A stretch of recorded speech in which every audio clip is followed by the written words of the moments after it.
it's your boy PSA Sitch here with another Sunday live stream with everyone's favorite, still here, COVID survivor, survivor of the COVID, Adam Friended.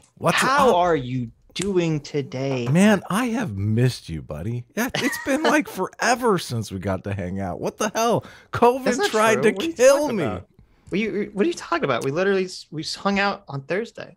Oh yeah, I forgot. This COVID messes with your memory.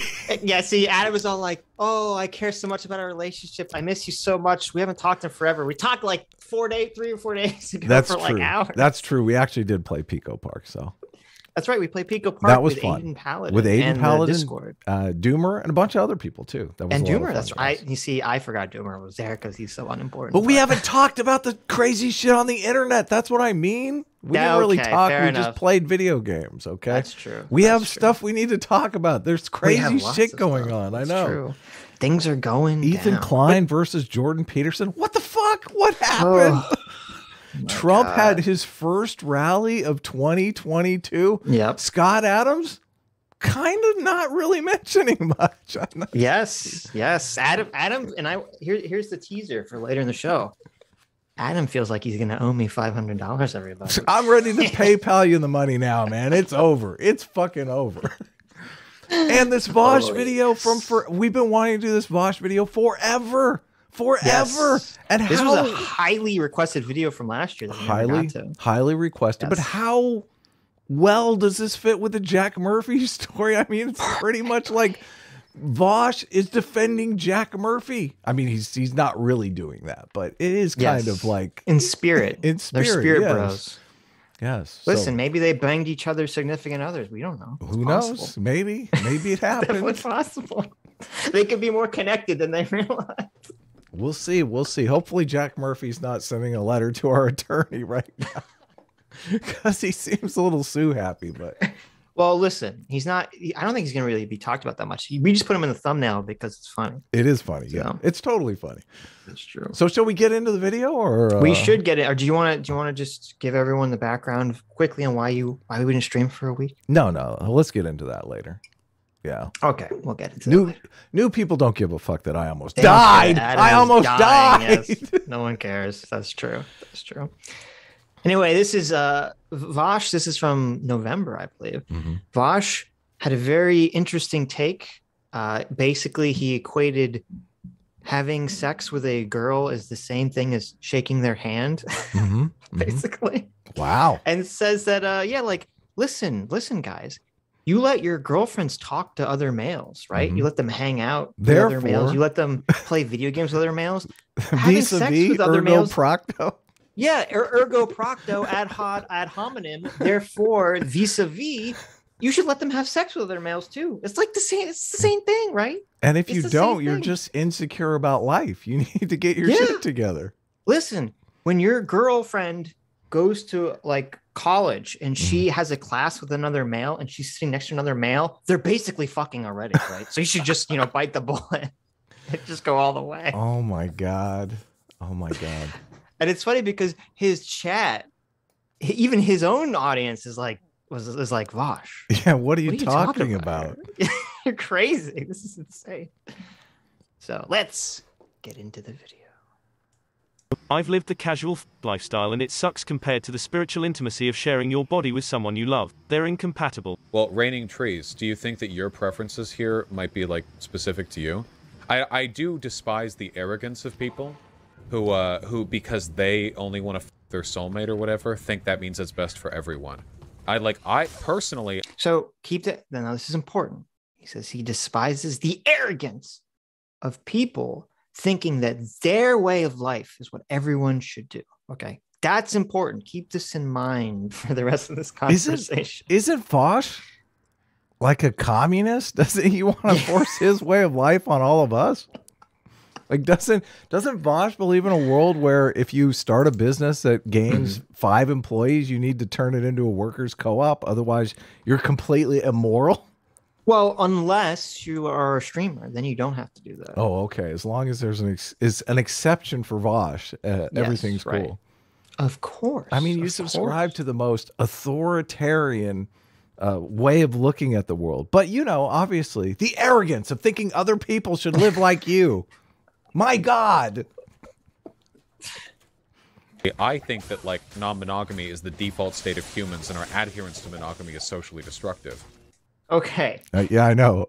He gets into it very quickly here. Very quickly. So he said two things that were crazy. He says non-monogamy is the default state of humans. Mm-hmm. All right. And that monogamy is socially destructive. Socially destructive, Sitch. Now, Yes. now that would mean a danger to society, right? Yes. He's arguing that society is unstable or more unstable under monogamy than the alternative. Now now I'm under the impression, because Vaush talks about it all the time, that he has a bachelor's degree in sociology. Yes. Now, what is sociology? What is sociology about how we structure society? Is it not about like social systems? It's a little bit. That's a little part of it. Yeah. I thought my understanding was it was the study of groups. That was my understanding. I could be wrong. I could be completely wrong here. Okay. I could also be wrong that in basically all of my preliminary research on the topic shows that actually monogamy creates far more stable society, right? Far more equal rights for women. Right. I could be wrong that there's a giant consensus on this point, but if you have a society that's filled with a bunch of sexless, childless males running around, free to raise hell and mayhem however they see fit. Now you're saying that society is going to be a more stable society. Is that the argument that Vaush is making? These childless, sexless males without any love, any female companionship in their lives, they're just gonna just chill, just Netflix and chill. Yeah, listen, we all know that young males that have no buy-in into society are not going to cause any problem. No. Okay. They're just going to go play Xbox all day, right? It'll be fine. It'll be totally fine. Has Vaush ever done a video on maybe incels or the incel problem or incel violence or incel misogyny or... Whoa, Jordan Peterson. I mean, with your I'm just curious. Monogamy. Well, he has he's practically got a PhD in sociology here. I mean, you would think he looked into this a little more than just randomly yelling into the PhD. Let's be real here. Okay. Well, he has a bachelor's. He slept through some classes in college, like we all did. I don't see how. Like, this is the thing that people on on the internet talk about all the time. Okay. Let's be clear here. There's kind of two versions of sociology. Okay. There's like real sociology. Okay. And then there's woke sociology. Oh my. Okay. I got you. And I could 100% believe, and I've seen this repeated. There are these woke socialists, or not woke. Well, yeah, woke socialists, but also woke sociologists who make these arguments that all of our normative behavior, which would be monogamy in today's world, are oppressive social constructs that we must get rid of. And I can 100% believe that his idiotic woke classes that he probably took preached this nonsense to him, and he just ate it all up without a thought in the world. So I could understand that. He just believed it. He was basically indoctrinated by a bunch of shitheads running a sociology department, a bunch of radical feminists that really are complete social constructionists. They have no idea about biology or moral intuitions or any of that stuff. Right. Yeah. Right. And we're going to probably talk a lot about evolution in this video, because you'll notice that in a conversation about what is natural in terms of sexual reproduction, the topic of evolution is conspicuously absent from this video. You said something pretty baffling. You said something interesting before the stream began. You had talked about how there was another panel with Dylan Burns and a bunch of other people talking about this topic, and none of them brought up evolution. Yeah, it was Dylan Burns, Vaush. Dylan Burns' is co-host, who sounded like one of the dumbest people on the planet, whose name escapes me, and Shu. And none of them brought up evolution whatsoever in this topic of whether monogamy was natural or not. which we're going to get into more because obviously we've only listened to 30 seconds of that. But it's so amazing that Vaush just in the very beginning, we're 28 seconds in, and he drops this whopper of disinformation. Completely. How does he do this, Sitch? How's this possible? Well, this is it's the aggressive stupidity. Okay.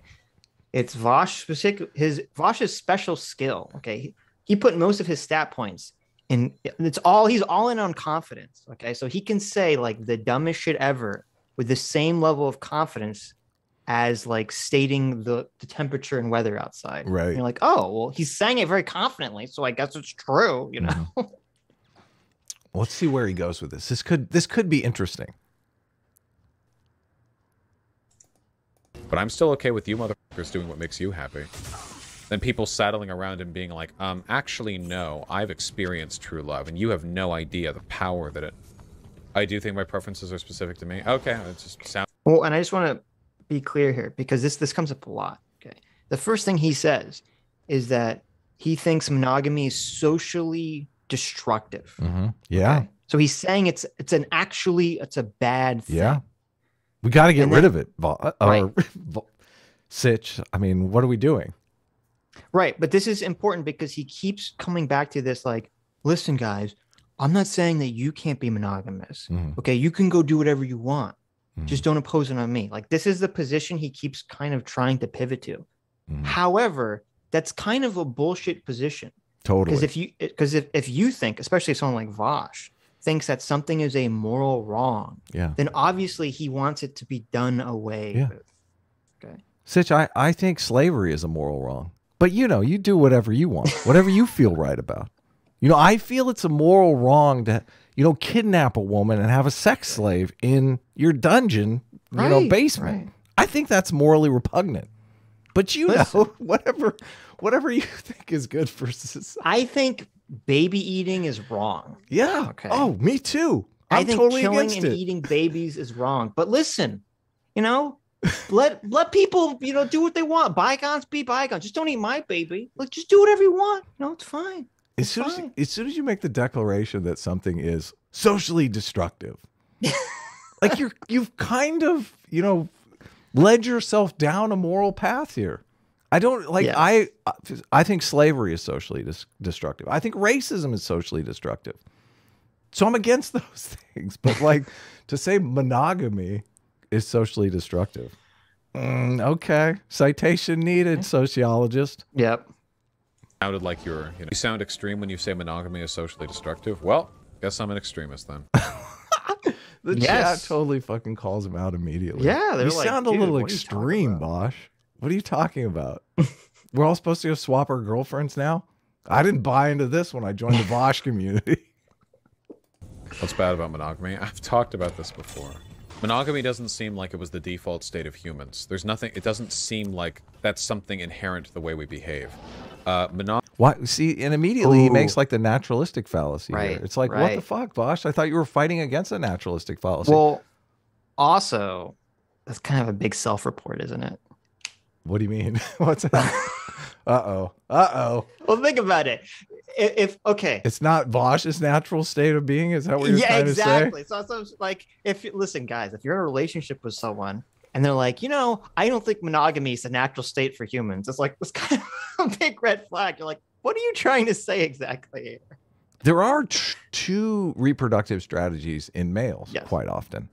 There is the chaste reproductive strategy, the monogamous reproductive strategy, as you would call it, or the fucking run strategy. The pump and dump strategy. Yeah, where you try to impregnate as many women as possible and leave them high and dry, right? Are you saying that Vaush is like leaning towards this? The pump and dump strategy? The pump and dump strategy? That's what it sounds like. I mean, I wouldn't feel... I mean, how can you call yourself a good person if that's your reproductive strategy? I mean... Evolutionary biologists have talked about this a lot, including Brett Weinstein. And people like Vaush don't understand this, that males and females have different sex gametes, okay? Males have sperm, right? And women have eggs. And because of this, they have males and females have within own species have different reproductive strategies. Yes. A male is able to just disseminate their sperm as much as they want to as many different people as they want. Right. With women or with the females of the species, they can't.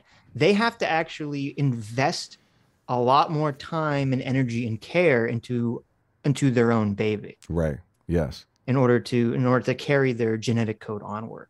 And so this kind of does create a conflict where males and females within own species will have different reproductive strategies. Yes. It's called sexual conflict theory. I think they might study it in like sociology. In sociology, maybe you'd hope so. Or definitely in evolutionary biology. But so there is a fitness payoff that males can obviously take advantage of. And Vaush's little primate brain here, he doesn't need to know this consciously, but he knows this unconsciously. He's like, I'm Vaush, I'm a big time streamer. I could have 100 kids in like 9 months. I need to spread my seed into the world. I'll have my own commune in no time at all. Like your brain doesn't need to know that consciously, Vaush, but your little brain knows it. The little brain, the one down south. The one that's rationalizing a lot of this conversation here. I feel like we're better people if we understand the forces that are driving us. Yes. I feel like we can kind of work past them. That's part of the issue, because it's much easier for you as an individual person to not be led around by your lizard brain and your elephant if you're aware of the reason of why your lizard brain is leading you down certain paths. Right.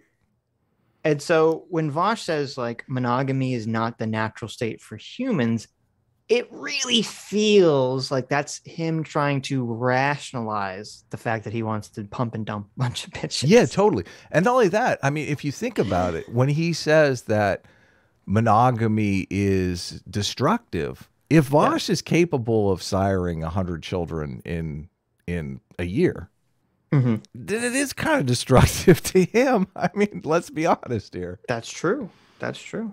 Yeah. So you could lose out on a huge reproductive payoff, Vaush. Well, and it annoys me because he never really even attempts to validate. He keeps saying this, but he never attempts to validate this claim that monogamy is not the natural state for humans. Right. And then on top of that, he never explains what he thinks the natural state is, because he kind of like, we can kind of implicitly figure out through this conversation, he sort of believes, or at least claiming to believe, that the natural state of humans is that, a bunch of humans would like exist in small hunter-gatherer tribes and they'd all have giant sex orgies. Yes. And no one gave a shit about whose kids are who. And it's like, that is so far removed from reality. Yes. That is so untrue. And there is a book that he's probably drawing on that makes this claim. And it's funny because I was reading reviews of it by like anthropologists, and they're like, these guys don't know what the fuck is it. Sex at Dawn? I'm curious. What's the book? It is Sex at Dawn. Okay, yeah. I've heard horrible things about that book from like David Right. M. Buss, who is the guy to read on this topic. Yeah, they're saying that these guys they have no anthropology creds. They are just basically trying to, post hoc rationalize everything and fit everything into it. They have no evidence for the claim whatsoever. Yeah. But we'll get into that more later. I brought up your paper because I was curious, and maybe we can just throw this out here now, because the claim, and I am like curious what the numbers are, and you sent me a paper, and it's the paper says that it's here. I'll just read it. As a result, monogamy is rare among mammals. 5% of species, participate in monogamy. It is surprising then that monogamy is unusually prevalent in one particular mammal order, primarily the primates, where 30% of species are monogamous. I had no idea that monogamy was that high in primates. I know monogamy is like 90% or 99% in birds, which makes total sense in birds. But you can there are other reproductive strategies, obviously, and different. To be clear too, when you read papers like this and they say monogamy, they don't necessarily mean lifetime monogamy. What they mean is that the animal will that they'll either A, breed with only one pair throughout the entirety of the mating system, or that the pair will stay together even after mating season's over for some extended period of time. But generally they don't mean like for the lifetime of the animal, because that's even exceedingly rare to have lifetime monogamy. Right. They mean parental investment. Both. They mean serial monogamy, really, is what they mean. In this paper, they mean serial monogamy? No. Yes. Well, and basically in almost any paper that you see them talking about monogamy in animals, they generally mean serial monogamy. Where they reproduce together and rear the kids together? I mean, so much of it is related to parental investment. I mean, that's to why some extent. To some extent. I mean, in some birds, a male is pretty much some birds, like all the work. So, right.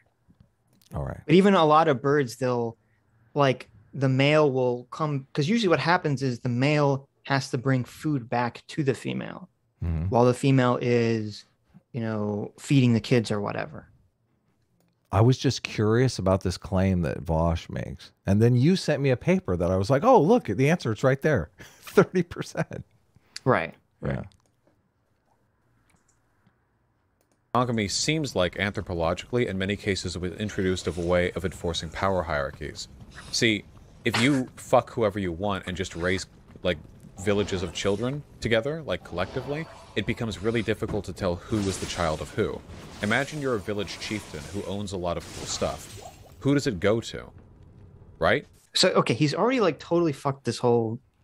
everything up, his conceptualization of this all up. So first of all, he's now framed monogamy as oppressive. Okay. It's an oppressive system that is designed to control people. It's oppressive to him, Sitch. Of course it is. Okay. You know how much he could be getting? Well, first of all, it just, and as you said before we started streaming, it's so obvious from this talk. Vaush has his head so far up the ass of social constructivism that he only thinks in that way. He didn't even question in the topic of whether monogamy is natural or not. He doesn't even think that the most obvious lens you should first look at this through is evolution, and the fact that biologically the point of life is to reproduce and to have children. Correct. Yes. Okay. That's the biological point of life. All of life's motivating behaviors are to get you to reproduce and to have kids. That's it. Okay. And so obviously, from a biological perspective, which he's invoking when he talks about what is natural, exactly, it makes no fucking sense for males, because obviously females always know if it's their child or not. Really? How does that work, Sitch? What? You're blowing my mind here. I know. It obviously males don't know the kid is theirs? Shocking. I know this is shocking. This is blowing your mind here. I know. That's crazy. So you're telling me that females always know the kid is theirs and males don't? And that this would then spawn different behaviors between the sexes. This is it's crazy. It's totally crazy. But but that it's insane for him to think, or for anyone to think, that it would be natural for males of any species to live in a system where they don't even know whether that they're fulfilling the biological purpose of life, whether they don't know if they're having children or not. Right. Totally. Yeah.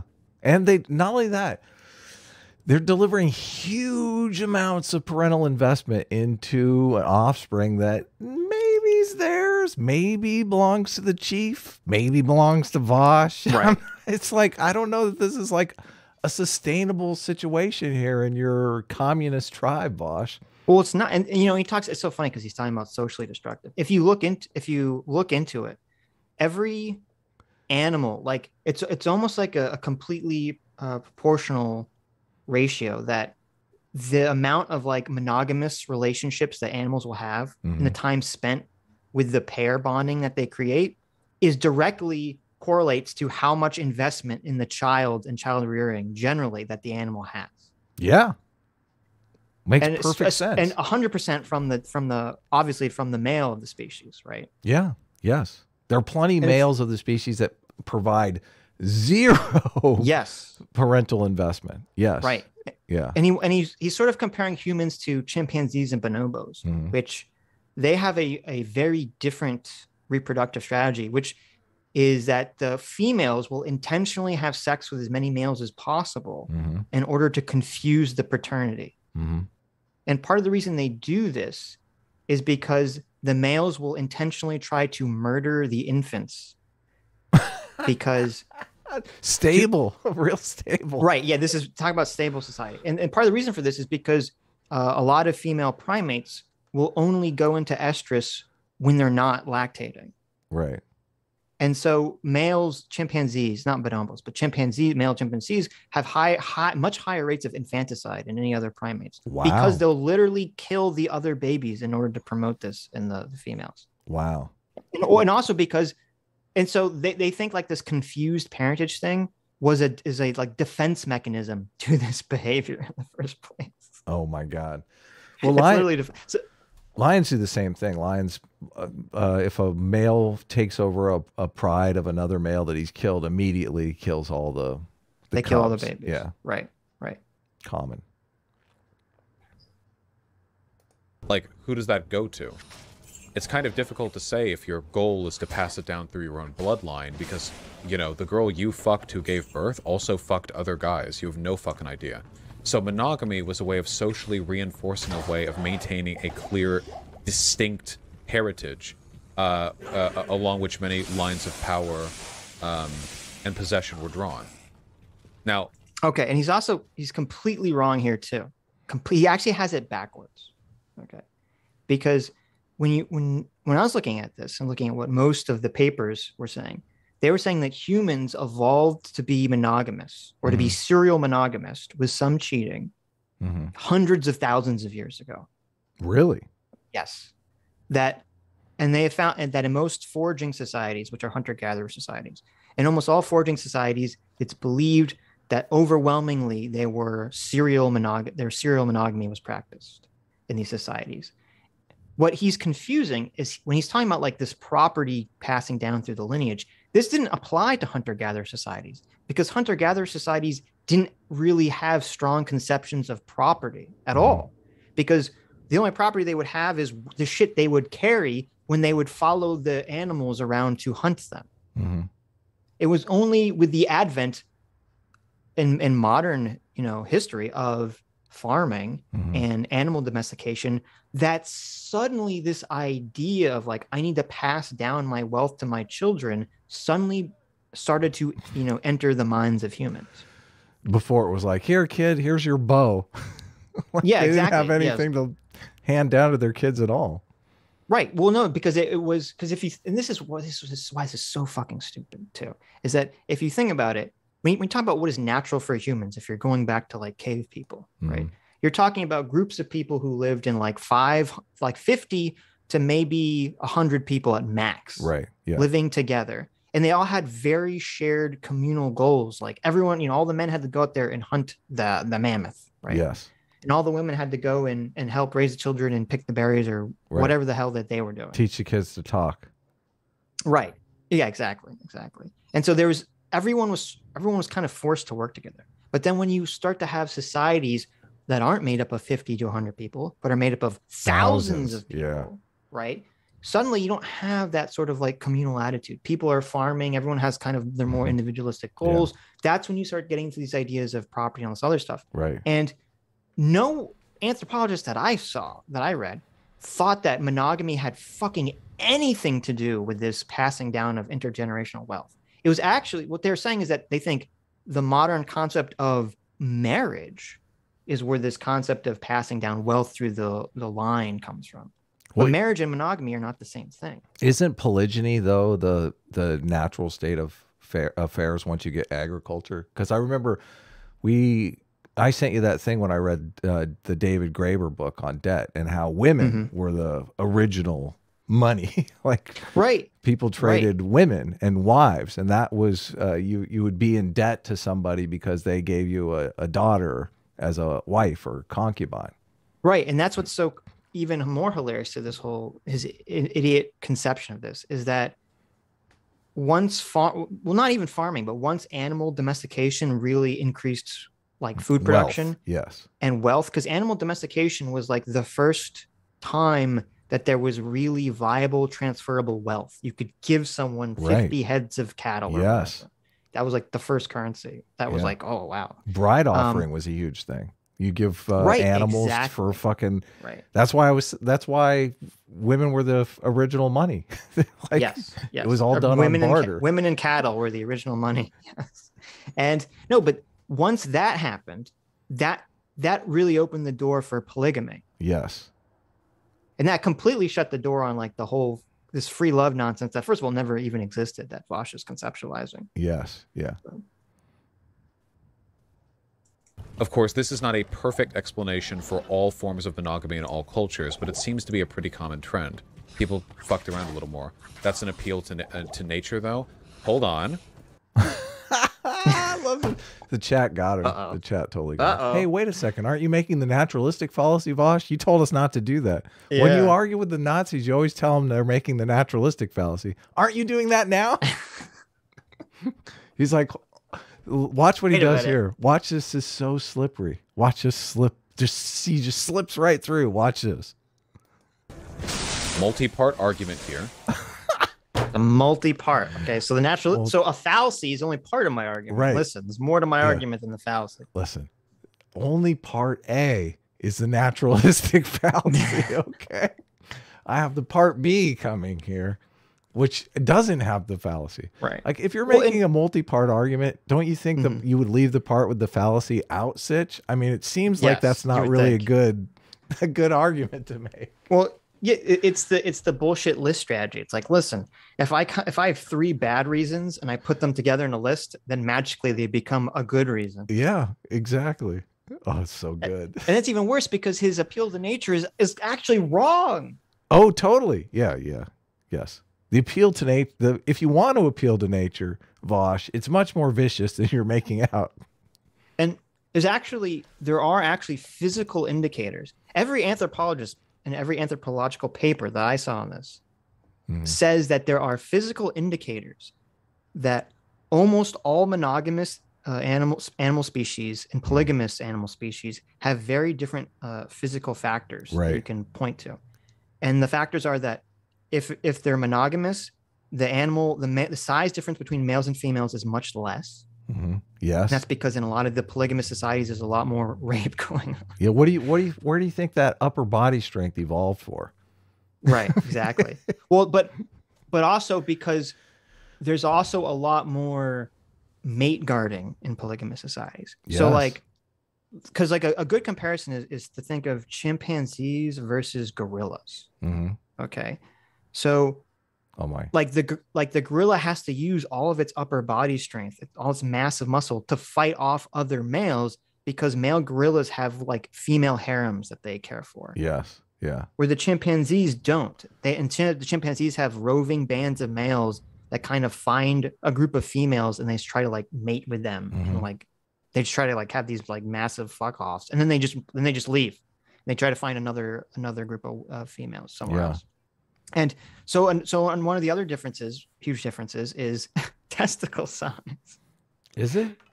Yes. Apparently chimpanzees and other what's the word?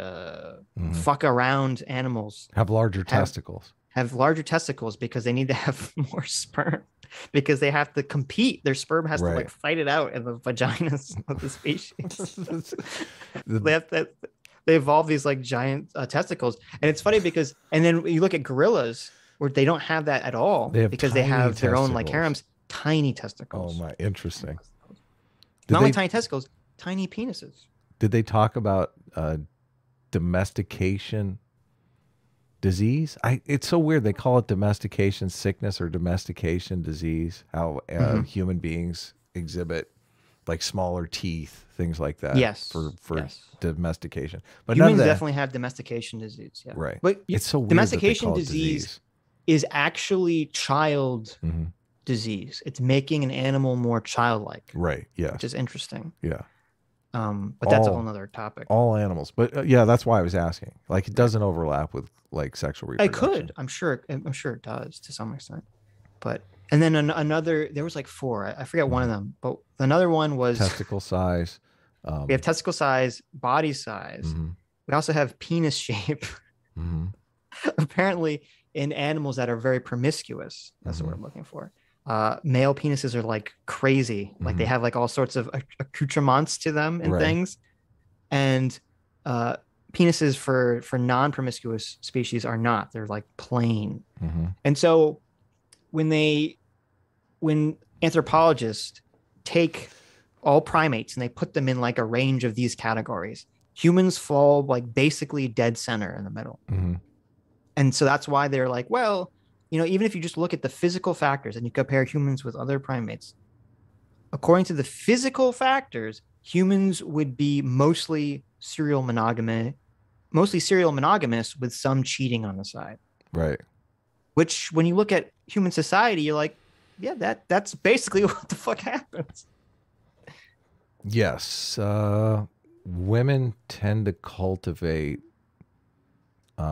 replacement mates. That's what David Buss said in his last book, which is really, as a male, that's a little disheartening. He had a fancy word for it. I can't remember what it is. Like backup mates. That women, like you think your wife or girlfriend is just, she's got a friend on the side, but really she's thinking unconsciously, oh yeah, that's my backup in case my man dies. Listen, you have to have a spare. You don't know what's going to happen. In case my man passes away, which you think through most of our human history, that was a pretty common outcome, right? You know, your spouse dies. I mean, men and women both.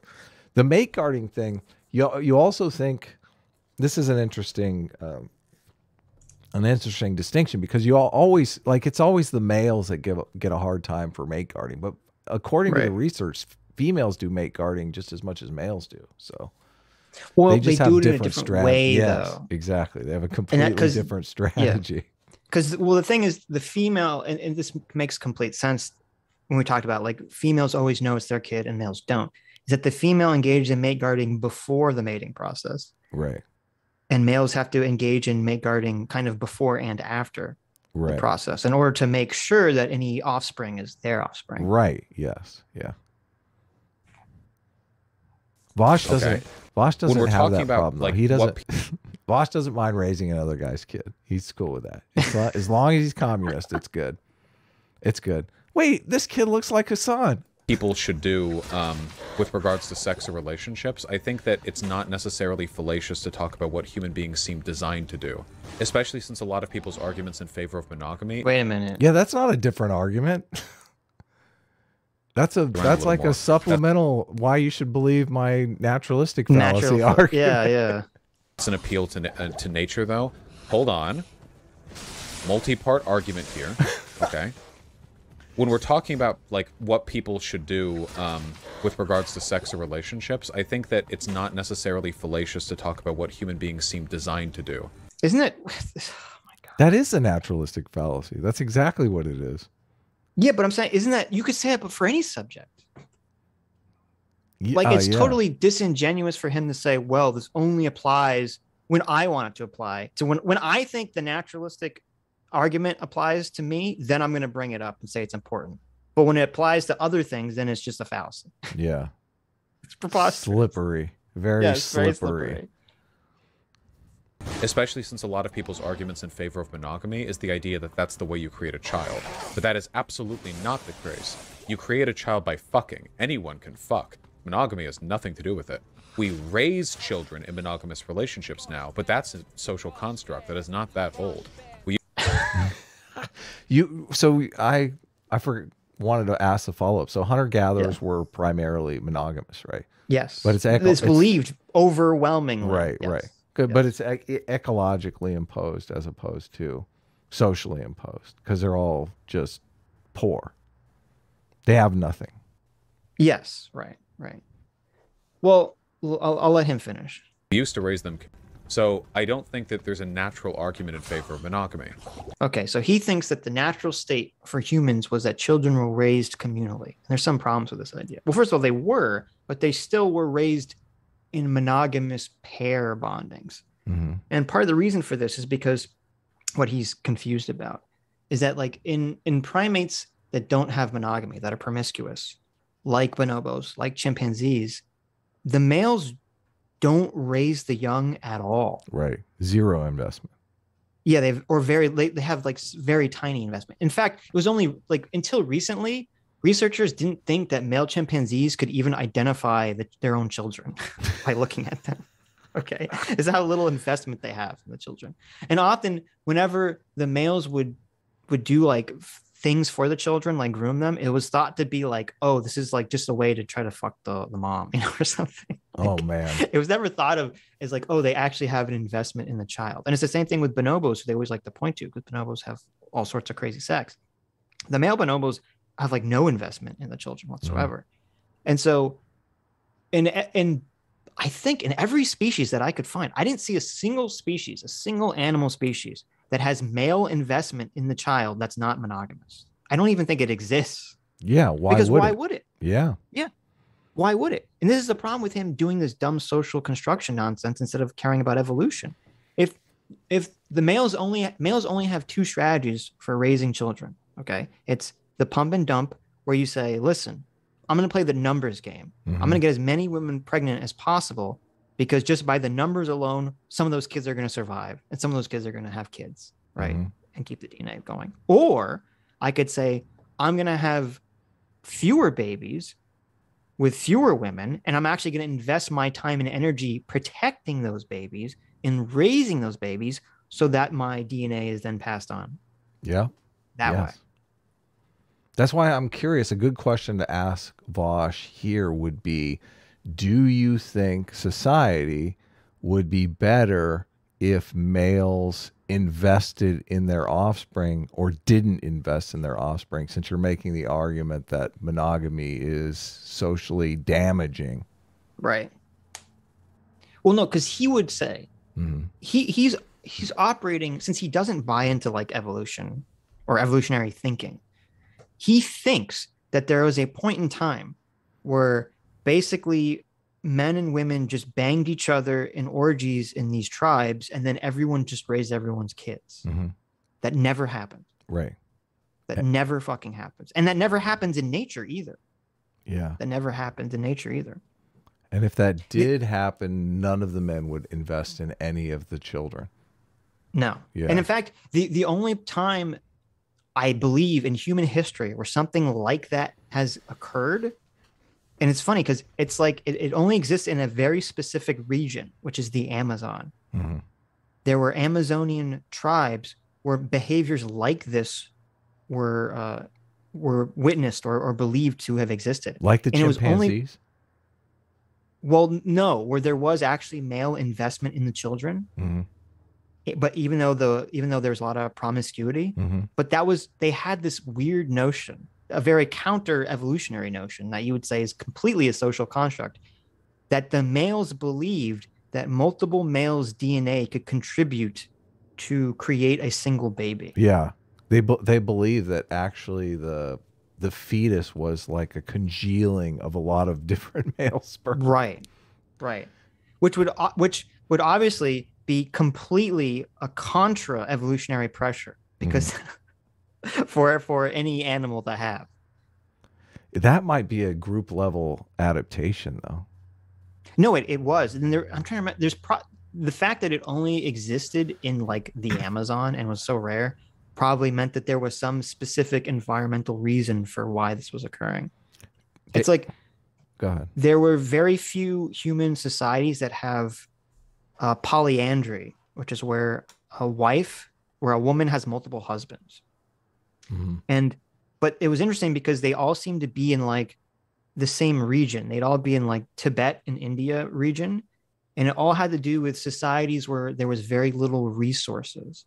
And so it's kind of like a mechanism to prevent a lot of conflict, intergenerational conflict over wealth. Because Because if you think about it, if you have like one male who has 5 wives, every year he could produce 5 children, or every other year he could produce 5 children. And so there's so many more resources that are going to be swallowed up by all those children. There's so much more conflict over the division of resources. But if you have one woman with 5 husbands, she's only going to produce one husband every other year, one baby every other year. Huh. And so there's much less conflict over the resource distribution. Interesting. Fascinating. I wouldn't like to live in that society, Sitch. No, I wouldn't either. But what I mean is like, but this shows the exact opposite of Vaush's argument. It shows that these kind of weird situations only come about in human society when there's some extreme environmental pressure that creates them. Why do you think Vaush avoids evolutionary arguments? Like, it seems like so valuable. I don't think it even occurs to him. I don't know how you can go through college these days and not come out thinking. I guess maybe sociology just doesn't really consider evolutionary arguments. That's so bizarre to me. I don't think most people do. I think it's rare. Instead, monogamy serves to enforce social alienation. It makes people disincentivized to participate in their community because they're locked off in these isolated, atomized social units that are beneficial economically, but not so much socially. This is one of the reasons why the Black Panther Party was anti-monogamy. They Wait, what? How does monogamy lock people off socially? It How does that make any atomizes sense? you. Don't you? You can't have friends, Sitch, unless you're letting them fuck your wife. Don't you understand how this works, Sitch? Come on. This is so idiotic because It locks you off socially. Yeah, don't you know when you go to like church or something like that, everyone goes to church together? They're really just walled off socially because they can't have a huge swinger party on the weekends. Oh my God, this is so dumb. I know, it's so bizarre. It's so bizarre. It's one of the things that fascinates me about Vaush. It's just Vaush is the embodiment of just saying whatever comes to mind. Like just whatever argument comes to mind. It's a perfect example of sophism because it's just like where does this stuff come from? Well, I think what's happening is this is all post hoc reasoning. Okay. He wants monogamy to be bad and to not be a thing. Yeah, because it's bad for him individually. Right. Yes. Right. So I'm going to somehow twist all the arguments I know that my chat likes. Like it's oppressive. It makes people isolated. I'm going to somehow twist them all into whatever I want to push. Yeah. Yeah. That's what's it. fascinating about it. And because it's actually the opposite because, well, first of all, again, as I said, all the anthropologists generally think, hunter-gatherers for hundreds of thousands of years were monogamous. Okay. And they all lived in small, knit tribes. Yeah.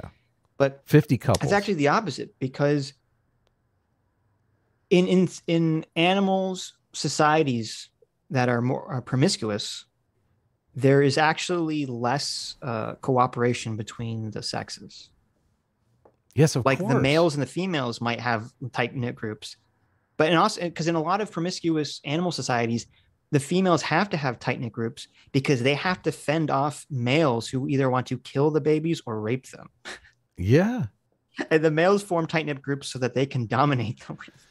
It's like you have like this really awful sexual competition that sparks in these promiscuous societies, and it makes perfect sense because what he's saying is completely backwards. Because if you live in a society where people are monogamous and you trust your partner, right? You say, I trust that my partner is only going to have my children, right? Then you would be willing to have social relationships and let your partner have social relationships with other people. Yeah. It's only in societies where you're worried about promiscuity, where you're worried that your mate is going to have other people's children, that's when you're like, oh, I have to lock them away in a tower and they can never leave. That does exist to some extent. I just watched. Right, but I just rewatched 300 and there's so much of my son in there. Oh, my son. Of course. But it makes sense because if you look at a lot of societies where they were very protective of women, those were societies where the elites engaged in polygamy. Yes, of course. Yeah. politically prescribed the virtue of not like locking down marriages. Can you direct me to any reading on this? You know what? I'm just going to be a little bit more. This is a little bit edited, but I don't know. I don't know that Vaush did this editing here. No, this is like one of those. He never uploaded this video because he has a total meltdown with his chat, so it looks bad. This is like a fan edited and uploaded video. So more clear, okay? A lot of people's interest in monogamy is insecurity. There, I said it, okay? See, and he makes this argument continually throughout. And I'm super confused by it because, I mean, the whole idea, are we trying to get security? Isn't security something people desire generally as individuals and as a society? I mean, aren't we looking for security? Mm-hmm. But he's like, it's all driven by insecurity. Like, you should just be secure. It's interesting because generally it's the leftists who are making the argument like, oh, whatever someone has a feeling, an emotional feeling, you have to respect that. Yes, exactly. And here he's making the opposite argument. He's like, well, if you're having a negative emotional feeling, that's your fault. You should not have that feeling. Yeah. I feel like you should have that feeling, though. Well, for when it comes to protect, having monogamous relationships, I agree. Well, his argument seems to come down to, you're just jealous because you're not Chad enough. You got to be super Chad and don't worry about your woman fucking around because it's so bizarre to me because he never brushes on why jealousy even exists. Jealousy is a pretty strong emotion. Jealousy is in a lot of movies and drives a lot of, jealousy is like in every single Shakespeare play. It's like jealousy drives a lot of human history. Mm-hmm. Is it? I mean, isn't Helen of Troy is a story of jealousy? Is it not? I mean, what's going on here, Vaush? You gotta at least broach the topic of jealousy here. Where does jealousy come from? Well, since he has this like very dumb blank slate social constructionist attitude about things, he'd probably say something like jealousy, people are basically tricked into feeling jealous because of these oppressive social norms that are thrust upon them. Yeah, I think I did a debate with Vaush a long time ago, and before we got off the ground, I don't think it was jealousy. I think it was the topic of revenge. And I asked him, I said, listen, Vaush, if somebody murders my brother and I want to get even because they murdered my brother, where does that intuition come from? That intuition that, I need to find this guy and fucking settle the score. Because, I mean, a lot of people can't sleep at night. Like knowing a family, someone murdered your wife or your brother or sister, there's a powerful, deep emotion that you want to get even. Like, where does that come from? And he's tried to tell me that it was implanted by the elites, that emotion came from the way that I was socialized. And I was like, what the fuck, Vaush? So maybe he would say the same thing about jealousy, that jealousy. No, he would. He would completely say the same thing. That's not, I think he's wrong about that. He's completely wrong. It's insane. It's a completely insane position. I think that moral intuition comes, it's so interesting because it's what drives our behavior. You don't have to be smart. You don't have to, have a big fancy degree in sociology to know that you don't like when people fuck your wife or your girlfriend. I mean, it's naturally it's like, oh my God, this feeling hurts. Why are you in here fucking my girlfriend? Right? I mean, and the people who had that feeling, had offspring because they were like, no, I'm not going to let you fuck my girlfriend. Well, it's very, listen, it's like the most obvious fucking thing in the world. Okay. Right. Okay. If you have 100 humans who are jealous, and don't want their significant others to fuck other people. Yes. Okay. They don't want to raise other people's kids. They don't want to raise other people's kids. And you have 100 humans that don't care. Right. If their significant other raises other people's kids. Okay. Which one is going to go extinct? Yeah, whose genes are going to end up being passed down the line of human history? Let's think about this real hard for like a single second of our lives. Okay, it's so fucking obvious. When I saw this, I fell out of my chair because I'm like, how Vaush is 28 years old. How does he not know this? I mean, this is so basic. This is something everybody on the internet knows. Well, no, everyone on the internet understands what we're saying intuitively. Right. I don't think a lot of people will sit down and say, oh, well, from an evolutionary perspective, this is obviously makes complete sense. And that's the problem, is that I think Vaush just doesn't even conceive to look at things from an evolution perspective at all. How could, I mean, I don't understand. There would be so much more teaching that would have to happen for your parents to instill emotions into you, like jealousy. Like who sits you down and has a conversation about jealousy? No, what they would say is that like you consume all this media, all these stories like that you were talking about. All these stories tell you that you should be jealous if someone steals your lover or something. Yeah. And so that's the training he's referring to. So, but there was a time when we didn't have all of this media back in the hunter-gatherer days. Right, but see, that's always the problem that these social constructionists and especially the feminists get into hot water with, because it's like, wait a minute, they're kind of they get in this chicken and the egg problem where it's like, well, where did this all start? Like, 10,000 years ago, was there a council of the patriarchies where they decided to like force all this stuff on culture, and then for some reason, like the majority of human cultures afterwards all also adapted these exact beliefs? It can't be that way. It can't be that way. It's completely illogical to go down that road. That's why it's insane. If you watch Vaush, these are not good takes. This is not making you smarter.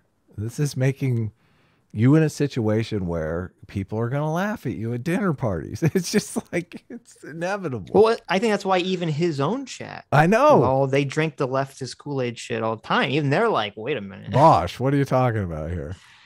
And it's funny for him to conceptualize like insecurity and jealousy as like something that you should get over.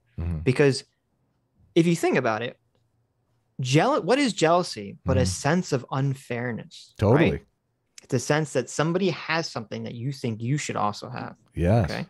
So couldn't you therefore vis-a-vis, ergo ad procto, make the same argument whenever one of the leftists complains about wealth inequality? Ooh. Elon jealousy, right? Is that what we're talking about here? You just have to get over your wealth insecurity. Okay, Vaush. Yeah. Why don't these people just get over their jealousy and insecurity when it comes to wealth, huh? Yeah. Well, I mean, Elon has a car in space and you got jack shit. I mean, just get over it. Just get over it. It's just jealousy. It's just insecurity. Just get over it. I don't understand. Come on. What's the problem here? Nah, that's different though. You don't understand. Part B of my argument here. Is it different? No, it's not. It's totally exactly the same. That's why this is such an insane argument.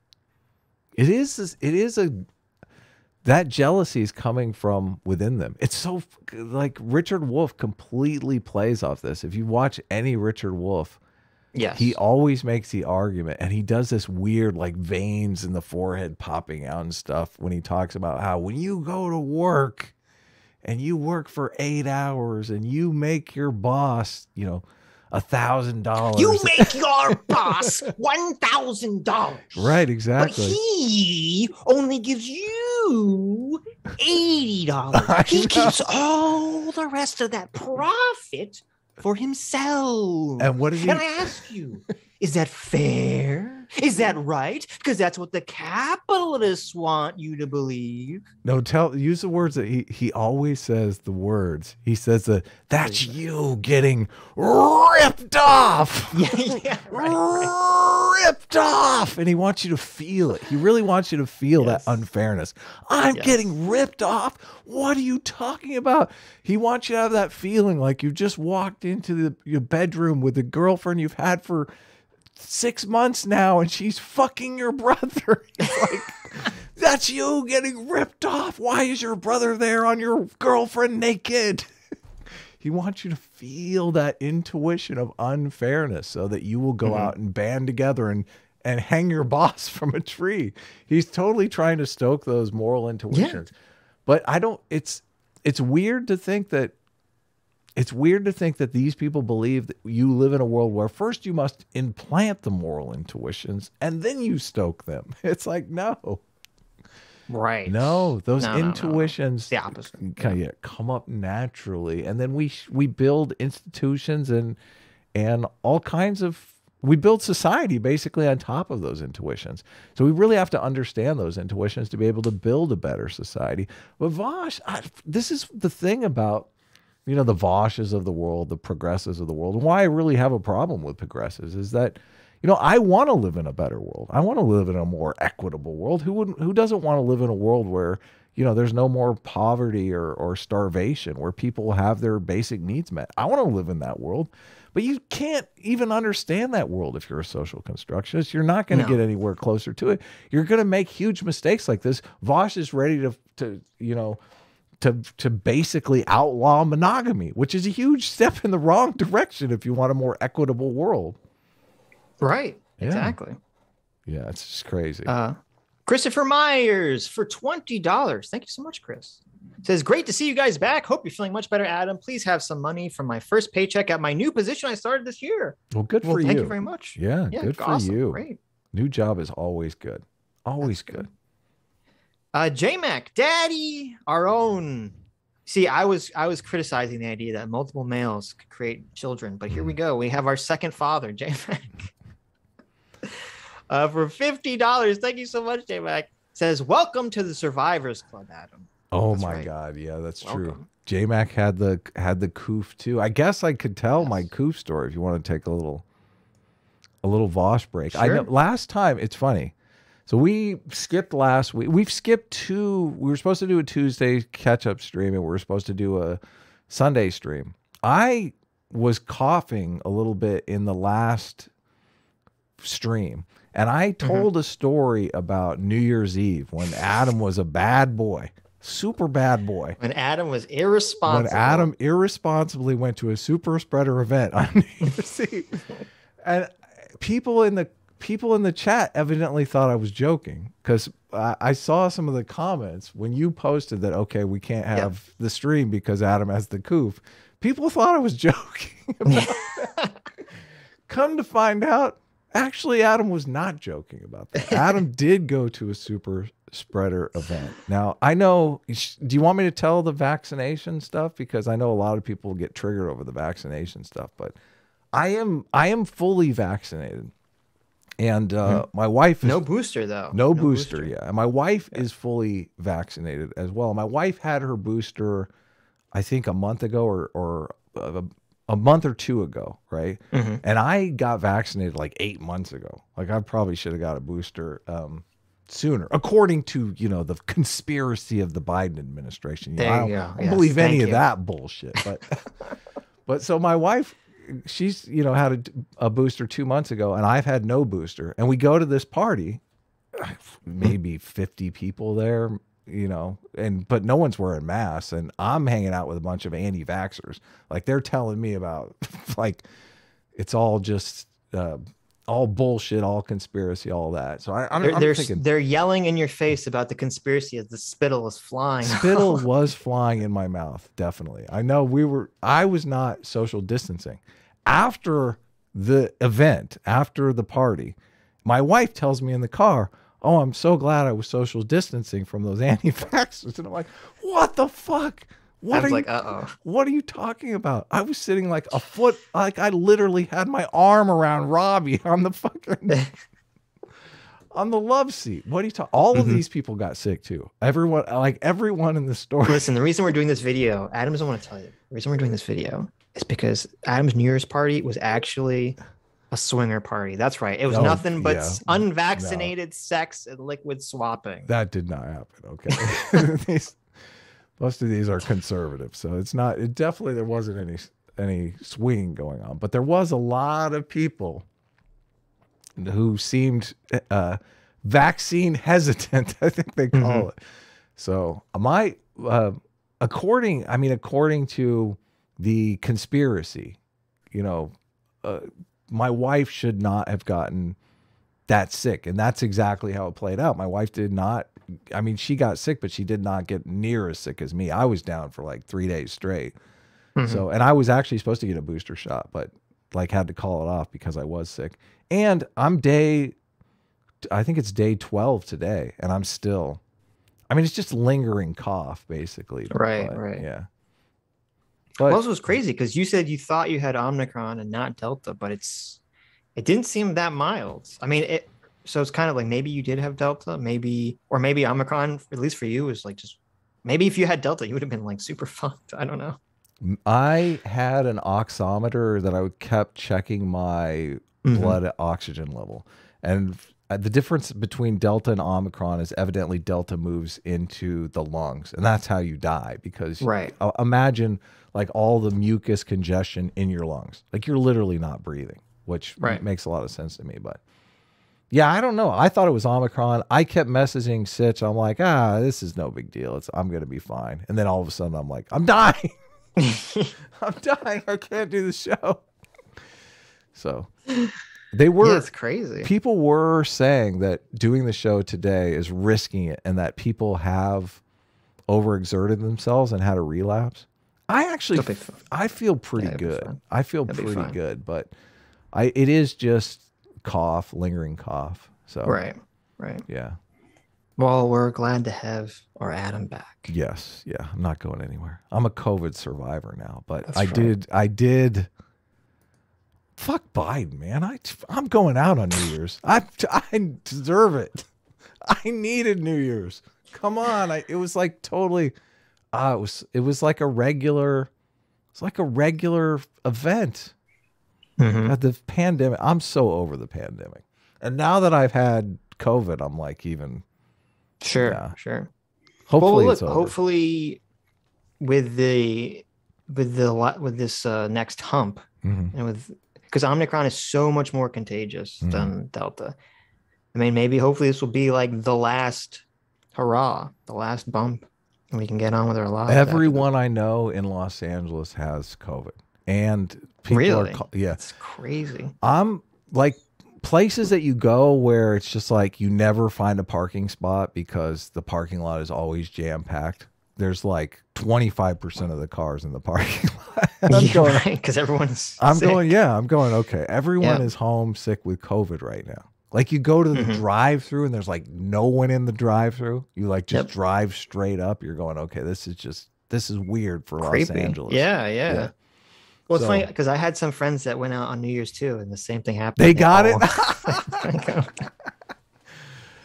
You didn't do it, Sitch. No, I knew. I was like, I was so mad at my wife after that. I was like, what the fuck? Why were you not?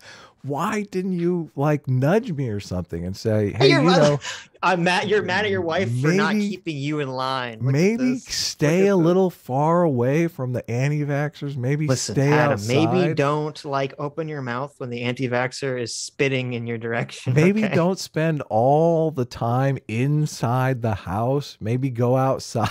Right. Look at this guy. But she was saying, we've been in a pandemic for 2 years. You haven't seen the news? You don't know about this stuff?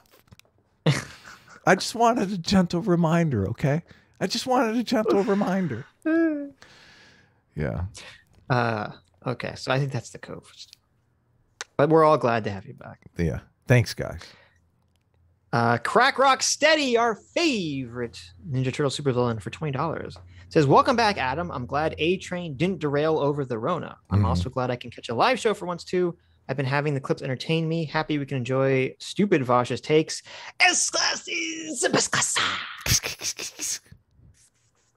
Thank you. Yeah, thank you so much. J-Mac, for another $20. Thank you, Jay. Says, gonna tell my wife that internet ubermensch Vaush said monogamy is socially destructive.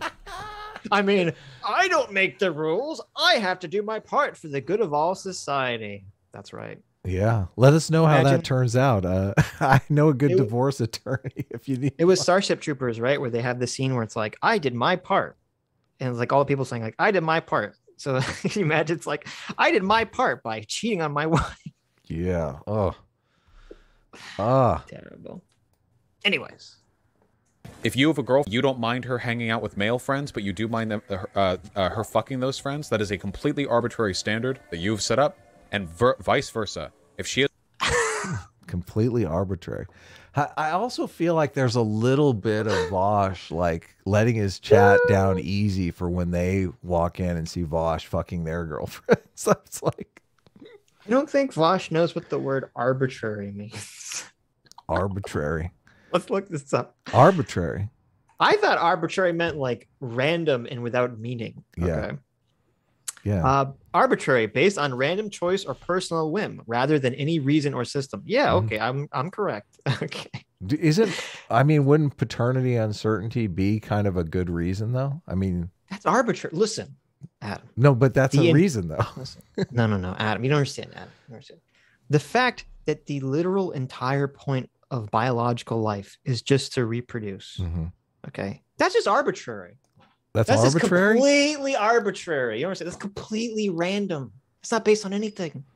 What if your reason is that you just don't want to like be jealous and weirded out all the time? Jealousy is arbitrary. You should get over it.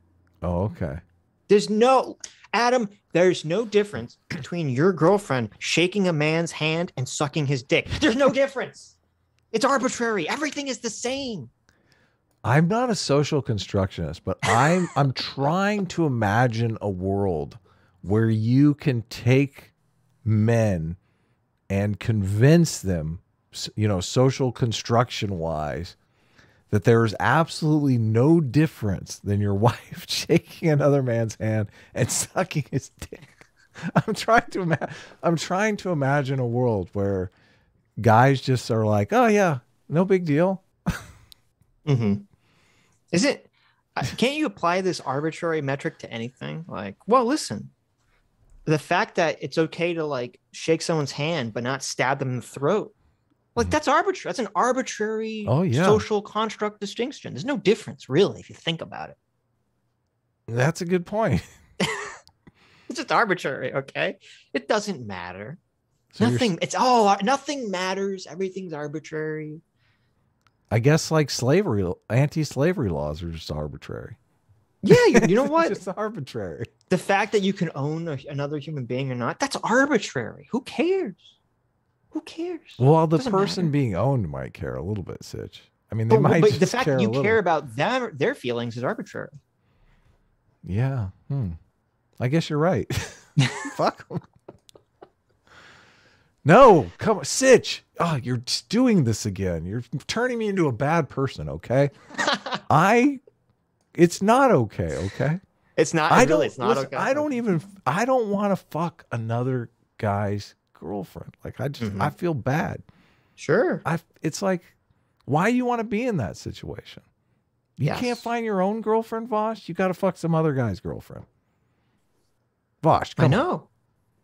They're probably a Vaush fan. Why would you want to fuck your fan's girlfriend? Listen, he's fine with just his girlfriend, going around town, getting banged all the time, apparently, and coming back home. If you're a Vaush fan, I want you to imagine, okay? Imagine Vaush, butt naked, on top of your girlfriend, going at it. It's just going at it full bore and telling you how, your moral distinctions about this are just arbitrary, okay? I want you to imagine him looking at you and saying, the jealousy that you're feeling right now, just arbitrary. That's just arbitrary. That's right. That's the patriarchy rising up inside you. There you go. Wanting to exert, force over your girlfriend who's having a great time with me right now. And it's funny too, because culturally, when they've looked at it, they compared human societies. The more monogamous a society is generally the more rights that are afforded women. What are you telling me? Are you telling me this is the society that Vaush wants to form is going to be bad for women? Yeah, completely. Really? It's funny because I saw this paper. I never thought about this, and I showed you and I put on Twitter. I thought it was very interesting. Is that because people, especially leftists, they always complain about how historically property and rights were generally passed down only through the male line. Okay, so it's like, oh, you don't, your daughter doesn't inherit anything, but but the male does. But there's actually a reason for that. It has nothing to do with the quote patriarchy. Right. It's because these are societies that either were or came from polygamous society. Right. Yes. And if you think about it from a evolutionary perspective, right. Okay, and you think about it from the perspective of your parents and your grandparents, they want you to produce as much offspring as possible. Right. And so they're going to say, who should we give our resources to? Should we give our resources to our daughter, who's going to be one of 5 wives? And she's going to have to split those resources with a bunch of other children that are not hers, that are not ours, to not share genetic information? Or should we give our property and resources to our son, who he'll have 5 wives, and then all those babies will be his? So all our resources will go directly to our genetic offspring. Wow. Polygyny. This sounds very stable. Right, exactly. So that's why it's what he's advocating for is so insanely preposterous. Wow. It's very anti-egalitarian. There's and this was actually a super interesting theory too. So this guy was talking about how this relates to Sigmund Freud's Oedipus complex. And because Sigmund Freud believed that he believed that there was sexual conflict between sons and fathers. And then he sort of equated that to meaning that sons want to bang their mothers and they want to replace their fathers. Not true. But this anthropologist I was reading said they had this interesting idea. He said there is sexual conflict between sons and fathers, but it's not over the mom. Yes. And he actually said that historically, mother-son incest is the least likely to occur out of all other incestual pairings. Yes. Which I had no idea about. And what he was saying was that, and this is very fascinating, the sexual conflict is not the son wants to bang the mother. It's that the mother, from an evolutionary perspective, the way that she has the most offspring is not through herself. It's through her son. Yep. Because she can only have, women can only have limited offspring where males can have many. So the sexual conflict is that the mother wants the son to have as many wives as possible, and the mother wants the son to basically get as much resources as possible, where the mother doesn't want the father, who can go out and have more wives, to have all the resources, because those aren't her children. Right. So I just thought that was really interesting. Yeah, I've read also that the Oedipal thing comes from fathers and sons competing, obviously in an open marketplace, but not with the mother, but obviously it could be in competition for the same woman. He has a problem with you fucking other chicks, but doesn't have a problem with you talking with them. That's completely arbitrary, 100% arbitrary. And the reason I don't like non-monogamy is because I'm tired of insecurity being the defining trait in how people control their partners' lives, okay? I think that shit is cringe. If that's your personal preference, then live your truth. But I'm going to be over here continuing to argue in favor of the idea that all we do through monogamy is socially normalize, like, possessiveness and insecurity with our partners. Okay? Monogamy socializes possessiveness of your partner. I mean, what is marriage if it's not possessiveness? I mean, you're kind of opting in. But I don't understand how he doesn't get that the possessiveness goes both ways. I mean, the whole idea is that you're... But he's an anarcho socialist or whatever, right? He doesn't want anyone to possess anything. Everything should belong to the group. There's no individual possessions. Oh, ouch. Listen, everything. So according to Vaush, supposedly, everything belongs to the group, including your possessions, your loved ones, and I guess your children. Ouch. Ouch. That's so strange. I want to live in this society. This sounds like a great society to live in. It sounds so terrible. Can you imagine? You're basically the incel. You're just like working on the farm, raising everybody else's kids. Well, it's funny because so much of work. So there's a study that said that, like, I don't know if they're talking about ancient foraging societies or like foraging societies that could be studied that still existed.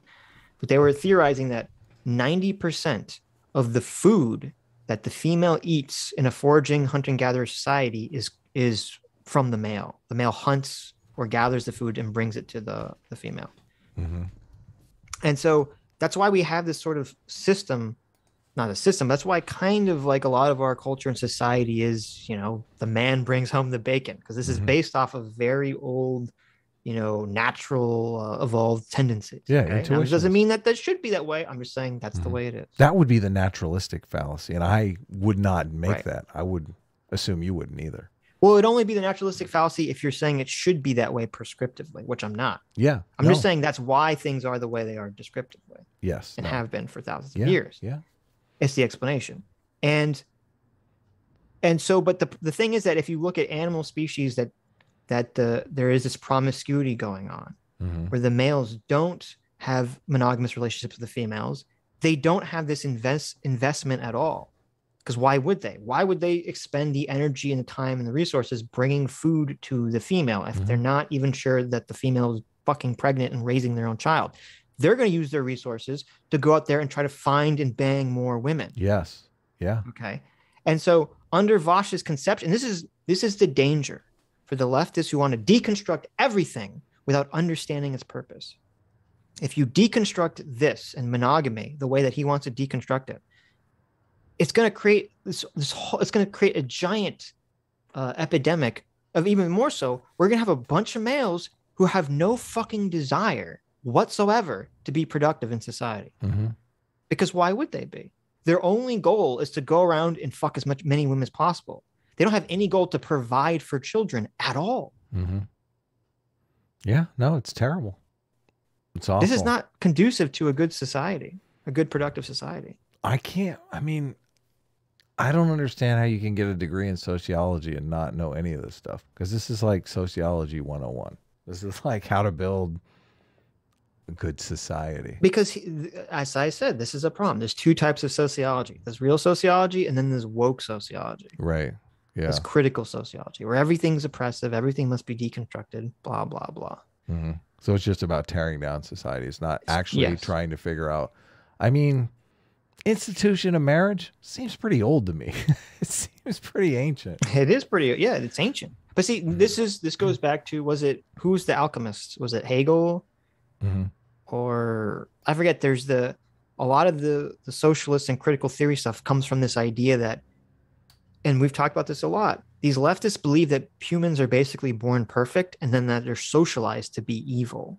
Yeah. When in fact it's generally the opposite. Yeah. Yeah. And so because they have this this incorrect conception of reality, they think that if they can just deconstruct all the evil away, that from the ashes, the perfect society will somehow magically, alchemically spawn. Yeah. When it's like, no, you just deconstruct everything and you pull all the pieces away and you create all these vacuums of power.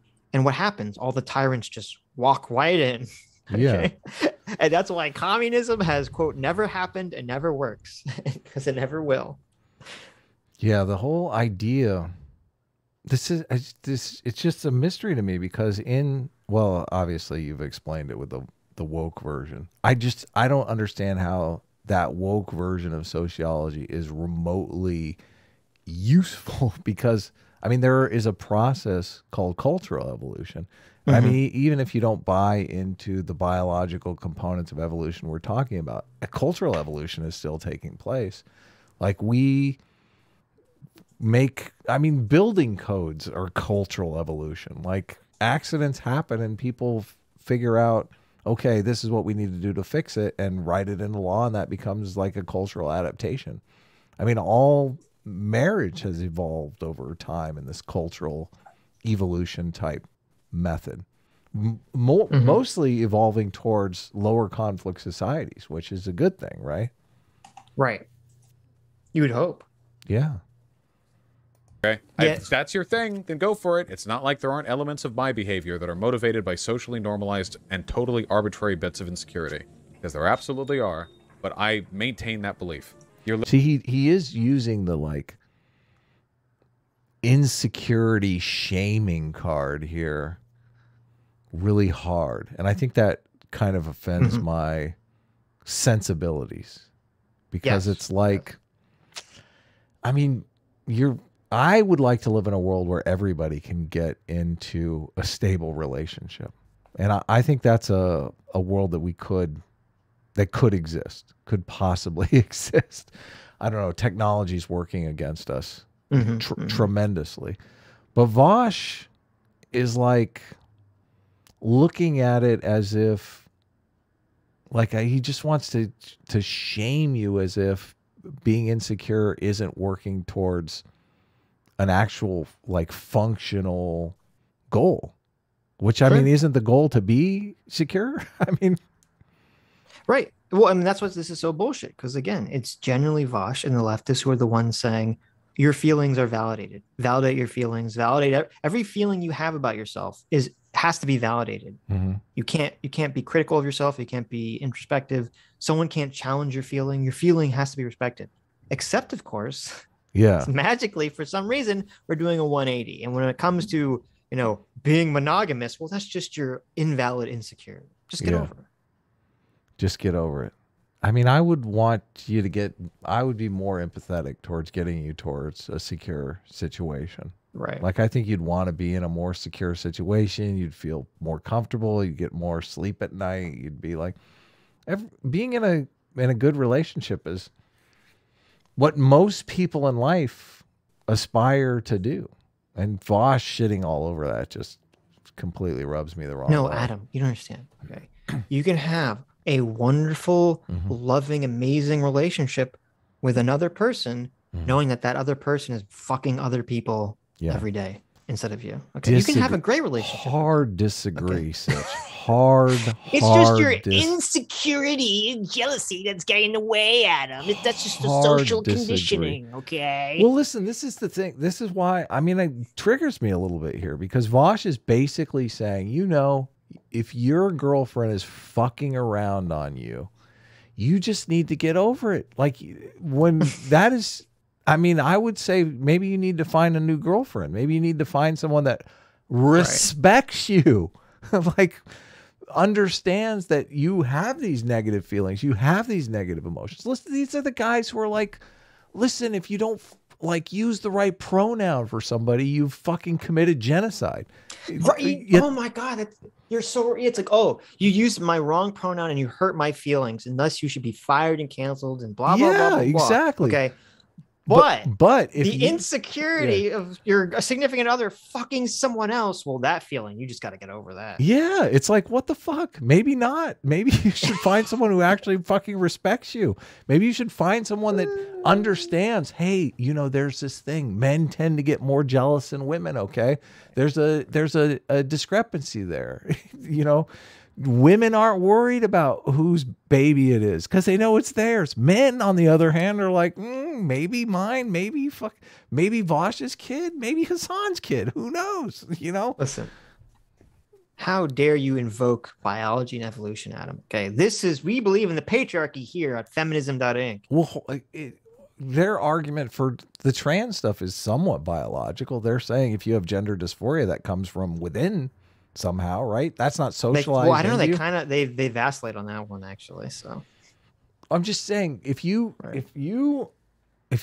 experiencing negative emotion is a bitch, okay? Nobody wants to deal with a lot of negative emotion in your life. No. Like, you don't want to be in a job situation where you're insecure, like where you're like, I may get fired tomorrow. I mean, what was that thing they call it?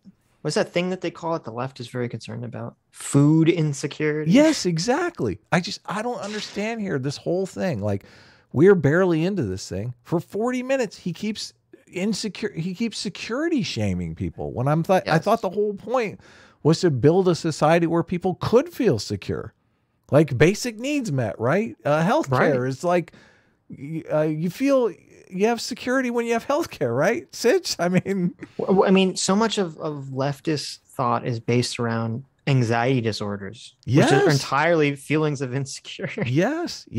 I just feel like it'd be more helpful if we focused on, you know, maybe where that insecurity comes from. I know, listen, I didn't have the advantage of this evolutionary lens when I was, you know, a kid, when I was in my 20s and was, you know, racked by jealousy, riddled by jealousy, which I understand why people are, but I didn't have the advantage of the evolutionary lens where I could say, okay, this is where it's coming from.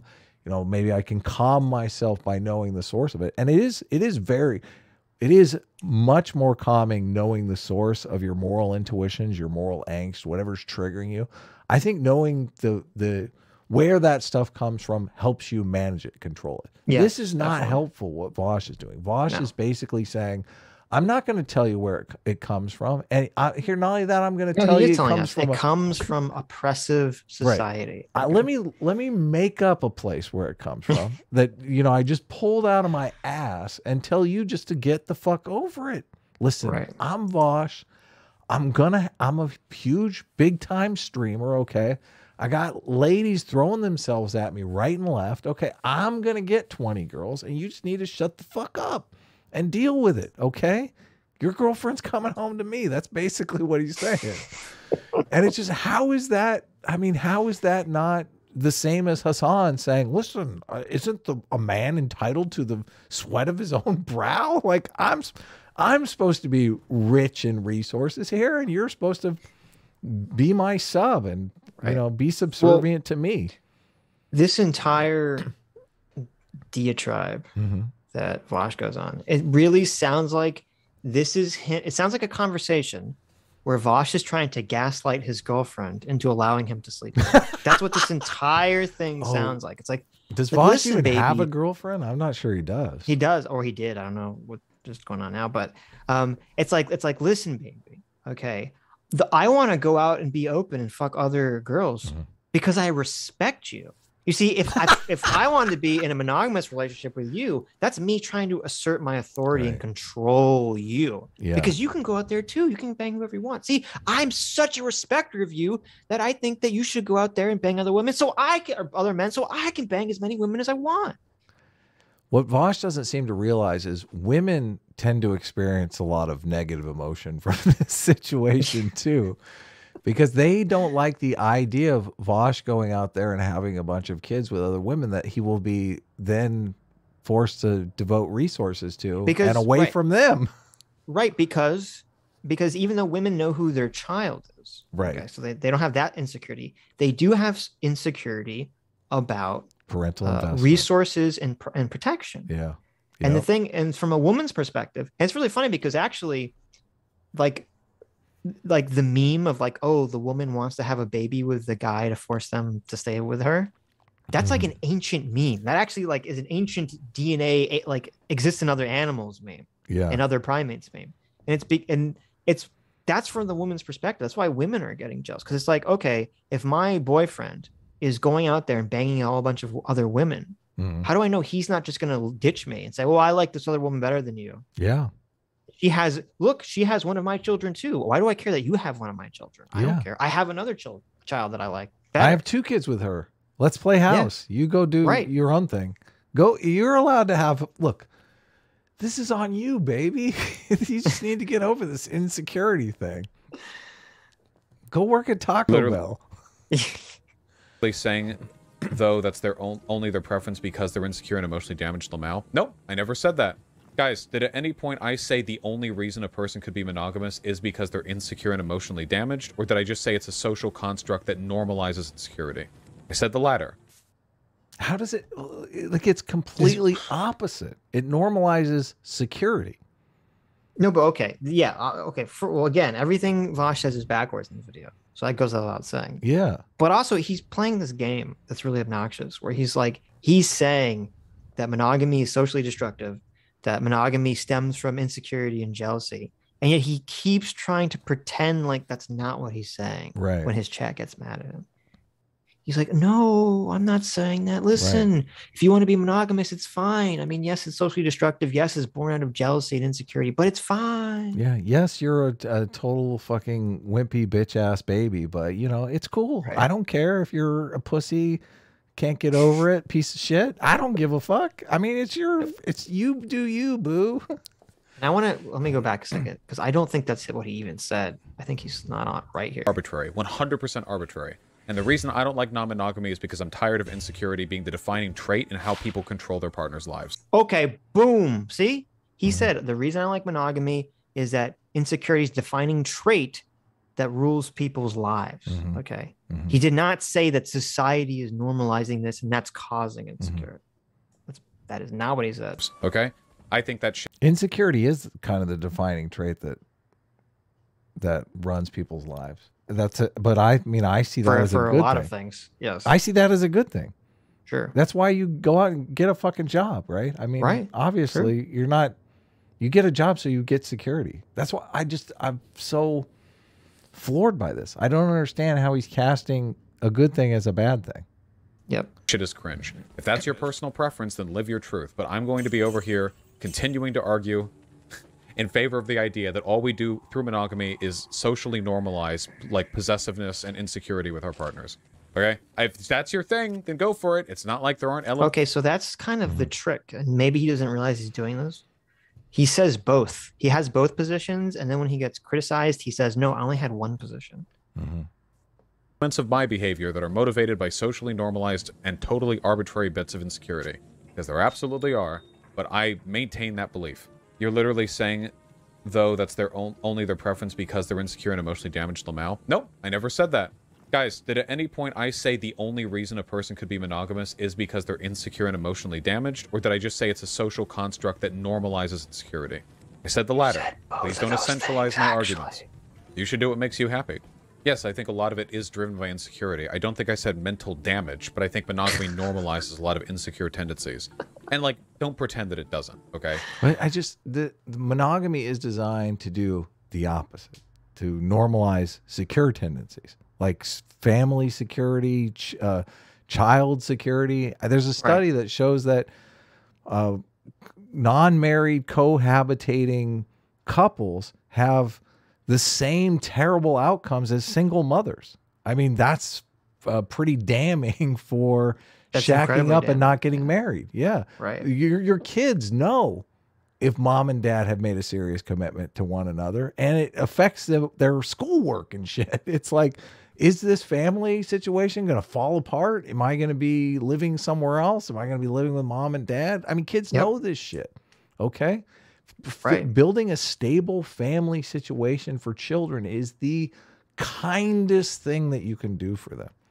So this whole idea that Vaush is putting forward here is just, I mean, it's anti society. Well, and also it doesn't make sense because under his conception of like the free love society, okay, there's going to be just as much insecurity, if not more, because it's not like every guy out there is going to be able to bang, some infinite amount of women. No. There's be tons of guys out there who get nothing. Nothing. 80% of them are going to get nothing. Right. Yeah. And so this is going to cause way more insecurity and jealousy than monogamy. Yeah. You know what jealousy leads to? It leads to stalking. You know what stalking leads to? Murder, rape, revolution. It's just baffling here. Right. Yeah, tell the crazy stalker dude, oh, you just need to get over it. Oh, what is that, a knife in your hand? Oh, just get over it, dude. Vaush has no concept of like human nature. She had a good point on this when she was on the other stream where she said, isn't a lot of people that are in these open relationships, the reason they're in open relationships is because they're too insecure to feel comfortable, placing themselves with a single person, weighing themselves down and committing. They're too insecure to commit to a single relationship. Wow. Which is very true. That is interesting. Yeah. That's because sad. if you think about it from it's funny because actually she's very right. And she's even more right on a biological perspective. Because if you say, okay, if you're in an open relationship from an evolutionary perspective, basically what that means is you're trying to say that you want to put your other genetic code in other baskets. You don't want to invest all into one woman. Right. Right. Yeah. And so what is that? That's you feeling insecure and saying you need to have a bunch of backup heirs somewhere else in the world. Yeah, I guess you're right. Yeah.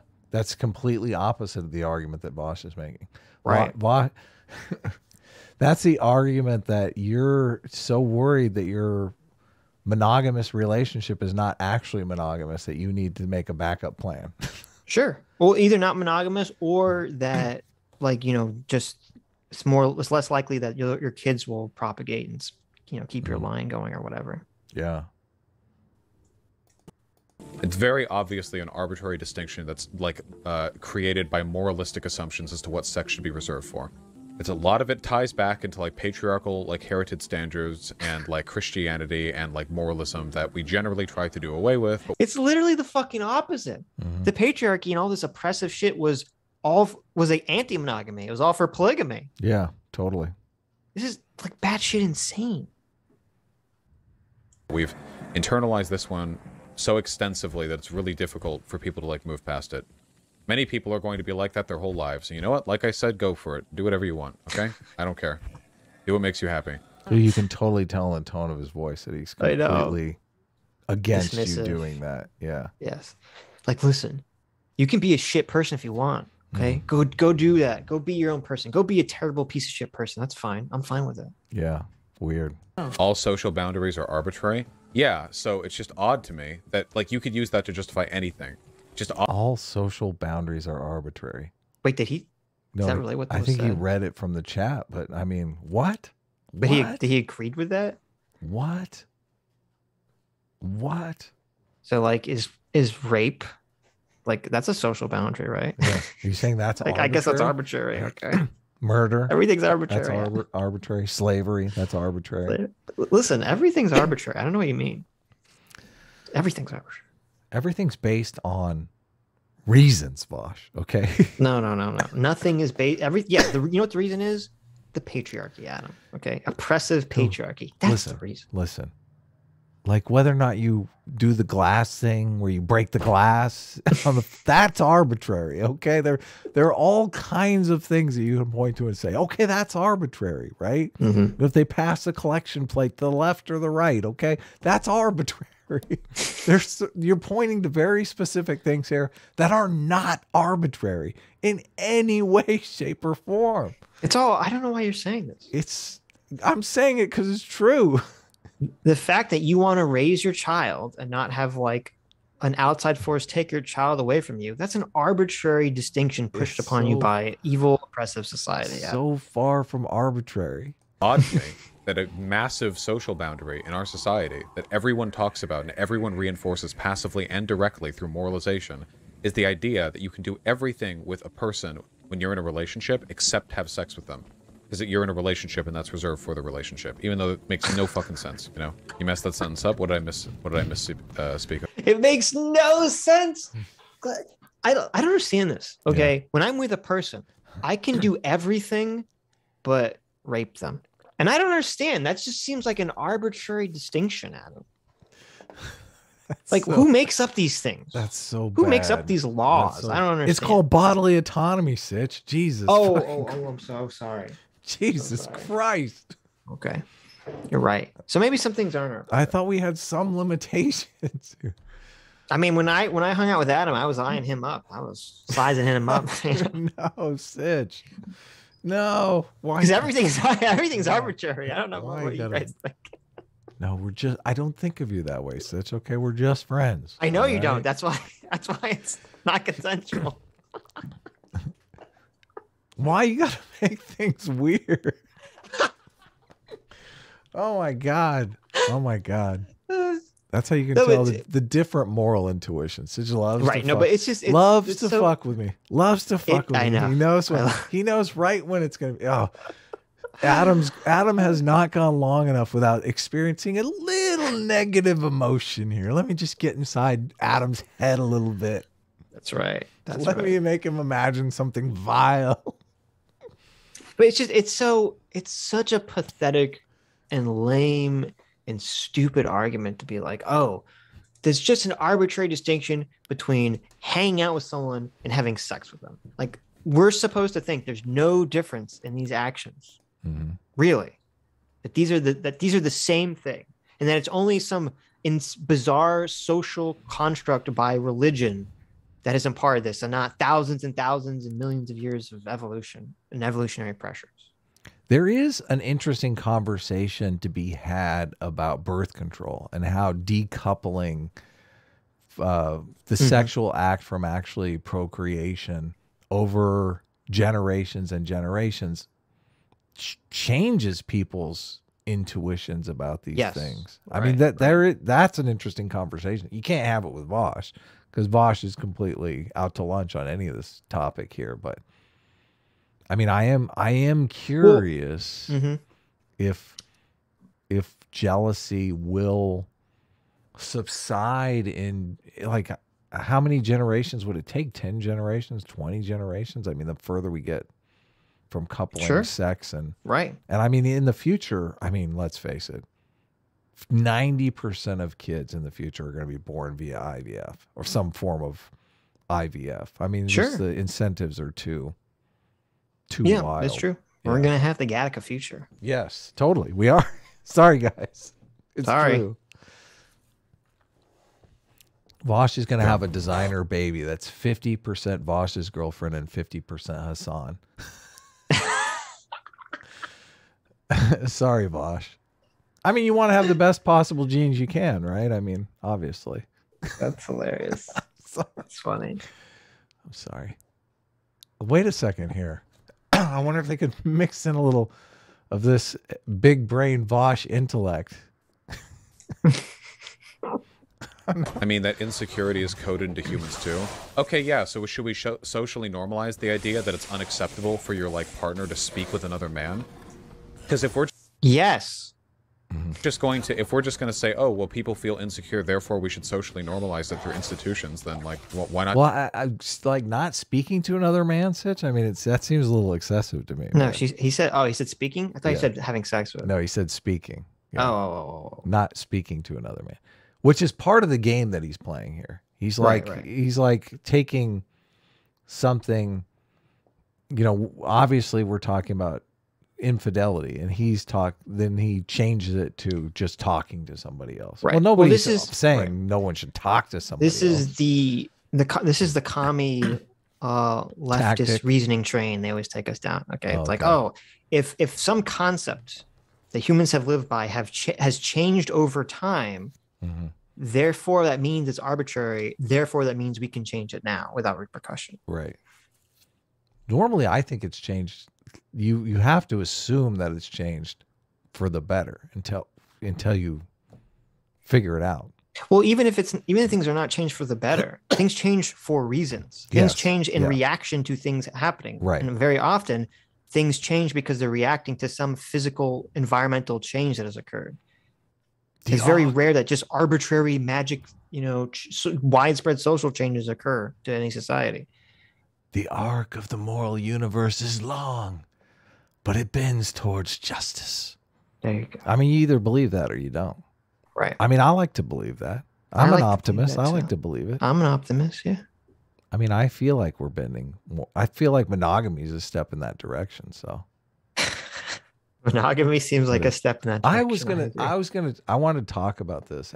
Maybe I'll just talk about it. This is all going to be moot too, because in like 20, 30 years, everyone's going to be fucking sex robots or whatever, so it doesn't matter.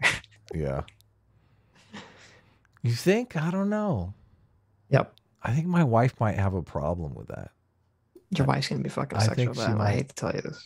I might have a problem with that. I know. Well, actually, it's going to happen. I'm trying that. I don't see now. It depends upon how human he is. I mean, like, is he like what's going? No. How's this taking place? Let me tell you the way it's. No, let me tell you the way it's going to work. Okay, you're going to have your little robot that's going to just look like a mannequin, basically, and then you put your VR goggles on, and then they look like anything you want them to look like. Oh, okay. Okay, that's probably the way it's going to. But that's going to be a very interesting time because that's going to completely like wreak havoc, or maybe it'll be a good thing. It's hard to tell. It's going to have a completely bizarre way of reframing everyone's perspectives based on evolution, because basically every man and woman alive will have access to a harem. They'll have the benefits of the access of the harem without any of the negative, or at least the physical negative or immediate negative drawbacks of that. So that's very interesting. I don't know what that's going to look like. I feel Sargon bristling at this. I can tell. I can feel it. I figured it out. If I have the robot look like 20-year-old me, I'm cool with that. That's totally fine. Like, So what? So your wife says, "Oh, your sex VR robots can only look like me and ages of me." I mean, that's a pretty good setup right there. I mean, that's good. That's workable. Yeah. Okay. Okay. That is until Adam sees the AOC model available. Oh my God! Don't get me in trouble. Not do that, right? Just tell your wife it's her such insecurity. I know you can't go Vaush. Oh God, can you imagine Vaush married? Oh my God. I know. I've felt insecure before when friends of mine like hung out with other people and I felt like I wasn't being included. Should we like make that non-normalized? Maybe everyone should just have like one friend. Like you could do that for anything. Oh, it's so cute. Vaush has had fear of missing out. I know. Listen, I feel bad sometimes when, my friends go out to eat and they don't call me. That makes me feel bad. Okay. It also makes me feel bad when someone I know is brutally murdered. Okay. And since I feel bad in both situations, I mean, I guess they're it's like equivalent, the same thing, right? It's like equivalent because I feel bad in either way, so it's the same, right? No. Great point, though. Yeah. Listen, when I eat a spoonful of chocolate truffle almond milk ice cream, okay, it makes me feel really good because it's really tasty, right? And when I thrust a knife into the eye of my sworn blood enemy that my family has been fighting for 100 years, it makes me feel really good too. So those acts are like the same because they elicit the same feeling. Okay. It all makes sense. I don't know why you're having trouble with this. It makes perfect sense. Doubtful. From a consequentialist point of view. I mean, you're talking about the difference. Vaush is talking about the difference in missing a fun night out with friends and like spending the next 18 years raising another man's No, but child.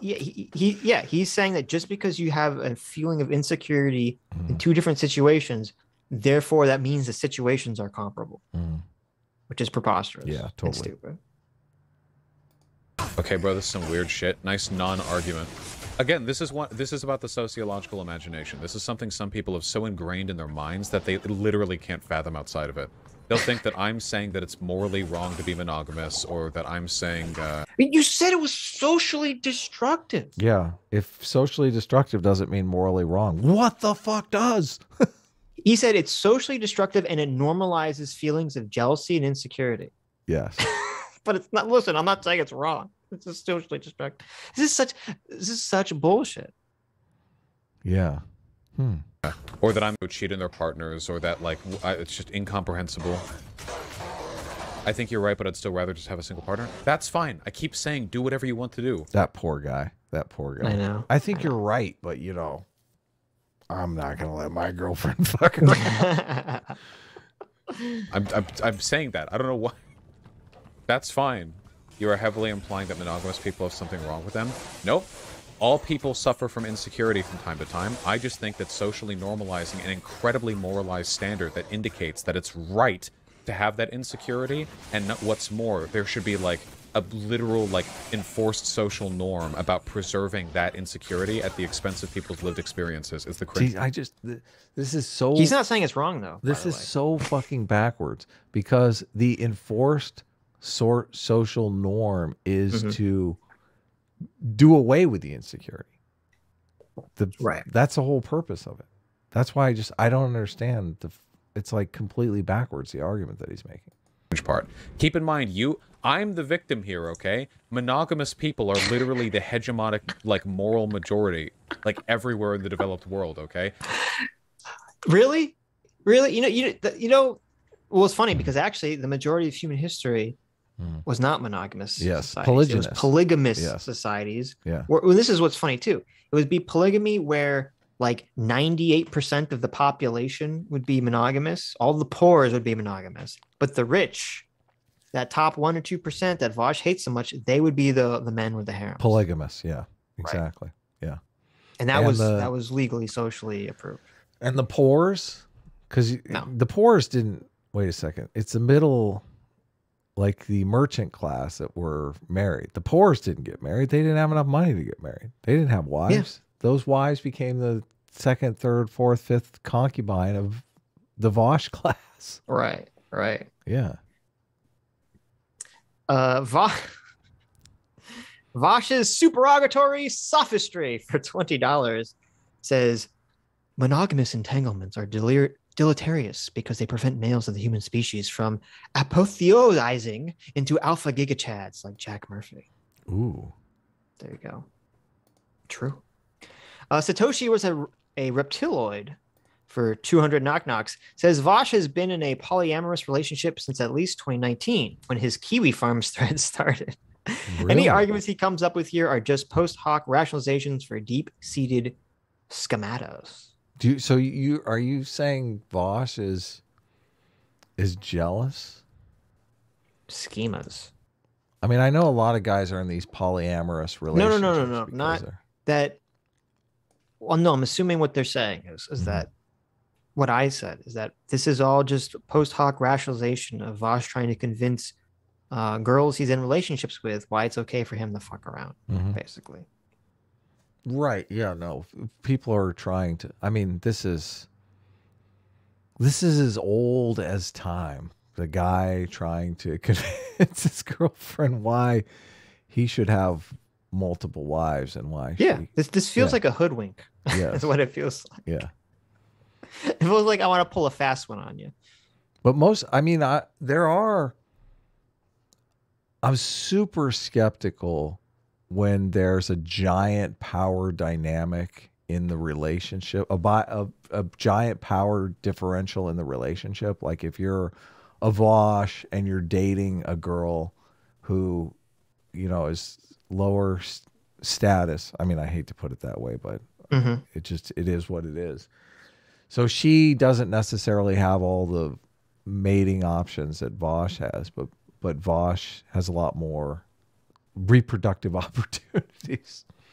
So they'll say, okay, honey, we're in this polyamorous relationship and, I'm going to mess around and you feel free to mess around, but really there's like a wink and a nudge, since there's a power differential that if the woman screws around that, okay, we'll just not go back to that one. They have 4 or 5 girls lined up. So she's just, she's all of a sudden doesn't become one of the girlfriends. So the girlfriends intuitively know, oh, this is the relationship here. He's going to screw around and I'm not really allowed to screw around if I want to stay in this multiple 5 wives type situation. And you develop exactly the same structure as polygamy. Is that not polygamy? I mean, that's exactly what it is, right? Right. Yeah. So, I mean, it's de facto polygamy, even though they're calling it polyamory. But as long as you're in a situation where you're Vaush and you're saying, I'm not going to, if you have sex with someone else, suddenly my feelings for you, my arbitrary feelings for you have changed. Well, that's the problem with these quote unquote open relationships is that they're never going to be equal. There's never going to be an equal distribution of power. There's never going to be equal distribution of sex. It's just not possible. It's always going to be one side that's getting jilted. You know how you do make an equal situation? Monogamy. That's why it monogamy. That's why it was created, Sitch. I mean, it's funny that he's the socialist egalitarian here. He doesn't seem to realize that. Like he's literally creating a giant power differential so that he can get all the sex that he wants. It's hilarious because at other people's expense. When they look at the evolution of monogamy, it almost always evolves in a way that like hampers the male's power and freedom as an individual unit. In a sense, it always empowers monogamy almost always empowers the female of the species than she was before. And so it's Vaush would be in favor of that, right? You would think. That's what you would think if he actually knew anything of what he was fucking talking about. What about polygamy? Does that empower women? No. Really? No. Being the 5th wife of Vaush doesn't Doesn't get you any special treatment or anything? Neither polygamy nor promiscuity mating strategies. None of these things are like empowering the female. And generally those mating strategies seem to exist because males of species can get away with it for whatever the environmental pressures are on them. Yeah. Because they're saying like a lot of monogamy would only evolve in situations where like the females would be so spread apart that it would not be viable for males to like search out other groups of females to keep mating with. Or there would be like so much need for mate guarding or some other, you know, protection aspect. Fascinating. So it's just how many papers did you read on this? I saw you posting screenshots. I read like 12. It seemed all this is a very interesting topic to me. And looking into how like all of our psychology, because so much of our psychology is, and the way people act is rooted on the desire to have sex. Yes. And so you have to understand that. And then you have to understand where that desire comes from and the reproductive strategies that humans have been engaged in for thousands, if not millions of years. Vaush is engaged in a reproductive strategy in this very video. Right. Yeah, he is. It's the pump and dump strategy. The pump and dump strategy. Triple J for $20. Thank you. Says we have twice as many female ancestors as we have male ancestors, specifically because natural polyamory only cuts one way, and polygamy literally reinforces power hierarchies in contrast to monogamy. He's got it so backwards. Yeah, no, that's true. That was something I read in the papers too, is that they were saying if humans were naturally like the free love species that Vaush, like chimpanzees or bonobos, like Vaush is conceptualizing, it would be estimated that you would have like 8 to 10 female ancestors for every male ancestor that you have. But since it's 2 to 1, that's why they're like, oh, that's serial monogamy with cheating on the side. Oh, really? And with also a lot of polygamy, one-way polygamy. So no, it's exactly it. Baizuku for $20 says, hey now, first time actually catching a stream. Just want to say you guys are great and keep me near enlightened centrism. Although I'm closer to the right than you guys would probably be. Well, that's good. All that matters is you got to stay in enlightened centrist. Yeah. Don't fall prey. Definitely. Yeah. Team Truth. Team Truth. J-Mac for $50 says, hey man, just be glad we're not anglerfish. Those males really got a raw deal in the reproductive category. Imagine finding a hot lady anglerfish, biting her underside, losing all sentience, and becoming her permanent sperm stack. That is the stuff of nightmares. Oh my God. Yes, there are some very dark, very not great reproductive strategies out there in the animal world. Dolphins are, I mean, everyone loves dolphins, right? Even though they reproduce in basically what amounts to rape gangs. Right. Like 3 or 4 males rove around together looking for a female that they can isolate for some fun. I know, it's terrible. I know, it's awful. It's terrible. Yeah, that's the reproductive strategy that Vaush wants you to embrace. Listen. Satoshi was a reptiloid. Reptiloid. I always said reploid. Well, I always said reploid, like Mega Man. He's like, no, it's reptiloid. Reptiloid. Yeah, reptiloid. Like, listen. Satoshi was too late. Reptiloid. A reptiloid. It's too late. You're a Mega Man character. You're a reptiloid. I don't know. Satoshi Nagamoto. They said, correction from my last super chat. I haven't been following the gossip. Vaush and his girlfriend broke up last year. I guess he's still poly though. There you go. Oh, nice. We got to check in there. Yeah, it seems like he's single now. Sure. He's playing the market here. Don't act like you're being attacked here. Non-monogamous people are the ones. I'm curious. What can we postulate on what would be a good reproductive strategy for Vaush? I'm just curious if you I was so close to saying suicide, but I don't know if that's the answer you're looking for. Sitch, you're so bad. I mean, Minecraft! I feel like if Vaush threw in with monogamy, he could probably get himself a pretty fit girl. Yeah, probably. I mean, it doesn't seem like he's a bad looking guy. He's obviously a good conversationalist. Yeah, but listen, no, really? Are you kidding me? This is all the telltale signs of like gaslighting, emotional manipulation. Right. Like this all seems like being in a very emotionally, mentally abusive relationship. No, I understand everything you're saying. Makes perfect sense. Okay, but that is because of course, Vaush, because I'm saying it. No, Vaush is embracing the pump and dump reproductive strategy. Yes. We're in agreement here, right? That reproductive strategy, ladies do not find particularly attractive. Do we agree there? I mean, let's be honest. Yes. Okay. So this strategy, I mean, for all the talk and trying to sell it and spin it as, you know, progressive and all that shit, it's not, the ladies are going to see right through this. Their lizard brains are not going to bite here. Right. I'm just curious, like if Vaush, you know, decided, I don't want to be ruled by my lizard brain. Okay. I want to stop that. I want to embrace monogamy, something that women generally find attractive in men, and just get the hottest girlfriend I can possibly get. Do you think that would be a better strategy for Vaush? I think it might be. I think someone in the chat has the best reproductive strategies for Vaush. Don't say suicide, okay? It's too dark. They said asexual. Vaush can sweat on his chair and make a homunculus. That's right. Okay. Vaush is so big-brained, his sweat so thick that when he sweats into his chair, he just clones another version of himself when he gets up.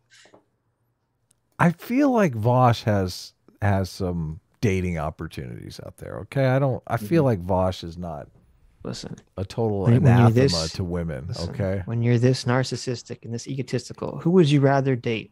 Some disgusting woman or yourself? Well, listen, there's a problem here. There's a problem here that anyone that doesn't date a clone of themselves is a simp. That's my position. I have the ultimate Sigma male position. Everything that you're saying, I completely agree with. Okay, there is a problem. I don't know if that's a good thing. Well, no, if you're characterizing Vaush as being like a narcissistic megalomaniac that only is interested in himself, okay, I agree. I agree. You got me, okay? Right. Maybe he's not necessarily interested in finding a loving relationship with a woman. Maybe he's just like, all he wants to do is play the field, okay? I just feel like over the long run, I feel like he'd be better if he turned over a new leaf and tried a different strategy. But I guess you disagree with me, or you think he's too narcissistic to even engage in this kind of obviously postulation. It would be better, sure, of course it'd be better. But trying to pair up. Humans are literally evolved to be pair off species. Being in a stable monogamous relationship is the best thing. Well, not for most according people, to Vaush, for basically everyone, psychologically and for their children and for their own well-being. Yes, of course, I agree with you. I mean, a woman would be, if Vaush was like, "Baby, it's you and me. You're my soulmate. Okay, I only think of you. You're the one for me." I mean, that would probably, a girl would probably like that. One of his dating opportunities would probably dig that. Right? Yeah. I would think so. Yeah. I mean, why doesn't he just pick, he's got, 8 or 10 dating opportunities or whatever. Because he's too insecure to commit to a relationship. Why, instead of saying, listen, this is my Thursday, this is my Friday, this is my Saturday night, why doesn't he just pick the hottest one? Why don't you just say, look, I like this. This one's the hottest. I'm going to commit. Why do people do drugs that feel good at the time, but destroy their lives later in life? Okay. Because they're in a loving monogamous relationship with someone who likes to do drugs. Okay. Exactly. Why do you have to complicate things? I'm not complicating. I'm trying to simplify it. So just before you move on, you agree? Of course, I agree. Would that be better for? Would Vaush of course it would be better. Happier? It's better for almost everyone. For everyone, probably. Right. But. And Vaush could be like a role model for his audience. They're definitely trying to pull him in that direction. They're like, Vaush, what are you talking about, you moron? Don't let your girlfriend fuck other guys. What are you doing? They're trying. They're trying to rescue Vaush from himself. Listen, if maybe Vaush is right. I mean, we don't want other Vaushes running around, right? We don't want that DNA spread. So let his girlfriend, let there be some paternity confusion. What happened with Vaush? I guess maybe she had sex with someone else and Vaush was like, nah, we're not boyfriend and girl. That shit I said about polyamory. Oh, I was just, now that you've done it, I feel insecure. Yeah, exactly. Legally and so, you guys have everything behind you and you're getting offended because I'm saying that, like, hey, maybe we could just not normalize it and highly moralize it, you know? Jesus Christ. It's just the standard that I'm talking about, Western. If you want to be monogamous... This doesn't even make sense, too, because if you look at the quote-unquote oppressive patriarch theory, okay, there's so many, it's like almost always, every, like, man in power, right? Politician, famous person. Oh, they always have a side bitch. Right. They always have, like, multiple women they're always not faithful to their wife. They're always cheating on their wife, okay? Why would, if this patriarchy bullshit was true, why wouldn't all these powerful men who are doing this behavior anyway want to normalize the behavior they're doing so they wouldn't get in trouble for doing it? Yeah. Makes perfect sense. No. Vaush monogamy. Is like, that's, the evil oppression. Vaush is the voice of the patriarchy right now, and he doesn't even know it. Yeah, this is insane. Or non-monogamous, that's fine. He's like, you guys don't, I don't understand why you guys don't like the patriarchy. Shut the fuck up. You're ruining it for all of us. I just think that the fact that monogamy is considered the default and non-monogamy is considered the aberrant social deviation is the weird part. That's not at all what you were saying earlier. Chat, is there a single quote that I have provided at any point during this discussion that is not in alignment with what I'm saying right now? This is exactly what I said. At one point you said monogamous are all doo-doo heads that should die. True. So true. No open mount, not touching this one with a 20-foot pole. Dude, you guys are so fucking weird. Holy shit. It's so obvious how blinded you are by your moral preconceptions. Just like the way you guys are treating this is literally like the way some people treat like neo-pronouns or like non-binary people or any other thing that becomes like a little bit intuitively. Talk about fucking moralizing. Now he's literally saying that they're transphobic. What a fucking dick. Yeah. This is the gaslighting. What this is the fucking dick. Listen, if you don't listen to Dear Leader, you're just like all the other bad You're people. a fucking transphobe. Oh my God. You guys sound like bigots. Guys, I also think that the gender binary is a arbitrary and destructive social construct. You gonna get mad at me for that one? Well, you're an idiot, but we're not going to get mad at you for it. It's actually entertaining. What is the logic here? He's like, you guys agree with me that gender is arbitrary. Therefore, why not agree with me that having sex with people is based on arbitrary social constructions too? Okay. Yep. Well, how does that relate to itself? What's the argument there? Just because they agree with you that one thing is arbitrary doesn't mean that they should agree with everything being arbitrary. You don't know how this works, Sitch, okay? You agree with one thing I say, you agree with it all, okay? Shut the fuck up. Listen, if you agree with me that gender roles are arbitrary, therefore you also agree that the definition between life and death is arbitrary. I think we should be able to marry and elect corpses to be president. Yeah.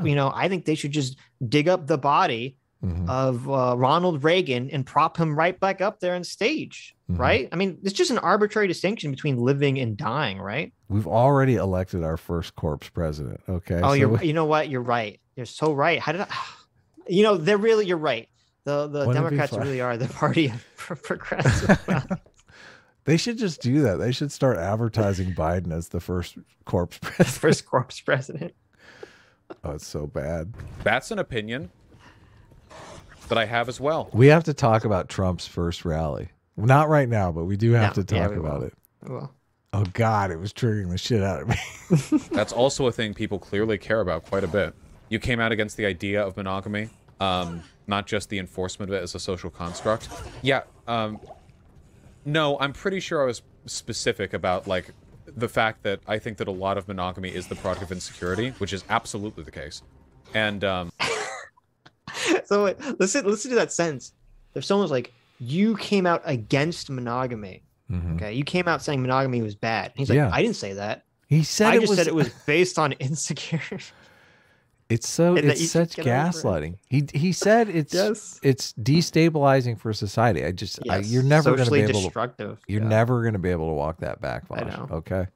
Well, you can stand by the position. Just don't try to pretend like you're saying that it's not, that you weren't claiming monogamy is a bad thing.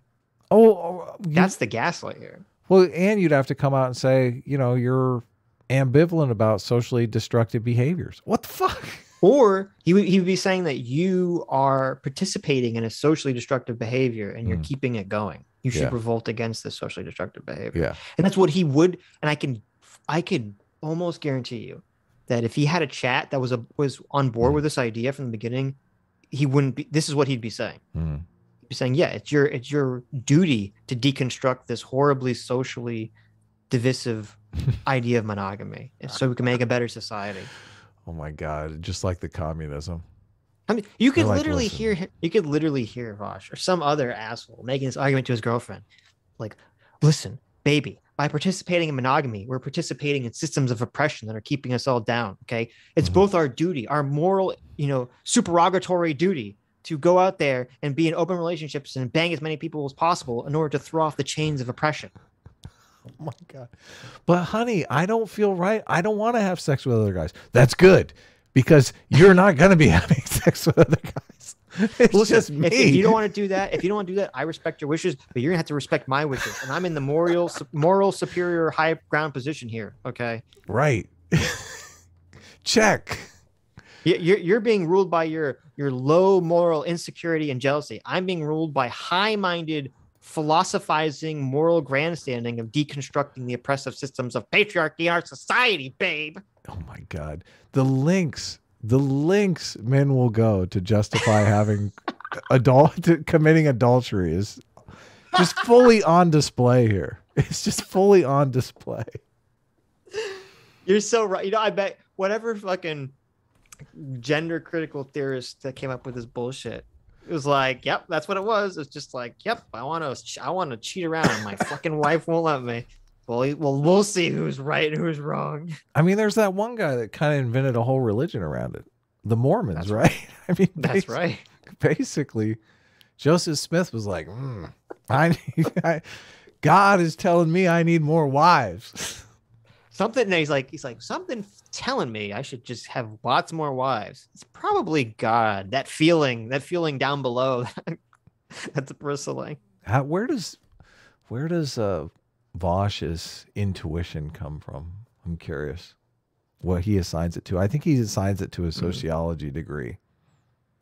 This is all things. This position comes from straight from his balls. Yeah, from his little pee-pee. But I think he probably is justifying it by a bad memory and his sociology degree. Right. Like by definition, basically. And but it's like the social normalization of those trends that bother me the most. But I'm also a gender abolitionist, aren't I? Yeah, but you haven't said that people who ascribe to the gender binary do so because they're insecure. Have you heard me talk about the gender standards that men and women perform? Wait, have you not heard me talk about toxic masculinity and toxic femininity? Have you not? As Vaush is displaying what I would argue is a perfect example of toxic masculinity. The idea that men should be able to have as much sex as they want with as many women as they want and be as promiscuous as they want. Well, I guess Vaush is advocating that women should be able to do the same. But like I said, sometimes I think that comes with a wink and a nod. Like, as long as there's this huge power differential, then you have the ability to do that. But if you actually exercise that ability, then things are going to change. I think that's how generally these things shake out. Not literally heard me. And I would completely describe that as toxic masculinity. We go on long screeds about how like huge masses of men and women participate in the enforcement of their gender and their gender roles specifically because they're desperately trying to cling to. It's so bizarre too, because it's like offering to women something that men generally want. Men generally want more variety and are more willing to have promiscuous, adulterous sex.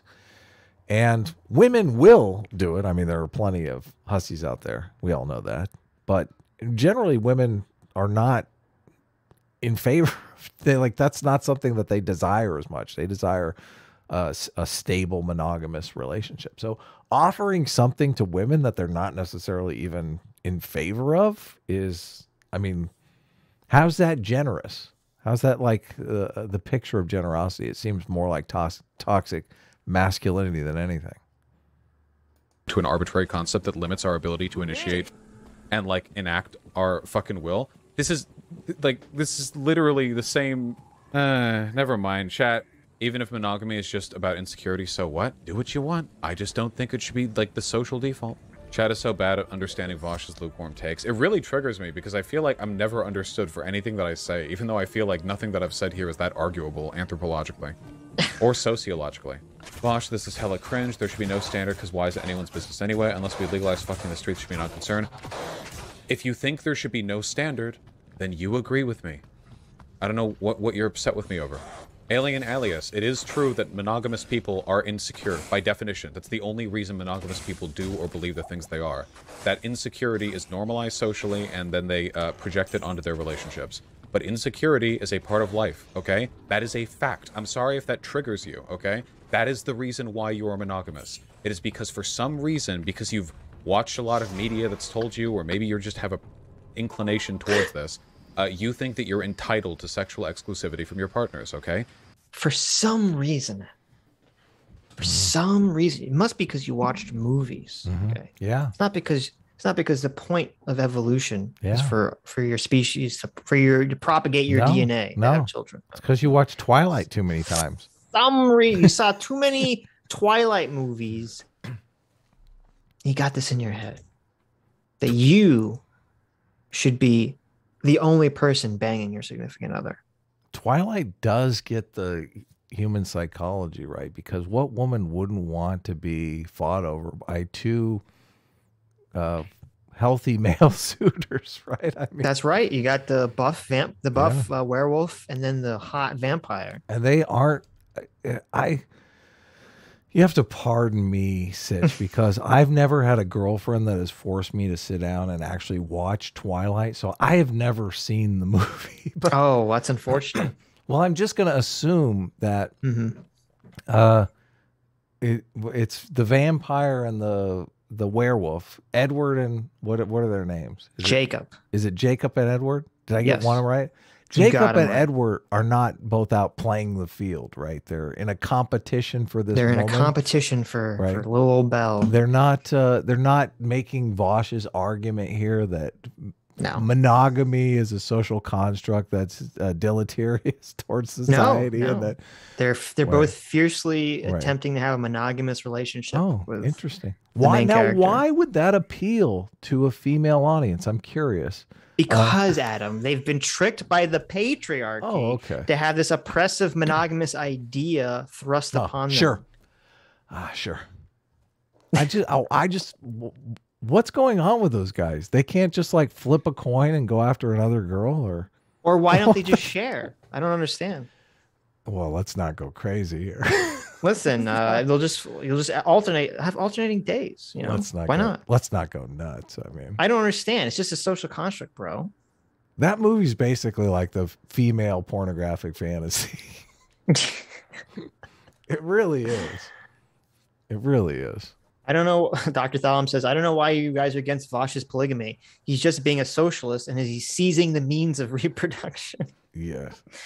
There you go. Or he's trying to, at least. He's trying to talk his way into seizing the means. I don't know how much he's seizing the means, maybe.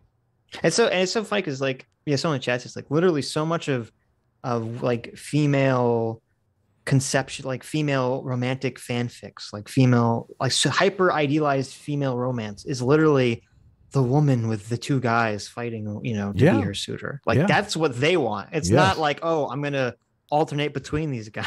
Yeah, no, I'm telling you. That's why it's so ridiculous, because Vaush is like, I got a proposition for you. You fuck whoever you want. It's like, that's not, read a romance novel, dude. That's not what they want. That's not what they want. You're very low on their priority list as soon as you open up that gamut. Right. Yeah. Because that's the thing. If Edward and Jacob are just, trading off Belle, okay, they're not going to be very committed to her at that point. Yeah. They're going to also be trading off some other ladies on the side. Exactly. Okay. Yes. Why do we have to explain this? This should be so obvious. I think it's weird because Vaush has this giant fan base that just eats up everything he says, and they're just getting the worst advice in the world. It's right. like, yeah, insecurity is a part of life. You should learn to deal with that insecurity in constructive ways. The ways that Vaush is giving you to deal with those insecurities, not so constructive, not really constructive at all. Not even for him. Like I'm sitting here trying to, give a brother some advice here. I think Vaush could probably, score himself a 10 if he put his mind to it, but not with this strategy. No, not at all. Mm-hmm. Yeah. Mm-hmm. Yeah. I'm not saying you have to like change that now because these are social norms that have been ingrained to you since life, but just be honest and admit it. Guys, I am literally applicable here. I think Shu could probably teach Vaush this stuff in like a very short conversation. Listen, just be honest, admit it. Okay. I'm not saying it's wrong. I'm just saying that your feelings on something are not your own. They were thrust upon you by an oppressive society. Oh, and they're also bad for society. But just admit it. I'm right. Crazy. All the experts agree with me. Now, I'm not going to cite those experts. I'm not going to even explain their arguments, but they agree with me. Yeah. That's all you need to know. Yeah. I'm a gender abolitionist and a man. The reason why I don't abolish my own gender is because I am still limited by the social preconceptions that I have arbitrarily adopted. You understand? Right? This is like the most basic sociology class ever, and chat's reading like crazy. I don't understand. That sounds like a bunch of bullshit to me. Yeah, totally. If someone's teaching that in sociology, they need to be fired. What about fear of STDs from partners? That's... Oh, look, someone brings up a tangible, actual problem. Right. What about your whole girlfriend that brings crabs home to you? Well, that's the thing, too, from the natural perspective, that there's belief that STDs are another reason why monogamy would be an evolved benefit. I'm sure those hunter-gatherers were like, the gods have not shined well on your infidelity. See. The one cave people, this tribe of cave people that fuck each other, they all have this sickness. Mm-hmm. And we don't fuck each other. We have single parent units. Mm-hmm. We don't have this sickness. What's going on here? Yeah, God does not like the way they do things over there. You're right, but see, that's the problem, is that then because humans, obviously back then they don't understand germ theory, they just they come up with, oh, this must be God doesn't want you to do this or something. You don't need to understand germ theory because your body does. It's called the disgust reflex. But that's not really what we're talking about. People don't have people aren't monogamous for STD fear. Okay, people are monogamous because they feel like sexual relationships should be. I think a lot of women might be monogamous for STD fear. Exclusive, that's definitely not why people are those things. It's being straight up. He's like, just declaration. That's definitely not why. Yeah, no, nobody cares about STDs, you guys. Come on. Product of homophobia. Holy shit. Chat, please. A lot of straight people's unwillingness to fool around with the same gender people is a product of the social maligning of bisexuality. This is one of the reasons why women tend to be more comfortable with bisexuality than men. This is just, God... How does that make any sense? Vaush is the dumbest person on the planet here. I don't, it's like so baffling to me that he doesn't understand. Like he literally believes that your physical attraction to other people is a social construct. Yeah. What the fuck?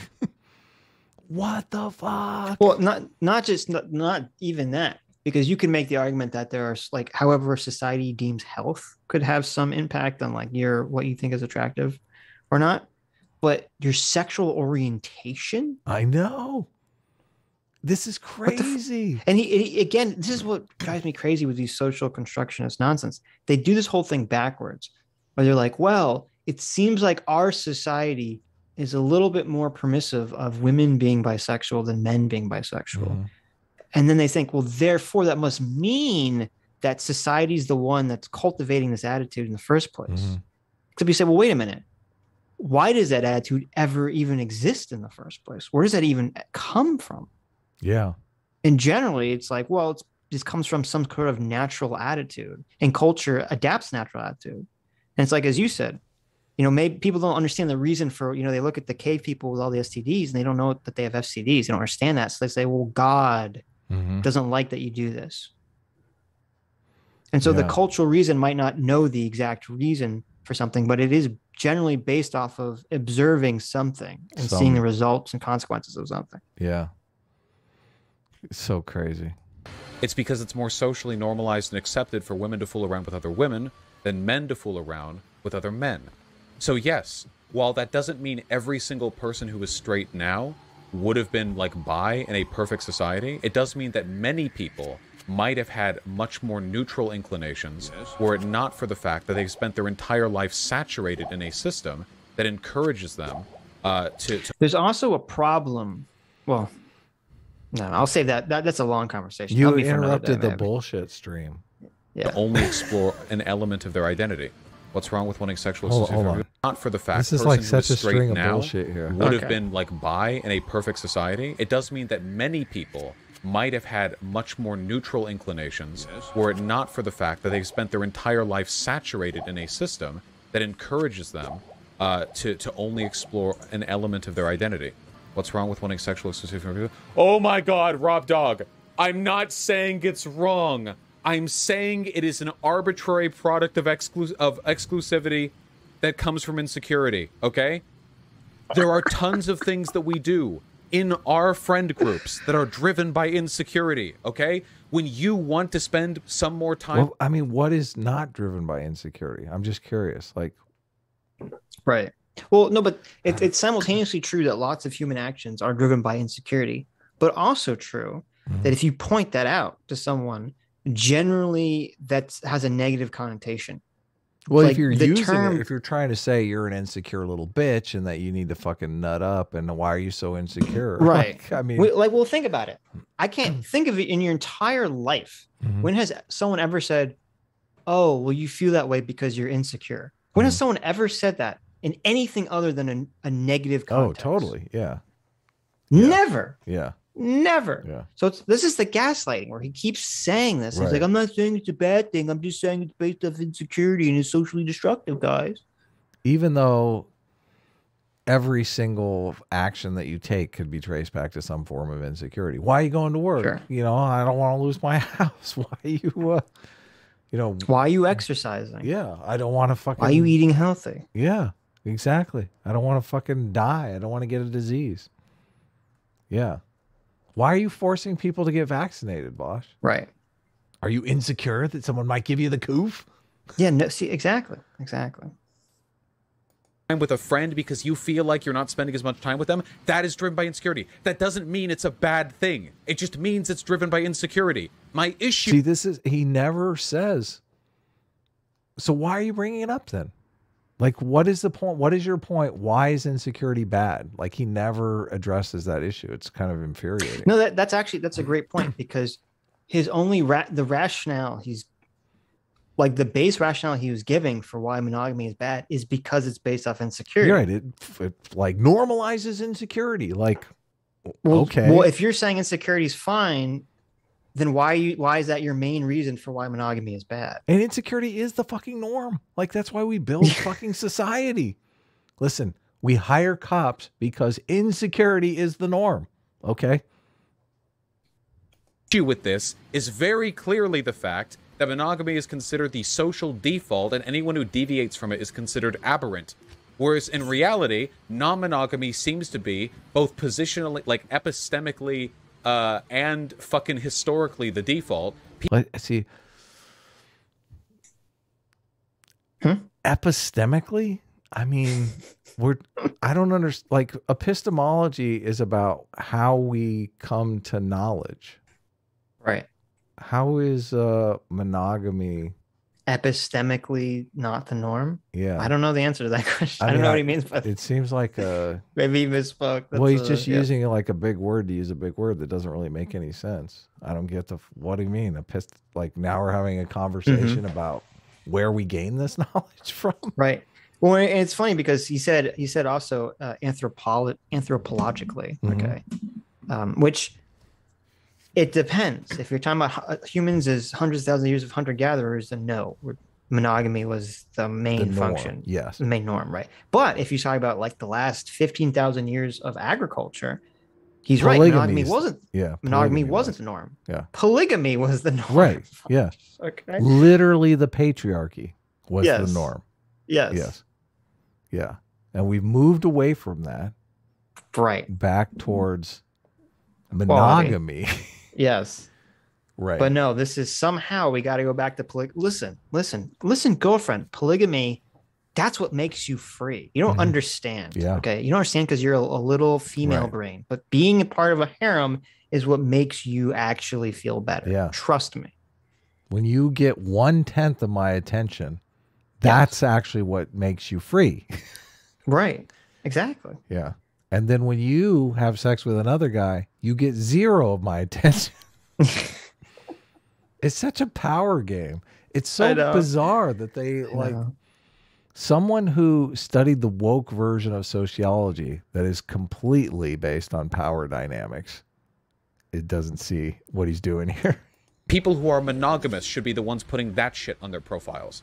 And which is more common, by the way, in Seattle, okay? I actually see that. People will specifically say they're monogamous. Great, do it. Normalize admitting that, okay? Shampoo. They don't have insecurity. He wants people in their fucking profiles like to put their pronouns and then their status of whether they believe in monogamous relationships or not. I do see people put in their profile poly. Right, because it's not the norm, and he's upset by that. He wants it to be reversed. He thinks, if you're a dirty monogamous, you should have to put mono in your profile. Well, stay away with the people. They got mono. Okay. I mean, the people who are putting poly in their profile are really doing humanity a service because that's true. That's true. This is the one night hookup thing. Right. This is not going anywhere. Literally not a feeling that like animals feel in the way that we feel. I don't think that's applicable. Wait a minute. Animals admitting that, okay? Shampoo. They don't have insecurity is literally not a feeling that like animals feel in the way that we feel. I don't think that's applicable. Animals behave in ways that their evolution guides them to because it maximizes the potential chance of their offspring. When we humans were acting in more naturally ways, we were non-monogamous. So in that case, we were. So he's so close. He's so close. He's like, well, animal. Okay, everything he's saying is fucking stupid. Okay, because first of all, he says emotions. He doesn't think animals experience emotions the way humans do, which is sort of true. Obviously, there's going to be some difference there. However, he seems to be acting off of this very dumb but very common idea that animals don't feel emotions at all. That they just feel like instincts, and that instincts are some sort of cold robotic action that like animals just perform via rote, right? Of course that's all bullshit. That's all wrong. That makes no fucking sense. And you know how we know that? Because we are fucking animals and we experience what it's like to be an animal. Totally. Okay. And and do we feel like a cold robotic programming in our brain that makes us want to do something? Or do we feel an overwhelming emotional desire? A biochemical response in our brain says, it'll feel good, or you should go do this. When you hear a dog yowl, right? Do you think they feel no emotion? Hell no. Are you kidding me? Yes. That's distress. That's fear.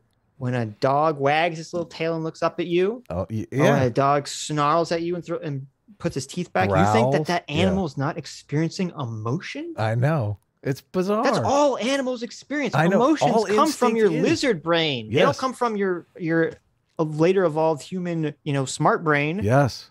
Jealousy is an instinct. Yes. It's a fucking instinct. It says, hey, kill that guy fucking my girlfriend. Right. When you got two massive gorillas squaring off, and one has the harem and the other one doesn't. Yes. You don't think the one without the harem doesn't feel jealous? Yes, they both feel jealousy. Jealousy is what's driving them to fight. Right. This is like, and Vaush, so he was so close because he's like, he's like, animals, feel that way, but humans, well, no, we're just completely detached from evolutionary pressure. Yeah.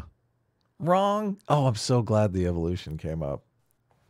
At least we know where, his dick is not doing the thinking. He can actually reason a little bit. It's a little bit of reasoning going on there. A little tiny bit of reasoning. Just a little itsy bitsy it's so funny that when you take out the emotion or the the justification. He doesn't need to justify anything when it comes to animals. Totally. Suddenly, it's like, oh, he has a completely logical take on everything. Yeah. All animals want to do is reproduce, but humans, on the other hand, they want to have harems. Well, Vaush, why do they want to have the harems? Don't ask. Society forces them to want that. Yes. The patriarchy. We're fucking around. So polyamory should be the default. No, just assume. My opinion is that the best and most neutral way of going about this would be to assume non-exclusivity. But if a person wants exclusivity, then that's fine, and you should respect that. And people who want exclusivity should be respectful towards each other and find each other and do weird monogamous stuff like holding hands or whatever. Okay? Do you honestly think insecurity isn't a bad thing? He's lying when he says this, because he wouldn't say that monogamy is socially destructive and normalizes all these negative things in our society and then turn around and say, but if people want to go off and do these things that cause all these negative societal repercussions, that's fine. They should go do that. Nobody has that position. The other side of that position is really too much for him to bear. Like the idea that the monogamous people are doing the right thing for themselves, for society, for children, for all that stuff is just a little hard to deal with. There's that. But there's also, it's just that he doesn't want to, since his chat is so resistant to this idea, he's not willing to bite the bullet here and just say like, oh, you guys are all wrong for participating in this oppressive system of monogamy. He's backpedaling. So he's weaseling it. Oh, I like that better. It can be, but it's also an inherent part of human behavior. Like, fear can be a bad thing, but I don't think the concept of a person feeling fearful is like a morally wrong explanation for some elements of human behavior. Is this really so difficult? You guys are infuriating. I hope you know that. Are you implying that fear is insecurity? I'm implying you're getting banned for 30 days. I can't. I'm sorry.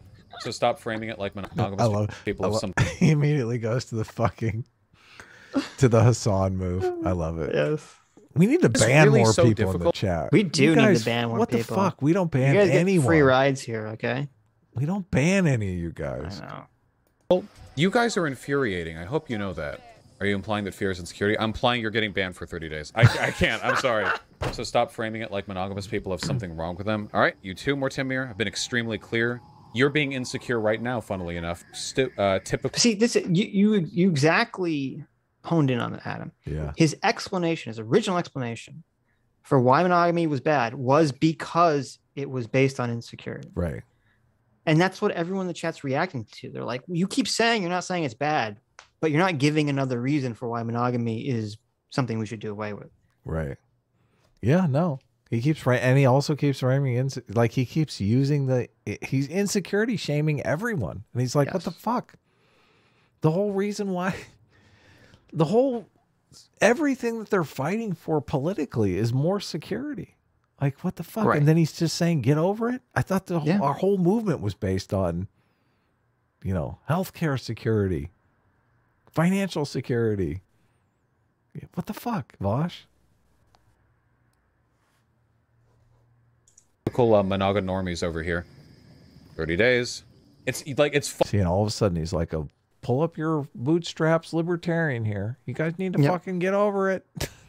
You're just insecure pieces of shit. Funny, my thing is like, you guys are acting on insecurity, and you're like, no, we're not. No, we're not. How dare you say that about us? Like, well, damn, really carrying the torch there, huh? Please chill. I've been very clear in my position, okay? If you don't like it, don't make it my problem.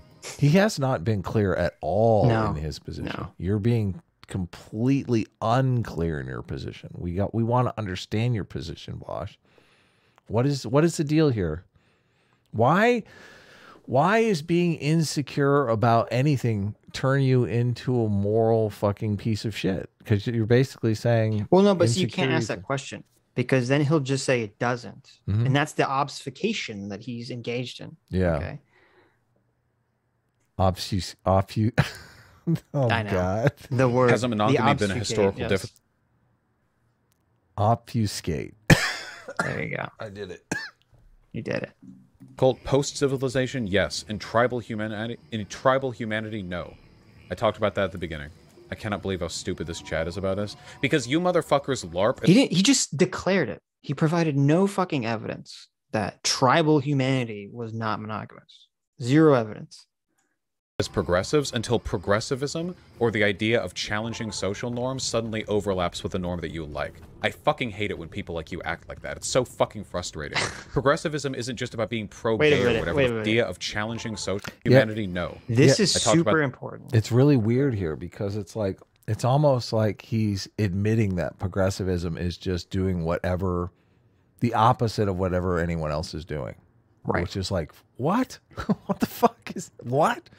Yeah, progress is just doing something different. Yeah, it seems like he's just saying, listen, well, it all makes sense. If Vaush is coming from the position that all societal norms and societal rules are oppressive, then therefore all you want to do is deconstruct everything. This is like the classic, critical theorist socialist perspective. All right. No interrupting but it's here. Right. It's just interesting because generally they don't go mask off on it like this. Yeah. He doesn't know he's going mask off though. Right. That at the beginning. I cannot believe how stupid this chat is about us. Because you motherfuckers LARP as progressives until progressivism, or the idea of challenging social norms, suddenly overlaps with the norm that you like. I fucking hate it when people like you act like that. It's so fucking frustrating. Progressivism isn't just about being pro-gay or whatever the fuck else, okay? It's about a fundamental, unconditional willingness to challenge social norms, or at the very least to be understanding of the ways in which those social norms are formed and the influences those can have socially. Okay? Now imagine he just said all that in defense of pedophilia. Yes, or fucking like anything, dueling. Like what the fuck? Cannibal. Yeah, and I'm not saying that he is. I'm just like, he's giving this argument, this grandstanding, angry, moralizing bullshit argument, when you could apply that to literally any fucking thing. Yes. Yeah. It means nothing. He's giving this is all bullshit. Yes. All bullshit. This is literally the we have to progress just to progress meme. Yeah. Yes. Yeah. It's a social norm that you aren't allowed to kill your wife's adulterer. Well, let's challenge that social norm. I think you should be able to murder him in cold blood. My daughter dated a male without my consent. Yeah, totally. I should get to kill that male. Yeah. To make sure he doesn't try to reproduce with my daughter. We don't have He honor has to killings. give me 50 heads of cattle for that right, damn it. We don't have honor killings here in the West anymore. You want to challenge that social norm? Vaush. It's like, what the fuck? Progressivism. Because if you're just progressive because you're like pro-gay or pro-trans or whatever, you're going to be the next reactionary. You can't, it's not enough. This is so... This is insane. I know. He's like, if you're not challenging every single social norm, you're a fucking reactionary. Right. But it's insane. This is fucking batshit insane to say, listen, you're not part of the political group you are because you believe in the specific policies that this political group is advocating for. Or even goals. The only way you're truly on the left is if you just want to deconstruct literally anything and everything. That's a social norm. Yeah. That's it. That's the goal. It's like, what kind of fucked up logic is that? Yeah, totally. I thought we wanted to help people. I thought progressives were about empathy, Sitch. Yeah, right. I thought my political ideas are I want what I think will maximize the most, happiness for most people. Yes, yeah. Okay, at the end of the day, and create a productive, fulfilling life for individuals. Yes, yeah. That's what I want. I don't care about deconstructing or solidifying institutions just on their own. It's whether they work or don't work. That's what I care about. Yeah. Yeah, we need the to results. examine that. It's a consequentialist. You'd think he'd be in favor of this, but I thought the deconstruction was all about problematic institutions, not institutions that were actually fucking working.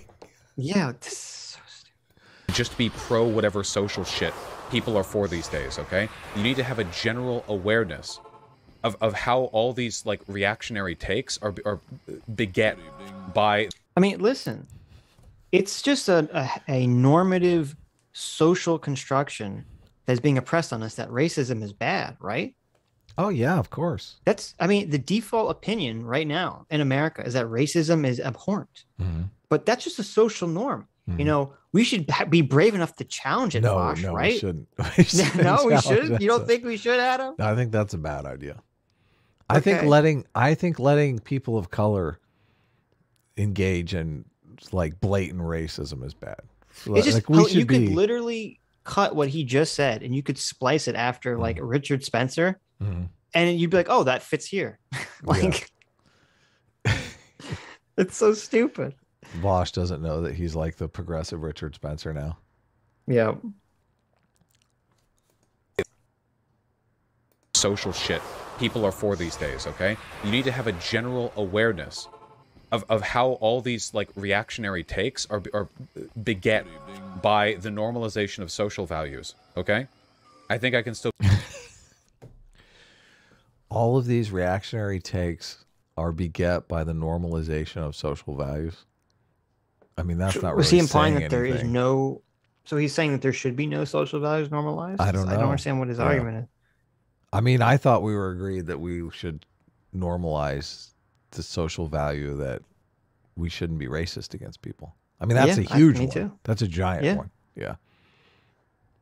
We should be accepting of gay people is one I think Vaush is... Like we weren't 50 years ago, right? That's a socialization change. What about the transgender stuff? That's all socialization, right? Yeah.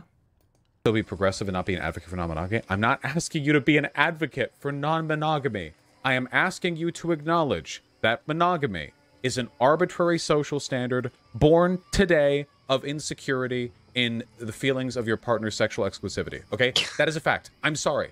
There's no... This is also like moronic too, because if the majority of the people that exist feel insecure about some behavior, doesn't that mean that it's not socialized, that it's natural? Like that's why the majority of people feel that way about something. Because the insecurity is telling them that something needs to be changed. Every emotion is designed to... Emotions come to you when your body is out of regulation, when your situation is out of regulation. That's when you get an emotion. Well, no, it's when your body's out of regulation. Maybe negative emotion.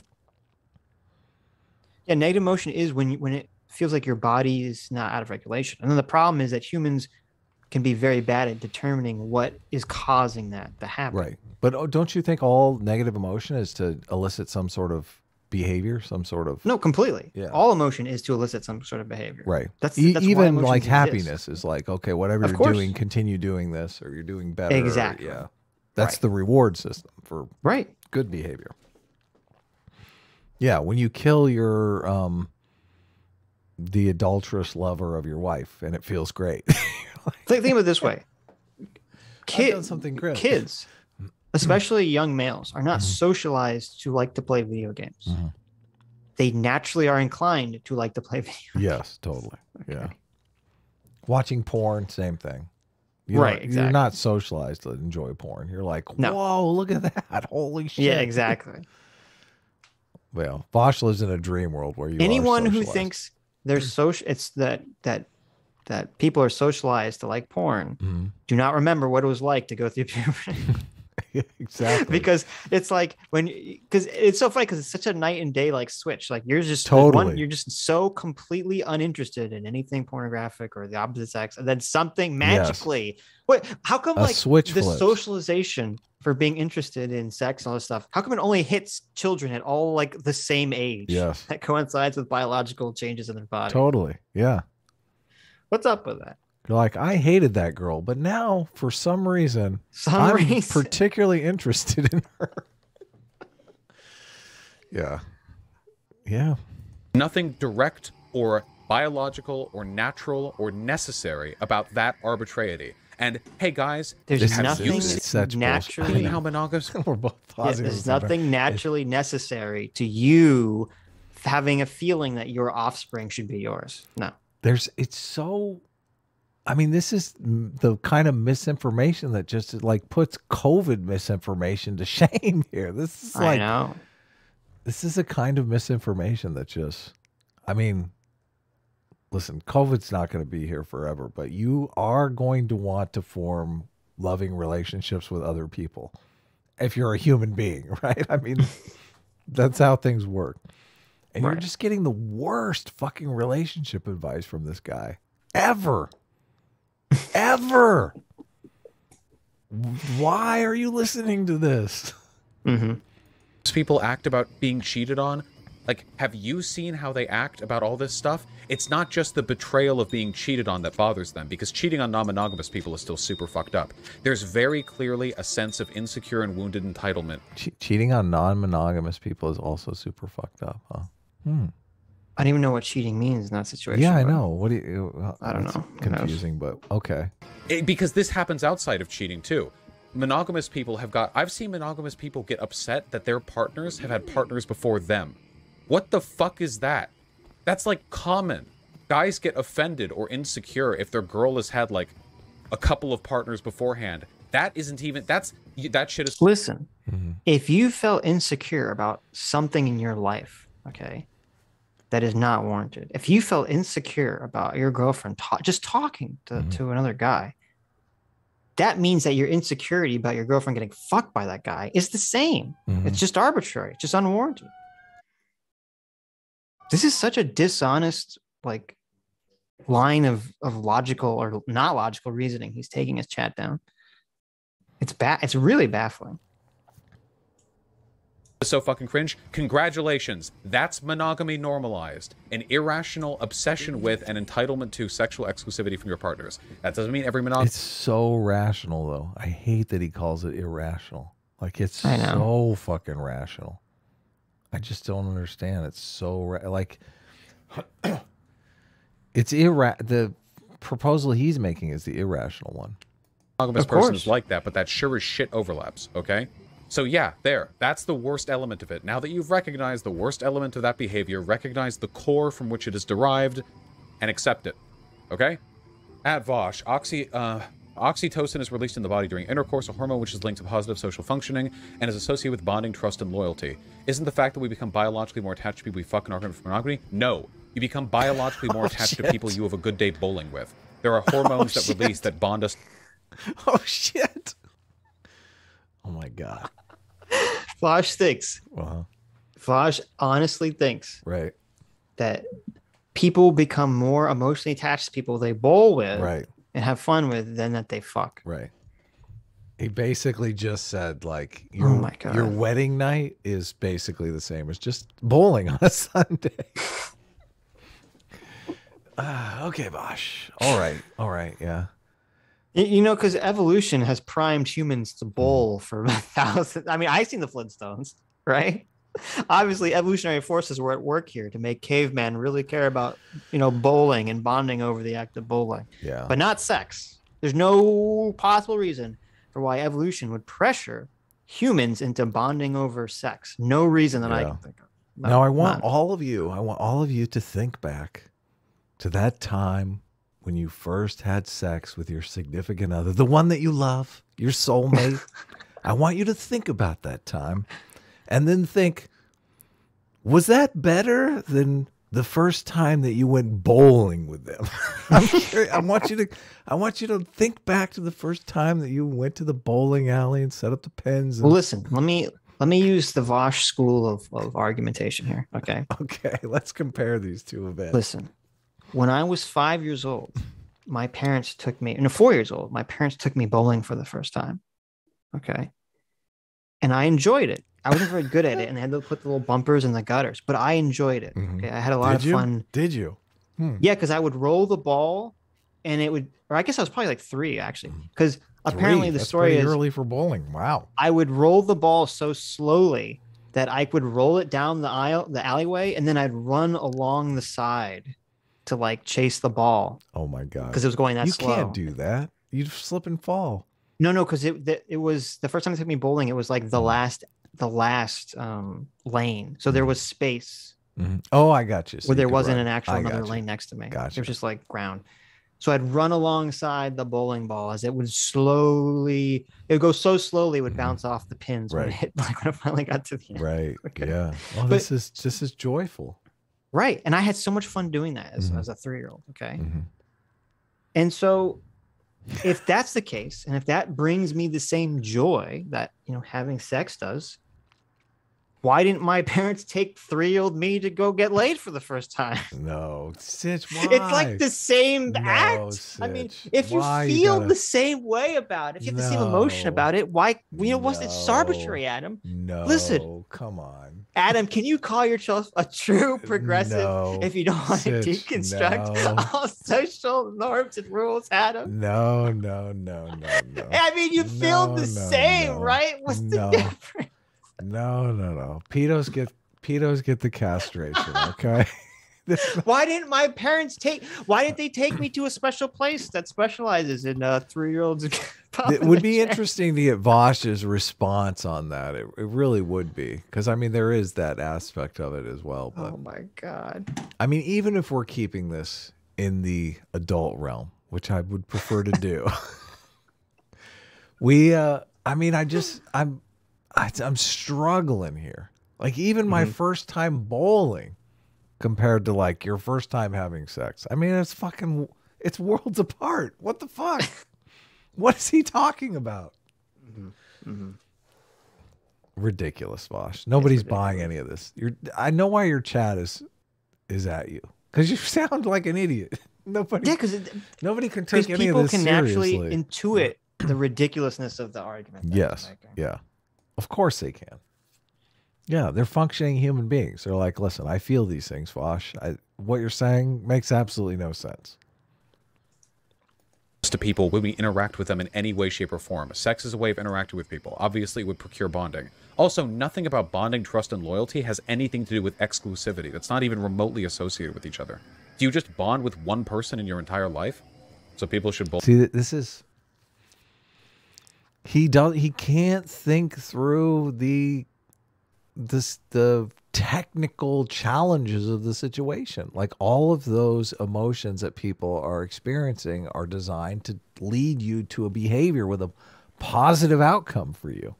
And he just does not understand that. He does not understand that, challenging these social norms is going to leave somebody in a relationship with someone who's basically a single mom, and they're going to feel unfulfilled. They're going to be like, listen, here I am raising someone else's kid. Yeah, but he doesn't. Why does he care? He's a guy. Well, I mean, yeah. He wants this pump and dump. Okay. Well, I mean, if that's a strategy he's going to continue with, though. Yeah. But, I mean, I don't know. More often? Sure. It can be to some people.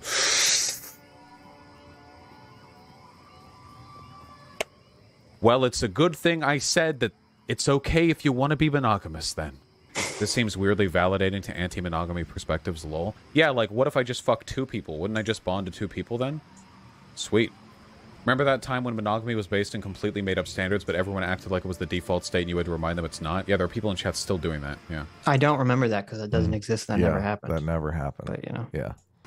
Don't polyamorous relationships require even more trust and communication? I'm not talking about polygamous relationships or polyamory or whatever else. I'm just talking about... There's so few people that can make that work. There's so few people that can be emotionally stable in that kind of situation. Right. It's like... Yeah. Okay. Non-monogamy, sexual exclusivity. Even the concept of a relationship in a modern sense is, again, modern. Do you think that, like, people 10,000 years ago had boyfriends and girlfriends? Probably not.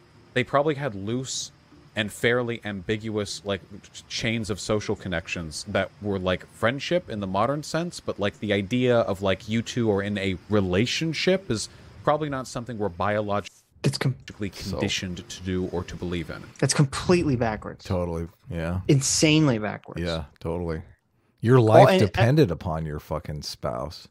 Right. And I didn't see a single paper I could find. Even the crazy people that was sex at dawn people that were making the stupid shit about that were like bonobos or chimpanzees. Yeah. Every paper, the overwhelming belief is that humans evolved to be pair bonding species. No one contests this. Nobody contests this. Yeah. To say that we don't have some ingrained idea about relationship status with the opposite sex is batshit crazy. Yeah. I'm gonna need some strong citation sources on that one, sir. It's crazy. Make such a wild claim. Yeah. That's probably something that we've sort of standardized socially with time, you know? Liz Squared, I'm not even saying I'm anti-monogamy. I'm just saying I'm anti-monogamy as a default, and that monogamy is born of insecurity, like a lot of other human behavior that I and everyone else here engages in.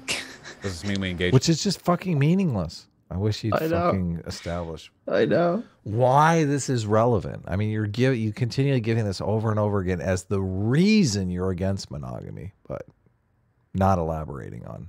In practice, yes. Congratulations.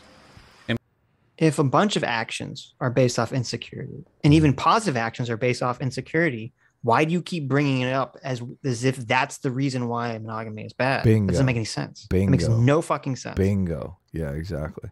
He keeps declaring it. It's almost like a God claim. It's like, I'm just saying fucking God. Like, the reason you feel this way is because God.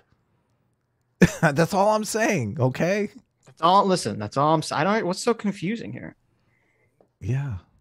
Implying there's anything like such as a default state as essentialist thinking, Vaush, polyamory, and monogamy are both arbitrary. No. Yes. Sexual exclusivity. No? Well, they're not arbitrary. Well, under his definition, neither one of them are arbitrary. Right. Is arbitrary. Sexual non-exclusivity is not arbitrary.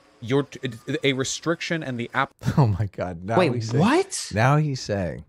Yes. Now he's saying that non-monogamy is not arbitrary. Yes. What the fuck? What the fuck? What, based on what? Yes. The actual, best way to ensure that your offspring live is completely arbitrary. But this other way that I've come up with, that way is not arbitrary. Absence of restriction are not equally arbitrary, okay? No animal alive. Mm-hmm. No animal alive's reproductive strategy, whether it's monogamy, polygamy, or promiscuity, is arbitrary. Yeah. Is arbitrary. Yeah. Yeah. Of course it's not. Never arbitrary. Yeah. Ever. There's a reason for it. Yeah. There's an evolutionary pressure that's guiding that behavior. Yeah. Period. It literally can't be arbitrary. It literally, by definition, the one thing in all of society that cannot be a social construct and that cannot be arbitrary is this. I mean, you could, because that's all evolution is. It's a pressure for reproduction. Totally. If you want to look at it as in like the genesis of some reproductive strategy, sure, you could throw out 5 reproductive strategies that were in fact arbitrary, but the ones that were successful are the ones that are going to continue to be propagated. Right. And those are by definition non-arbitrary because they're producing a result that you're actually looking for. Right. Yeah. This is insane. It's totally insane. Being able to do whatever you want is apparently the default state. Saying, oh, actually, you can't do this one thing is the arbitrary deviation from that state of being that you have to justify. They're not equally arbitrary. Married couples with children. So wait, so Vaush's argument is that doing whatever you want is, in any situation, is a non-arbitrary position. Mm-hmm. Yeah, complete. And any regulations freedom on behavior are arbitrary. Right. Okay, so not raping people, arbitrary position. Mm-hmm. Not having slaves, arbitrary position. Right. Not murdering people, arbitrary position. But being able to murder people is the non-arbitrary position because it doesn't limit any sort of freedom. Right. Yeah. Yeah. This is fucking insane. He's a 100% freedom. You can't, I mean, there's a trade-off between freedom and security. Like 100% freedom is where you lose security. It's funny. Yeah, but again, we're not even in that. We're not even in that conversation. We're in the conversation of what is arbitrary. Yes, okay? Totally. So apparently he doesn't think that humans evolved or morals evolved in humans to have to do with groups, cooperating. Yeah, that's the whole purpose of morality. Yeah. Morality is not arbitrary. Yeah. Morality can't be arbitrary. Children should be. All right. You're right. You're right. Only bands will break this stun lock. You guys are dumb as shit. It's unbelievable how unintrospective you are. You can literally fucking be monogamous if you want. At no point have I said you can. I said it like 20 fucking times. I've said it like 30 fucking times. But does anyone listen to me when these takes get any hotter than trans women or women? No. You stupid, pseudo-progressive dumb fucks are completely unwilling to analyze anything about your own behavior outside of the very basic social tenets that you've normalized by being part of progressive communities, okay? I hate you guys. I hate you so much. Oh my god. Oh my god, you're so... Yeah, is this not an example of toxic masculinity? I'm curious. This is a part that I fucking love. It's like he's just like, okay, so listen, I'm just gonna ban you guys for disagreeing with me. Yes. How is that not just fucking authoritarian? I'm Hitler. You're fucking getting banned. Completely. Yeah. Completely. Oh, just it's the craziest display. It's funny because his chat is so correct because he has not explained his argument. And I think the chat is very clearly intuiting this. They're like, they understand that there's some contradiction here that he's not addressed, even though he keeps pretending like he's addressed it. Yeah. No, they get it. Look, everyone gets this because the moral intuitions are so fucking clear in people. Everyone has experienced jealousy.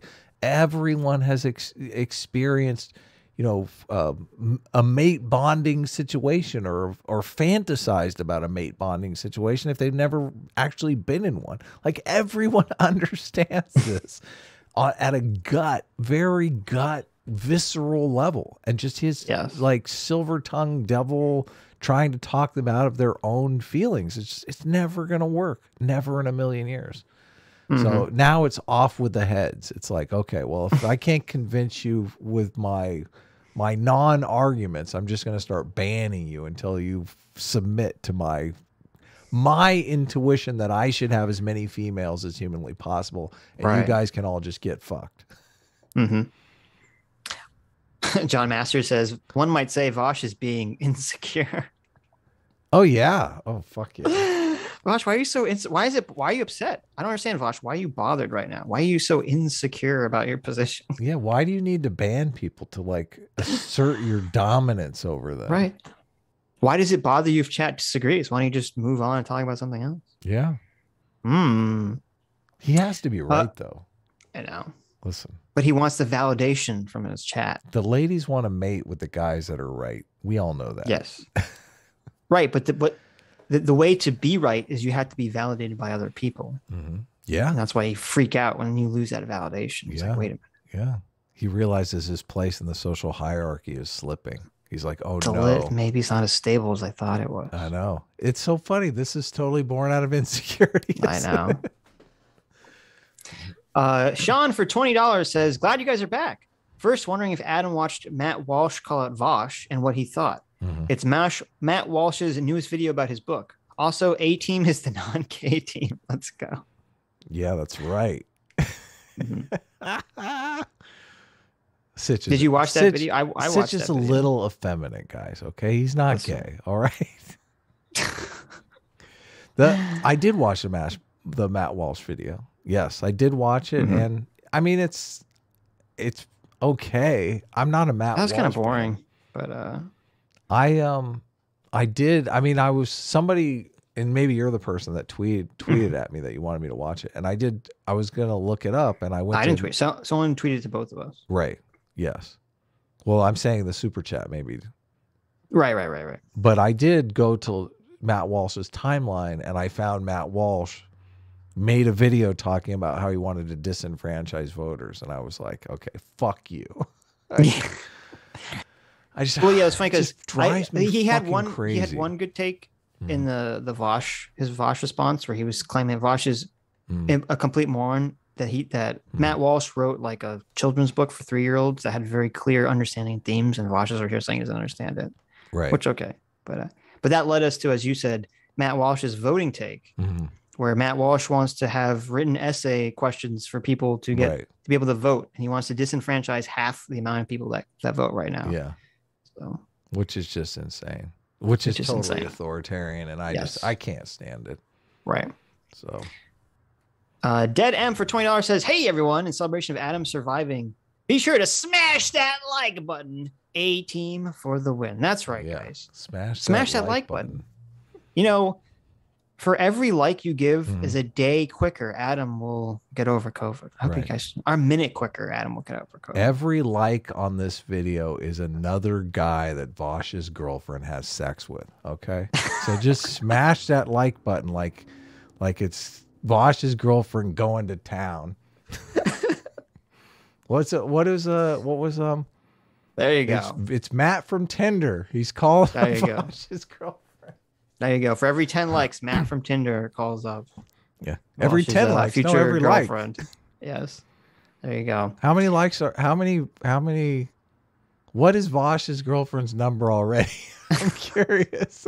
He's at 722 so far. 720. So. That's no big deal, Vaush. Don't you worry about it. Don't you lose a night of sleep over that, okay?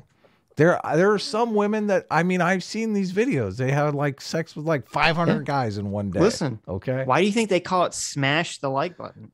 Okay. Don't you, Vaush, don't you feel jealous about that, okay? Those smashes, you're in the 700. translate. You're in the 700 club, okay? Mm-hmm. Can we get Vaush's girlfriend or future girlfriend to the 800 club? Okay. I think we can. I think we can get her to the 800 club. That's possible. Oh my God. Let's not be insecure, guys. Let's not be insecure. Don't be insecure. Come on. She's having fun. Oh my God. I feel terrible. That's so bad. I know. That literally is misogyny right there. I feel, and even from me, it feels a little. Listen, this is a comedy show rooted in misogyny. Okay. It's okay. I have even Adam has his limits. Empty Bottle of Monsters for $100. Thank you so much, Empty Bottle of Monsters. Wow. Says, after nearly a year of searching, I finally found an apartment. Thank you guys for being entertaining and reminding us there's hope for us to discuss things and understand even if we don't agree. Glad you're feeling better, Adam. Hope everyone has a great next week. Well, awesome. I'm glad you finally found an apartment. Good for you. I hope it's a great apartment. Yeah. I hope so, because I know like a lot of property stuff is crazy right now. Yeah. The market is bad for buyers and renters right now. Great for sellers. It's pretty screwed up. We need to build more houses. Definitely. J Mac for $50. Thanks so much, Jay. Says penis fact of the day. Barnacles have the longest penis in the animal kingdom. What? Per body to penis length ratio. Really? Wow. That's true. I'd heard that. So there you go. The barnacles are getting busy, like from like 10 barnacles away or something. Yeah. Barnacles are the chads of the animal kingdom. I bet you didn't know that. Fascinating. The Wooster for $20 says, Adam, I'm glad you're back and getting better. That being said, when are you going to go on an apology tour for the billions of healthy children and adolescents who caught myocarditis and died as a result of recommending the vaccine? Me? An apology tour? Yeah. I tried to look that up. Adam, billions. Well, I mean, I looked up how many people die of myocarditis or whatever. Myocarditis. And it was something like 60 people in 2017. So billions, Adam. Well, billions. It wasn't that many. I mean, it was like 63 or something like that. So billions. I was curious. Before the vaccine. I have heard a lot of people talking about this myocarditis. Milo Kardashian. A lot of people have been talking about Milo Kardashian. You know, I thought it was strange for Milo to become straight. I thought it was even weirder for Milo to become adopted by the Kardashians. That's a bold strategy. It is a heart inflammation that can range from very slight to like life threat. Yes. If you're one of 60 people in 2017, but I mean, do I need to really do an apology tour about this? You do. I mean, you do. You need to apologize. Mm-hmm. If you didn't, I mean, I'm against mandates. All I've ever said is I got the vaccine. Not good enough. Billions of people are dead.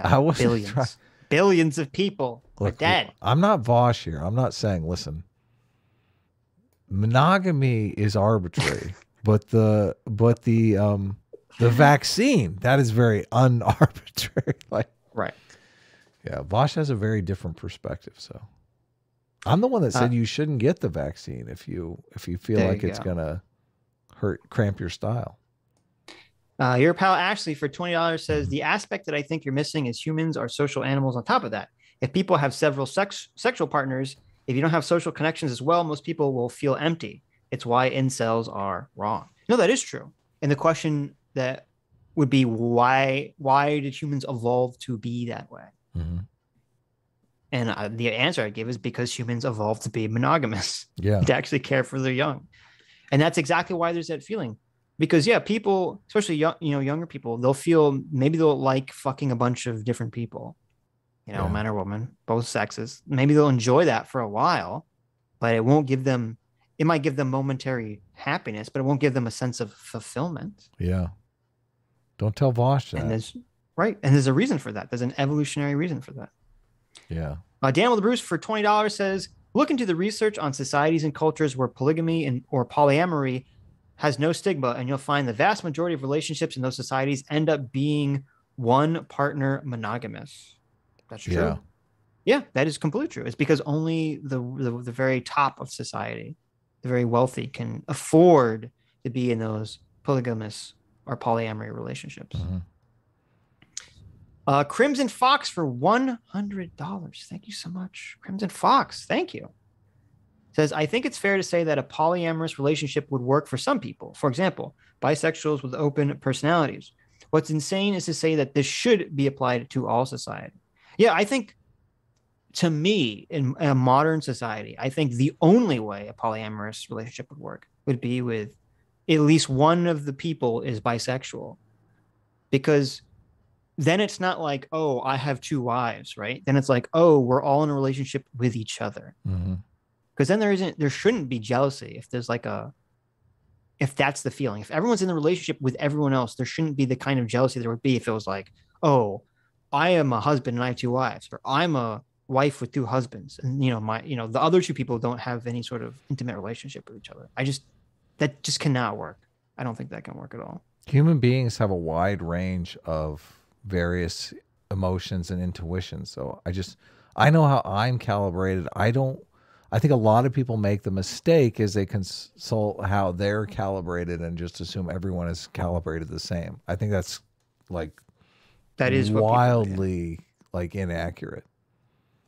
So I completely agree. There are people that can have polyamorous relationships. I'm certain of it, that are stable. I just feel like it's like to tell people that that's a possibility for everyone, I think is not true. Right. Yeah. I think people should be realistic. So desperate to justify not admitting that it's born of insecurity. There's tons of shit that we do that's born of insecurity, okay? There's tons of elements of social interaction are born of insecurity. It's fine. Just acknowledge it. Just say yes. But he's literally asking you to acknowledge that you're like a big piece of shit. And he doesn't seem to realize that. He's like, just acknowledge you're a big piece of shit. It's like, why are you calling me a piece of shit? Like this, aren't we supposed to bond over this human struggle that we all face? Like, wouldn't that be a more productive way to do it? No, you're a piece of shit. Shut up. All the women are for me. Fuck off. This is something that I feel insecure about, and I want to organize my relationships around that. And that is a totally valid perspective. 100% valid. So I picture the context of this conversation just being like, Vaush is sitting around with like 5 of his friends and they're all of their girlfriends, and just trying to rationalize how he's going to fuck every single one of them. And you're just like, you guys just stop. Like, he's basically just shaming you into like giving your girlfriend over to him. This is you know what this is? This is the cult leader. Okay. Totally. You're at the you're on the commune, and the cult leader is trying to explain to the rest of the cult why it's okay for him to bang. All of your girlfriends. Yeah. Right. And why you shouldn't all gang together with righteous indignation and castrate him in front of everyone. Like, listen, Vaush, I know that you understand most of this is born out of insecurity, but we have to cut your dick off now. Okay. That was probably another reason I'd argue that monogamy evolved in humans, is because if you have men and women living together in a cooperative group, if you don't have the roving male strategy, how could it would be very difficult for an early society where everyone knows everyone else. There's only like 50 people living together. It'd be very difficult. Yeah. Well, no, because if you have 50 people living in a foraging hunter-gatherer society, what that means is it's super easy to kill someone. Yeah. Because all you do is you wait till they fall asleep and then you beat them over the head with a rock and they die. Okay. Which other animals can't employ that strategy. They're not smart enough to employ that strategy. Let's look over the cliff edge together. Oh, look, you slipped. Right, exactly.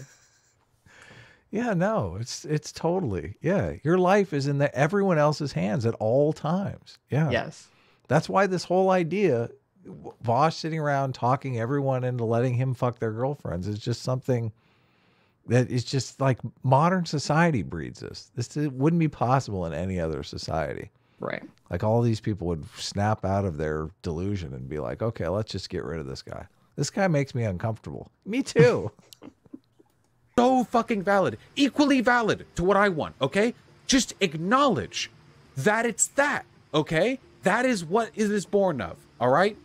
That is the thing that brings it about, okay? Just admit that. Jesus, quit pretending that monogamy in society is driven by some sort of inherent human behavior or some sort of ulterior motivation that isn't just, I feel unnaturally entitled to the sexual exclusivity of my partner. Okay. Look at, oh my God. Framing it that way is just so fucking bastardly. He's not saying it's bad, Adam. He's not saying it's bad. He's just saying it entitles you to have power over your loved one. But he's literally framing it as oppressive. Like how can you say he's saying it's bad just because he's saying it's oppressive, Adam? Well, come on, let's be fair here. Most relationships revolve around like a cooperative situation. Like both people are happy to be in the relationship, and he's framing it as, no, it's a fucking oppressive situation being, having someone who loves you and cares about you and wants the best for you. That's oppression. It's like, listen, fuck off. Listen, you fuck Adam, okay? Just because I'm saying that you want to be in a relationship where you oppress your loved one doesn't mean I'm saying that you're morally wrong for doing something that's destructive to all society. I know. It's so bonkers. It's so bonkers. Why is he doing this, Sitch? It's triggering the shit out of me. It's triggering this is the gaslight. Shit out of me. This is the sophist gaslight. Who doesn't want it? Look, most people are happy as shit when they're in a good relationship. When they're in a relationship with someone they feel cares for them and they care back. Right. Isn't that what everyone's striving for? Am I old-fashioned here, Sitch? Is this like out of style? Wanting a girlfriend that loves you or wanting a boyfriend that cares about you, doesn't want to go out and sleep with every fucking girl? Like, is that maybe that's out of style now. I don't know. I feel like that's something people want. Am I wrong, Sitch? I think you're wrong. I think you're totally wrong. Okay. It's just arbitrary. Never mind. Never mind, guys. I know the people who are in good just people I know that are in good relationships, and I always like, you're happy for them. You tend to know your friends that are in good relationships and ones that are in bad relationships. Yeah, of course. And I notice I feel happy for the ones that are in good relationships, and I feel a little sorry for the ones that are like in. Listen, if it wasn't for the arbitrary oppression of monogamy, the people in those bad relationships would be happy because they would be fucking other people. Okay. Oh, you think the fucking other people is what's missing from their relationship? That's obviously what's making them unhappy. It usually doesn't come up, but okay. It's more about domestic issues, more about like, who does more work in the house, or I don't know. Usually when the significant other comes to you and says, I think we should try an open relationship, that's generally a sign that the relationship's in a problem area already. Okay. Yeah, you're right. Never mind. Never mind. No. I'll just listen to Vaush. He knows what's up. Just admit that. It's fine. I feel entitled to stuff. You know that? And then to frame it as an entitlement. Ugh. Painful. This is so fucking painful to me. You're entitled. How dare you, Adam? How fucking dare you, Adam, feel like you're entitled to be in a relationship with someone where you provide them with time and energy and resources and then get something back for it. How fucking dare you? I know. He's literally using Frank Lunt's talking points now. He's like, I'll use the entitlement. Yes, you're right. You fucking entitled millennial. You think you deserve your Social Security. You think you deserve healthcare. The sense of entitlement. You think you deserve exclusivity just because you're offering exclusivity in exchange? Fuck you. What a Listen, fairness is an arbitrary idea, Adam. Okay. Yeah, okay. Don't fucking Scott Adams me, okay? I'll lose. Fairness is like a made-up story for I'm children. on the edge here, okay? Yeah. I'm about to lose my mind already. We still have to talk about Trump and Scott Adams. I know. If I had a girlfriend and she made me breakfast, I would love that. But if she then made breakfast for another person in the same way when they sleep over to like hang out and play like video games. Sure, they're hanging out and playing. Is that what they do? I think we just, self-report. We just had a little self-report going on. Oh, no. Yeah. Vaush, no, I'm just, what? It's just Matt from Tinder. Oh, no. I love that. He's like, I like it when my girlfriend makes me breakfast. And when somebody sleeps over, wait a minute. I mean, just to play video games, right? Like, you guys do that, right? Like, you go to your friend's house of opposite sex and you just play video games all night and you sleep over, right? Yeah. That's a thing adults do, not children, right? Well, I mean, video games for me is usually foreplay, but I mean, no, but like when I was a child, you know, I would stay over at friends' houses and we play video games all night with same-sex friends. I don't, maybe I'm out of the loop. Maybe an old man. Okay. I don't think people in their mid-20s are staying over at opposite sex friends' houses playing video games all night without the expectation of fucking. Of course. Maybe that's just my boomer mindset, but. Oh no. So I feel like we've touched on some self-report here. Let's see where this leads. And like, but not me. That would be, I would feel insecure about that. And it would make me feel bad. And I might even talk to her about that. But I think that would be okay because it's something that I associate with her and me, and for her to do it to somebody else feels a little bit weird, okay? You get it? But I don't think that's bad. I don't think it's wrong of me to feel that way. I just think that human interactions are complicated. You made it seem like all monogamy. He just did he went the non-answer Tim Pool route. It's complicated. Listen, when I feel insecure, it's okay. But when you feel insecure, it's okay, even though it causes societal harm. But it's still okay. He frames it too as weird. Like when what is that weird feeling that you have? It's called jealousy. And why do you have that jealous feeling? It's called paternity uncertainty. It's like, let's have a rational conversation about this stuff and help people understand those feelings that they're having instead of just like trying to shame them. Monogamous people are. Do you think anyone's ever been shamed out of their jealousy? I don't think so. Yeah, doubtful. Insecure? I think I said most. Or most all. Or like a good majority of. And I stand by that. Maybe some of you were just... I think I said, and I stand by that. I stand by what I think I said. This is so ridiculous. Just hit on with rocks in your head. No, if anyone's making monogamous people seem insecure, it's chat right now, okay? Do you think all monogamous people are insecure? What? Literally? Just, here, wait. Leftist Killbot. We're ending it right now. Let me just ask you. Leftist Killbot asks, do you think all monogamous people are insecure? Like, couldn't a person be secure in their monogamy? Why don't you feel comfortable with your partner fucking other people? Answer the question. Leftist Killbot. I've only have you highlighted in chat. I'm not looking at anyone else. This it's is so just good. you. Okay, it's just you right now. I'm looking at you. Why do you feel uncomfortable? Answer. Why? Why? Why do you, what is leading you to place this restriction? Why? Come on, say it. Say it. I'm not exactly sure. Maybe. I'm not exactly sure. It's called paternity uncertainty. Look it up. Think about it, Leftist Killbot. Because there's one answer. And it's jealousy. Ding, ding, ding, ding, ding. What is the jealousy a signal for? What is what behavior is jealousy trying to elicit in you? You'd be jealous. You think it's something that should be reserved for you. And if that's how you feel, that's fine.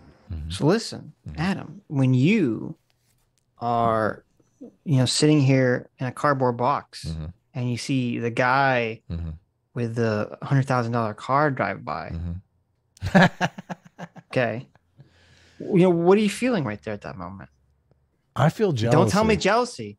Is it jealousy? Because if it's jealousy, then, you know, then it's just an arbitrary social construct. I feel jealousy. I'm like, how come I don't have that car? Yeah. Society is so lame. I should have that car. Yeah. I mean, I think we should be in an open, non-monogamous relationship with our property, right? Yeah. I mean, isn't that what socialism is? That's exactly what socialism is. We should be in open relationships with our property and our people. I guess he's just being consistent. It's so sad that he can't, that's the guy doesn't know why he has those feelings. And Vaush is the sociology major. Right. He just conceptualizes jealousy as something that you need to suck up. That society has imposed on you through social conditioning. Yeah. Yeah. Yeah. It's all arbitrary, Vaush. You keep thinking arbitrary. That's fine. There's more than one answer. That's like the majority of the answer. At Vaush, burden of proof. For me, all right. I can't believe no one in his chat has paternity uncertainty. Nobody in his chat knows anything about evolutionary psychology. Well, of course they don't. A bunch of leftist socialist types. Right. Sad. We're getting you too, buddy. Jealousy. Oh, wait. Banned somebody. It said the burden was on it. Someone's saying the burden of proof is on Vaush, and Vaush banned them for that. To provide no proof for this insane statement. It's that other person has broken an agreement we've made. It's not about jealousy. It's about dishonesty. Here. That's a good one too. Right. But the reason you made that agreement ahead of time is because of jealousy. Like that's why you're throwing down that agreement. You're saying, listen, there's this thing that happens to me when I think of you having sex with other people. It's called jealousy. And she goes, oh, that happens to me too. I don't like that feeling. Oh, well, let's make an agreement. Let's make an agreement. That's right. We won't do that. We won't put that terrible feeling that we both have on each other. And then, Vaush comes along and he's like, well, I feel like maybe that agreement is kind of flexible.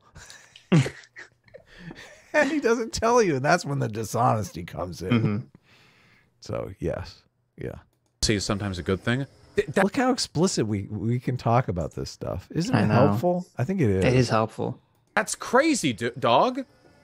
Good thing at no point during this have I said that jealousy is a ubiquitously bad thing or insecurity is a ubiquitously bad thing. You did, Vaush. It was the very first thing that you said. You said it was fucking detrimental to society. How can you... I mean, detrimental to society is like the worst thing. The worst thing that something can be, right? Listen, just because I think something's detrimental to society doesn't mean I think it's bad, okay? This is a new way of using language that you just don't understand. Listen, the entire argument over things like drugs, alcohol, pornography, it is that these things are detrimental to society. And the argument people make is whether or not they are detrimental to society. If you believe that they're detrimental to society, you tend to be against them. Okay. Right. Like there's a threshold there. Abortion, same thing, like all of these things. Yeah. I'm in favor of things that I think are detrimental to society. Slavery, gambling, like all of these things. We're in a constant dialogue going. Star Wars sequels. Yeah, Star Wars sequels, woke movies, fucking like ESG investing, like cryptocurrency. Like the list goes on and on and on. Jeez, this is so fucking simple. These are feelings that people have that moderate their social interactions. I don't think this element of insecurity is justified enough to warrant a social norm. But if you want to do that, that's fine. Doesn't jealousy stem from insecurity? Yes. I mean, I guess that's the big connection there, right? Would it be more accurate to say it's a social expectation more than insecurity? Oh, look, he made a connection for them. Jealousy stems from insecurity. Oh, wow. I wonder. Well, someone in his chat did. He didn't make that connection. Right. Yeah. I wonder if hunger has anything to do with lack of eating. It's fucking weird. You know, it's so strange. I notice when I don't put food in my mouth, I get this very strange, uncomfortable feeling in my stomach. You get the tummy rumblers there. I think the feeling in my stomach I get when I don't consume food product is arbitrary. Yeah, honestly, hunger is totally arbitrary. It's totally arbitrary. You just eat tree bark. Yeah. That'll make you feel better. Like, why do I care about this feeling in my stomach more than I care about, you know, the feeling of the grass underneath my feet? Like, this is an arbitrary distinction that we're making. Yeah. Yeah. All these emotions relate back to survival. Entitlement to the other sexual exclusivity is a form of insecurity. Like how guys, hey! You know how it's a social standard that a lot of guys are raised into, saying like they believe they're entitled to the attention of the girls? You know that standard? You see? It's like that at the end of the video game, you get the girl type of trope. Guys think they're entitled to like the affection or the attention of a woman, right? So social norms. Now he's totally conflating. I know. Like attention with like agreed upon exclusivity. Well, this is yeah, no, exactly. And this is also the weasel language here. Because as you pointed out, he did the Frank Lutz thing. He said he used the word entitlement. Yeah. Okay. And I'm sure if you were to question him on this, he would do the same thing he did with the word insecurity. He's like, I'm not saying entitlement is bad. Right. You know, you can be entitled to lots of positive things. Yeah. But then he just keeps using negative examples. Oh, let me conflate this with like you feeling like you're entitled, you know, to the attention or sexual, you know, access of women. So therefore, it's the same thing. You're entitled to the fruits of your labor. When your boss takes that $800 from you, he's ripping you off. Right. Oh, right. Entitlement's okay there, Vaush, I guess. Yeah. It's almost like you have to make deeper arguments or actually think about the issue deeper, and you can't just give these like broad assessments like, oh, you're just entitled or you're just insecure, or blah, blah, blah. All he really knows is like the ad hominem, though. That's really all he consists of. I mean, this entire conversation, as I said, has been very dishonest conflation and very dishonest logic leaping to try to gaslight his audience into supporting this crazy position. Instill in them a feeling that leads them to be insecure, right? And that insecurity is a product of the entitlement that they feel, right? We've all said this before. Now, does that mean that you personally are a bad person if you feel insecure because... So also, Vaush is so head on ass about social constructionism or constructivism that he thinks that the only reason males feel insecure or upset when they cannot get the attention of any females is because of social conditioning to make them feel that way. Yeah. Ridiculous. Yeah. It's so funny because like this is the same group of people who, when it comes to vaccine stuff, they'll be like, trust the science, trust the experts. Why are you science deniers? Blah, blah, blah. And it's like, no, everyone denies science when it suits them. No one cares about science. Okay. Oh, I totally. They only pull out the science when it conforms to the pre-existing notions that they want to push. Totally. The first thing to go is science every single time. Right. I don't. The social constructionist thing it's so weird to me because it's like you have to have zero like recognition of your own development. I don't understand. Like I remember, it's been a while, but I remember like coming to the realization that girls were like, I was being drawn to, right? There's that switch that flips when you're during puberty, when you're like, okay, I was totally ambivalent about these girls, and now all of a sudden I'm completely interested, and you're kind of trying to figure it out, like you don't necessarily understand it. It's just a weird sexual attraction that you have, and you're just like, okay, now certain things I'm looking at, they're making me feel differently than like as a child. I don't think you ever really look at a woman's breasts in the way that you do once you become sexually aware. It's just so night and day. Completely. But that's not who came, like, how is that socially constructed? It's completely bonkers to me to even think of it as socially constructed. Yes.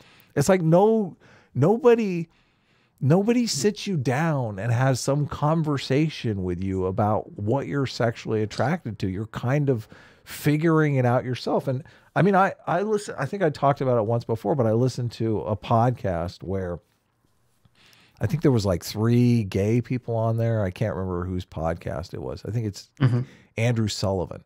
Andrew Sullivan had 2 of his guests were gay, and they talked about exactly what I'm talking about here from the gay perspective, which has got to be even like weirder, because not only are you like attracted to the same sex, you are living in a situation where there's just not like 1,000 pieces of media that you can turn to kind of explain what you're feeling internally and kind of like calibrate yourself to. So you're forced to you're in very, it's the way that they described it seemed very isolating in a way that I had never really even contemplated before. Right. Yeah. Which, yeah. And go ahead. That's a perfect example, because it shows that how Vaush and the other social constructionists have it completely ass backwards. Yeah. Ass backwards. They think the kids are watching media. And then that's conditioning them to want to like hook up and have sex and be sexually active. When it's the opposite. The kids are completely not interested until all of a sudden puberty hits. These biological instincts and urges start kicking in, and they're confused because they've never experienced this before. Right. And then so they turn to media to understand what they're already feeling. Yes. To answer the internal biological urges that are developing in them. Yes. Right. Completely backwards.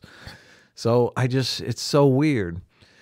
It's so weird. And I don't know how you could even call yourself a gay advocate, which Vaush definitely does, and not even be conscious of that experience. Like, he literally lives in this weird world, and maybe it's just a product of having a sociology degree that I would hazard a guess just makes you stupider.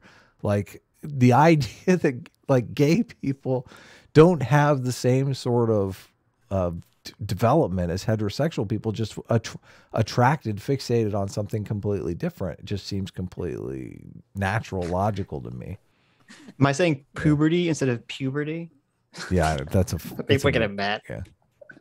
Mad about my Florida accent. It's a word you should. Puberty. First of all, it's a word you should never say on a comedy show. A lot of like the metropolitan Florida accent is saying things that you would say like that would be a Southern thing to say, but you say it with no Southern accent, so it becomes confusing. And they're like, "Wait, what? Are you saying that?" Puberty? There's like because it's like you're saying puberty the way you would with a Southern accent, but you say it without Southern accent, and you're like confused. I'm so sorry. Puberty. How does Vaush help his?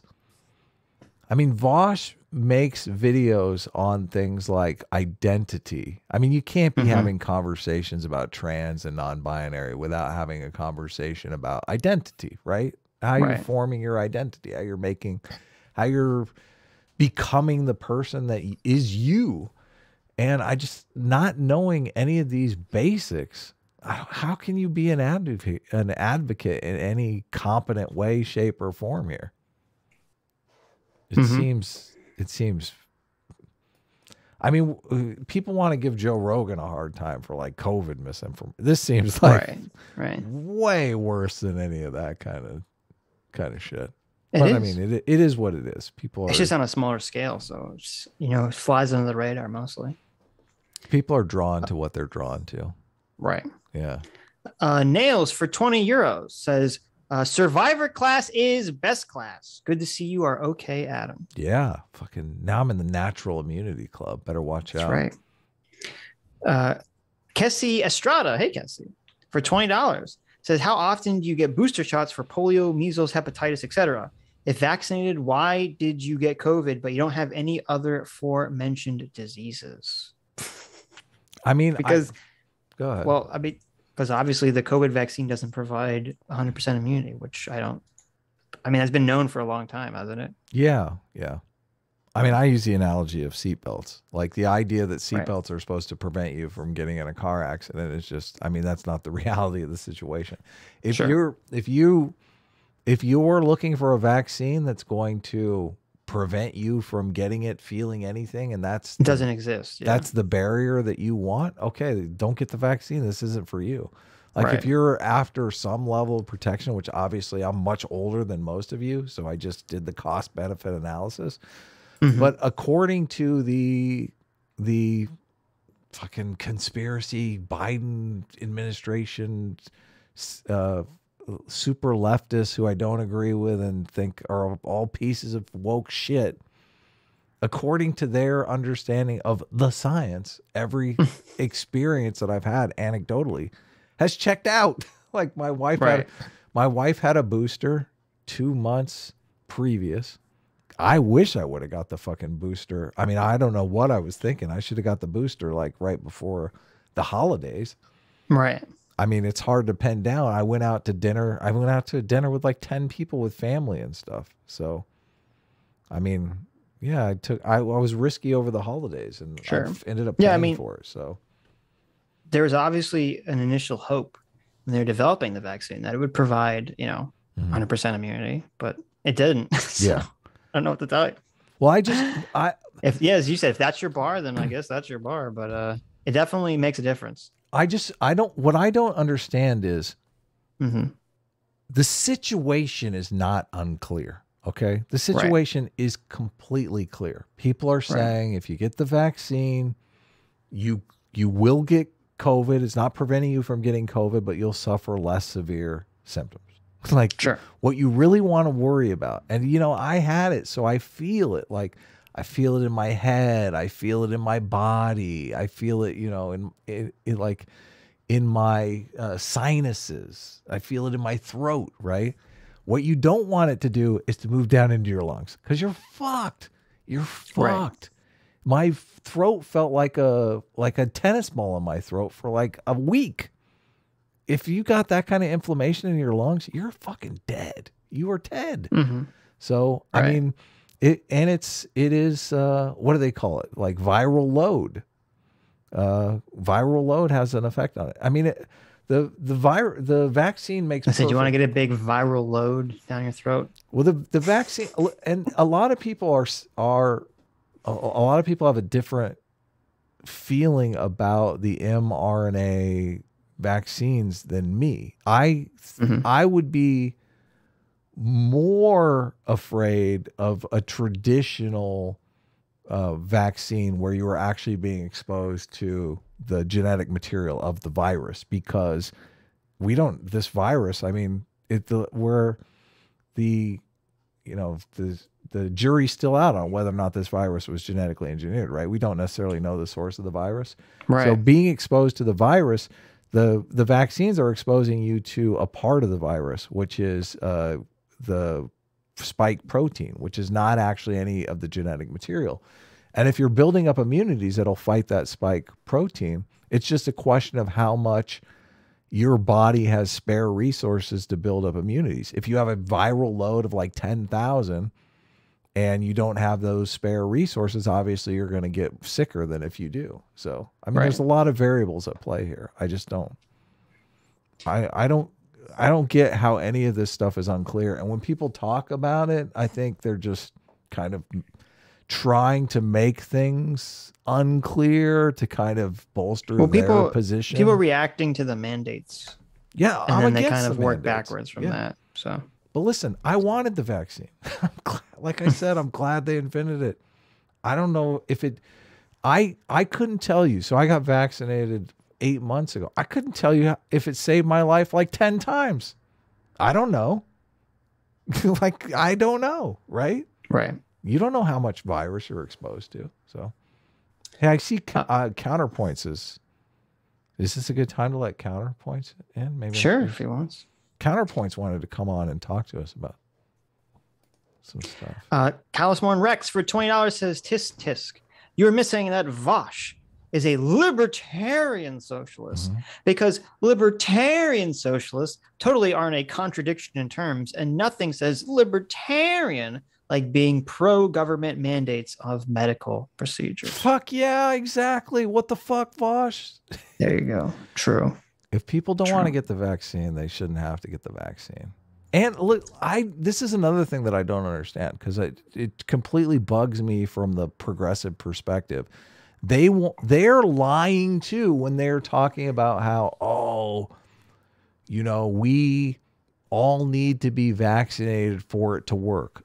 That's not true. Like, if you don't get vaccinated, it doesn't, you know, you obviously don't have that protection, but obviously if you do get vaccinated, you do. So what's the big deal here? If people don't want to get vaccinated, let them take that risk on their own. It's not going to contribute that much to herd immunity. Yes, if there is even a thing about herd immunity. So they're lying there. The super everyone needs to get vaxxed mandate people are lying about all this shit. Everyone just chill. Everyone needs to stop. It's all tribalism. Yeah. It's all evolved tendency. What's up, counterpoints? I always counterpoints. I know we should say counterpoints. Can you hear me? Listen. Okay? You just call us sluts? We are stable monogamizers. Okay. We're anti-sluts. I was actually wondering if the Sitch and Adam audience had been blue pilled into cuckoldry at this point, you know? Oh my God. Never. We haven't had Jack Murphy on yet, but I think that's like that's when it all comes together. If Vaush doesn't get you, then Jack Murphy will. Okay, that makes sense. Mm-hmm. Vaush is trying, man. He's so trying. Yeah. Well, you're in a monogamous relationship, aren't you? I am. Yeah. I am in a monogamous. Is it based on insecurity and jealousy and being a terrible person? Of course, but I embrace that caveman part of myself because I think that it lends to some positive things. No. Monogamy is unnatural. Okay. Yeah. This is social conditioning. You're just being oppressed by the patriarchy. Nah, he absolutely lost me on that shit. That's awesome. I'm pretty sure, like, if Grug and Ugg were sleeping with the same woman, like Grug randomly had an impulse to hit Ugg in the head with a rock. Like, pretty sure. Yeah, right. But no. Yeah. All humans live together having giant orgies. Okay. Don't you know your history? Well, so isn't that an interesting thing that they make this argument where it's like, well, you know, intergenerational families and extended families have been a part of like human history for a long time. So shouldn't we all just fuck each other? You know? Right. And that's where it's like, no, like we should bring back intergenerational families where uncles and aunts and grandparents help raise the children, not have a fucking constant orgy where nobody knows whose kids are whose. Sure. That they have nothing to do with each other. They're completely. Yeah, but they use the former in order to prescribe the latter. Right. So that's a little frustrating. Well, it's open relationships are basically socialism with people. Okay. Why should if you can't own any property, why should you be able to have dominion over any people either? Because so my actual non-meme answer is there is a caveman part of my brain that wants to know that my progeny that I'm spending 18 years to raise is mine, like genetically. No, that's just that's insecurity. You need to get over that. That's like arbitrary. A huge caloric and genetic investment. So no, that's arbitrary.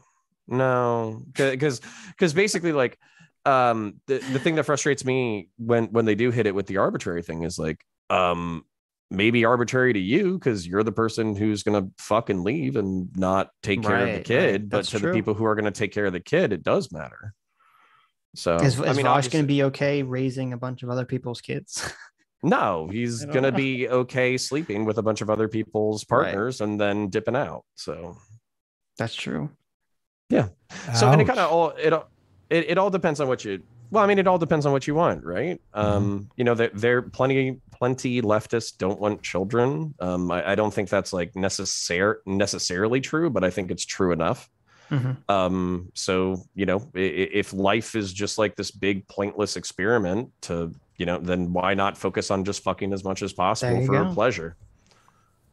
Based. No, anti-based. Like, listen, Did y'all see Ethan Klein throwing fucking Jordan Peterson under the bus or on Twitter over the past couple of days? Ethan Klein said Jordan Peterson is in favor of enforced monogamy, and that means that women should be plucked off the streets and forced in relationships with incels. Right. Well, actually, okay, Jordan Peterson didn't say that. I said that. I said no. Jordan Peterson did say that. I heard the interview where Jordan Peterson made this claim publicly, and everyone on the right was just okay with it because they're all a bunch of evil, sexist bigots. No, I'm actually I'm okay with creating a dating website that is feminists and like incels, and like they basically like no one's being forced, okay? Nobody's being coerced, but the two groups of people who seem to have the most difficulty having productive and happy relationships can communicate with one another. And maybe they'll both develop and become better people. Probably not, but we can try. That would actually make a great reality TV show. You pair up all the feminist cat ladies with all the incels. Yeah. I mean, like you at least have a banger show. Like if you don't have the solution to all of society's problems, you at least have a really good reality TV show. So yeah. J Mac for $50. Thanks so much, Jay. Says monogamy chads rise up. That's right. Hell yeah, I saw that. That's right. Look at that. Yeah, so, it's all about happiness. Yeah, so the thing that I kind of came on for, I don't know if you guys want to transition or not, but should I try? Yeah.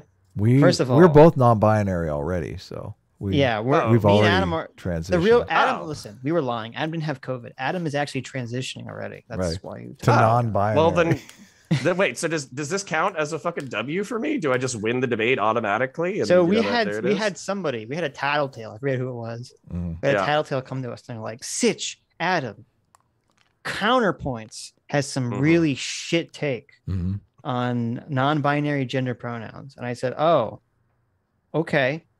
And I think they linked me a video and it was you talking, but it was sped up. So I didn't listen to it because I found it annoying to listen to. Okay. And then a couple of days later, you messaged me with the same thing. I'm like, well, they were everybody be snitching.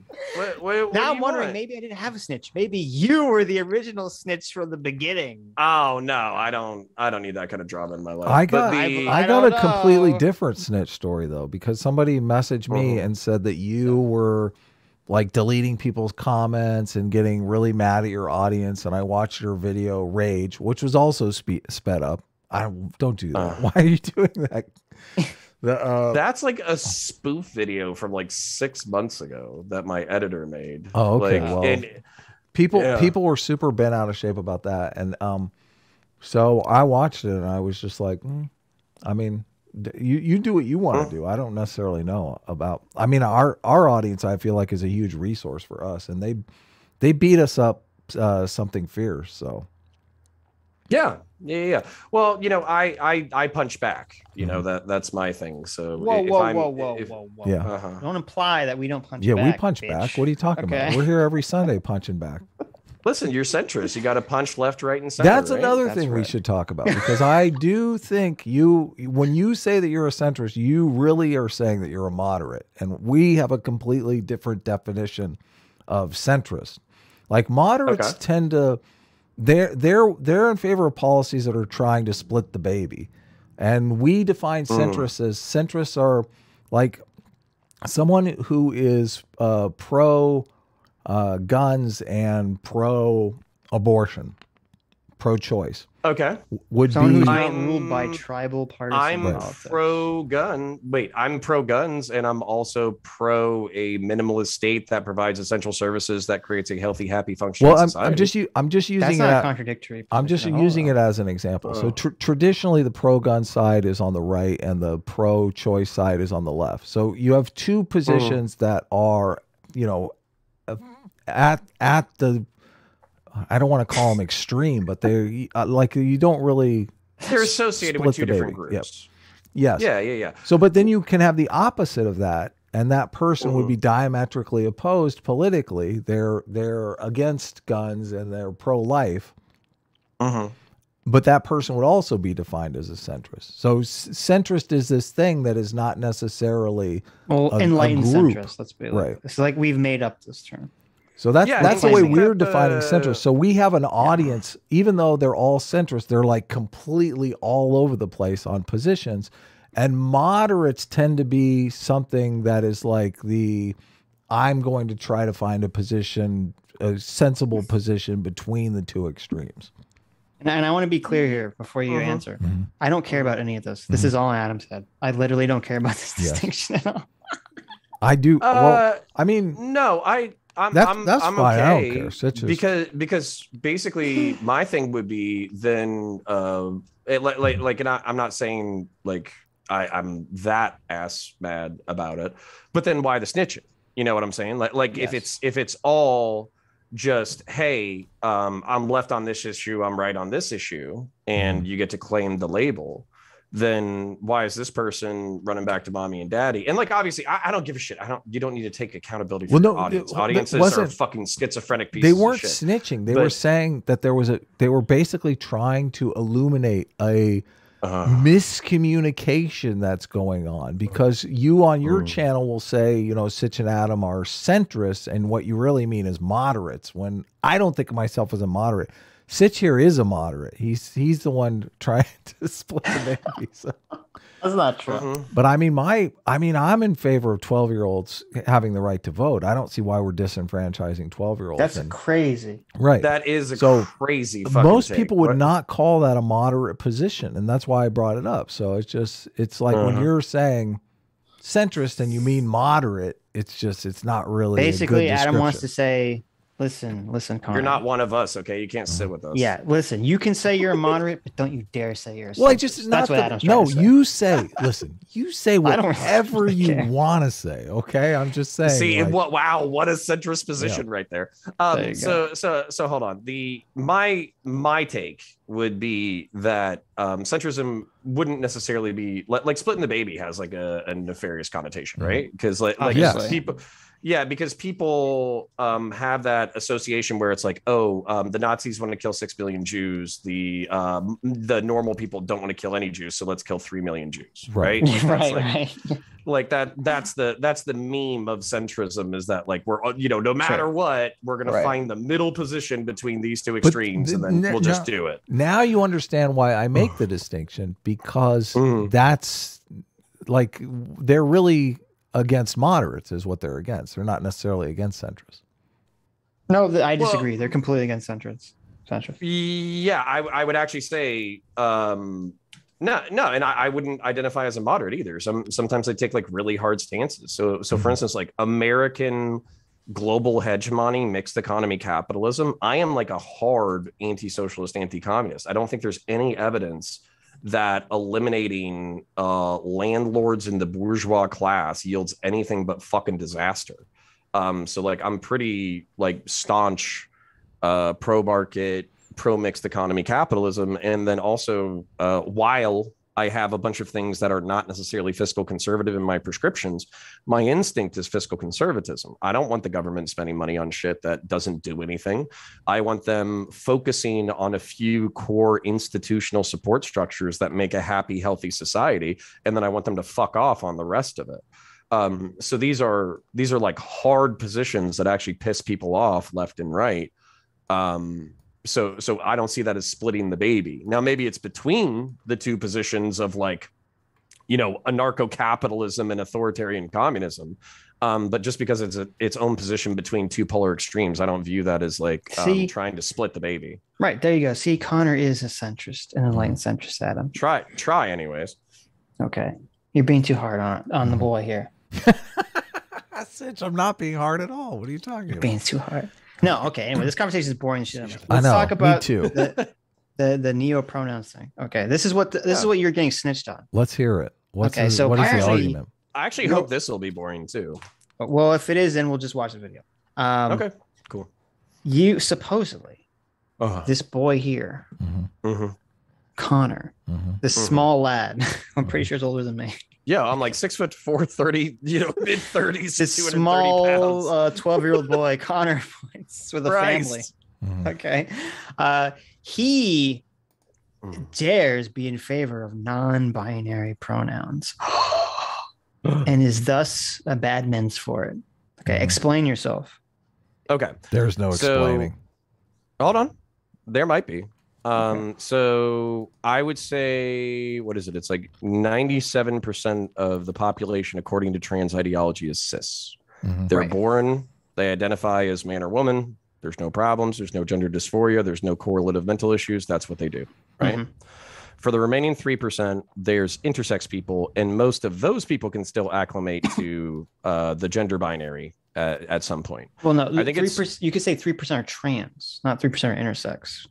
Is way less intersex people. I think the 3% and the intersex definition actually includes people who have a single set of genitals, but they have like hormonal disorders and like all that. So it's even less the number. It's even less. Yeah, it's even less people who have like both genitals, right? Right.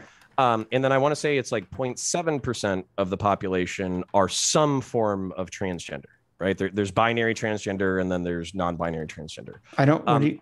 What do you mean by no? I think there's way more transgender people than there are intersex people. I don't think so. As a matter of fact, I think you can Google this. Pretty sure you're just wrong. So Google it. Literally Google how many intersex people are there and how many transgender people are there.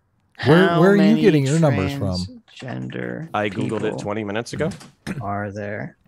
Oh, because I thought there was like 1.8% of the population was like intersex. Yeah, but I think it's like 1.8 and 3 for the umbrella. So intersex doesn't just include people who have both sets of genitals. That also I know that it improves. That has people who have hormonal issues. Okay, so well, prove me wrong. Oh, I see what you're looking at. Wait, state level estimates of adults who identify as transgender. Oh no, wait, this is for different states. But that number extrapolated nationwide is 1.4 million, which is like 0.3% of the adult United States population. Oh, I see where you got this number. Yeah, I still think you're wrong, but continue. Okay. So point being that like 0.7% of the population is transgender. I'm not religious. Like I have like the Jordan Peterson cultural Christian kind of thing, but like where I want to take the positive aspects of religion, but I'm not religious myself. So I don't have a problem with like transgender people existing, and binary transgender people in particular are like no problem to me. Okay, you have like a psych disorder or a medical like a hormonal condition. How dare you say the disorder word? Okay, or a hormonal issue or something. You have something that makes you binary trans, and we don't know if transition is the absolute appropriate treatment, but God bless you, figure it the fuck out, right? And then there's an even smaller percentage of people who are non-binary where they don't feel like they're on the spectrum. So Adam said something that was actually quite revelatory that like kicked me right in the balls, which is Destiny of all people said that like he doesn't identify one way or the other with his gender. And you were like, most people don't, because they don't even fucking think about it. And that was kind of like a cool thing to think about. But what I'm pushing at is for the people who do think about it, there might be 0.5, 0.3, 0.15% of the population who don't identify strongly with being a man or a woman. And if they want to go by they, I don't give a shit. And if they want to be space shuttle self, and they feel like their fucking gender is fucking has something to do with fucking rocket ships that like goes up and explodes in the sky and kills elementary school teachers, then I'll have a fucking too soon to make Challenger jokes. Okay. Then I don't have a problem with doing that for the sake of a conversation and also to just be respectful to my fellow human beings. And then if they're an interesting person separate from their, xenogender or whatever, I'll continue to have conversations with them. But if they're a smug, self-centered, narcissistic asshole, unrelated to them being non-binary and xenogender, then I'm not going to spend any more time on that person. And I think that's a perfectly acceptable way to conduct yourself. Of course. Like, sure. If I know someone who, is a cool person and I enjoy talking to them or interacting with them, and they're like not an asshole, and they're like, Sitch, really means a lot to me if you don't use non-binary pronouns. I'll be like, okay, fine. Pussy. Right? But here we go. I knew Adam was going to be the stick in the mud. I'm only playing. I'm only playing. Here's the but. Here's the big stinky but coming in. Okay. If you were to ask me as a concept, how do I feel about a concept about non-binary genders? I'm completely against them conceptually, because all they do, in my mind, is solidify gender stereotypes. Because what you're essentially saying is, oh, I don't fit into some narrow category of defined male or defined female, therefore I must be something else. When in my idea, the liberal society should be trying to say, listen, it doesn't matter what your gender is or your race or whatever. These things don't matter. What matters is you as an individual person and how you behave. Just don't put too much weight on these things. Yeah, do what interests you individually. Not interest. I just don't think it's healthy to fixate on them. Yeah, calling a gender identity an interest, I think, would be super offensive to any non-binary person as well. Right. Well, I think I'm more progressive than both of y'all, and I'm offensive to all of them all the time, so it's okay. The point, but okay, so my overall point being, so we kind of like met on the individual relationship thing. So let's try to extrapolate out to the societal thing. I think that the way that I understand gender or whatever is that it is rooted in biology. So, yes. For instance, like men and women, typically men have testosterone, typically women have estrogen. As a result, their social actions and all that kind of stuff, while they're not going to be definitive in one direction, they are going to trend on average in certain directions. And it's okay to recognize those differences as long as you're not being a dick about it. Right. The reason why I don't like, while being willing to do whatever the fuck a xenogender person wants me to do on an individual level, the reason why I think they, them works, but the xenogenders don't, is because like that we're still talking about like human sexual identity and sexual expression. And I don't mean like trying to bang people. I mean like how your physiology manifests itself and how your behaviors manifest itself. And I don't think like a space shuttle really has anything to do with your gender or your sex or your endocrinology or anything like that. So that's where like the xenogendered thing to me is like, okay, if you want it to be like an additional identity, then whatever on an individual level. But it's not an additional identity. It's replacing an identity. Yeah, it's the identity. Which one? It's replacing gender identity.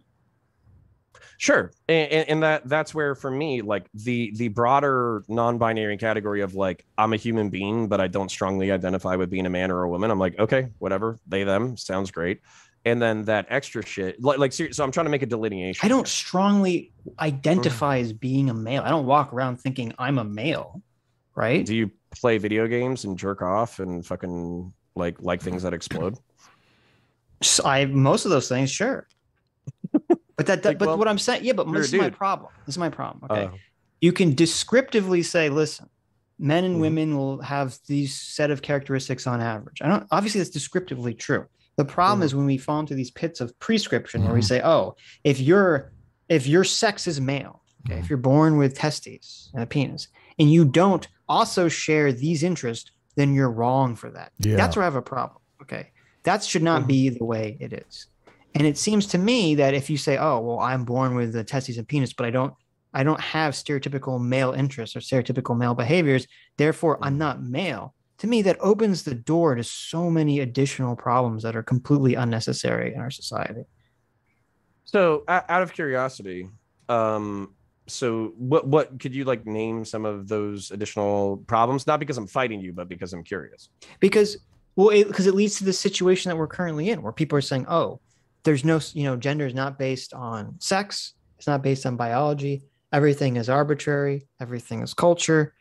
People should just be able to do whatever they want willy-nilly with their bodies. Children should be able to do whatever they want willy-nilly with their bodies. These are the attitudes that lead us down that path. On top of it, also solidifying gender sex stereotypes. Okay. Yeah. And like the self-ID argument for me is probably the weakest, like when it comes to like trans discourse or whatever, the one where it's like, well, you are what you think you are. So whatever, like, that's probably like the weakest shit for me. And the reason why is the exact same thing I said earlier. Like a space shuttle has nothing to do with like human sexual expression in the gendered sense. So calling you space shuttle self doesn't convey any additional information, whereas they, them does. Well, it conveys that you're an asshole. I mean, you could say that. See, Adam, this is why I get offended when you try to police my language, but it's just like, if you're space shuttle or space shuttle self, you're a fucking asshole. I'm not policing your language. I'm just saying that you were kind of policing his language. No, I'm saying that there is a miscommunication that can be taking place. You use whatever language you want, but be aware that people might be interpreting it differently. So listen, you can use whatever language you want. You're just an asshole, okay? Well, and I think that's like we should go by asshole self, right? Like that should be like the human default, like, you know, gendered.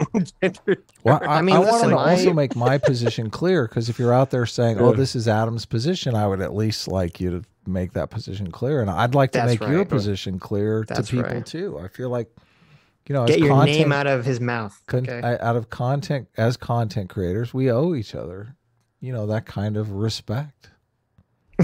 Well, what did I? Okay, so I don't want to rehash this conversation. You know, we're not going to rehash that conversation. I'm curious about the why not it's boring, the non-binary thing, because I mean, I feel like it's so. I mean, the argument that Sitch is making, I completely agree with. That you're basically you're enforcing these hyper-sexualized gender stereotypes to the point where if you're not, you know, super feminine or super masculine, then we have to create this category specifically for you that's like non-binary. Like haven't succeeded in becoming either one of these gender stereotypes. And I just feel like I thought we were moving away from these super high structured gender stereotypes that everyone must adhere to.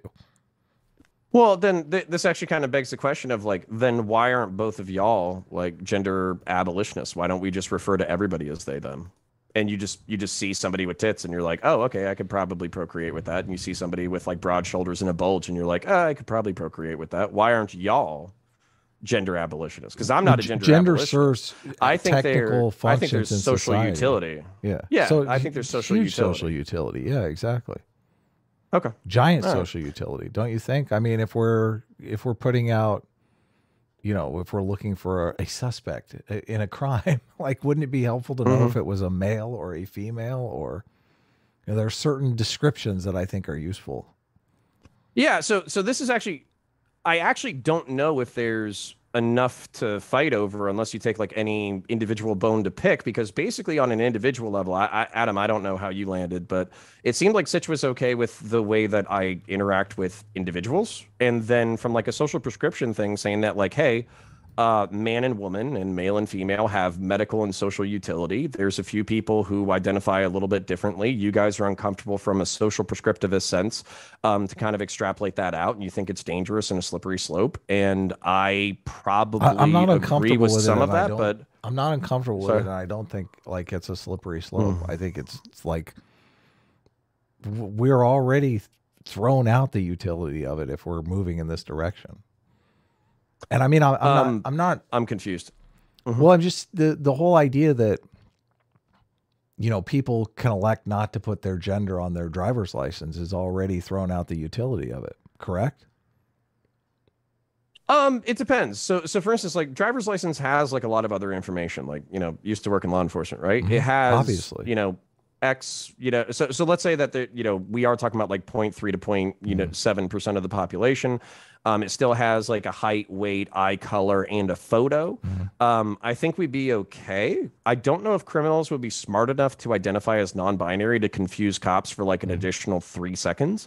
Maybe they would be, but then that's where for me, it's like, I still see the social utility in like man, woman, because you say white male, 6'4", 230 pounds, blue eyes, brown hair, close cropped with a beard. I know what to look for. You know what I'm saying? Whereas if you say gender non-binary, 6'4", 220 pounds, brown hair, blue eyes, that could be somebody who's man or woman. You know what I'm saying? So they're already not including the race in description, like Sweden or some shit. No, we have. A murder took place here in Los Angeles recently, and I looked at half a dozen police reports, and they don't even include the race in the police report. Yeah, like now we're not going to include the gender too. Let's say we're looking for a shoplifter, okay? So you're saying we're not going to include the race or the gender of the shoplifter that we're looking for? It's like, what the fuck? Well, then that would kind of be my curiosity. Would that be for public reporting, or would that be for the law enforcement themselves? Because for law enforcement themselves, I'm assuming they would keep track of whether or not somebody was like black, white, Hispanic. So they are, need to be able to identify the people. So you're saying that the law enforcement would actually have a category on the driver's license that only law enforcement sees? Is that? Potentially, or California could have lost its goddamn mind. I wouldn't be surprised by either situation. People are really going to be down with that law enforcement has special information that the general public doesn't necessarily have access to. They're going to really be upset about that. No, but isn't that kind of the alarmism of like right or centrist people with left-wing people, is they have like all these fucking highfalutin well intentions and they just end up completely destroying society? Like that's my concern, is like, oh, by trying to eliminate, gender and race categories so news reports are a little bit less like, race bias confirming or whatever, you've basically destroyed the social utility of easily being able to look for people. I would be completely against that. I think that's stupid as shit. And the fact that like California has progressed that far is actually shocking to me, that they've already kind of jumped the shark, in my opinion. It's kind of crazy. I mean, awesome. I think we should move on because everyone hates this conversation. Okay. Fair. I sent you the watch together link. Yeah, no, I'll jump on the watch together, and then basically I'm happy everybody hated it, because that basically means that the snitch can eat my butthole. There you go. Well, that's why, because it wasn't right. even interesting enough to hold everybody's attention for 20 fucking minutes. So stop snitching to mommy and daddy, you fucking pussy. That's right. Stop snitching, person who's definitely not Connor Points. It wasn't me, fellas. I'm a big fan of the show. Whatever shit talking I do with Adam on Twitter is fucking, it's done with respect. That's true. That's true. That's fair. So, all right, fair, but I am on the watch together. I can buckle down for another half hour, and then I got to go do another show. But I will shut my whore mouth about non-binary identity, and I'll just be here to add a little bit of Vaush elbows. If that's this is a comedy show. We want to see you punch and elbow Vaush in the face. Figuratively. Okay. Here for it. You haven't gotten a girlfriend when you think that you should have? No! That's a human behavior. Humans feel that. But you should recognize the element of insecurity to that and where it came from. If anyone at this point can't follow the point that I have made, I'm sorry. I can't make it any more than this. For me, it's about the other person breaking an agreement we've made. It's not about jealousy, it's about dishonesty. I don't think it's acceptable to cheat on non-monogamous people. But then why do you have that agreement, Comrade Robin Hood? Why'd you make that agreement? Vaush, I mostly agree with your take. Do you think there's any way to make monogamy a thing without the insecurity component? Quick question, guys. Is there any way for a guy to think that the girls that he dates shouldn't talk to other men, not an insecurity thing? Could you ever imagine, like, realistically, any situation in which a guy is like, yeah, I don't think my girlfriend should be able to talk to other men? Okay, yeah, it's about what we normalize, then. It's about what we fucking normalize, okay? Stop getting mad at me when you're capable of applying this analysis to everything adjacent to this one issue, okay? Because I only want to be in a relationship with one person. Comrade Robin Hood, it's not about you being in a relationship with one person. It's about whether or not they can have sex with other people. Why would you place that standard on them, that expectation? So yes, having sex with allowing your spouse to have sex with other people is the same as them talking to other people. And why would you have the same expectations of your relationship to be imposed on your partner? That's just depressing. Listen, why would you want to prevent your significant other from having sex with Vaush? Because that's basically the argument Vaush is making. Like, why are you forbidding them this great experience that they could have?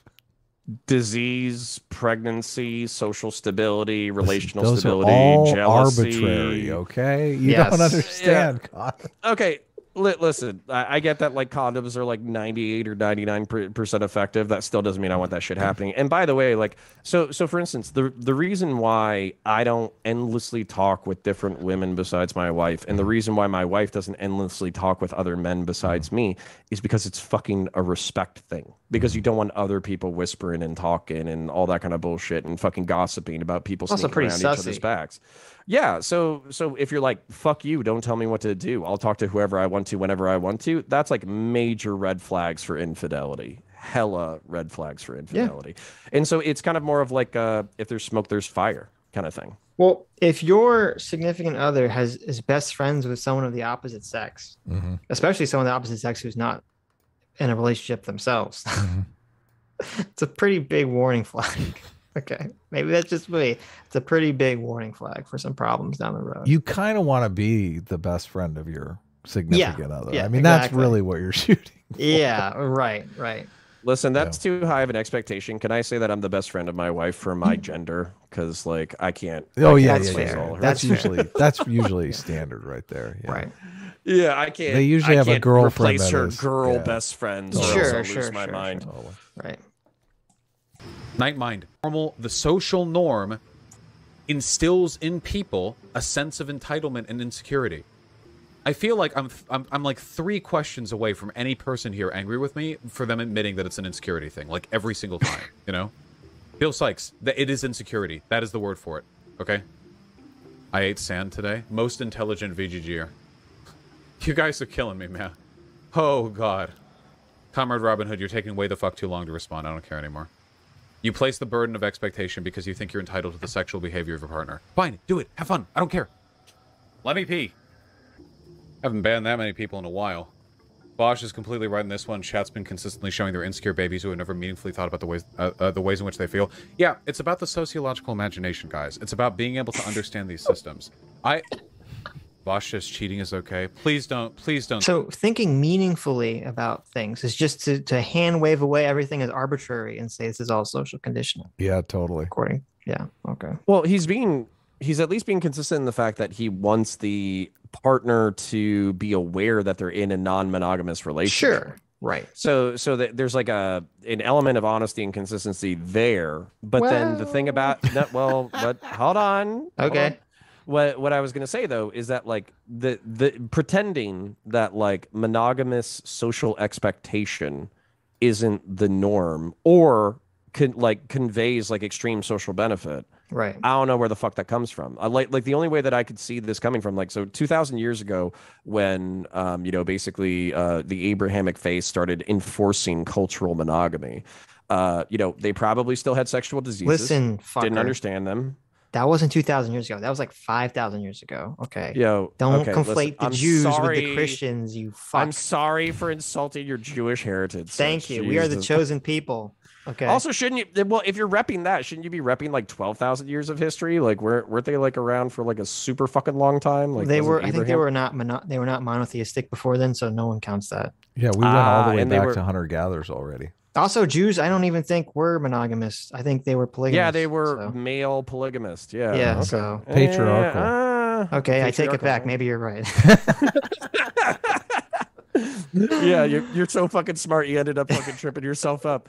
Yeah. So anyways, when cultural monogamy started, like, there's so many social advantages. I don't know if you guys have been over this before, but I'm pretty sure they've done studies on like monogamous social units being like the stable building block of nonviolent societies. Yes. There's actually like studies about this with like Saudi Arabia, where like the polygamous societies leaves an entire culture of unmarried men who are like sexually and socially and economically desperate, and then they lash out violently. Of course. Yeah. I mean, that's a Jordan Peterson point a lot. Well, you're going to get the unequal distribution of women, and it's going to create a whole bunch of very angry young men who are not bought into society that are going to want to tear it down. Why do you think they want those 72 virgins so bad? Right. Well, and how does this not neatly segue into inceldom in the conversation around inceldom, where like cultural monogamy, basically making sure that everybody picks a partner, stays with that partner, raises kids, and has a social opportunity to grow in relationship with a monogamous partner. That social expectation allows everybody to pair off and have some sex and have some kids and all that kind of stuff. Whereas the love, free love fucking society basically accidentally recreates polygamy, and then all of the negative externalities that come with it. Well, he has to pretend like it doesn't create polygamy, which is the delusion here. Yeah, because there would hypothetically be some women who would be able to have multiple male partners who wouldn't be jealous. And by the way, that hypothetical has been tested and has failed. Like there was a news article of that, like, this is the future, and it was like 4 dudes who were like all sleeping with the same woman who actually already had a child. I remember that. And that one kid ended up getting abused by one of the fucking partners, and that partner is now in jail. So it's like, fuck, man, like no, it's not all good to, like, if it works for you, God bless you, but it's not going to work for most people. Right. Vaush has a video called Incels Part 2 Analysis, Advice, and Chadsplaining. And Chadsplaining. That's pretty interesting. Can we just enjoy or not enjoy the irony that now that Hassan and fucking Vaush have climbed the social tier of fucking leftist internet space, they're now giving Chad advice to fucking all the goddamn people that are sucking down their dog shit advice on a day-to-day basis. The people who want to tear down the oppressors and the oppressing classes and the hierarchies are the ones giving the quote Chad advice. He has a debate. Women don't owe you anything. Debating a leftist incel. Interesting. Women don't owe you anything. He has an advice for incels video. Developing confidence. Well, he's right about that. I mean, women do find confidence attractive. That's true. Yeah, and Vaush has that in spades. I mean, that's how he grifts. Superpower. But how is that not a hierarchical value? How is that not a patriarchal value? How is that not something that is informed by the patriarchal sexism of Western society? Well, I would say it's informed by biology, but he would say it's informed by the patriarchy. Well, right. And so that's my thing, is like, it's kind of like whenever anarchists like abolish fucking society and then they end up recreating it in like 3 fucking steps, they just call it something different. Yes. That's exactly what I feel with that's what I feel with like the polyamorous people who are like, oh, well, we can just like have consent. And then it's like, okay. So you mean like the way things are, plus you get to fuck more people? Okay. Yeah. Thanks. Don't spread that take. Holy shit. Please don't spread that take. Cheating isn't wrong because, oh god, that's going to be clipped. Cheating is not bad because the idea of having sex outside of a committed relationship is bad. Cheating is bad because you've broken an expectation. That's going to be clipped right there. How would we promote non-monogamy as the standard position? I don't know. I don't think it's something you have to like crazy like ham out for or anything. I'm not asking you guys to go out there and be like huge political advocates for the concept of fucking multiple people. I'm just saying that I think we should be introspective about where our biases and preferences come from. And I think that's a reasonable ask given the types of stuff we talk about here. You said earlier it was definition. He showed zero introspection.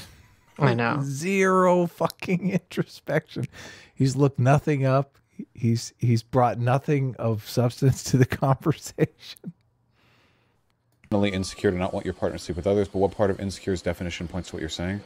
My dude, I'm just gonna ask you to think on it, okay? Just look within. Just look within, okay? I'm curious as to your personal definition of insecurity in this case. Okay, guys, real quick. What do we call it when a guy doesn't want his girlfriend talking with other men? Chat? Based, Pepe? Yeah. Guys, use the term that I'm clearly trying to bait you into using here. It's almost like when people use the term insecurity, or you're being insecure about something, what they mean is that you're being overly jealous or irrationally jealous about a certain situation. Okay, that's almost exactly how people use the word insecurity. They don't mean, well, you could also have a completely justifiable fear about something. Sure. Yeah. You know, when you put on your seatbelt, are you insecure about the fact that you might die in a car accident? Totally insecure. Can I just thank Vaush for not, when somebody asked him, how do we promote non-monogamy as the social norm? He wasn't like, this is how you do it. This, and this. And then telling a bunch of fucking 15-year-olds who haven't been laid yet how to create a worse society. Right. So small thanks right there. I think he would have gone that route if his chat wasn't pushing back. Yeah. If his chat was on board, I think he would have definitely gone down that route. And that's why I welled you earlier when you were saying at least he's saying he's against cheating, because it's like, yeah, he's saying he's against cheating, but I think that's only because monogamy is the norm, and he would realize, and that trying to defend cheating is like an indefensible position for most moral ethical frameworks. Because if his argument is that monogamy is socially destructive, then he could very easily make the argument that trying to do everything you can, including cheating, to destroy that social construct would be a positive thing for society. Yeah. You could, but I run around in these circles or whatever, and these circles are like really, really, really big because of the sensitivity around like rape culture and patriarchy and like pressuring people into sex and all that kind of Sure. stuff. There is like a sensitivity over always gaining consent for like sex shit. So like that's where for me, I would be surprised if he was like an advocate for cheating, but I would see how he would be an advocate for getting to a society in which nobody would even associate the jealousy with cheating as a viable or like that's what he would normal say. Instinct. Right. I'm skeptical of that actually being the position that he would act upon in whole. Well, because is that because you've seen that feminist meme where it's like the sweaty guy who's like looking around? Well, that is true, but it's because it's not a consent issue. Because when you're cheating, the person you don't have consent you do from have their consent. Yeah, you don't have consent from the person who's not engaged in a sexual act. Ooh, oh no. And that's why he said earlier in this video, he said, "Why do you think you're entitled over your partner's behavior?" Yeah, he's framed monogamy as oppression. So if monogamy is oppression, isn't like cheating, then like that's righteous. Isn't that like righteous rebellion? Yeah. That's actually like an interesting distinction. And even if he individually didn't participate in that, don't you think that's something some sleazeball could say where he's like, exactly. Hey, listen, yeah, of course. It's the patriarchy that's making you think that you should be loyal to your boyfriend. You should abolish it by fucking me right now. And if he's jealous of it, that just means that he has some internal insecurity and he just hasn't gotten hip with the way society needs to be. So really, if you want to smash the patriarchy, we should go back to my place right now. You should smash me, dude. I'm not. That's saying exactly that's what's going on. No, that is what's going on. You nailed it. I am saying there will. No. You don't need to walk it back. That's perfect. That's exactly. There's probably like a 90% chance Vaush has said exactly that. Yes. To some ground. Yes. Okay. Word for word. I'd go like 98% chance. Yeah. You want to smash the patriarchy? You should smash me, baby. Listen, if you're trying to get some other guy's girlfriend to cheat with you, framing monogamy as oppression is like the perfect angle, right? I mean, let's be honest here. Right. Because I see it. And he's not the one cheating. She's the one cheating. So he's not. He's basically not the bad guy. He's helping free her from her oppression. You gotta understand. You understand, like, this is actually why I'm wildly uncomfortable with the age of the people who watch these shows being like 15 to 30, because some of this advice is just dog shit. Yeah. And like, and like, not only is it dog shit, like, even if you meant it in the most like well-intended of ways where you sincerely believe this shit, you think that some malevolent motherfucker isn't going to corrupt that into the worst fucking pickup line in all of history? Like, that's some evil shit. So yeah. Sure. Well, it's kind of like, a lot of people will say, listen, I'm against theft, right? I don't think you should steal. But then when they see the video of like the looters taking all the shit out of Target or whatever, they're like, oh, I'm in favor of this because these people are all wage slaves by an oppressive capitalistic system, and they're rebelling against capitalism and blue. It's like, okay, well, listen, if you're going to conceptualize monogamy the same way you conceptualize capitalism, it only stands to reason that, cheating is a moral, righteous rebellion from monogamy. Can I share a slightly related meme because it involved Vaush from earlier in the week? So he had a debate with a guy named Non-Compete, who is like an authoritarian leftist. Oh man! And so basically, Non-Compete made the assertion that whenever a people rebel, it's because of the material conditions, and in so doing, they are justified in their rebellion. Yeah. And so Vaush led him right up to the cusp of the logical extension of this, which was if the Jewish folk in Nazi Germany were actually a part of a cabal oppressing the Aryan people, were the Nazis like logically justified in committing the Holocaust? And fucking Non-Compete disconnected from the fucking debate. Yeah. And like that, but that's like, that is the logical extension when you say that these things are justifiable because of class antagonisms or because of this, that, the other, instead of making individual, like this is how you conduct yourself if you want to be a moral person. And like, I'm not like purely individualistic or purely collectivist, but this is the danger of a purely collectivist ideology, because you can excuse anything. You don't buy Vaush's framing on that non-compete situation, though, that Vaush is just casually testing the moral framework of non-compete. I mean, he's setting him up to basically say, you know, to justify the Holocaust and then to fucking nail him on it. I mean, he's setting him up to look like a moron. Yeah, but there was a weakness in non-compete's position, which was basically he was saying, or at least based off of what that conversation seemed to imply, he was trying to shoehorn all of morality into dialectical materialism and communism. And Vaush was like, I'm not a communist because of dialectical materialism. Again and again and again. When you want to go after people, you frame them as the oppressor. I mean, CRT is basically designed to frame white people as the oppressor for the exact same reason. So, I mean, it is a common political tactic to frame people as an oppressor so that you can do whatever you want to them. Of course, that is the leftist tactic, basically. But in terms of the non-compete Vaush conversation, I will say I did basically side mostly with Vaush in that conversation, because non-compete's attitude was basically, I don't have to engage in hypotheticals. I don't have to actually understand where my moral principles come from, and I don't have to actually answer any questions, if any hard questions that you ask me. If anything doesn't make I think sense. he might have been more amicable to do that with anyone other than Vaush, because all Vaush is going to do is like take him out of context and rub his face in it. The first part of the conversation was non-compete complaining that Vaush is rude to his partner, friend, I don't know, whomever this girl is that he streams with. And then it turned out that girl was calling Vaush a pedophile. So it's kind of like one of these, like, okay, that is true. You know, that is true. Yeah. So the ultimate meme that extended from that was she retweeted a meme implying that Vaush was a pedophile, and then Vaush tweeted a 3-second clip of them reacting to the non-compete debate with maybe the Nazis had a point. Right. So like a bunch of leftists cannibalized non-compete and Luna Oi, thinking that they were doing Nazi apologia. Yeah, it was it's hilarious. This is hilarious to me. Yeah. I'm actually why we just like stand back, let them continue, let this go on. Yeah. Adam, did you tag me with that, where you were like, let them fight? Yes. Yeah, I did. I'm like, if you intervene, stop. I'm done.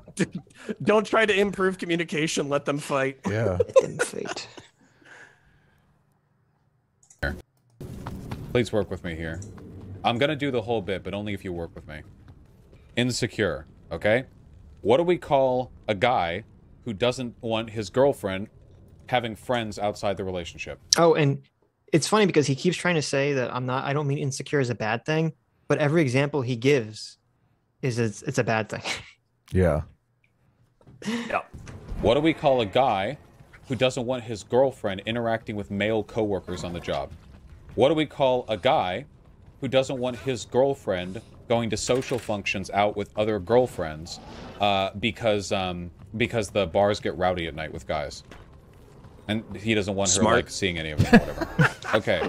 Now, what do we call a guy who doesn't think that his girlfriend should be able to have sex with other people? We call it monogamous. That's my point. See, but this is why he's so dishonest. Totally dishonest. So dishonest. Because he keeps saying, I'm not saying it's bad, but then, look at all these things. These are bad things. If you don't like this, but let me throw on monogamy on top of it. Yeah. It's so dishonest. And doesn't everybody have a shitbag friend? Like it doesn't matter if you're like a dude or a chick, but like, doesn't everybody have a shitbag friend that's like feeding everybody shots and encouraging everybody to be a dick and like kind of like be a little bit shittier than they should be and and flirt more than they should? And maybe you have that friend. Yeah. Okay. I no longer have that friend. But the point being that like, if you put a little pressure on, like my wife put a little bit of pressure when we were younger and we were just dating, she put a little pressure on me before I headed out with the fellas to be like, hey, don't fuck around, dumb fuck. And then I did the same shit to her. Hey, don't fuck around. And like, that's like, and it's just because you want to be respected by your partner when they're out associating with other people. And I don't think that's if you want to raise children with somebody, I don't think that's too much to ask. Vaush is ignoring that this goes both ways. Crazy. Vaush is totally ignoring that this goes both ways. That women are jealous too. Women want monogamous relationships. Women want monogamous partners. He hasn't touched on any of that. Like, he's acting like this is the freeing thing for women. This is exactly what women want. Women want a guy who's just going to go around and fuck everything that moves. Yeah, and can't you imagine all the secondary negative side effects with that, with like bringing sexually transmitted diseases home, or having pregnancies with other partners that you're now financially responsible for, basically inviting that kind of like drama and intrigue into your life, where there's these other relational partners who believe that they're entitled to your partner. So that's just part of fighting oppression, right? Yeah. Of course. How could I not see? You're right. I'm blind, but I now see. Okay. Yeah. We all need to get an STD to fight oppression.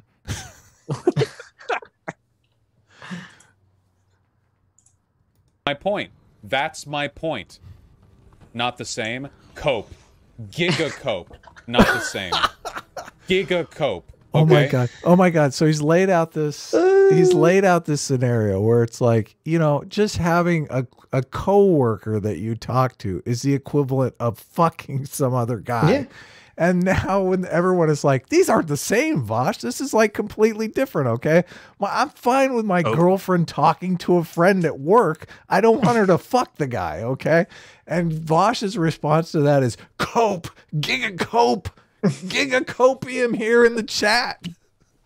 Hope and seethe, you fucking dork.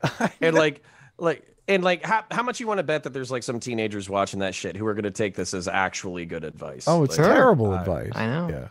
Yeah. We've been pounding that drum for hours now. God. There's no difference if your girlfriend or wife dares to work with another man in the workplace. Oh my god. You might as well be fucking him, because it's the same thing, brother. Yeah. It's the same thing. Well, and isn't there, so there's definitely like emotional cheating too. Like, bar the physical. There's people who, like build such a woman concept. Emotional cheating. What is this talk? What is he talking? I don't understand. Can you explain this to me, Sitch? I don't understand what he's saying. I've got too much testosterone to understand what you're talking. Okay, good. So we're both really confused here. Do I need to explain it? No, or are you two manly men just too manly? Emotional cheating. Okay. Yeah. Interesting. Make your point. Make your female point. Okay. My point is, you can take the mental and emotional energy that you're supposed to be pouring into your partner, and you can give it to somebody else. Sure. Right. 100%. What? And that can take away from your partner. 100%. Of course. That's just flirting. Where's Mrs. Friend? Where's Mrs. Friend? Obviously. I'm playing. I'm joking around. Yeah, feels like Come on. Feels like Come on. This is just guy talk. Okay. You see Mrs. Friend, like, you see her head peeks out around the corner, and he's like, I'm Oh, she just camera off. Okay, guys, gotta go. Adam backed off that real quick. Come on, we're just playing around. We're having some fun. Totally. We're just a couple of guys playing around, okay? It's locker room talk, guys. It's locker room talk, yeah. Oh my god. That's so funny, because if anyone is in the grab him by the pussy frame of mind, it's Vaush here. Vaush is the 100%. I know. 100% grab him by the pussy. Literally the fucking same. The only reason you think it's different is because you think sex is special. And oh my god, it is. You fucking. You think sex you go is first. Special? No, let's let him. Special. Let's let him. I'm like, let's let him continue a little bit here. Congratulations on internalizing your Christian morality. Okay. Oh my god, he calls it Christian morality, as if Christianity is what puts into you that jealousy. Oh, okay, interesting. As if Christianity is the only religion or thought that has given any importance to reproduction and sex. Yeah. And human history. Sure. This is why I hate fucking anti-theism, because I think it blinds you when you're like, I just have to destroy every social institution that existed before 150 years ago. Totally. I think it makes you blind to the social utility of these institutions, even if you don't take them literally. Yeah. Sure. I agree. If you think that sex is like crazy fucking special, but spending a night out with friends isn't, then I've got a lot I've got a lot to tell you about how humans bond. And I guess we know now why Vaush no longer has a girlfriend. I mean, this makes sense. It's like, you think it's like we had sex. It's like, so I also hung out with my bros yesterday. There's no difference. Okay. That was special. That was way more special. We played Smash all night. I did play a significant amount of Halo with my bros last night, and it was special.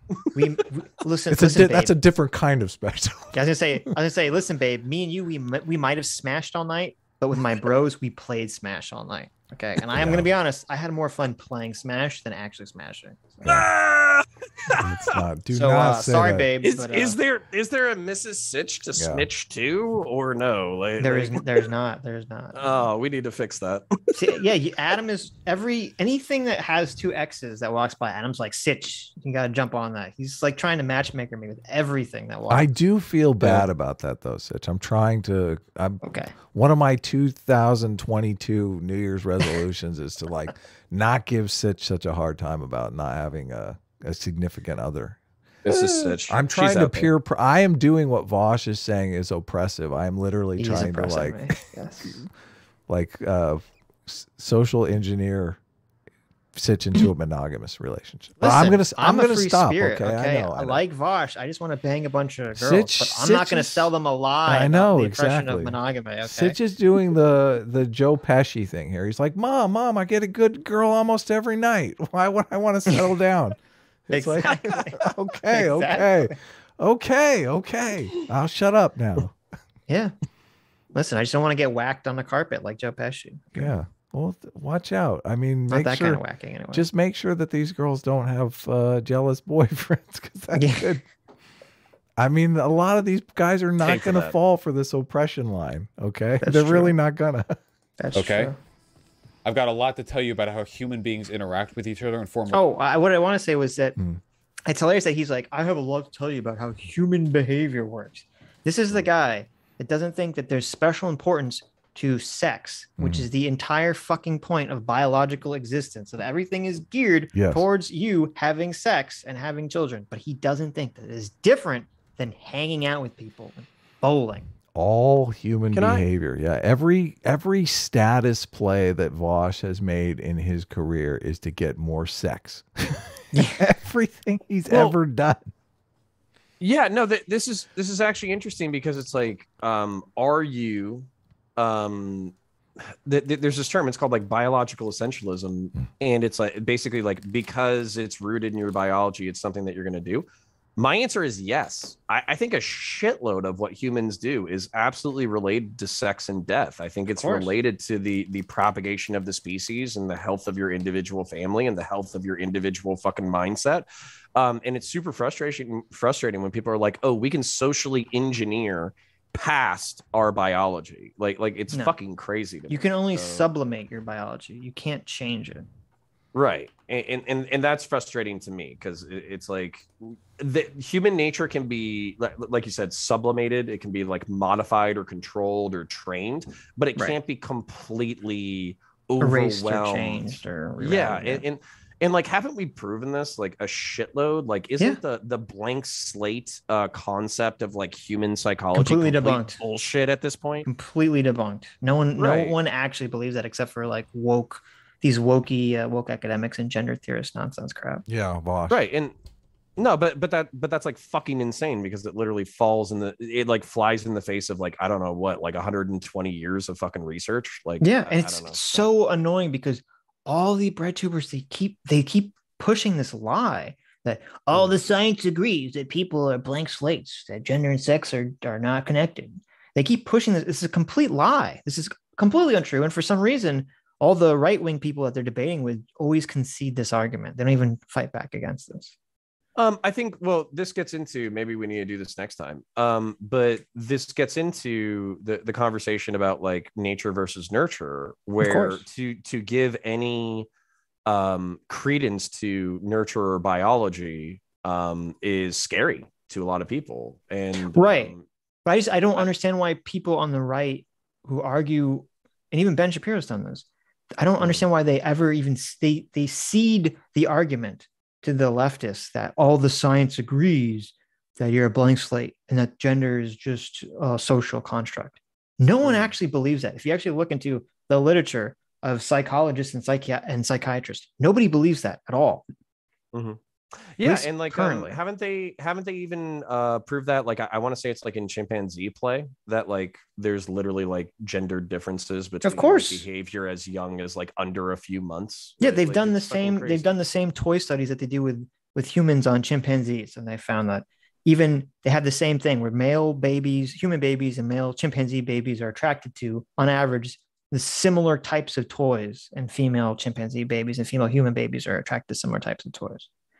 Yeah, so debunked, but totally debunked.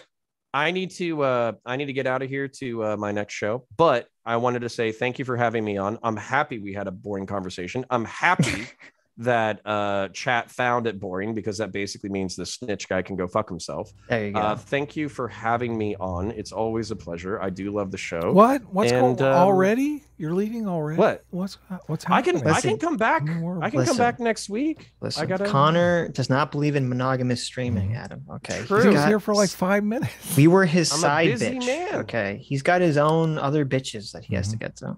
Listen, I want to maintain a good relationship with both the S class and the You're not using us here, are you? I feel like maybe you're just I'm actually right now. I'm actually trying to prove the opposite. I was trying to say I feel like if I was here every week hanging out for hours upon hours, people would just assume that I was a Sitch and Adam orbiter and that I wanted to be in a non-monogamous relationship with you. You don't want to be in the orbiter. Yeah. I mean, like, I don't mind if I could be in the enlightened. I don't think anyone has ever called anyone a Sitch and Adam orbiter. No, we don't. We're not cool enough to have actual orbiters. No, I mean, maybe we can call Doomer a Sitch and Adam orbiter, but can we call maybe Sargon? Sargon's a Sitch and Adam orbiter. There you go, Sargon. You hear that? You're a Sitch and Adam. Well, Adam, if you want me to be an orbiter, my shit posting on Twitter, then I'm happy to be counterpoints. I'm only kidding. Officially here, we have friends of the show. You're a friend of the show. Okay. So thank you. Thank you for coming by. Thank you for sharing your take with us. So despite us not having extramarital sex, I do feel special. So thank you. Yeah, that's good. That's good. I mean, I have the same feeling right now for you as I do when I have sex with someone. So oh my God. You know what? We're in a committed relationship, okay? You know what? If you can't find Mrs. Sitch, I'll be your emotional cheat buddy, okay? There, wow. Oh my goodness. Holy Gotta hold cow. to it. Okay. All right. There's some pics. I want to see some pics. Shit. Fuck. All right. I bought off more some emotional pics. I want you to send me pictures of kittens. Make me feel better. Okay. All right, I got that. But they got to be sexy kittens. Fuck. That's a different Vaush episode. Okay. I gotta go. Later. You guys. Bye.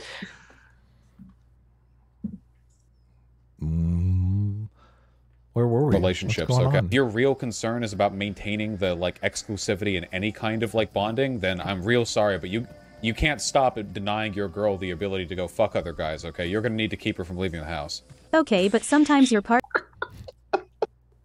Listen, Vaush is basically so crazy. Vaush has basically just inadvertently said that women are so untrustworthy that you need to buy a fucking chastity belt if you want your woman to be able to leave the house. What the fuck, Vaush? Fucking super feminist. What? Come on, man. It's funny because he's sort of attacking the incel stuff. And it seems like he has a very incel attitude about everything. I know. And about women. He has a very negative attitude. Yeah. This is crazy. Exclusivity in any kind of bonding, then I'm real sorry, but you can't stop at denying your girl the ability to go fuck other guys, okay? You're gonna need to keep her from leaving the house. Okay, but sometimes your partner thinks sex is special too. They might place more emotional weight on that, no? In circuses, then they also share that insecurity. Then they're also emotionally fucked up. Look, oh God, that's what's so terrible about all this. The situation that you want people to find and usually find the most fulfillment out of, people who like one another and want to become exclusive. He's casting that as emotional instability and insecurity. Jeez. There are codependent people who you can argue are like, you know, they need to like get a grip. But I mean, this is just weird. He's basically defining everyone as codependent. Listen, I'm 100% correct here. This is the conversation he gives a girl when he enters in a relationship with them and tries to get them to be okay with him fucking around. Really? This is the conversation. Really? This is all just the This is just, oh, let me rationalize the fact that I want to cheat on you. And you think he's getting super triggered because the reaction he's getting from the chat is probably the reaction that he gets from every single girl. They're like, hey, really? Do you think I Well, no, mean, he could probably, maybe, no, I think it's the opposite. Because I think it's like, okay, he can attract women that will allow themselves to be, you know, walked on or gaslit. But when he tells to like a giant group of people, they're like, wait a minute, what are you fucking talking about? Oh, you're right. You're right. Because he's only giving this talk to certain, you know, basically fans, people who come to him where he already is engaging in this huge power differential. Sure. Yeah.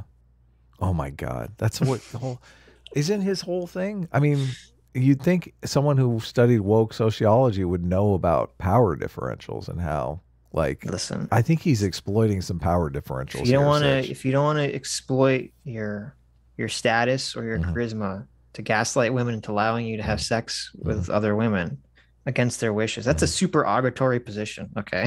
Sitch, it'd be nice if you didn't do that, but I don't think you have to do that. Right? Sitch, now I have said a couple times that I think maybe you could reach out to some of our fans and maybe go on a date or something. It wasn't my. I don't want you to think that I was talking about you gaslighting them and illicit sexual relationships. Okay? Adam is terrible. He's a terrible person. Well, listen, I don't want anyone to think that I think that's a good idea. Okay, I think people should have. I think people should date and try to find someone that can make them happy exclusively. I didn't think that of you, Adam. Okay, you can ease your mind. Okay, good. Don't take advantage of our fans. Though? Don't take advantage of the orbiters, okay? Listen, I take advantage of Doomer every night. Oh yeah. Okay, you fuckers don't know. Really? You don't see the DMs. Don't be mean I take advantage Doomer, of them all the time. I like Doomer. Everyone likes Doomer. I don't understand this. That's not nobody likes Doomer. I know what you're talking about. I disagree. Nobody likes Doomer. Look at the chat. Everyone's saying nobody likes Doomer. We love you, all in the chat. Don't listen. Chat's just like nobody likes Doomer. Don't listen to this, Doomer. No. Sitch secretly loves you. This is how he flirts. That's how he engages in flirtation. Everything that I just described, guys, this is literally the Patrick Wallet meme. I don't know. I can't do this. I'm gonna Roblox myself. I literally, like, we went through all of that, and you guys are like, no, it's different, dude. It's different. This is literally the Patrick fucking Wallet meme. I'm done with this topic. I'm not saying another word. Deal with it yourselves, guys, okay? If you want to be unintrospective and delude yourself into believing that you're adhering to some kind of higher moral virtue by engaging in just what is the most socially normalized of plenty of other clingy and desperate and possessive behaviors, then fucking go for it. I think he just called you delusional if you engage in monogamy. What the Well, first of all, it's funny that he's like, I'm not going to talk about this anymore. And we see there's like 15 minutes left. I know. Well, of course there's that, but then again, he kept where he's just fucking being so dishonest. He kept saying, I'm not saying monogamy is bad. And then listen to how he categorizes monogamy. He's saying you're delusional. If you engage in, if you desire monogamy, you're delusional. What the fuck? He said you're clingy. Oh my God. No, it's different, dude. It's different. This is literally the Patrick fucking Wallet meme. I'm done with this topic. I'm not saying another word. Deal with it yourselves, guys, okay? If you want to be unintrospective and delude yourself into believing that you're adhering to some kind of higher moral virtue by engaging in just what is the most socially normalized of plenty of other clingy and desperate and possessive behaviors, then fucking go. If you want to, he said it so fast, too. If you want to just blindly agree with possessive, clingy behavior. Okay? I'm not saying monogamy is bad. I'm just saying it's possessive and clingy behavior. I know. Not only that, I mean, a lot of people would categorize monogamy as respecting women. And Yes. I don't understand Respecting the Wymans. Yeah, I don't understand how you can have this take and just, this seems so disrespectful to women to me. I just don't, no, it's true. Yeah. It's completely true. He has it, everything he's saying here is literally backwards. Yeah. This is pretty misogynistic, and even for me, I mean, I'm the resident misogynist on the fucking show. It's like, A-Rog for $50. Thank you, A-Rog. Says people as far on the left as Vaush aren't just children, are just children. Being told, quote, you can't do that, or even you shouldn't do that is an anathema to them. They want to change everything. They should pay more attention to the other 2/3 of the Serenity Prayer. There you go. Vaush does not want to change anything, though. That is what's so crazy about this video, because he is basically the voice of the patriarchy in this entire video. I don't know how. But he's pitch it any other way. Well, no. The irony is he wants to change. He wants to change things from what they are now in a way that would end up being what things were 100 years ago. Mm-hmm. Yeah. Or 200 years ago. Yes. Which is, the irony of the situation. Sure. Yeah. Change things from the way they are now, which is kind of like an egalitarian mating structure that allows everybody to have a fulfilling, loving relationship, to a situation where the high status males are monopolizing 80% of the reproductive resources. It's like,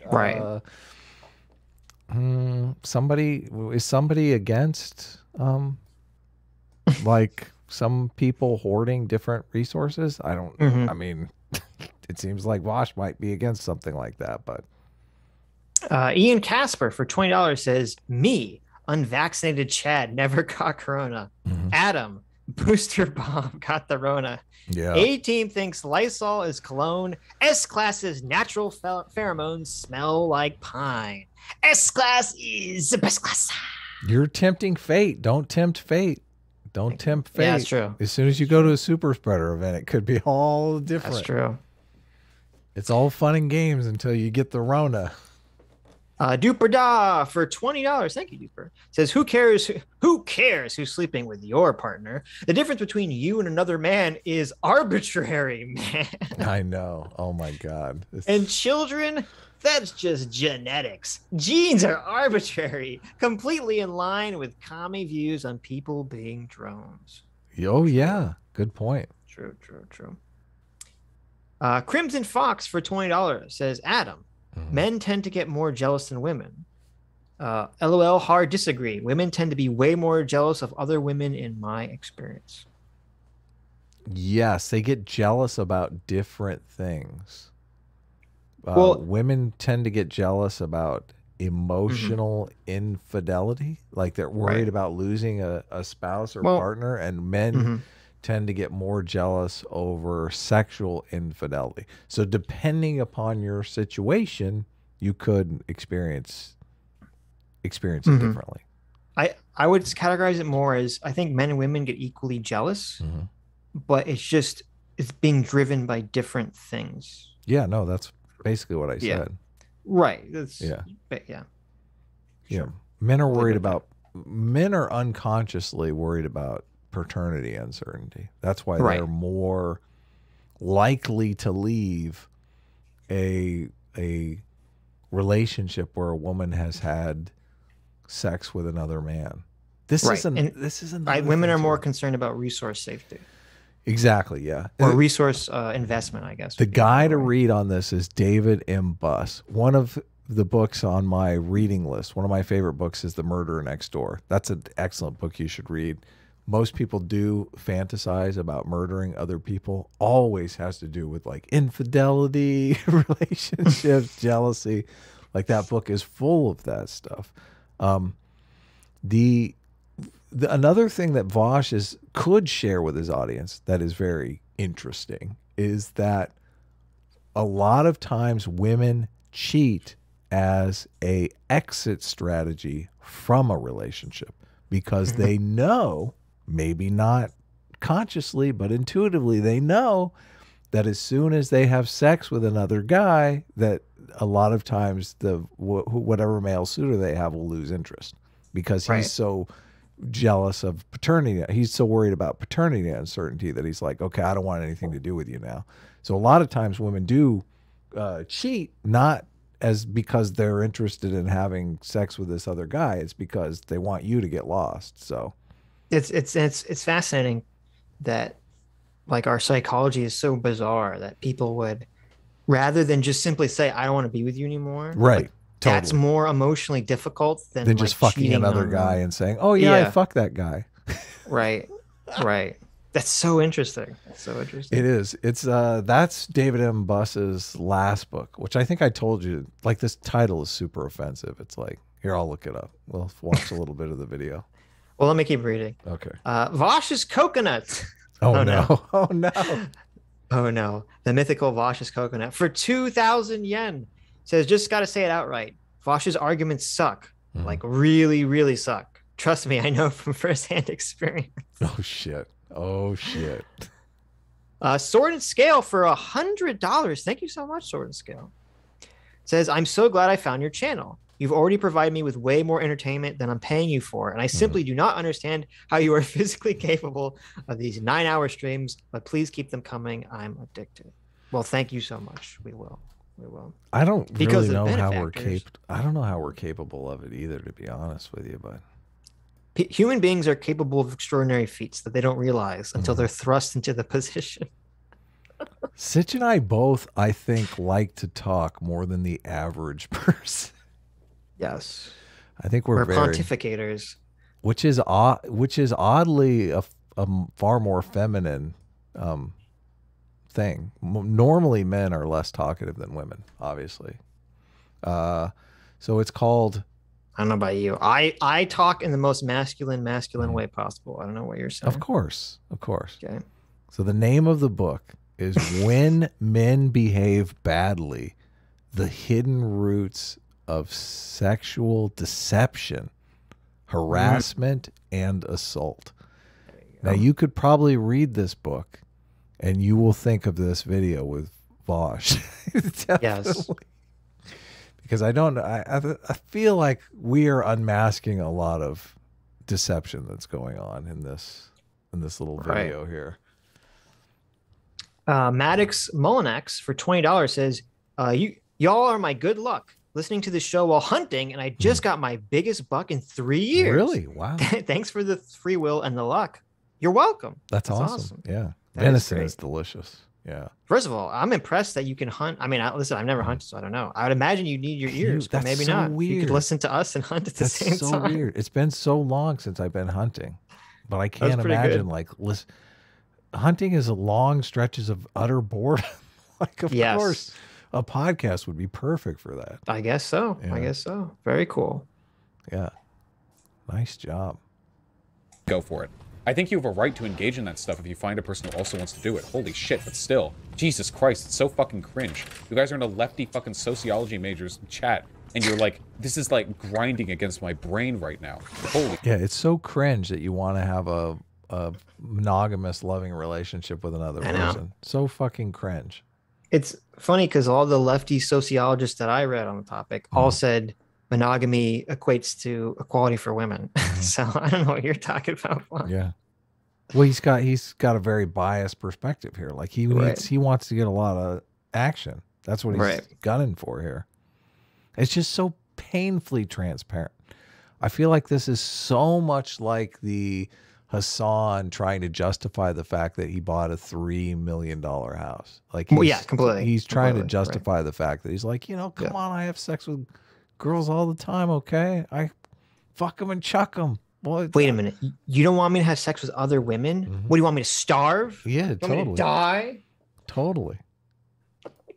I mean, it's so, these girls are like, oh my God, Vaush, he's famous.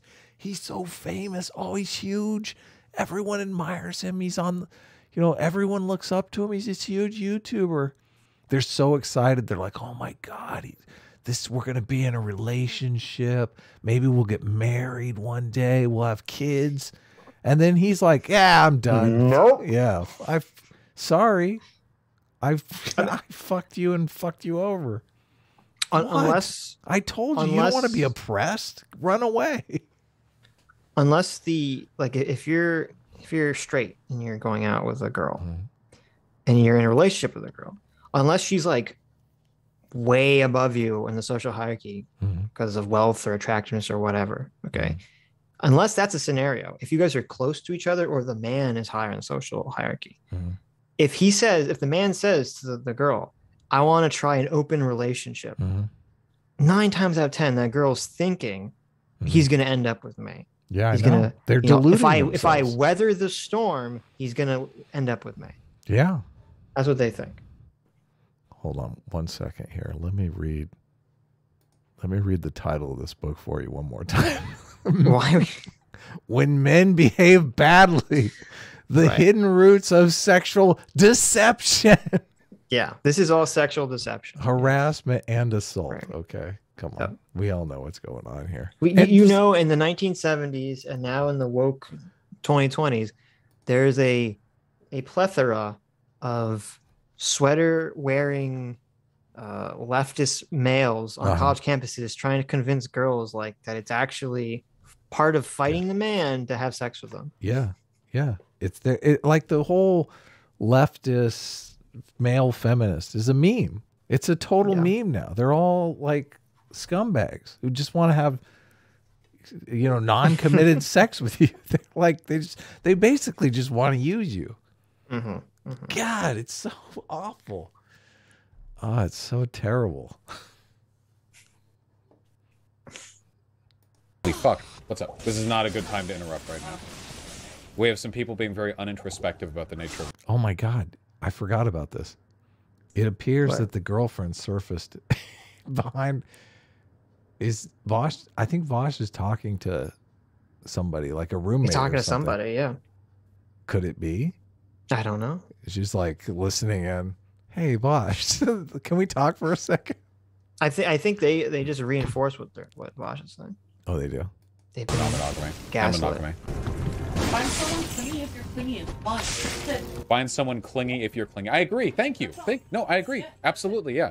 Is it? Oh my God. He's brainwashed her. She's yelling out, find someone clingy if you're clingy. I'm not saying monogamy is bad, but find someone clingy if you're clingy. Is this? I'm dying to know if this is like Vaush's girlfriend yelling at him on the stream. Probably. Oh my goodness. Golly gee whiz. She's like backing him up. Of course she is. Oh, that's so bad. I love being obsessive. There, yeah. So fun. This is so weird. I know. Sitch, does this make you feel a little uncomfortable? I mean, it does me. And it makes it sad. It's sad. It's so sad. Oh, it's like I'm gonna when you see like a stream. It's like when we would watch those cult documentaries and you'd see the people that were like indoctrinated and they had like the glassy eyes and they're telling you something crazy and you're like, yeah, definitely. Really, when the cult leader branded his initials on your body, you were okay with it. It really meant that you were freeing yourself. Really, being a slave meant that you were free. Really? Oh, that's interesting. Man, this took a dark turn for me. I feel super bad now. Well, I feel like we all know what's going on here. It's not a comfortable situation to be in. Yeah. Stop torturing yourself with somebody who want what you want. That's not the perspective we're coming at this from, but yes, I agree. There's definitely someone in the background talking very loud to Vaush and interjecting. Of course, we're not hallucinating it. Does this happen on Vaush's streams? I don't know. His gaslit partner comes in and I don't think I noticed this in the first time around. Oh, okay. Yeah. I did. Oh, you did? I did, yeah. What's your take on it? My take was what I said. Just like the gaslit partner. Yeah, I know. All right, now stop. You're interrupting us, Sunlock. Vaush, you just said that abuse. Just silence this woman. Silence, woman. Get out of here. Oh, that's painful. That was pretty oppressive. That's painful. That hurts. That hurts a lot. It does. I just feel like the power dynamic of this. I want to say one thing because I feel like I do feel for young people today who are in relationships that are unstable for financial reasons. Like if you're in if you're in a financially stable place, like the next step is definitely to get into a stable relationship. But I wonder if some people never find these stable relationships because they never achieve like financial stability. So I feel bad if people are in that kind of situation and they're kind of post hoc rationalizing the kinds of things that Vaush is saying just because they can't really afford to be in a stable relationship. Is that bad of me to say, or is that wrong? Oh, Sitch laughed. Hilarious. Oh no, I said no, I said we don't know if that's the case here, but it's definitely a possibility. Well, I feel like that's a possibility, and so there was. I mean, I was poor. I've gone through times in my life when I. Are you saying that there was a time in your life where some rich cougar was like, "Hey, Adam, you want to be one of my boys?" And you're like, "Financial security." I have been in that situation one time, but obviously I didn't take it remotely seriously. But I mean, I have thought, you know, I don't really have the ability to be in a relationship because I'm not financially stable. So sure. I mean, I have felt that. Yeah, definitely. I mean, I know multiple women who have told me they have been, especially when they were in college, they have been propositioned by elderly men. That's that's disgusting. That like straight up propositions, like, oh, you know, I'll be your sugar daddy and I'll take care of you. That's terrible, and I hate that. And if people are walking up to people and just saying this, it's got to work sometimes, right? Oh hell yeah, it's got to work sometimes. I told the story before how my friend was like looking for an apartment in Los Angeles and basically stumbled upon that exact proposition. Right. And she got so mad she called the cops, and the cops were like, "Lady, that's like some girl's dream. What are you doing?" Yeah. But I'm totally, I mean, I'm on her side. Yeah, definitely. Disgusting. I want people to be, you know, well matched and you know, of financial means to work together. So, but I do feel like there are probably guys out there who are financially stable that prey off of unfinancially stable women, and it's fucking repulsive. It's totally repulsive. Yeah, and well, I mean, we see stuff. Why do you get, you know, the situation with what was that guy's name? Weinstein. Yeah, Harvey Weinstein. Yeah, with Harvey Weinstein, you know, you have men who are in positions of power or finance are going to levy that over women for sexual favors. Of course. Yeah, it's a tale as old as time. It is. Yeah. That's kind of oppression.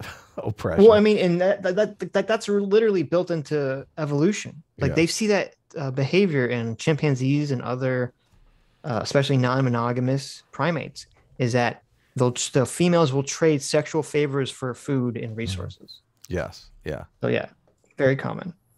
I think monogamy is probably a better strategy. I would think so too. Than like rampant, widespread prostitution. Well, it's funny because like they always point to the bonobos as like as a positive thing, and that's what they do. They literally trade sex for food. Yeah, prostitute society. Just oh, great, good example, guys. Side is the same as being sad about them cheating, and you wonder why Chad is mad. All right, you're getting banned too. Sorry, Comrade Robin Hood. Robin Hood is down, folks. The wealth belongs once more to the aristocracy. Campagno. I'm non-monogamous, but I still think sex is special. You know what I think is really special? Spending a long evening out with somebody and having a really good time and then watching the sunset, okay? I think that shit is real fucking special. And I am non-monogamous. We exist. Don't know what the Have you ever in your life spent the entire evening and watched the sunset or sunrise with someone that you were not in a romantic relationship with? Well, it depends. I mean, are you just trying to use them for sex? Or want to have sex with? Yeah, exactly. The answer is no. No, I've never experienced that. Yeah. fuck that has to do with what we're talking about? But I agree. Please stop. Chat, you please, you have to stop. I'm sorry. As is the case with all other drama, the only way out of this is simply to lay down and accept the fact that I'm objectively right in anything that I say. All the time. Everywhere. There's no other way out. Just have to lay down and accept it. Can you explain how non-monogamous relationships work? Non-monogamous relationships just mean that in addition to being able to do everything with everybody else except sex, you can also do the sex. That's it. That's the only difference. Non-monogamous relationships are extremely uncomplicated. They're objectively less complicated than monogamous relationships. Oh my God. That's a lie. Insane. That's such a lie. I know. Such a lie. Yeah, they're so uncomplicated. Yeah. Yes, when the one side bitch talks to the other side bitch, yeah, you don't get any complications there. None whatsoever. It's just a little peaceful conversation about who's gonna get Vaush and who's gonna die. Yeah, so uncomplicated. Because one boundary no longer exists. That's it. Simple as that. What you're thinking of right now is polyamorous relationships, which is not the same thing. Polyamory is having multiple romantic partners at the same time. And I am not in a polyamorous relationship, nor have I ever been. Nor, frankly, do I think I ever want to be.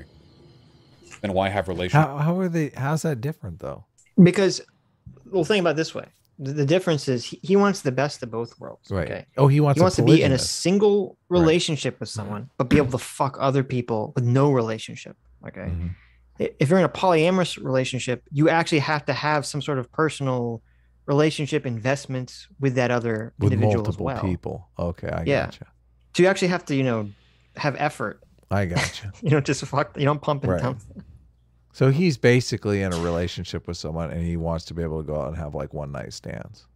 Yeah, right. Yeah, exactly.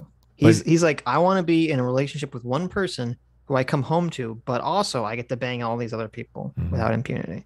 Wow. That's not patriarchal? No.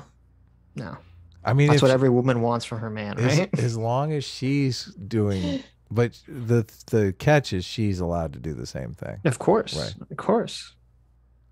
But I don't know. I feel like if she did do that, it would be over. Yeah. What happens when she does that and then she gets pregnant and you find out that's not your kid? Yeah. No. Oh, what happens in that situation? You just gotta nut up and raise the kid, Sitch. I guess. You have to get over your insecurity. Okay. You're never gonna reproduce. You're never gonna have a kid of your own. Listen, all this energy and time and investment you spent with your significant other, I guess, didn't matter. Because you're a cuck now. Isn't she going to be out looking for like a monogamous relationship? I feel like she would be. She'd be you would think so. Yeah. Would think so. Seems like that's what most people want. Yeah. Then have you ever heard Ben Shapiro's story about how he like dated his wife for like a week and then asked her to marry him? No. It's pretty ridiculous. crazy. Yeah, it's totally ridiculous. That's pretty crazy. Yeah. It's very storybook. It's like, hey, I like you. Well, what do you say we get married? Okay, Ben. She said, I guess she said okay. And she's a doctor, so I mean. There you go. She is a doctor. That is true. Relationships just fuck people. Kwazuli, is to you the only benefit of a romantic relationship the ability to have sex? Is that the only thing you're getting out of a relationship? Do you have a... Wait, you guys get other things out of a relationship other than sex? It's weird. That's weird. Yeah.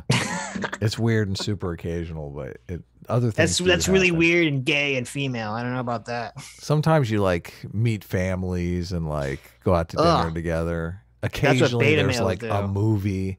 Sometimes you play a game. That's all just lies to get sex, like a true alpha male. Sometimes you watch JoJo together.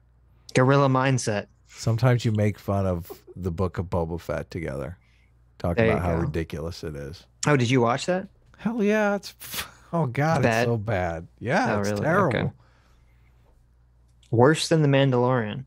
Oh, a million times worse than I feel like I gotta go watch it now. A trillion times worse than that. I gotta go watch this now then. Oh, it's so ridiculous. I had no interest until now. Yeah.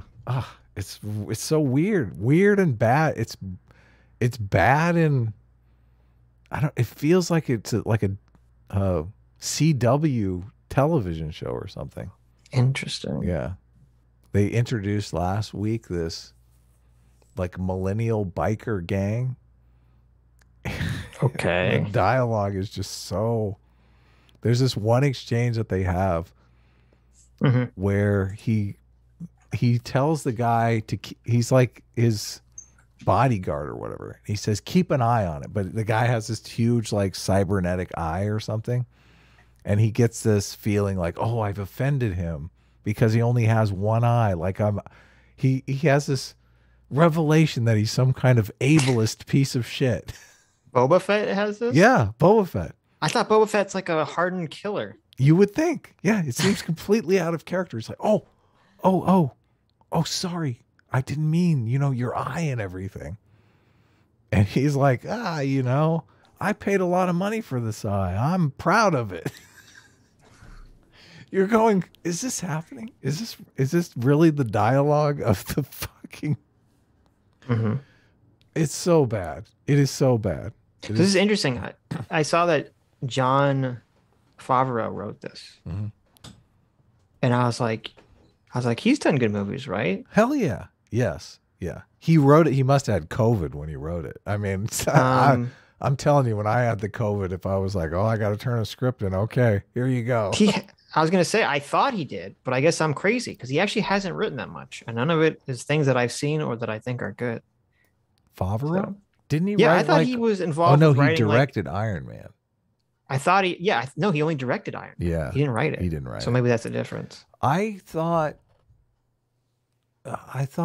who's Tarantino's writing buddy? Rodriguez. Yeah, not Favreau. Yeah. I think he wrote this episode, which is even crazier. That's even crazier. I know. Is it Robert Rodriguez? I think it is. Yeah, I think it's Robert Rodriguez. You're right. Well, no, it says he directed 2 episodes. It didn't say he wrote anything. So who knows who wrote it? Yeah. I don't know. Alan Smithy. That's what you say when. No, Jon Favreau wrote it, and this guy who has no other credits that I recognize wrote it. So. Yeah. The millennial hire, right? Who knows? He does look like the millennial hire. That's true. So crazy. Let's get back. Man. I feel terrible. I do feel terrible for. You should feel terrible. Vaush's really. It's just a matter of time before they're on the internet me tooing him. I know. I mean, well, it already happened with him, but that's a different story. Did it really? That's what you don't know the drama? No. That was like one of the big contentions between him and Destiny early on. Really? Was he was accused of being a sex pest in Destiny's Discord server like years ago by I think 2 different girls. And Destiny did a whole like long video going through the accusations, and Vaush comes on and they argue about it. Were they unsubstantiated? I mean, I would hope so. Well, they didn't actually do anything. It was that he was just. It seemed like from watching the video that Vaush was trying to pressure people into having relationships with them, and they didn't seem to be in favor of it. Yeah. Okay. Right. Well, now he has a lot more clout to do that, which is the disparaging part. Let's say you go back and you watch that Destiny video, it kind of puts this video in a lot more context. Okay, that's all I'm gonna say. Really? Holy shit. Ouch. Partner right now who knows that the only reason you're bothering to be a partner to them is because it gives you the ability to have sex with them. Jesus. You confuse polygamy and I mean, back to that book about deception. I mean, a lot of guys, will act like, oh, of course I want a lot more than sex, when really all they want is sex. Let's be honest. Sure. Yeah. No, polygamy is like multiple marriages, right? Multiple wives or husbands or whatever. Why don't you want to be in a trouble misogynist? I just don't have the energy. Especially with queers. You have any idea how fucking emotionally engaged I'd have to be? God, I can barely handle one relationship at a time. Is there a way to address that insecurity? I don't know. I don't care. Do whatever you want. I love you. Do whatever you want. What about hookups instead of sex, but we just cuddle some ace? Good. Do it. Whatever. What makes platonic attraction different from romantic attraction? I don't know. That probably depends based on the people. I don't care. Havosh, the fact that you don't associate sex with love is quite rare. First of all, I don't necessarily know how true that is. I feel like a lot of people socially associate sex and love in a lot of ways, but a lot of people recognize that they're not intrinsically connected. A lot of guys can separate sex and love. It's pretty common because there's the 2 reproductive strategies for guys. Right. And the 1 reproductive strategy for women. Yep. Like, come on. How many people in their lives, even like older people, like boomers or whatever, have wanted to fuck someone without like being in love with them? Like, even if it was just a celebrity crush. I'm pretty sure most people would recognize that even if sex tends to be something they do with people who they love, they can conceptualize the idea of enjoying sex, even if it's outside of a romantic relationship. Depends on how good the sex is. Yeah, well, you know. Yeah, but that's such a bad argument. Because it's like, yeah, even if you're in a loving relationship with someone, you can still see someone of whatever sex you find attractive. And you can see an attractive person and still be like, oh, that person's attractive. About them? No, that's impossible. Sitch. Right. That doesn't happen ever. Yeah, that doesn't mean you're actually going to like go have sex with that person, or that you're going to think you're going to like when we always joke about Adam with AOC. Yeah. It's only funny because it's not realistic. I know, of course. Okay. Yeah.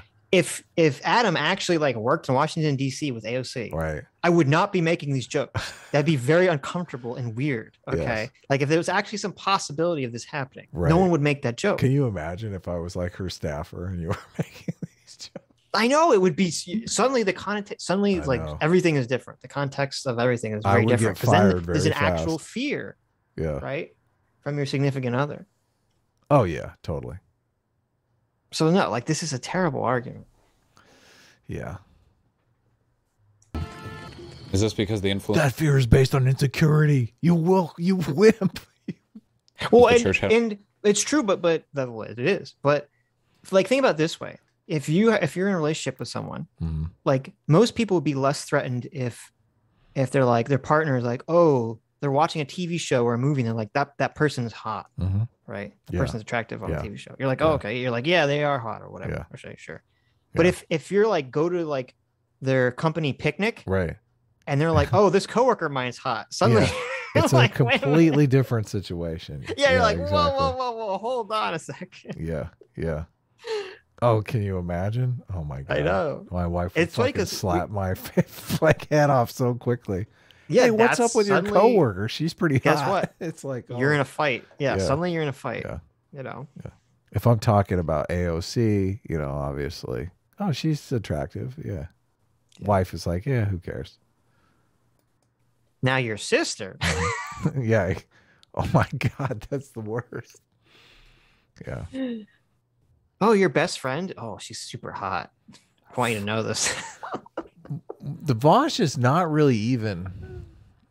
I mean, and I can understand why, because if you're trying to set up a situation where you have like unlimited sexual access, you're thinking about female jealousy is really going to be a huge downer on your something that you don't really want to think about a lot. So Vaush is biasly motivated really not to think about the sexual jealousy of his partners.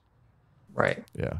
Remember did you see any of the Destiny stuff where I guess Destiny had like a side girl or something and she was like crazy and trying to like I did see that. Yeah. I forget her name. Yes. Yeah. That is a kind of female jealousy that Vaush is trying to cast as oppression.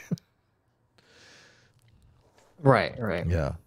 Yeah, I'd be curious because I know Destiny's in like an open relationship, quote unquote open relationship. I thought he got married though. He's still in. He did, but I don't think still open. No, I don't know. No. I don't know the answer to that. Maybe someone in chat knows. I wouldn't be surprised if it's still an open marriage or whatever. Nah, it can't be.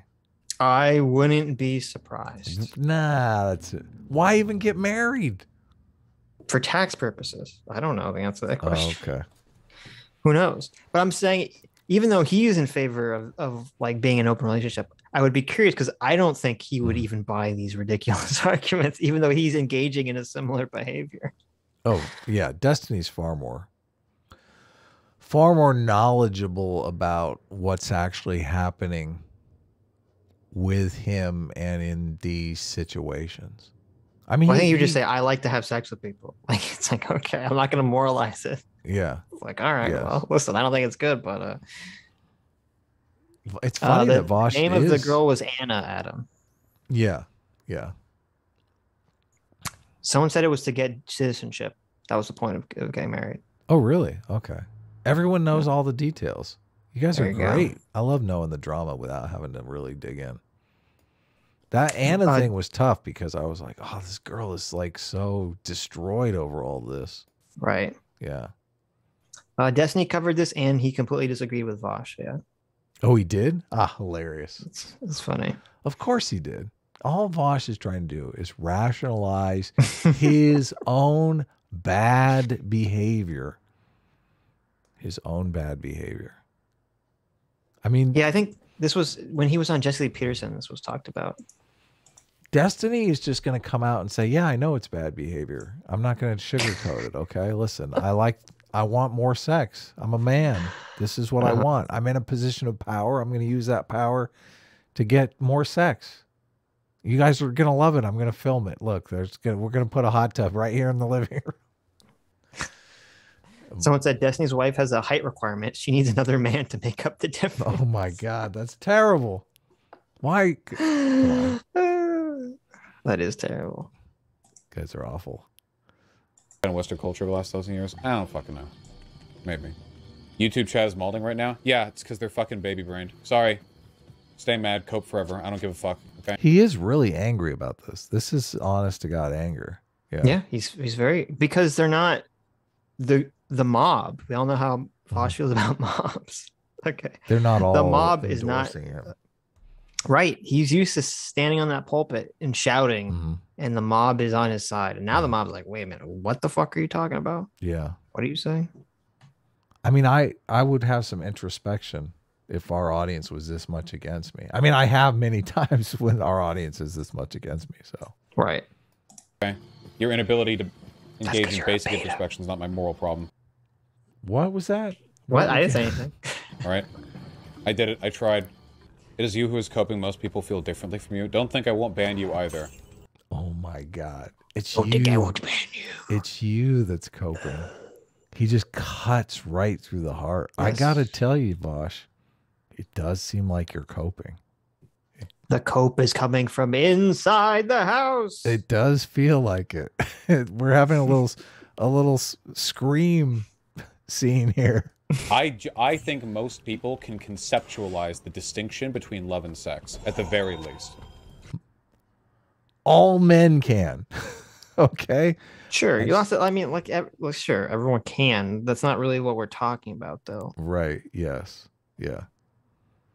Well, I would say just on average, like most men can, some women can, but a lot of women are like more interested in a monogamous relationship for obvious reasons. Sure. You have to be able to trust someone to carry a fucking child in your body for 9 months. Yeah.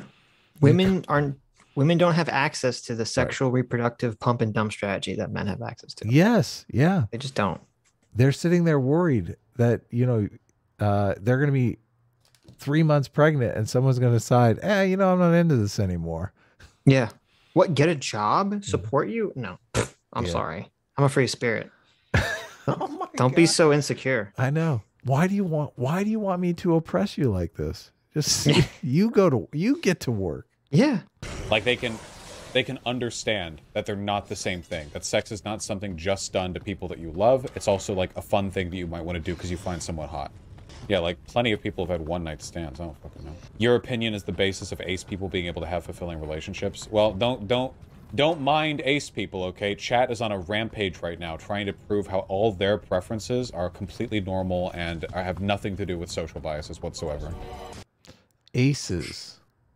I don't know what aces means. So he's casting it all as social biases. I mean, yeah. Well, he made his declarative statement repeatedly that the natural order of things. Here's his arguments. A, the natural order of things is promiscuity. Okay.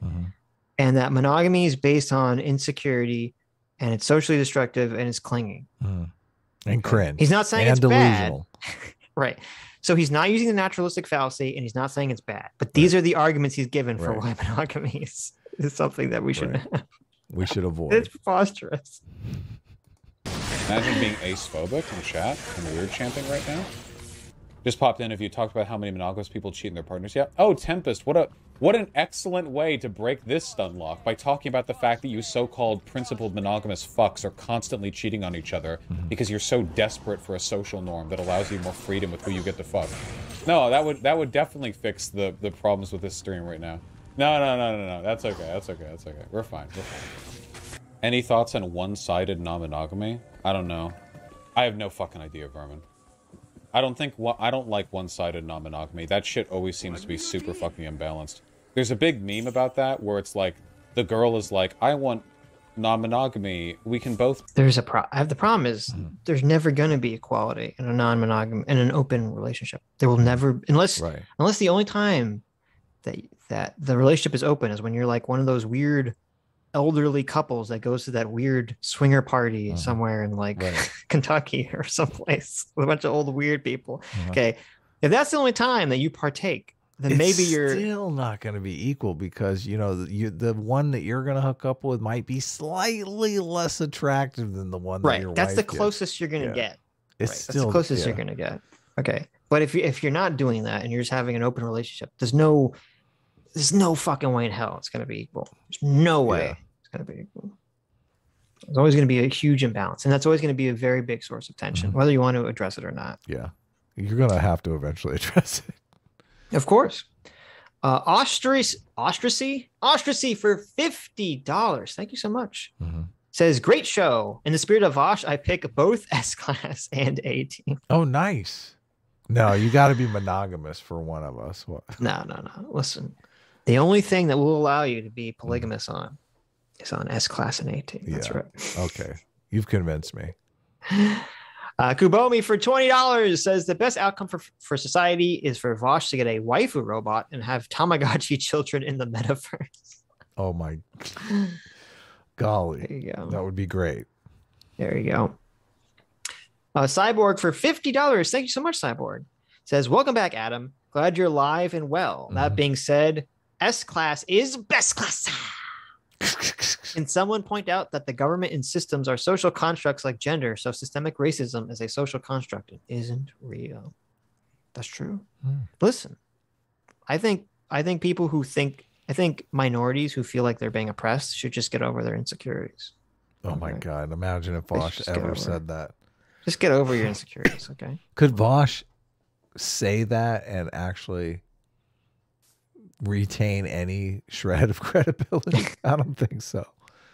It's funny though that the same exact argument applies here. He's basically saying the same thing. Super Swaggin for 2 Canadians says, hello, my sister is pregnant. I'm going to be a dad. Wait a minute. What? That doesn't. Wait a minute. When I first read that, before I read it out loud, I thought like it was a legitimate. Don't you like mean? I was about to say. Don't you mean uncle? Congratulations. Don't you mean you're going to be an uncle? Wait a minute. What's going on here? Oh no. Oh, that's so wrong.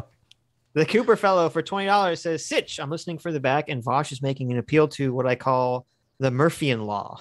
If I don't let other guys do my girlfriend, then nobody will be my friend. Oh, please. That's so sad.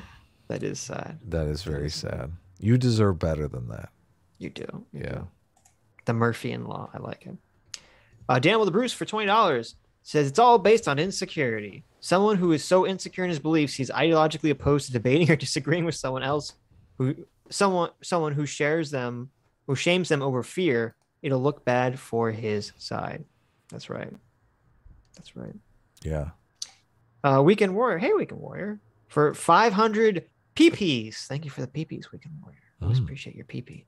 Says, I stopped doing my chores because Vaush is dancing around language. Quote, oh my God, I'm not saying explicitly. Why are you concluding that based on me saying it's disgusting? Oh my God. It was so funny. I had literally the same experience. I had to listen to this video over the course of a week because I would hear something, Vosh would say something, and I'd have to stop whatever he was doing and just start ranting in my mind to myself. It was so infuriating listening to this. You understand? These streams are like a form of therapy. Okay. They are. A lot of people, I get it. You don't want to watch this. You don't want to listen to this on your own. It's just too infuriating. No. Yeah. Yeah, right. It's like watching a bad movie on your own. It's boring. Yeah. It's terrible. It's like it's a slog, right? You're like, why am I here? Why am I subjecting myself? Why am I here? Just to suffer. Yes. Red for $20 says claiming everything is socially constructed is a gateway to justifying conversion therapy. True. Gender identity, sexuality, monogamy, these are all preferences which are inherent to oneself and cannot be changed. Vaush is dumb. That's so fucking true. So true. They say they're, against conversion therapy, and they say conversion therapy is scientifically impossible. I mean, I agree. But when you're making a social constructionist argument, I don't necessarily know how you square that. Yeah, you can't. You can't. And it's yeah, whatever. I got distracted and lost my train of thought. That's okay.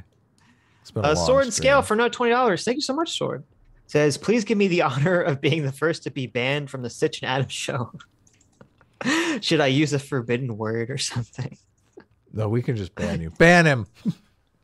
Ban him. You don't want that honor. Listen, there's other people that have been banned. Okay. Mm-hmm. Yeah, other people we've gotten some bots. There might have been someone who was banned in this very show. Okay. Sitch, before I get rid of my COVID, I want to do an experiment. Okay. I want to see if I can cough in an envelope and mail it to you. Are you willing? Are you willing to participate? I want to see how good these. If I get any packages or envelopes from California, I'm immediately throwing them in the trash can. I just want to see how good these vaccines really are. I feel like we owe it to our audience to do this test. No. What do you guys think? Do you guys want this test or what? No. Listen, you already did this test with your wife. You don't need to do it with me. Okay. It's different though. I want to see if it can make it across the United States. I want to see how infectious the Omicron really is. Come on, it's for science. Don't you want to do things for science, Sitch? This could be good. We could make it on the news. Can you imagine what if we actually did this and like you died from it or something? Remember the time that Adam accidentally killed Sitch as like a joke? Holy shit. Oh God, never mind. Forget I brought this up. I don't want to tempt fate. Never mind. If you get anything in the mail, just throw it away. I've been throwing away my mail for 2 years ever since COVID started. Just no mail. It's all goes in the trash. For you. Better to play it safe. Super Swaggin for another 5 Canadian continues saying, if I were dating my sister, it would make perfect sense to have a newborn baby boy with her. There you go. Mystery solved. Ouch. Do it, right? And the guy is like, no, okay, you have your fun. And then the girl gets like fucking absolutely made airtight by like fucking big meaty chads. And then the guy gets like nothing. I don't know. That shit can be pretty weird, I think. Some people. I feel like we missed something. We might need to back this story up. We didn't. I don't think we missed anything. People just don't want fucking non-monogamy. We can both do it, right? And the guy is like, no, okay, you have your fun. And then the girl gets like fucking absolutely made airtight by like fucking big meaty chads. And then the guy gets like nothing. I don't know. That shit can be pretty weird, I think. Some people just don't want to bother. I think. So he's saying if the one-way monogamy situation is like the girl's getting laid all the time. Right. Yeah, he's saying doesn't support that, but my response to that is okay, but you understand that's like that's all open relationships. It's always going to be a giant imbalance. Yeah, exactly. It's not going to be overwhelmingly those arrangements are the person who's remaining monogamous or just desperate to stay with a partner who they hope will be satiated by non-monogamy, but usually isn't. That I think can be pretty bad. Being non-monogamous doesn't mean that you have a right to be like fucked up to monogamous people or whatever. Like that doesn't give you a right to be like invalidating or disrespectful or like to abuse or exploit their biases or anything like that. Jordan H says, I think this problem. I wouldn't have a problem. Well, I mean, I have some problem, but I would have a significantly less of a problem if Vaush was just like, listen, I don't want to be in a monogamous relationship. I like to fuck lots of people. And I'm just gonna tell people that if you want to be in a relationship with me, I'm just gonna tell you, you know, it's your choice to be in a relationship with me, but I'm gonna fuck other people. Okay. Yeah. I might say, you know, I don't think that's healthy. I don't think that's necessarily moral, but you know, if you're upfront with it, like people can make their own individual choices about that. I agree. Yeah. But right. But he's not doing that. He's like, let me construct this moral framework about how it's actually more ethical and moral for me to fuck around. It's like, no, fuck you. That's when we're like, hold on, pump the brakes. This is bullshit. Yeah, totally. That's the whole situation here. Yeah. It's like, no. Better relationships with less jealousy by considering these things. Yeah, I think I agree with that. Yeah, I think that's true. Even if you want to be monogamous and are monogamous, I think at least being aware of these feelings can mitigate the more pernicious elements of like jealousy or entitlement in your relationship, you know? Or we could just delusionally shit talk me and pretend that there's absolutely nothing like socially conditioned about monogamy, and that it has like nothing to do with jealousy or whatever. I'm sorry, society's imprinted a specific. Why does jealousy exist, Vaush? Yeah, nobody's saying that jealousy and the social construction of monogamy are unrelated. Nobody said that. Yeah, but why does he think? Why do if it's just a social construct, okay, it's entirely a social construct, why would humans ever feel jealous about it? Doesn't even make sense in the first place. I mean, marriage is a social, like monogamy is a social construct. No, it's not. Not purely. That's why we're talking about monogamy of literally evolved in humans. That's not a social construct. I guess I'm thinking marriage is like the social construct. Yeah, marriage, sure. But it's a different concept. Yeah, you're right. You're totally right. Because you can be monogamous without marriage. Yeah. Marriage, they do think marriage was attached to property rights and making sure that your resources would go to your children and all that stuff. Yeah. Connotation of emotional connection with sex. Yeah, well, I mean, I hate that, but whatever. I think that's dumb.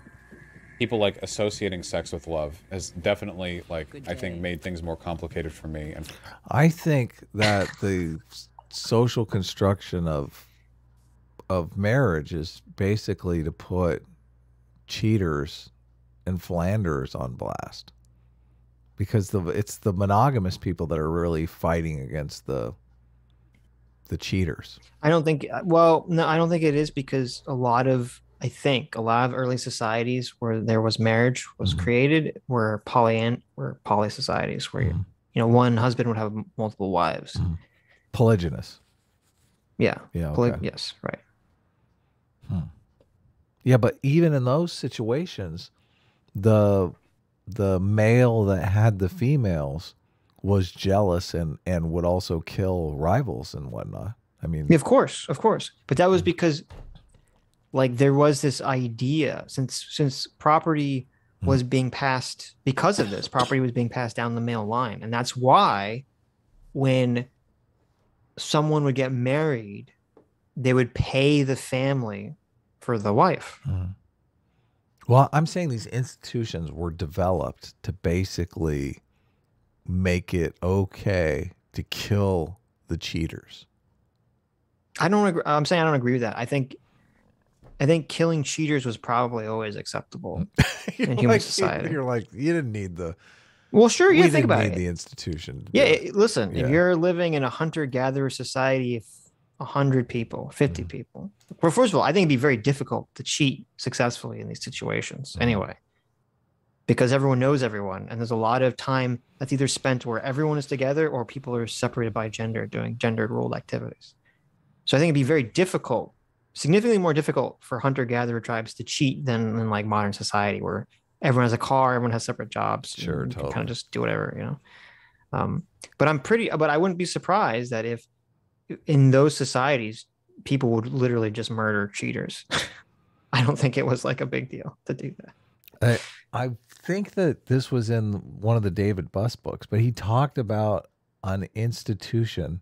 Well, he talked about a society that was polygynous, but they had this law, I guess you'd call it, where if a male had like 5 or 10 wives and someone was caught cheating with one of his wives, they had this ceremony that they had to participate in where the guy would basically get to throw projectile weapons at the adulterer until he hit him. And the rule was once the person was hit, you had to lay off. Okay. So Right. the guy is trying to get hit without being killed. Like she's basically trying to get winged, right? Without but the guy is really trying to fucking kill him. He's like, I'm gonna get you in the heart, like motherfucker. Right, exactly. So they're playing this weird fucking game that's like it basically salvages the man's honor because the guy fucked his wife. Right. So, but I guess in that situation, like if the woman ends up pregnant, he's going to be responsible for the kid anyway. So you might as well take try and get the guy in the ding dong or whatever, at least try to salvage some of your dignity. Right. I want Vaush to opine on this situation here. Who's the insecure party here? Is it the guy throwing the spears or the guy dodging them? For a lot of other people. But monogamous people would disagree, so I don't know. It's not a conscious decision. Never said. Oh wait, he said something crazy that you missed. Made things more complication of emotional connection with sex. Well, I mean, I hate that, but whatever. I think that's dumb. People like associating sex with love has definitely, like, I think, made things more complicated for me and for a lot of other people. He said, people associating sex with love has made things more complicated for me. Yeah, exactly. Okay. Talk about self-report. I know. Oh, I feel Talk so about bad. Self-report. I feel so bad. After the whole listen, you can be in open relationships as long as people understand it, as long as your partner understands it. And then it's like the self-report. Well, people are associating sex with love and it's made things more complicated for me. Yeah, don't you wish that that everything was socially constructed and they really, I know. Don't you wish they fell for this, being monogamous with me is oppression line that you've given them, and they don't have these things called feelings. These feelings that tell them, Vaush, I love you. You're the one for me. Why are you screwing around? Right. And and it's so ridiculous too, because even if it was purely social, a pure social construction that love and sex were ever tied together, that would be a very beneficial social construction, because that definitely goes into that you're going to have both people in the relationship are going to be far more invested in raising the child together and trying to make sure that the child is healthy and happy and gets their own family in the future. Yada, yada. That's why you experience love. You experience love to protect your lineage. Yes. It's the motivation to protect your kids. We're so lucky that our species has evolved to a point where men can even feel love, because a lot of species, the pair bond is just between the mother and the offspring. Right, exactly. Like you don't have grizzly bears going around loving their sons, right? They're like, it's all about mama grizzly bear. That's it. Yeah, and that's what's so crazy, because I was going to use that same example and say, like, male bears do not feel love for their children. No. At all. Yeah.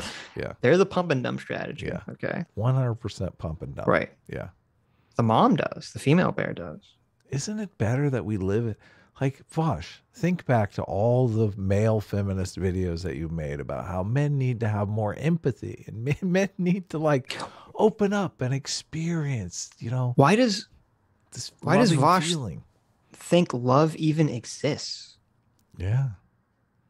Love exists for women to take advantage of men. That's what Vaush thinks.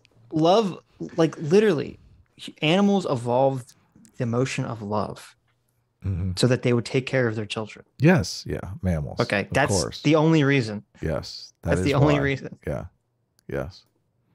Men evolved love for their offspring for the same reason. So they would care for them, take care of them, worry about them. Yeah. That's the only, because think about it this way. Think about it from a very cold, calculating perspective. If we removed emotions from everything, it's okay. You're an animal and you're walking around and you're eating food and you're spending your energy gaining more mass and avoiding predators. Okay. Why the fuck would you waste so much time and so much energy and your own safety in making sure that your children survive. Mm-hmm. Why does that matter to you at all? Mm-hmm. On a logical level, it makes no difference to you. Mm-hmm. Your only concern is to live and not to die. Yeah. And so then you have, wait a minute. So that's when you have all these emotions, all these biochemical emotions, these evolutionary pressures that have evolved over time that make animals feel ways to promote specific behaviors, like giving a fuck about their children. Yeah. And one of those things is called love. It's beautiful. Okay. Love always wins. Love always wins. Yeah. Vaush needs to get some love in his life. He does. He does. I thought the left was about empathy, Sitch. I feel like Vaush is not having a lot of empathy here. Vaush has never had very much empathy for anyone. I thought the left was driven by guilt. No, Vaush has no guilt here. Nah, the left is driven by a sense of unfairness. Mm-hmm. Okay. Unfairness that he can't fuck as many girls as he can get his hands on. That's true. Nicholas P. Cage for $20 says, insecurity is bad because it's possessive. Monogamy is bad because it causes insecurity. I'm not saying it's bad to be insecure, guys. You guys are acting insecure. Get banned, nerd. I'm being really clear about my position here, guys. True. Yes, that's exactly what's happening. Get banned, nerd. Get banned, nerd. Duperda for $20 says, so wait, what happens when polyamory is the normal social constructive institution? What happens when gender being a meaningless gray blob of an idea is the norm? Do progs turn around and say, those are problematic? That's a great point. Evidently, they have to by Vaush's metric. By his conception. Basically, if the leftists get their way and we deconstruct everything, then under Vaush's conception, the new leftists will have to actually be strong advocates for strict gender roles. Yes. Okay. Well, they're already moving in that direction with the trans stuff. I mean, it really is about. They are. Yeah. Maybe that's what's happening. Strict gender adherence. Right. They're rebelling against our generation that was like, if you want to be 20% soy, you knock yourself out. You want to be 50% soy, you knock yourself out, okay? You be you. But monogamous people would disagree, so I don't know. It's not a conscious decision. Never said it was. Vaush, what's a healthy emotional response to cheating? Are you asking me, like... I think you can, like, end a relationship over cheating for sure. Yeah. I don't know what you mean. I mean, you shouldn't, like, freak out and, like, kill them or whatever, but, like, yeah, you can... Why? They're just being insecure, mate? Should we... How many people do we have to ban today? That's not about being insecure, okay? That's about having standards in a relationship, or having boundaries or expectations and having them broken. There's a difference between the arbitrarity and harm of a boundary and the harm of it being broken. Those are not the same thing. They're absolutely not the same. How is it not the same to say, like, okay, if someone cheats on you, and you have a sense of betrayal and a sense of jealousy and insecurity, right? Loyalty, betrayal. But if someone's in an open relationship, they tell you they're gonna go and fuck someone else. I mean, don't you still have the same feeling? Yeah, you like still feel betrayed. Yeah, you still feel like betrayal. You still feel insecure. You still feel like, why am I not good enough for this person? Why am I not enough? Well, you can have stated expectations and covert expectations. And I feel like a lot of this situation here is like people have covert expectations that they're hoping are going to pan out. Like, let me see where this goes. Maybe Adam, things as a person who's never interacted with a human female in their entire life, I don't think any of them have ever had covert expectations. Ever. Really? And I'm pretty sure every human female you ever meet will tell you exactly what she wants and what she's feeling at all times and try to make you guess. I have had a different experience than you. I had a very different experience. It's basically the opposite of that experience. Not only will they not tell you what they want, they oftentimes don't even really know what they want. Of course. Yeah. You gotta be like very gentle, like a safecracker or a pickpocket. You gotta getting Thank out you, the, Bender. Yes, that's exactly getting it. out the desires of women. That's why is an art form. That's why this concept, the way he's conceptualized this, is so funny. Like, I don't think you could have this conversation with most people. Yeah, totally. Just be like, oh, listen, we're gonna have an open relationship, and they're like, oh yeah, I'm totally fine with that. It's like, but then they're not. Yeah. No, they are. And this, hold on, he did this complete self-report that he did was basically over that in that situation. Like he's obviously had that situation where he's like, this isn't going anywhere. I'm just open relationship. Oh yeah, I'm totally cool with that. And then all of a sudden they have sex. Vaush stays out too late one night, banging some other girl. And the next thing you know, it's like, but I love you, Vaush. I love you too. Well, then why did you have sex with the other person? Sex and love are just a social construction. Oh my God. You're conflating them by the oppression of the patriarchy. They're not the same. Oh my God. Stop being so insecure. This is, I feel like we could write an intelligent and funny sitcom where Vaush was like the protagonist. This is so oh my God. Every man's story ever. So someone's posting a bunch of very funny Seinfeld memes of just Seinfeld and George sitting at like the coffee shop arguing. Mm-hmm. And you could literally see George like stumbling upon, like if Seinfeld was now, it would literally be George stumbling upon a Vaush stream and being like, Jerry, I heard this amazing thing. I heard this great idea. Okay, listen, Jerry, listen. If I sleep with a bunch of women in an open relationship, I'm a feminist. That makes me a feminist, Jerry. And you can see like a whole episode about him trying to con as many women as possible that he can fuck them all. And it's actually in their favor. That is the male feminist meme right there. That is totally the male feminist meme. We do need a Seinfeld for our generation. Desperately. The same thing, okay?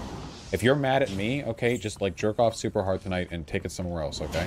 Vent your frustrations on your fleshlight fucking body pillow combo, okay? Do not get angry at me for pointing something out that you don't like, right? I kept waiting for him to go to the suck my dick route. Well, he went with the incel route. Mm-hmm. The person who's basically bragging about, oh, I'm fucking all these bitches. And then he's like, if you disagree with me, it's because you're an incel and you don't have access to the reproductive strategies that I have access to. Yeah. It's pretty despicable. It is.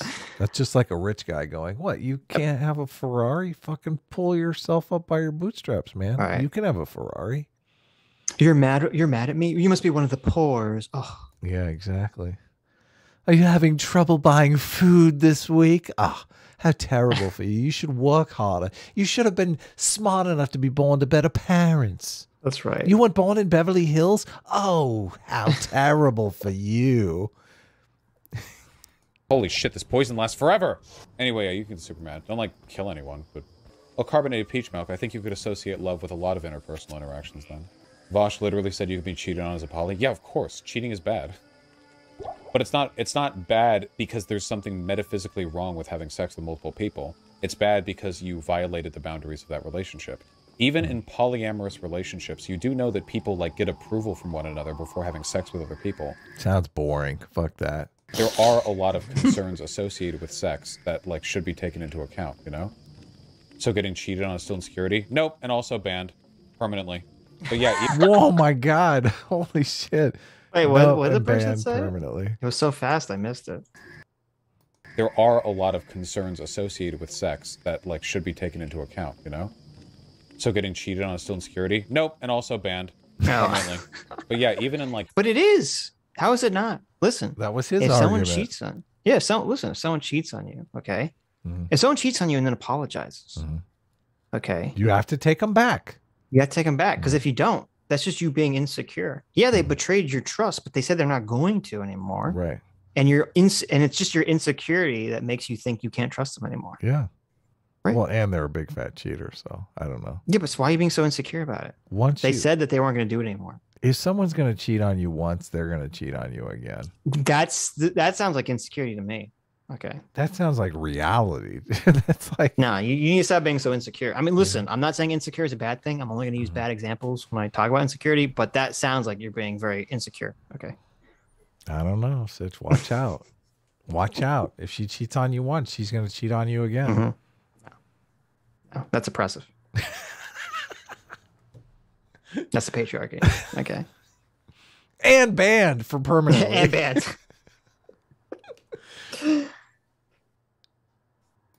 Non-monogamous relationships, you know that people like check in with, like, they're like, hey, you know, I'm seeing this person, like, we might have said, like, how do you feel about that, you know? And depending on the relationship that you have or how like stringent you are with these expectations, sometimes like they try to mutually meet the person. Like it'll be like, oh, I'm okay with you fucking this person, but like, could I like see them first, or could we like go to the park together? This sounds like the worst way to do this situation. My God, right? I know. Like, listen, okay.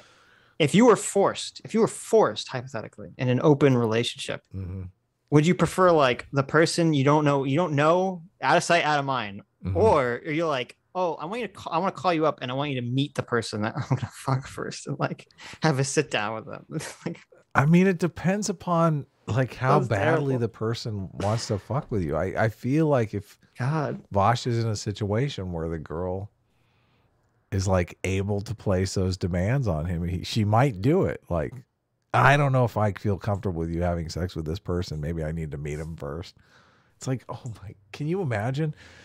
You're trying to hook up with a second girl and you're like, oh, by the way, criteria for that? By the way, I'm in this other relationship with this other girl and she wants to meet you before we fuck. So do you think you could come home? It's like so weird for everyone involved. Yeah. How is this the non-oppressive situation? I'm just trying to understand. I'm trying to get to the bottom of this.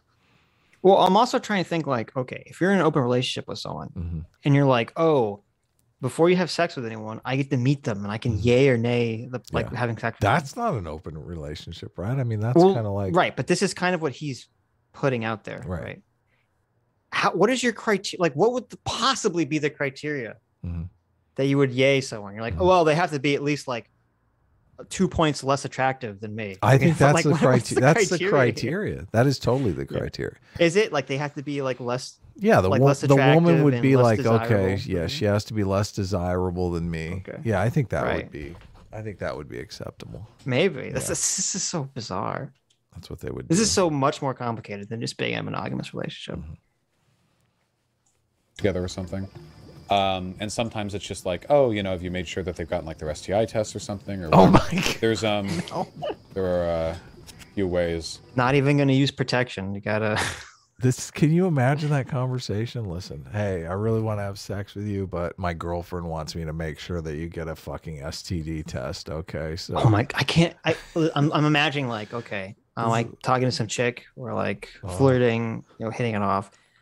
I'm going on a date with her, and I'm like, you put the moves on. He's like, wait a minute, I want to have sex with you, Sitch, but before we do, I need to call my boyfriend. I'm like, wait, what? Oh my God. You have a boyfriend. She's like, no, it's cool. It's cool. We're in an open relationship. I'm like, what do you mean that's not fucking cool? What are you talking about? Yeah. It's like, I was like, okay, Sitch, my boyfriend said that we could fuck, but you have to get your STD test first. I'm like, what? No, I'm out of here.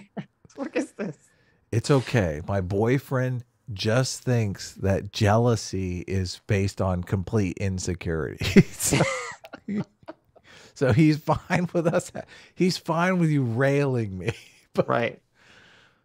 This is... I'd be highly sus of anyone who's so desperate for sex that they're like, oh, before we have sex, you have to meet my actual relationship partner and get a STD test first.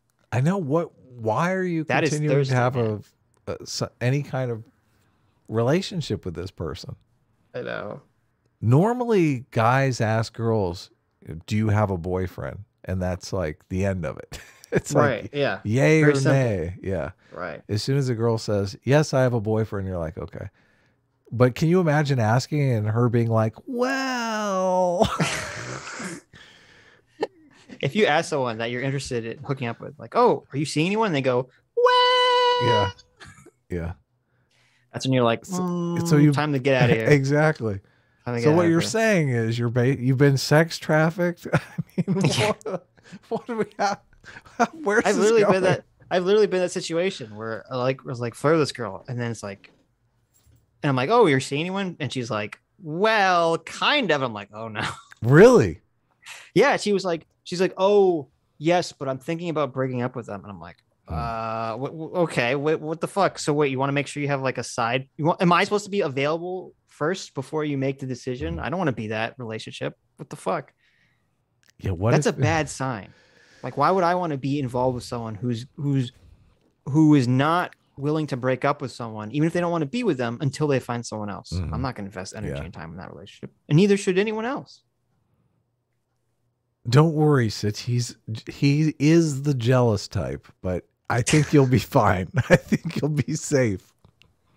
Well, no, because it's always he likes to collect guns.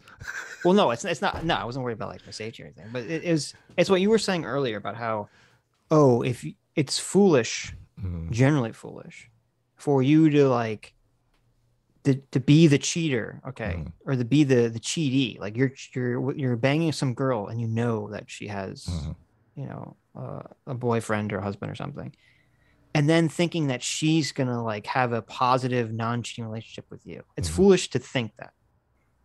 Yeah. There's a term for this. It's called mate poachers. Right. They literally have a term for it in the book. Yeah. Well, this is true not just of like fucking. This is true of any relationship. If you are friends with someone who will tell you about how they like con other people or how they treat other people like shit, and you laugh about it, if you're an idiot if you think they're not doing the same thing to you. Oh, totally. You're a total idiot if you think that's not happening to you. This whole like love and sex have gone badly for Vaush, I think, is the biggest admission that we got. You don't want to mess with love. Your ways to handle. You don't want to mess with that shit. I want to mess with love. Bill Sykes, I'm sorry. Fuck it's just me, when are we gonna the be insecurity together? bullet. Leave is your the bullet. wife. It's the What? Sitch, I told I didn't say you. anything. I don't. What happened? I don't. Listen, you're my work wife, okay? Listen, you're my work wife. It's purely platonic. Listen, we can be work lesbians together. We are work lesbians. It's perfect. Okay. We're both in lesbian relationships. We're lesbians with each other. You want me to show you a picture? Here, let me get the girls up. There are a few ways to handle that. Bill Sykes, I'm sorry. It's just the insecurity bullet is the bullet. It's the real bullet. I don't know what to say. That doesn't mean that you're doing something uniquely bad or wrong. That's just how it is. I'm sorry. I don't know what to say. I've already made my argument. Loser. He's basically saying you're a loser guy. Listen, if you're taking this argument from Vaush about how you're an insecure loser, you need to take that to heart. There's no winning for you. Listen, I don't know what to say. You're just a loser. You're just a loser. Okay. If you don't want partner, loser. Listen, if you don't find it okay that your girlfriend's getting railed by every guy with a penis out there, it's because you're a loser. Yeah. Okay. Yeah. That's the only explanation. Yeah. Socially conditioned insecurity. What? It's socially conditioned insecurity. That's what they call it. There you go. Yeah. Normal people call it jealousy, but there are other strong emotions that can be conflated with love. I can't think of anything seriously. You're jumping the shark a little bit there. You didn't say strong emotions. You know when like how like the male buck grows those giant antlers? Oh yeah. And the sole, like the literal sole purpose of those giant antlers is so they can fight other male bucks to protect their harem. Yep. Yeah, that's just insecurity. To fuck them up. Yeah. That's just insecurity. Those bucks should just get over it. Okay. Yeah. I don't understand why they can't get over their insecurity. Just swap wives. Okay. Listen. I think Vaush should read that book, The Murderer Next Door. I think that book would really change his mind about a lot of things. Yeah. Vaush being on the receiving end of a jealous ex-boyfriend would really open his eyes up to human nature pretty quickly. Definitely. I think maybe he was. Maybe that was his self-report. Love and sex. Who knows? I don't think so. I don't think really I think he's staying away from the jealous ex-boyfriends. One Abaddon for $20. Thanks so much. Says, hey guys, glad to see you're still alive, Adam. Just want to say I started reading The Righteous Mind last week and I finally get the elephant thing. Hallelujah. Wonderful. Yeah. Wonderful. You've officially been inducted into our tribe. That's right. The tribe of the writer. Mr. Rich Low Pitch for $20 says, I wonder how many men ISIS threw off buildings because they caught them bowling with another man. Oh, yeah. Yeah. No, that's a common thing. That's a common thing. Yeah, I don't know if you knew that. They're like, how dare you do a 7-10 split with another man? I mean, you can't even, in Muslim countries, you can't even leave without your brother or husband as a chaperone. Right. Yeah. That's how jealously mate guarded. But see, that's his argument. See, that those people are so insecure. So why is it not the same that you don't want her to fuck someone? I think they're probably very secure in the fact that their women are not screwing around. Satoshi was a Reploid for 200 knock says postmodernism is arbitrary. Arbitrary is postmodernism. He's suffering from postmodern brain rot. True. There you go. Yeah. There you go. Everything's arbitrary. Vaush's arguments are arbitrary. That is actually true. That is 100% true. Actually, that's not true. Because they're very carefully constructed to lead to a place he already wants to go. Casual Gaming Sofa for $20 says, Hi. Hello. That's offensive. Confused Moofish Why is that for offensive? 20 Canadian. You know why. Hello. Says, Hello. I just want to say how much I appreciate Vaush and Hassan existing. Whenever my friends are at risk of catching socialism, I inoculate them with controlled exposure of these titans of intellect. Oh, this is works like a charm. This is a good video for that, for sure. You know what? That's a great point, Confused Moofish. Anyone out there who's worried about their friends becoming too woke or too socialist, just show them this video. Yeah. Just show them this Vaush video. Man, who wants this? Who's desirous of this? Pump and dumpers. That's who desires of Yeah, but that's such a small group of people. I mean, I'd like to think most people want to have a normal relationship. You would hope. Yeah. It's these narcissists that get in this situation where they're like, it's these people who are afraid, who are insecure about commitment. That's who. I'm afraid to get weighed down, Adam. Okay. Weighed down, huh? Yeah. Pump and dump. Huh. Conflated with love. You said that sex is... Are you saying they're insecure? Maybe I'm saying that Vaush and all these other people in these open relationships... Insecure. Maybe they're insecure. I could be saying that. I could be. Experience which releases hormones that affect bonding. But sex is not the only experience that can do that. There are lots of things that could potentially do that. Being together in really hard situations, like really difficult, adverse situations experienced together, you know? Like potentially fighting other people, like through competition and sport. That can be like an incredibly strong bond that people form. People literally talk about like the bond of brothers or whatever between like, you know, soldiers. There's like... So I don't know if Vaush has ever participated in a group sport. I've participated in many group sports. I played soccer. I played street hockey. Okay. And yeah, I was in the Boy Scouts. I felt lots of camaraderie, okay, with males and on my team and in my Boy Scout troop and all this other stuff.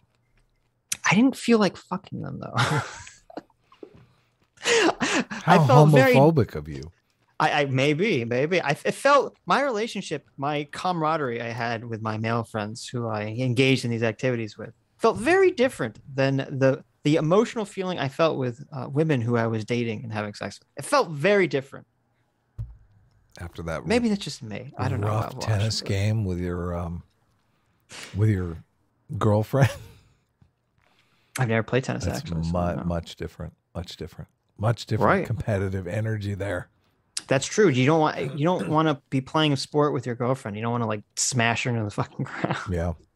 Destroy her.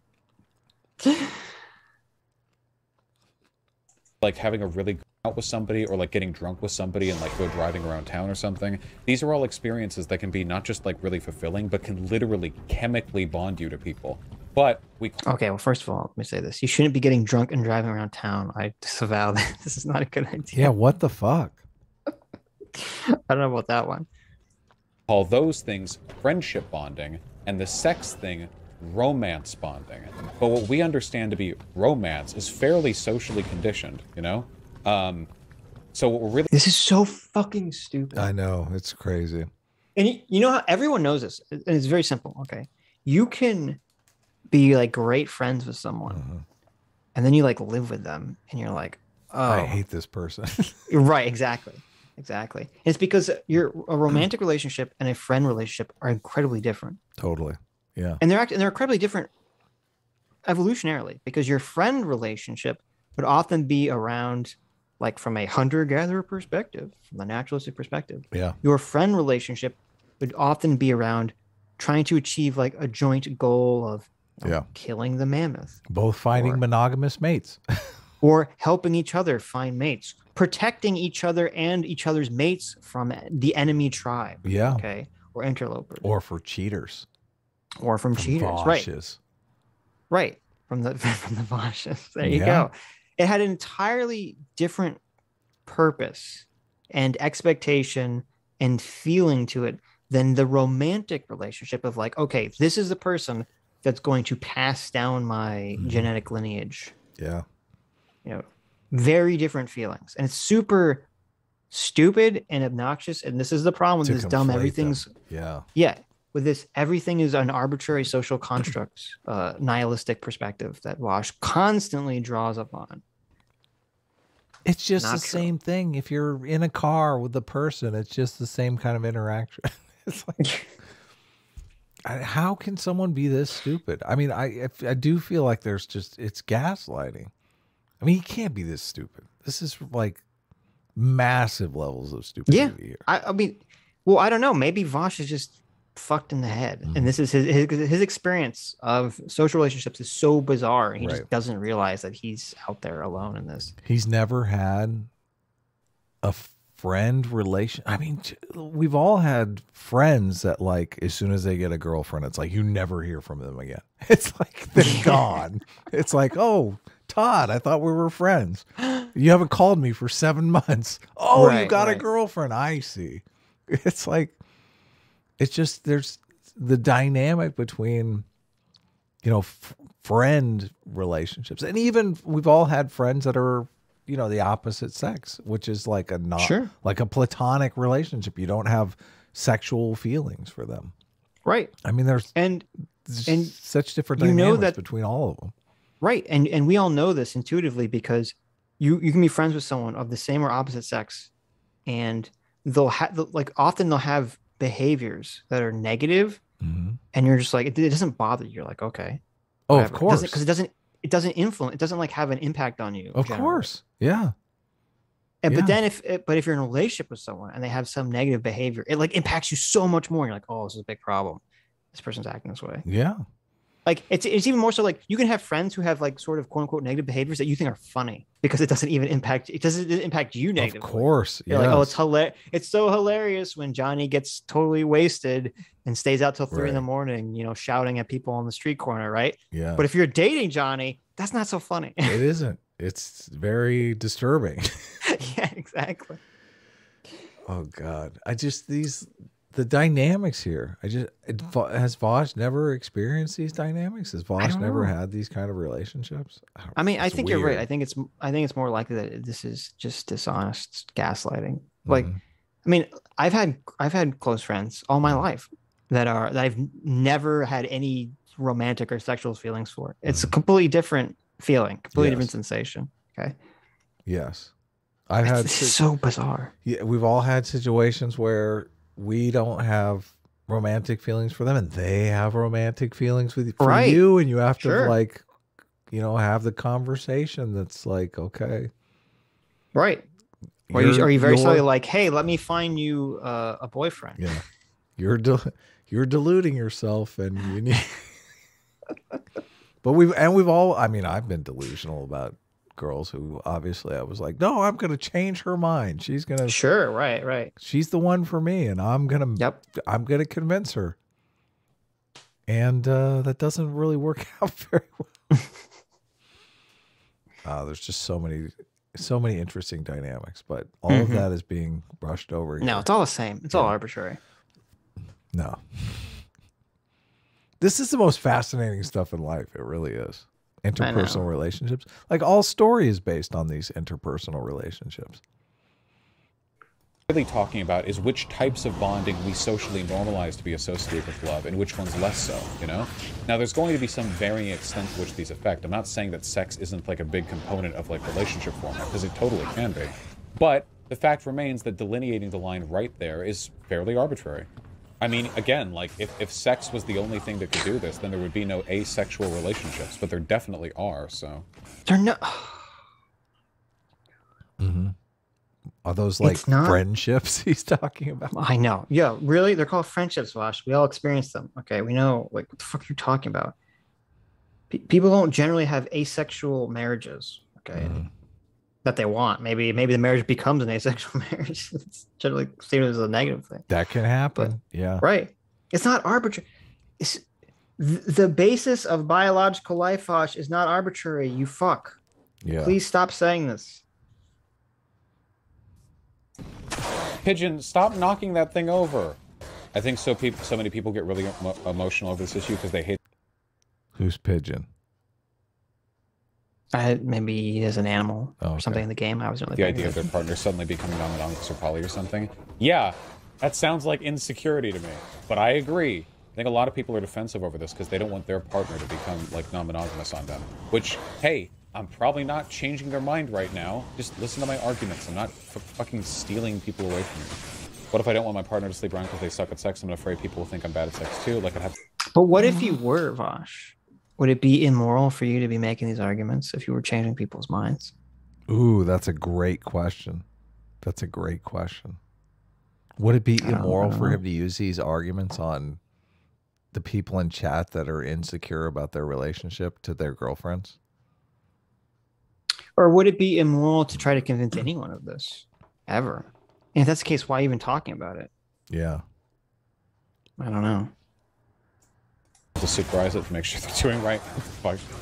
Yeah, like you're a trainer or something, you know. You're like, you know, gotta make. Hey, if my girl's fucking people, okay, she's got to be putting on a good rep. You know, I don't want my reputation being staked on her incompetence. Fredo Sal, the goal was never to change people's minds. I'm not going to make any of your fucks non-monogamous. Though, if you're on the border of things, I'd suggest being open to it. Like, if you're kind of impartial, you don't have any strong feelings about it one way or another, I'd suggest maybe trying it, you know? He's literally trying to convince him to do it. After all of this, I'm not trying to convince anyone of anything. I'm not trying to convince anyone of anything. But, listen, if you don't have strong feelings on it, you should totally do what I'm saying and totally try it, okay? Yeah. I'm not trying to convince anyone of anything. Mm-hmm. But listen, you should try it. Right. Okay. It's definitely better. And listen, it's better. It's anti-oppression. Yeah. It's not socially destructive. Yeah. Okay. If you're in a position to take advantage of women, you should totally do it, is basically what he's saying. Oh, God. Yeah. Not a real good Terrible. ploy. I know. Is Vaush unironically evil? I'm curious. I'm curious what your fucking take is. Doomer. Where's Doomer? Yeah, it's unfortunate that this came out after Doomer's videos. I feel like this would be its own section. He's gonna have to make an addendum. Oh man, this is Los Angeles. In Los Angeles, people just fucking lie to each other indiscriminately. It's so bad. God, it sounds bad. Terrible. Yeah. Yeah. I mean, it is. It's bad. I mean, I thought Vaush is like from Los Angeles too. He knows. He knows. Why he is. This is it. That's what you're talking about. I know. Living around trustworthy people is so much better than living around a bunch of untrustworthy dupes trying to steal your girlfriend away at every turn. Mm-hmm. Ugh. Not like have a relationship and then go like sit at home jerking off while she fucks 27 other people or whatever. But like sleeping around a little bit can at least be a good way of understanding what you like with reference to other people. Yeah, but okay. So he says very clearly, you know, don't you stay at home while your girlfriend fucks 27 other guys. But you know, you can screw around a little bit. Just a figure out if your girlfriend's worth it or not. Well, he's saying he's trying to do like this. He's trying to do the cut the baby, okay, down the middle. He's saying, I'm not saying you should just have indiscriminate sex with dozens of people, but maybe if you fuck around a little bit, it will actually strengthen your relationship. You'll know what you want. Listen, I read what was that guy's name? The Jack article. Jack Murphy. I read the Jack Murphy article. He says that it strengthens his relationship when his wife has sex with other guys. It seemed like it did. He seemed like a really strong relationship. It's no, like, listen, I think the reason that he got so incredibly upset and angry when it was brought up that he wrote this cuck article is because it strengthened his relationship with his significant other. Yeah. That makes sense. Seemed like a really stable relationship. But Hungamaster, there's no reason why you couldn't do that with multiple people, too. We're talking about monogamy, after all, right? Like, you can bond with multiple people. What if I just can't get laid? It feels. Brother. If you want a really strong argument... What was that? Someone said, what if I can't get laid? And he said, the feels, brother. So, yeah, he's like, I feel you, but that's not my problem. He's empathizing.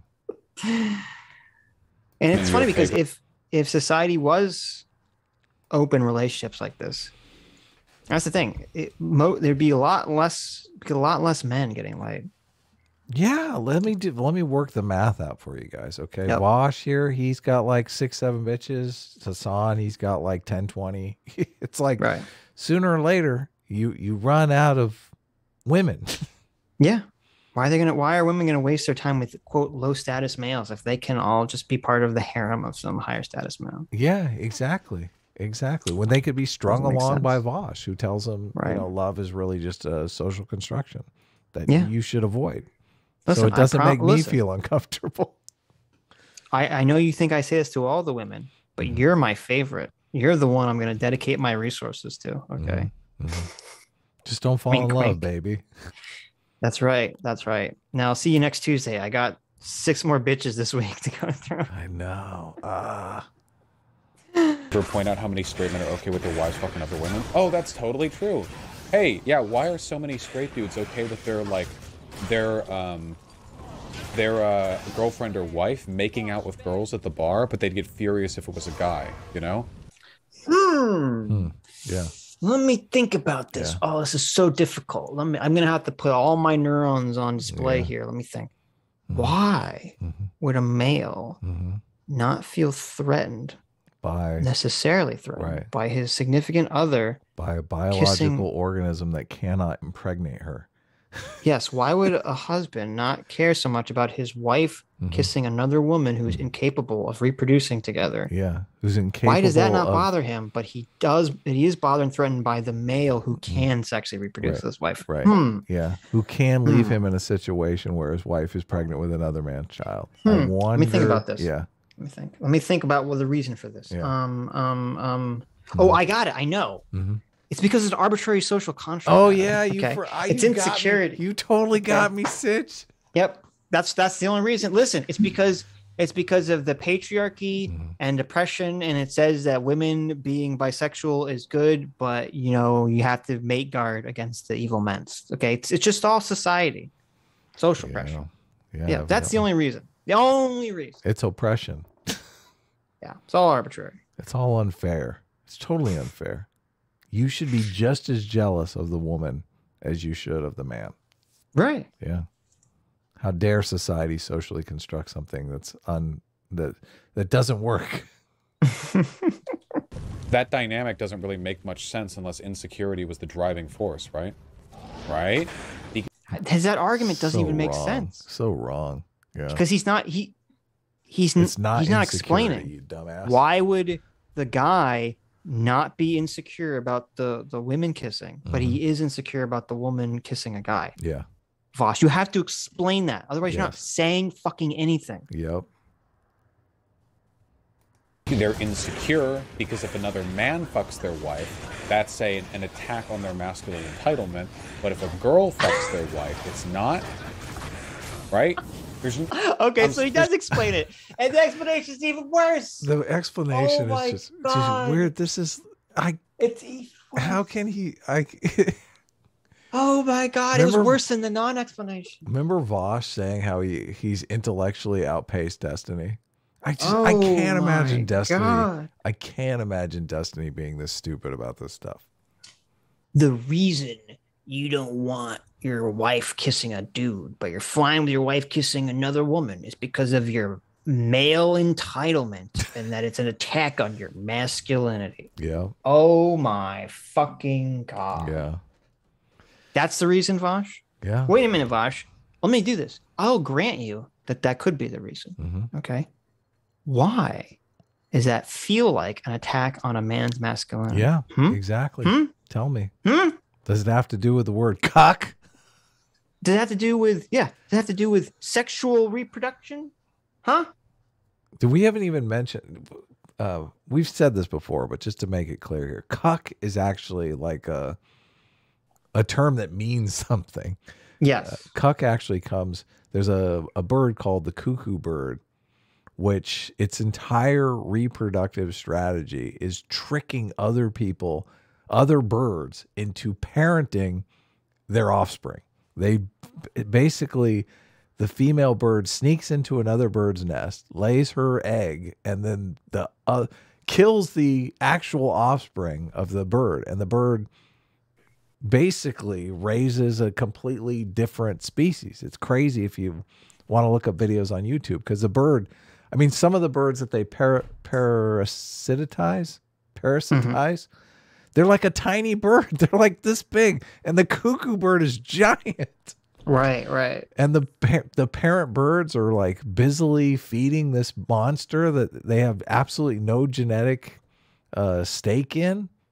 So that's where the term cuck comes from. You're basically raising an offspring that you have no genetic stake in. You're the evolutionary dupe. Yeah. Well, it's fine. Listen, Vaush is a science denier. Okay. He doesn't believe in science. Okay. He doesn't trust the science, doesn't trust the scientist. He's just a denier of science. It's that simple. Yeah. Man, do not get a sociology degree. Okay. Stay away. Stay away. There's no way you can logic this not being a product of insecurity, at least in some way, shape, or form. Yeah, sure, President Sunday. It feeds into sexism and misogyny and stuff like that for sure, and toxic masculinity. But I think all those things also tie into insecurity. A ton of toxic masculinity is about insecurity, after all. Are we doing okay? Chat, you gotta let me know if you're doing okay? I'm afraid you personally will fuck your partner, yeah. Maybe Jason Hickel had that point down, you know? Maybe the Vaush straddles up to your girl in the bar analogy was a real fear of his. Imagine the dude who allows his GF to fuck other girls thinking that she will end up coming back to him every time, only to have his girl stolen by another girl. That shit happens, dude. Any advice on how to start non-monogamous relationships with a potential partner? I've only been a monogamous once before. If you want to try it, just tell them. I don't know. You just talk with them, right? Okay. Oh, that is the worst advice ever. That is totally the worst advice ever. Like, oh yeah. The guy goes and tells her, and she's like, oh, that's great. Next thing you know, she's like, I fucked this other guy this weekend. It's like your relationship is completely over. I just told you, women fuck other guys to get out of a relationship with you. Yep. So when you're pitching them the idea that, oh, I have this great idea, let's be non-monogamous. The next thing you know, they're like screwing some other guy, and you're like, oh, now what am I gonna do? Now I'm roommates with fucking Brian. I'm kind of curious as to what oh my God. I'm kind of curious as to what Hassan's take on monogamy is. Yeah. Do you think he's gonna try to peddle this bullshit too? Throw your relationship away because Vaush said it was a good idea. Like, right. Yeah. I mean, guys definitely, guys want to play around. Guys want to have a variety of partners. I mean, this is not rocket science. I mean, this has definitely been studied. This is in all the David Buss books. But, I mean, you got to consider your situation. You got to consider your situation, guys. And girls. Yeah, of course. Yeah, obviously. Sad, very Hey, chat, sad. I can tell a lot of you are trying to deliberately change the subject, but it's okay, it's okay. Let the new subject find us naturally, you know? Let it arrive to us, you know, with minimal issue. Listen, they're desperate to change the subject. How funny. How funny. Yeah. I found this other video called 6 Myths About Monogamy That Are Ruining Our Relationships. Mm-hmm. And I just scrubbed to a random part, and the girl is saying, toxic monogamy culture would have us believe that relationships, that love and affection is a zero-sum game. Mm-hmm. This is so terrible. Love and affection is a very much zero-sum game. I don't know how you can say that it's not.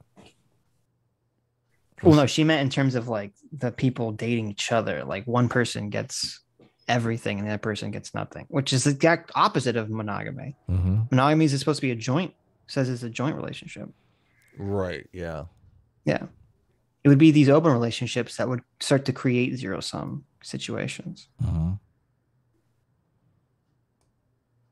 Yeah. Anyways, yeah. Let's read some super chats.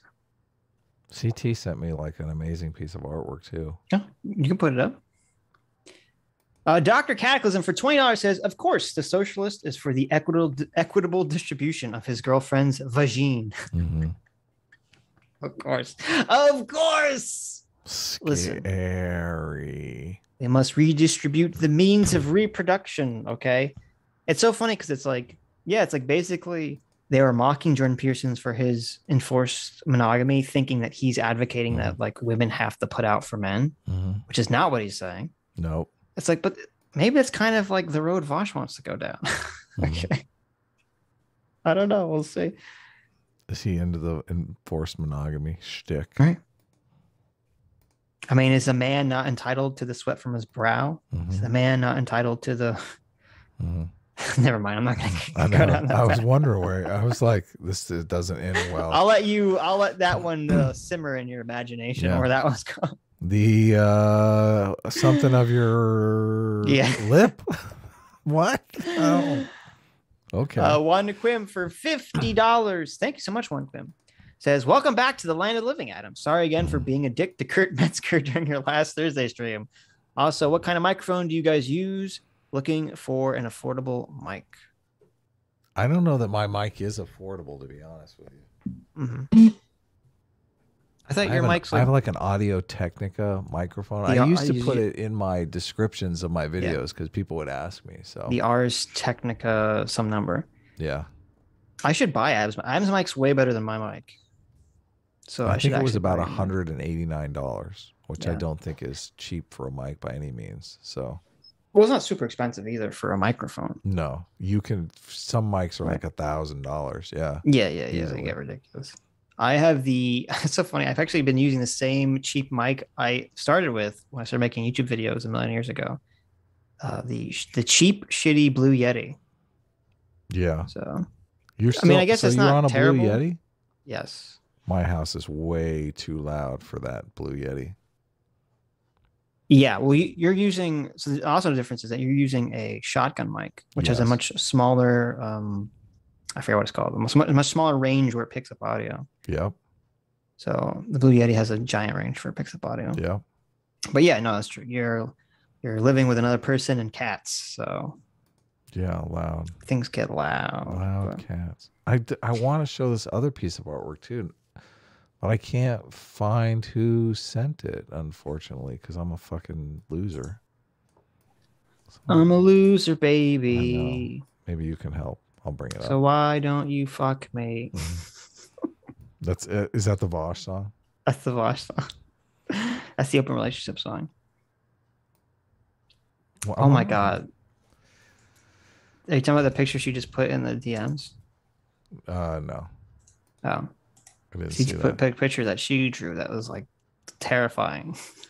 How's our numbers? Do you want to scare some people off? Talk about Trump a bit, or?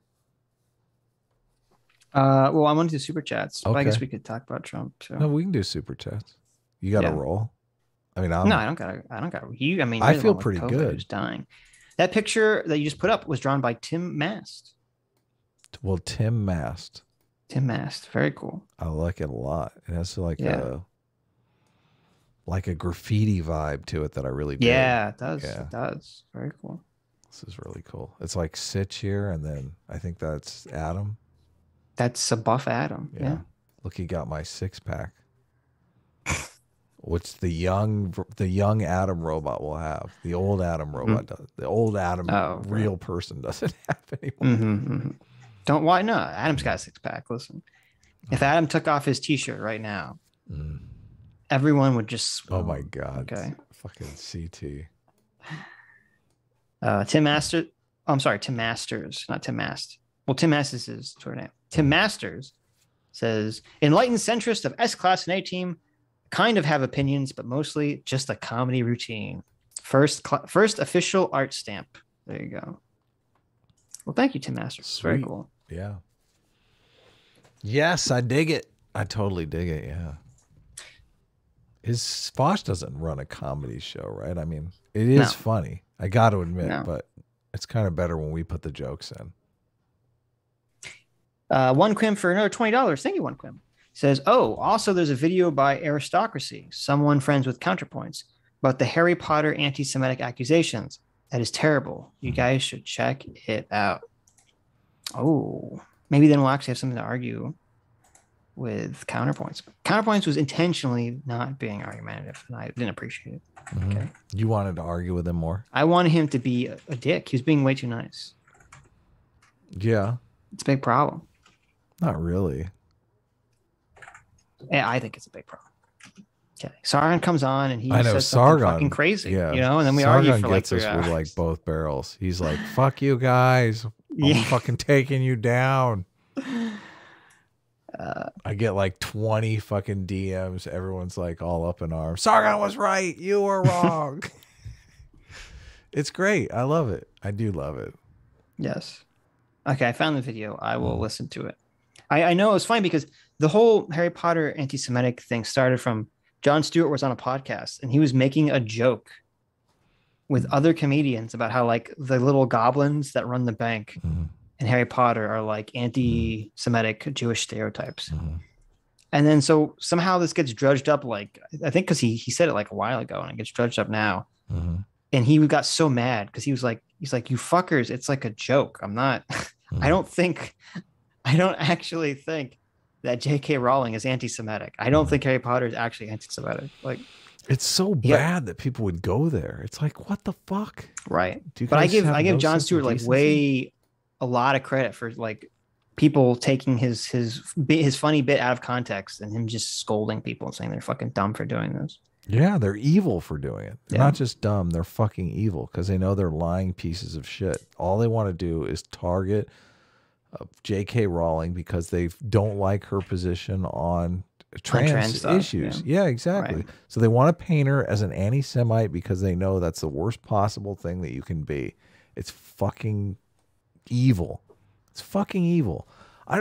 These people going around lying about people, it's just such bullshit. It's such fucking bullshit. If you're out there actively lying about people to ruin their reputation, you're a fucking piece of shit, okay? You're a fucking piece of shit. You're not some like moral high ground activist. You're a fucking piece of human garbage. I do not respect you in any way, shape, or form. That reminds me. There was some tweet where the Surfs was doing that. Yeah, this is a Surf's regular fucking move. Lying about people. I'm trying to remember what I don't remember what it was at night, knowing that you're going around lying about people. Like my job is to go around and lie about people, to make people out to be something that they're not. That's fucking disgusting, dude. How do you? Do you remember that? Do you remember what thread that was? Because we were both in that thread. I don't remember what we were responding to. Was it the Ethan attacking Jordan Peterson thread? It might have been that one. No, it was the quartering had a Oh, right. A conversation with the showrunner of The Witcher, and I guess he made some video about The Witcher or something, and they ended up having some back and forth that was semi-productive, and then all of her fans ran in and was like, "Oh my God, the quartering is a fucking Nazi. What are you doing? The quartering is like all the lies about the quartering surface."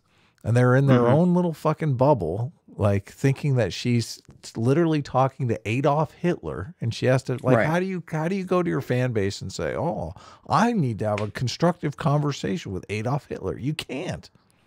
It's impossible. It's actually interesting. I was so perturbed by this that I started to collect tweets because it is motivating me to make a main channel video. Really? Holy shit. Yes. Oh my God. It was so disturbing. Sitch is gonna do a video. Well, it was so disturbing to me because I'm like, okay, you have this. It is disturbing. A showrunner for Netflix. From first of all, the fact that I don't even know why they're bothering to talk to the quartering in the first place, but whatever, they are. The quartering put out some tweet or a video where he was kind of like criticizing the fact that Witcher was not concentrating enough on Geralt and was concentrating too much on strong, independent woman characters or something. Yeah. And so it looked like, because I was going back on her Twitter feed, like her original tweet was to just dunk on him normally, but then it sort of kind of becomes a more interesting conversation where she is trying to engage in a good faith conversation with what Jeremy's saying. Right. And then her simply, and this is what's so disgusting to me, and this is where I always say, people think that pundits make their audiences more extreme, and it's no, their audience make their pundits more extreme, because when she goes out and dunks on Jeremy, everyone's like, yeah, but when she actually starts talking to him in a more productive way, all these people lose their fucking mind. I know. Lose shit. How dare you have a productive conversation with him? How dare you treat him like a human being? How dare you actually like try to understand what he's talking about? Yeah. And it was so despicable. And this goes on for days and days and days. It's so despicable to me that these people are so fucking scum that simply saying, well, I don't agree with you, but let me try to understand your position. And that merits people losing their fucking mind and saying, oh, you're threatening my security. You're threatening my security by having a conversation with this person. It's despicable. It's disgusting. And the source was a part of it. He's like, oh, I don't know why you're talking to the quartering. He's anti-LGBT. Here's a compilation of a bunch of clips he said out of context that shows that he hates gay people or something. Yeah, exactly. It's like, what the fuck? Exactly. Completely sabotaging anything. It's so disgusting. It's so tribal. It's like, it's completely religious. I don't see how you can't look at this and think, oh, this is exactly how the Crusades worked. Okay. It's like 100%. You have to believe 100%. What we believe. Otherwise you're a fucking heretic, and we're going to put you, put a bunch of wood under you and light you on fire. Okay. And if you understand, if you even speak the same language as the enemy, then you are the enemy. It's like, it's all just this weird, we have to maintain this completely fictitious world that we've built around ourselves, where all of these other people are literally fucking Adolf Hitler, homophobes, hate gay people, hate fucking black people, hate any people of color. Like, it's just all delusional. And to maintain that delusion, they have to police anyone having a conversation where anyone in their tribe is able to articulate their argument outside of this crazy fucking straw man argument. It's bizarre. It's fucking bizarre. It's insulting. John McWhorter is 100% correct. This is a religion. It is a religion. And you're completely correct to say, like, they're like heretic. How dare you speak to the heretic? You're gonna get your. It's like. It's interesting. It's like 100% getting the disgust mechanism. Like, oh, by speaking to them, you're going to catch their like disease. Yes. If you've cast the quartering's argument in any kind of light that any can sound reasonable or rational and make him seem like anything other than just a bad, terrible person that should be burned at the stake, then you are part of the problem. You're raising this person's profile. You're making them sound reasonable and rational, and we're going to kill you. That's basically what it is. I said, she's literally risking her job, and I wasn't kidding when I tweeted that. I mean, I think she is risking her job. Like, what is the point of this? You saw the thing that the Surf shared. Like, as soon as your actors see that and think, they're going to think you're a fucking Hitler. Right. They're going to be like, oh, all my friends are gay and I'm in Hollywood. I didn't know our showrunner was a Nazi. Like, these people on these sets, all they have to do is like talk shit for like 90% of the day. Right. This is like next level despicable, because once the tactic evolves from, oh, you're friends with someone who has political takes I don't like, to you simply talked to someone with political takes I don't like, that's like the doom, of everything. Yeah. Because it's very clear looking at her responses that she doesn't agree with Jeremy's position. No, of course not. not. She's not even agreeing with him. That's not even why they're freaking out. They're like, well, just the fact that you're communicating with him. But I'm glad, because I think for her and for a lot of people who are on the left, this is the wake-up call that these socialist woke people are not liberals and they're not your friends, that these people are your enemies. And they will destroy you, and they want to destroy you. I think there's like a preference falsification thing, though. Like, the next step for her is just to shut her mouth. Like, she's going to realize, okay, there's too much at stake here. I don't need to die on this bridge. I'm a showrunner on a very popular television show. My next job could be on the line from this. It's like the Christians are in town and they're fucking burning heretics. Okay. Like, do you want to live? You want to be, you want to say you're cool with Christianity and actually survive the night? Or do you want to be one of the heretics? We're kind of in that situation right now.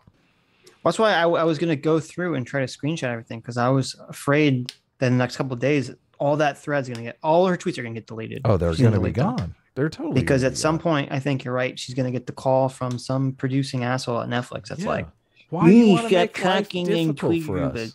Yeah, okay. Why do you want to hurt the show? Why are you making things tough? Why are you making it difficult for us to hire big name actors? Why do you want people to hate our show? God, it's so despicable. It is despicable. Fucking despicable. It is despicable. It's funny that they are so virulently anti colonialism and anti Christianity, because it's the same fucking tactic as the Crusades. That's why they're so anti Christianity and anti religion, because they have their own religion that they're pushing. Okay. Yeah. No, they'll have no other gods before them. Yeah. Yes. Yeah. You got to believe what we believe. Otherwise, we can't sleep at night. You can't even disagree with someone in a public setting where the disagreement is, polite. You can't even disagree politely with someone publicly. It's crazy too. And I always say this about cancel culture, which I think is so important. Cancel culture is based on canceling someone based on lies. I would not have any respect for Jeremy the Quartering one bit if I thought that he was remotely racist, if I thought he was remotely homophobic. All of these things that they're accusing him of are fucking false accusations. Right. Like, I've never seen any homophobia out of Jeremy. I've never seen any misogyny out of Jeremy. Sure, he'll make some jokes. Like, we make jokes all the time. Like, we're here supporting women. Like, look, if you're in a relationship with Vaush, I think maybe finding a better relationship might be high on your priority list. Okay. I think, I believe, women should vote. Women should fucking have a say in society. Like, what? I'm pro woman all the way. I'll make misogynistic jokes, but it's not. I mean, fucking. My bigger problem isn't even that, because Jeremy's very used to people levying these accusations against him. Yes. Like, my bigger problem is just the idea that you literally cannot have a polite conversation where you disagree with someone publicly. You're not allowed to do that. Like, I don't care. She could be talking to Richard Spencer on Twitter, okay, and disagreeing with him, but not calling him like, all the worst words. She's just disagreeing with him politely and hearing what he has to say. It's like, that's fine. There's nothing wrong with that. That's the way we all should be. We should listen to what people are saying and respond to it. I agree, but I think it's much more devastating that he's not even remotely Richard Spencer, but they want to make him out to be Richard Spencer. Sure, yeah, but I'm saying for me, that's so like par for the course that it's like, it's so like obviously that's the way it's going to be. Yeah, but that's what makes the conversations impossible because you can't have those conversations with someone who's a fucking like David Duke obvious bigot. Right. Well, that's why they label the Quartering and all these people, and even us to some extent, like this, is to make it so like, oh, these are the untouchables. Yeah. You're not allowed to have any, interaction with the untouchables. Totally. Yeah. It's despicable. It's totally despicable. Right. I wish there was a way that we could shame people more for spreading these lies. I mean, I used our systemic lying on Twitter. Somebody said something about Jimmy Dore was fired from the Young Turks for sexually harassing Anna Kasparian. I'm like, that's a fucking lie, dude. What the fuck? What the fuck? And then they're sharing videos, and I'm like, okay, this person's just stupid. They're fucking stupid. But that is systemic lying, is it not? I mean, you got a fucking horde of these people out there just spreading complete and utter lies about everything. It's like, no wonder nobody knows what the fuck is going on.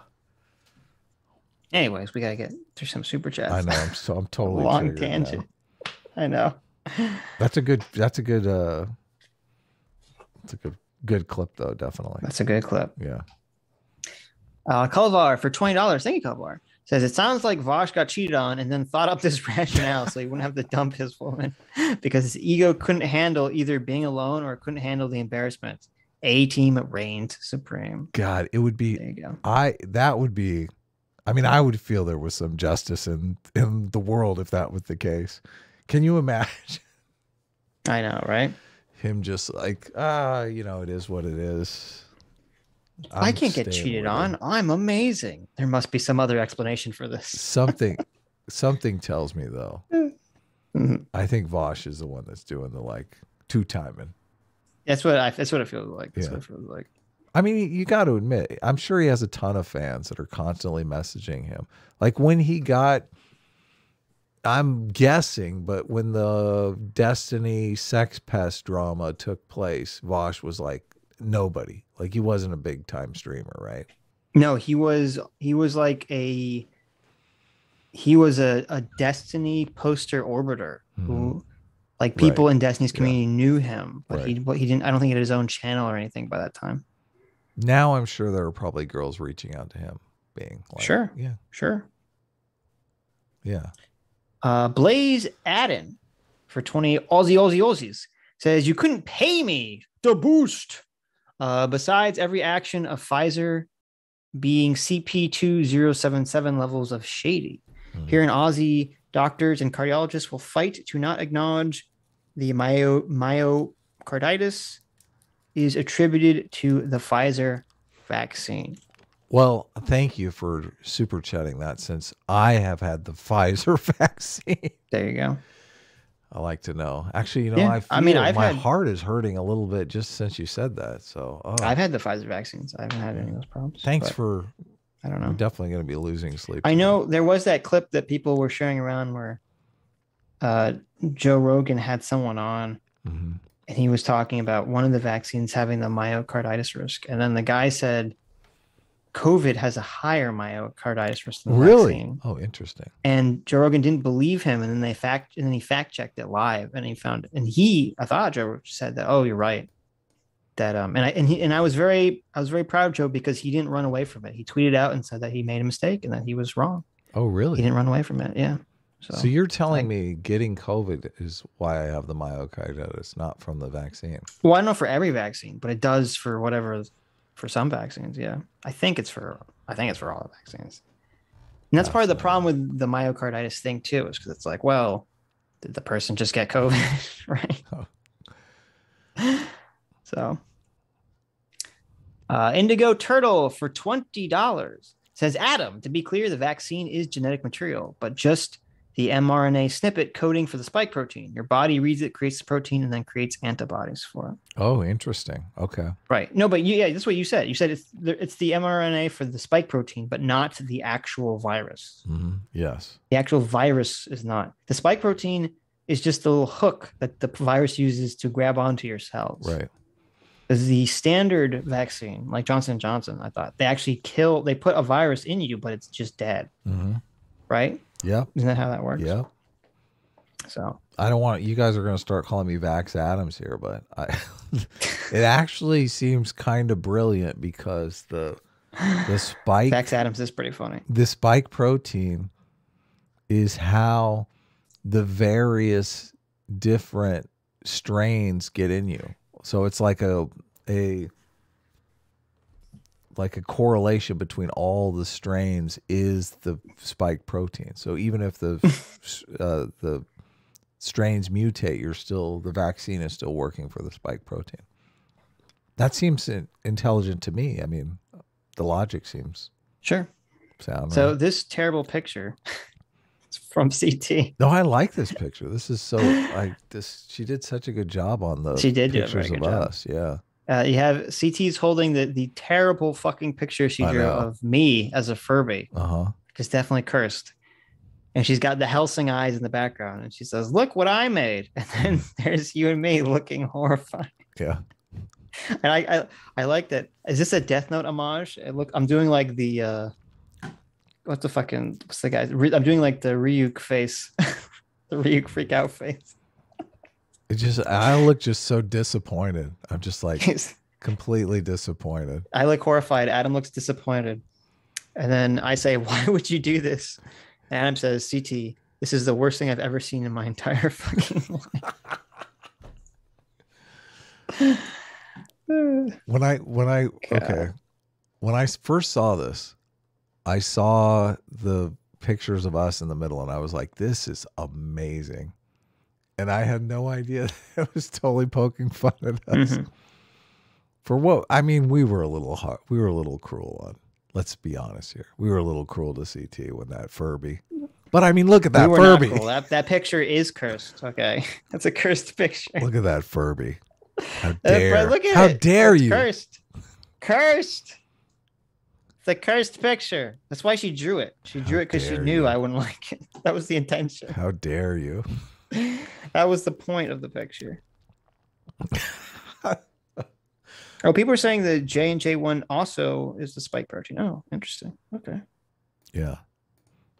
Guys, we don't. I forbid any of you to go get vaxxed. Okay, I don't want people to think I'm like. Don't start calling me Vax Adams. Okay, I can't take it. Vax Adams is like losing his fucking mind. Did you see? Yeah, we saw that. I love that clip where he blows up on someone in chat. Yeah. Susie. He talked about Shelly. Oh, Shelly, you're right. He talked about. It's funny because it made me think of South Park so much.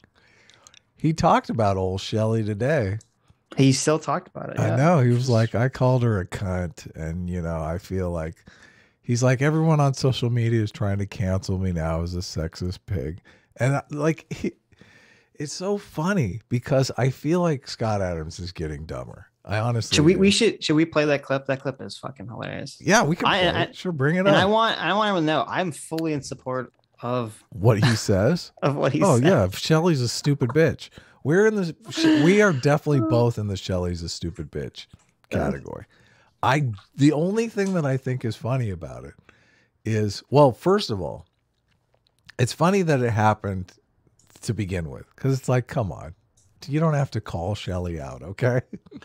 You should 100% call Shelly out. You could be bigger than that. But it makes you look bad. It literally makes you look bad, okay?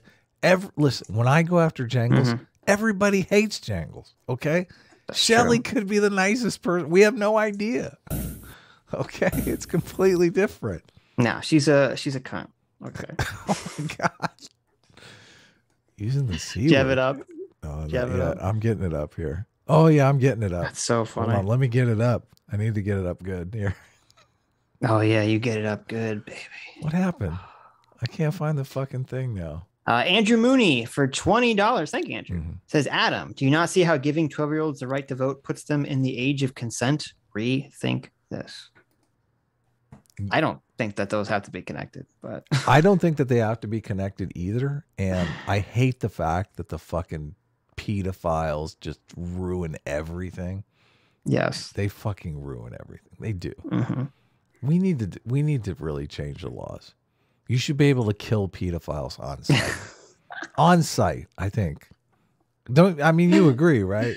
I like that the internet discourse is basically at a point where you have to say you should be able to kill all pedophiles on site. You have to say that in order to dodge like the fucking troll accusations of the pedophile shit. You do. Know, you it's really so do. crazy.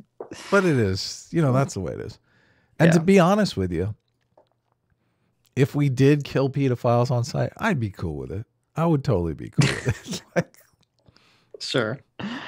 There was a story recently about some dad that killed the. I you saw know that. this story, yeah. Well, exactly. I saw the picture. I didn't actually know anything about the story. The picture and they was. didn't convict him. They didn't convict him. They were like, Yeah, I was curious about the story, and I was going to look it up, but I forgot. Proving that other people do agree you can't kill pedophiles on site.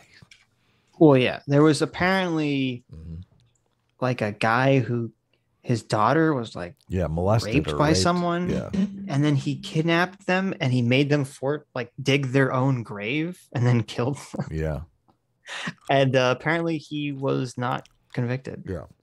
Well, also, I think the guy he saw like a child pornography video on the guy's cell phone, and that's when he was like, "Fuck," totally figured out what's going on. But the guy had actually sexually assaulted numerous people in the town, so obviously they're like, "Listen, you fucking took care of business. This guy was a predator for all of us." So, yeah.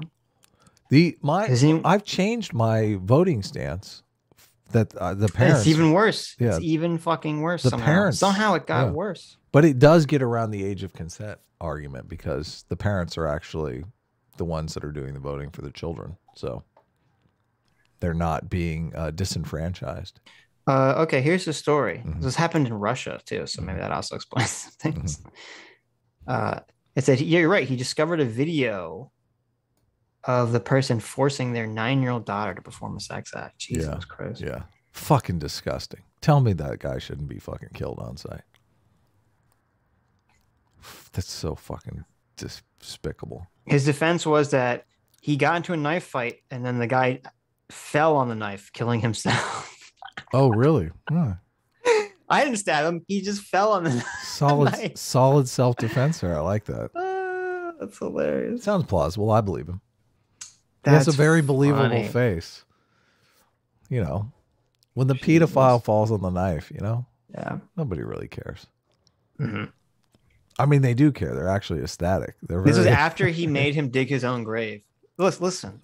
No, his defense of this is hilarious. He says that he only made him dig his own grave to scare him, and then he just happened to fall on his knife after. Listen.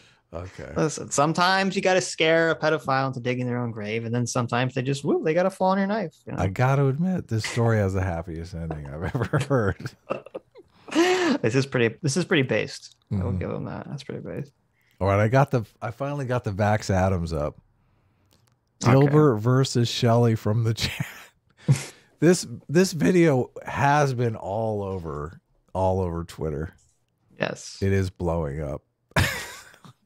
The thing of today, Vax Adams talked about this again, and he said the reason that this was blowing up was because he called a woman the C word. And I completely disagree with his assessment of why this is blowing up. Do you agree with that? Do you think it's because he did a misogyny? No. Yeah, see, you disagree. I wouldn't think his audience wouldn't care about that, I would imagine. Well, and everyone else doesn't care about it. It's just funny seeing him lose his fucking mind. I think that's it, yeah. Yeah. Okay, here we go. Scott's $1,000 life is short. We all know you got duped by COVID because your friends scared you into trying to save the world. Time to apologize. We'll accept it. We're running out of patience. Shelley, fuck you, you stupid cunt. Let me say that. You are a piece of fucking shit. Do not tell people what they think and then insult them in public, right? You can tell me what you fucking think, you small-minded piece of crap. But don't tell me what I think and then insult me in public when you're fucking wrong. Because here's the thing. I was definitely scared about civilization, but had nothing to do with getting a vaccination, because that scare came long before the vaccinations were available. And by the time the vaccinations were available, I wasn't afraid of the civilization failing. So you got your facts wrong, you got your timing wrong, you got your thinking wrong, and you're a fucking piece of shit. Because you should not live in the world with other nice people. Because I got a feeling you're just as much of a piece of shit when you go home. I'll bet your family hates your fucking guts behind your back. I guarantee it. Oh my God. With that kind of an attitude. Oh my God. The fact that you can come after me with your fucking imaginary problems, put them in my head, and then blame them for me, means that your family is probably getting the same treatment. I feel sorry for your husband. I hope your husband's watching, because he's agreeing with me right now. He's nodding with me. Yes, you are an imaginary, shit-stirring, probably a narcissist, piece of shit. That's what I think of you, Shelley. So I wouldn't join these live streams again if I were you. Oh my God. Boom. Boom. Destroyed. Oh. Oh man, that was painful. Shelley. Shelley. I hope if COVID didn't get you, Shelley, I hope that didn't. Could Shelley ever recover? Shelley. Shelley, you piece of garbage. Oh my God. Oh man. Stop hitting her. She's already dead, Scott. Oh my God. Listen, I love your husband is. I hope your husband's watching this, because he's probably nodding along. He's nodding along. He hates your guts. Yes. Your husband is like, oh yeah, that's true, Scott. Shelley is a bitch. Shelley's a fucking bitch. Oh yeah. No, probably. Hilarious. I think he's probably not nodding along. I think he's probably on his wife's side. Fucking Scott. But deep down. Mm-hmm. Deep down. Maybe a little. Maybe a little micro a little micro expression. A little micro nod. Yeah, like when Shelley looks at him, he's like, "Oh my gosh, it's terrible." But when she looks away, he's like, "Yes, yes." This is probably like he's probably got this video on his phone now. This is probably his ringtone.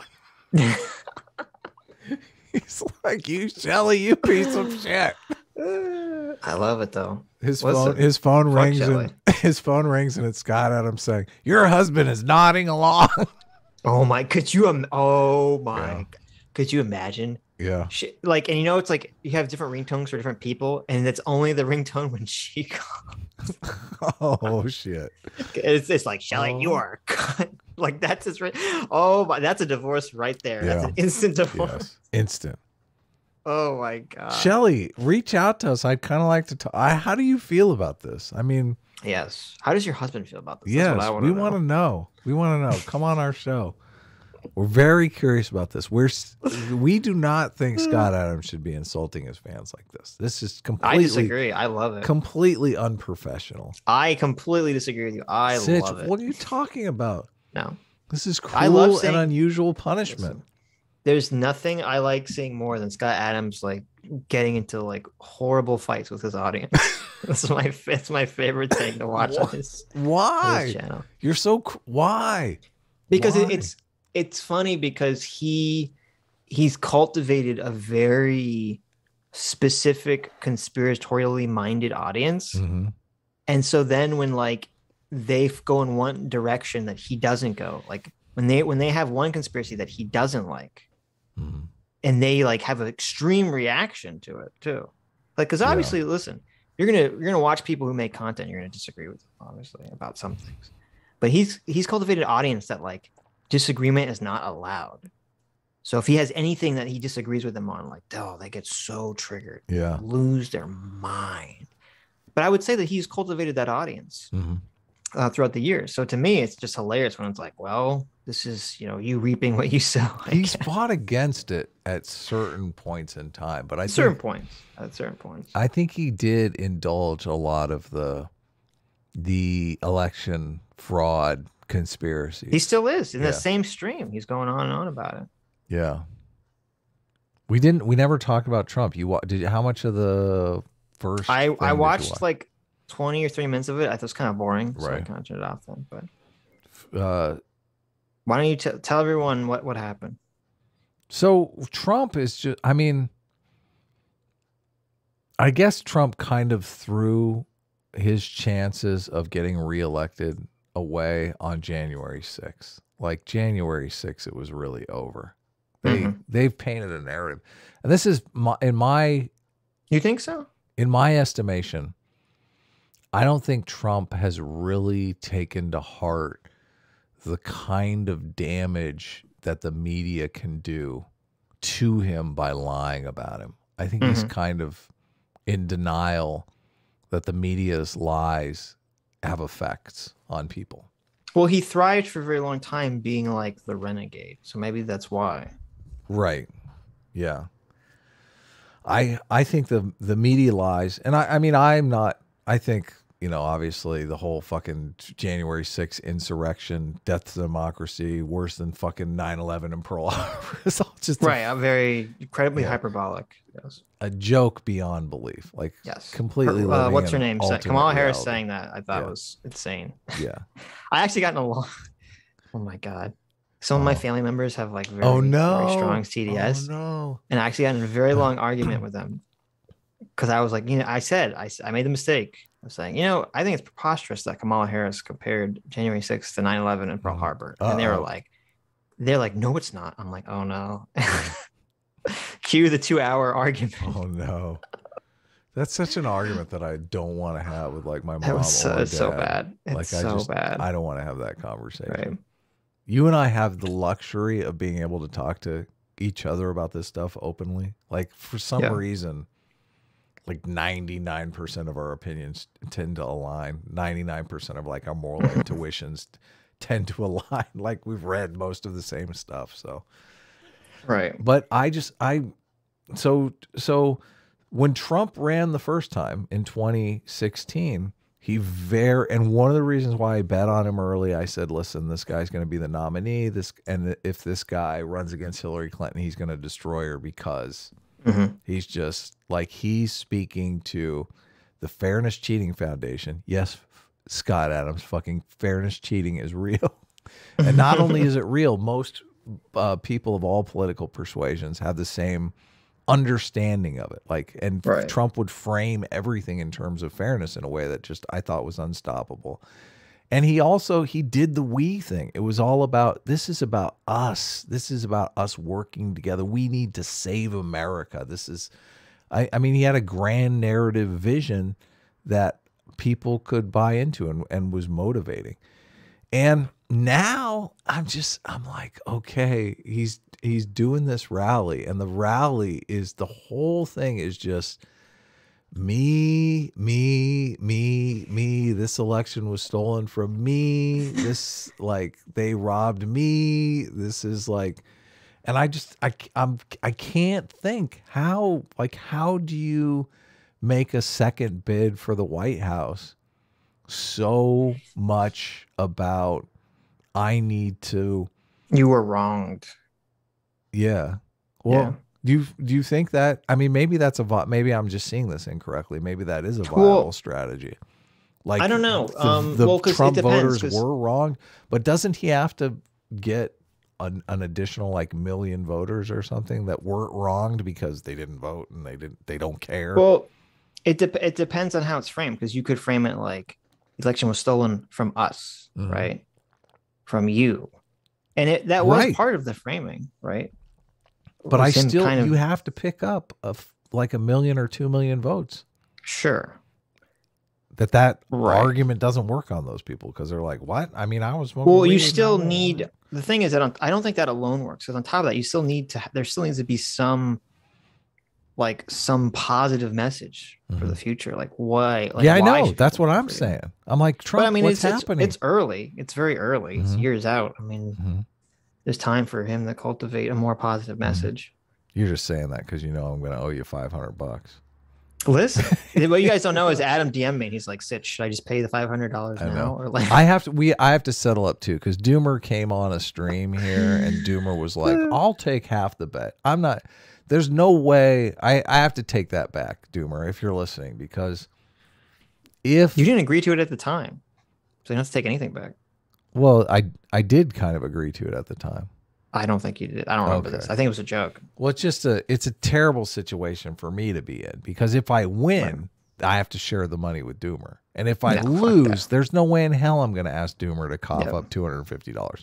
So if I win, I want all the money. Okay. I'm not setting up a situation where if I lose, I pay all the money. And if I win, I get half the money. That's just that's not a good bet. So I'm sticking with the original bet, and I think I'm definitely going to lose. And I just like, Trump just seemed way, way out of it. Sitch watched part of it, and he messaged me and said, basically, this is the same Trump as before.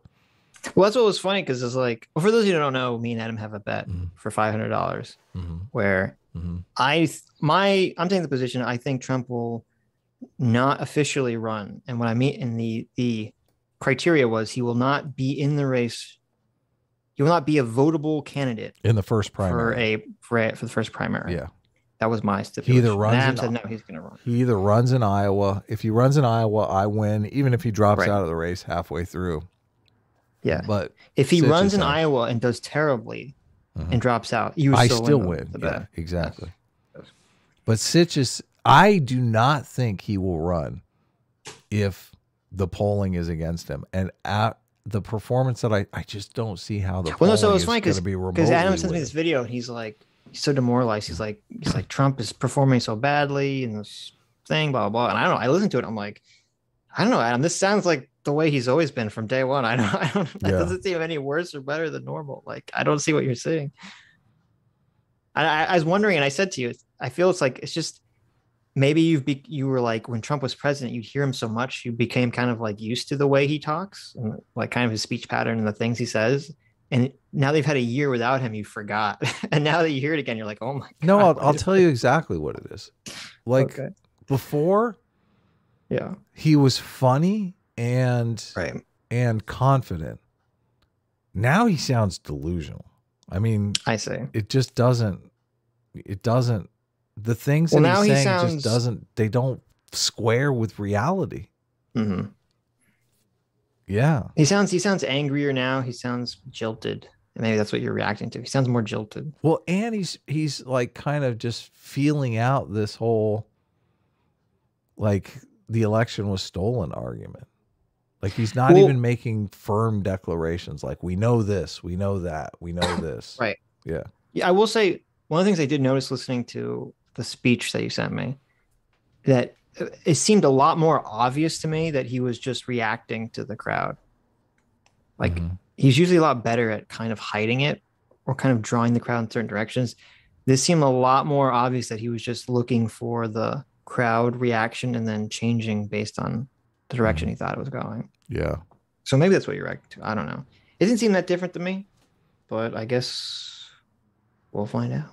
Yeah, we will. I mean, it's super interesting that he's having what amounts to a presidential candidacy rally like fucking 3 years out.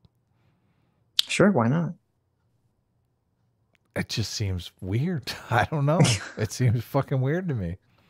Though it's funny because you called it weeks ago, where you said it's got to be hell for Trump because he really wanted to push the vaccine as like one of his great achievements. And he can't because it's generally people on the right that are anti the vaccine. And I saw someone had compiled, there was like all these clips of Trump, like 10 different places, all like trying to promote the Trump vaccine. Really? But like he's doing this like weird dance where he's trying to promote it, but like not promote it because he doesn't want to get in trouble with his base. And you were so correct. Yeah. He wanted this to be like the crowning achievement for his administration, and he can't make it. He can't make it so. Yeah, if he hadn't have created it, they wouldn't be forcing him on it. It's interesting. I was arguing with people on Twitter arguing with fans of the show. I mean, Twitter friends, obviously. You weren't calling anyone the C word. I didn't go full Shelley on anyone. Okay. Shelley. I'm always curious other people's, intuitions about this. A lot of it is just feeling out, how is this? How do you see this? Okay. And I said that the crowds looked pretty small. They looked very small to me, and I was doing screenshots of them. And I don't think that that's a big deal about the crowds being small if Trump doesn't go on for 8 minutes about how large the crowd is, because it comes off as completely delusional. It's like he's going on and on and on and talking about how, the cameras are never going to turn around and look at the crowd because they don't want people to know how big it is, while the camera is literally panning over this like tiny crowd. I'm going, this is not a good look. This is not, the media situation needs to be ironed out here. Right. So, but I was talking to people about the crowd size on Twitter, and somebody did jump in and mention the vaccines, and a couple people did, saying that they didn't think Trump had a chance because of the vaccines. Interesting. And I was like, really people are that fucking chapped about the vaccines. I'm sure that they're going to turn. They're not going to. They've gone from MAGA to no MAGA. Right. Yeah. Wow. I mean, that wouldn't really surprise me. Oh, it's Daniel Irish right there. Daniel was who I was arguing with on Twitter. Daniel Irish for $10. Respectfully, Adam, your portrayal of the Trump rally as very small was very silly. Yahoo News reported that the rally had 15,000 people attending. That's 15. That did not look like 15,000 people. It did not look anywhere near 15,000 to me. Yeah. That's in the top 4% of Trump's presidential rally. So, okay. Well, I mean, it didn't look tiny. What I saw, it looked like, I don't know, 500 people, 600 people. Yeah. Maybe. I don't think it was small, but not 15,000. No fucking way. It didn't look like an Ariana Grande concert by any it didn't look like there was a chance people would rush the stage and get trampled undertow and die. Okay. It didn't look like a possibility. So yeah, that is interesting about the vaccine. But see, this goes into what I'm saying. People think that political leaders make the audience, make their fans more extreme, and polarized. And I think it's literally the opposite. Right. I think it's the audience that does that. The mob does that. Yeah. They push you in the direction that they want. Yeah. I think the politicians and the pundits are just simply reacting to the will of the mob. This is also like the Scott Adams dilemma. Right. I swear I listened to him today because I was like, okay, my personal feeling is Trump had a bad night. And I was like, what's Scott Adams going to say? I got to listen to Scott Adams. And he talked about it for about 20 seconds. And I thought, that's very fascinating. For the guy who always talks about the dog that's not barking, there's a very silent large dog. Yeah. Yes. And do you remember what he said? Because I do. What was it? I don't remember. He said he gives Trump credit for being able to say and taking the chance to just say whatever he wants. The strength to just, criticize that the election was unfair. And then he moved on. He didn't say whether it was effective or persuasive. He just said he's glad that he has the energy and strength to do such a thing. And so I thought, oh, that's interesting. That is the dog that's not barking. He didn't say it was good or bad. He's just like, oh, yeah, I respect this. Now let's move on. Scott Adams is in a strange situation because Scott Adams really did do the coattails thing. Like, if it wasn't for Trump, Scott Adams would not have half the audience that he has. He wouldn't have a quarter of the audience. I agree. I agree. You wouldn't have any of the audience that he has. I mean, I wouldn't have ever found him. I only found him through the political. The Dilbert guy. Who gives a fuck? Why am I listening to this? I don't even remember how I found. I just remember. I probably heard some clip. I'm like, what the fuck is this? Scott at like the Dilbert guy? What the fuck? So, So he's in a situation, and it's funny because what you said, I completely agree with that. Really, it's the audience that's driving different creators. But Scott is in the situation where he's like, God damn it. I do not want to be driven by my audience. I do. And even though I disagree with Scott on a lot, I do give him credit. I don't think he allows the audience to drive him in directions. I think he drives himself in directions that are wrong, but I don't think he allows the audience to drive him in directions that are wrong. Because he wouldn't be so like fighting them on a lot of the COVID stuff if he did. He did. I mean, this came up, and maybe it was today, maybe it was yesterday. I'm not sure, but it did come up that he was talking about his willingness to go against his audience, and he did make a concession where he said something to the effect of, you know, I might do that for the audience if, you know, if it's like do or die. If I was like, I don't know. Cause I mean, it's not like every time he talks about anything related to COVID, like the audience freaks the fuck out. And he doesn't, I mean, he's been talking about it for months. Yeah. The audience is his audience is getting progressively more mad and mad and mad. Where's this prediction list that he has? Because he has something on his website where he's like all the predictions that he got right. I bet like 90% of them are COVID related. Here, let me just type Vax Adams in really quick. Vax Adams. So there is another. There's another here. I have my own personal theory here. Of why he's so attached to Trump. And I don't think I think a lot of it is what you're saying, that Trump basically made his streaming career. But then again, you say, why does that matter? He's made it and destroyed it. But you'd say, why does that matter? He's already a millionaire, one of the most successful comic artists in the entire world. Okay. Which is true. Dilbert is one of the most popular American comic strips of all time. But I wonder, because it's a very different experience between like, you create something like a cartoon and then you like, you know, you don't get to see like the live reaction to people reacting to that. It's very different than being on a live stream and seeing a bunch of people like live talking to you and either validating what you're saying or criticizing what you're saying. Yeah. Well, he does do a lot of like crowdsourcing his responses. Yes. It's a strange kind of. Right. No, but what I was going to say is, I think there's another reason for why he's kind of so attached to Trump. And I think, and Scott has never said this. Okay. So this is 100% mind reading. I'm going to do a Shelley here. It's 100% mind reading. This is 100% Sitch extrapolating. Okay. I'm going to reach deep inside my gut here and pull something out. Okay. If you guys don't know, Scott Adams is very enamored.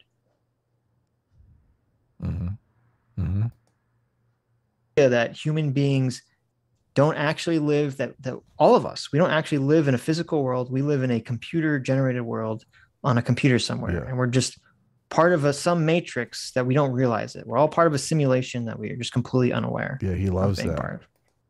Okay, Scott Adams really believes in this heavily. And part of the reason he believes this is because he feels like and he feels like this has been true for his entire life. He feels like he can control reality via his intentions alone. Okay. Like The Secret and stuff like that. But he being not religious or spiritual didn't have a means of like mapping that onto. Like from an atheist perspective, it's very difficult to map on like how your intention could control reality to some extent. And so I think that's part of what drove him to the simulation theory. Because then he could concoct all sorts of ideas about how, well, if it's not real reality and it's code, you know, and maybe you're playing a video game or something, then you can control reality, blah, blah, blah, blah, blah, blah, blah. Okay. And if you notice, this is how he views Donald Trump. He views Donald Trump as like the ultimate person who changes reality by just declaring it so. And I think that's part of why he was that's why he's so attached to Trump, is that Trump kind of, because you know what happened? You know, Trump would go out in there and he'd say something, and then the media and the experts would say that's impossible. And then it would happen.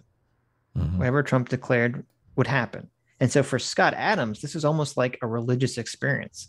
It's like Donald Trump is validating the simulation theory in Scott Adams' mind. Yeah, So. no, that could be definitely why he has that affinity. He got super mad when Trump didn't understand the effect that the fine people, what he calls the fine people hoax, right. the Charlottesville thing that the media did to him.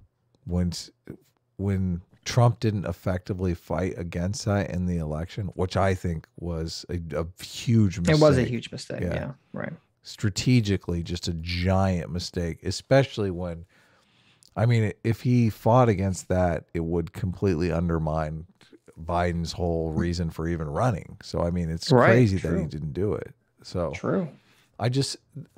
that whole election kind of made me think that Scott Adams was just a bit delusional on thinking about Trump, because obviously that everything he's saying is like 10-dimensional underwater chess. Right. Yeah. When he's amazing. not really even doing just like basic things that he should do. Persuasion. Yeah. Daniel Irish for another $5 says, the mainstream media love to downplay Trump's support. You really think Yahoo News is going to report that number if it wasn't the case? I don't know, Daniel, and I think I'm just going off of what I looked at, and I don't know the numbers. It could be 15,000. It could be.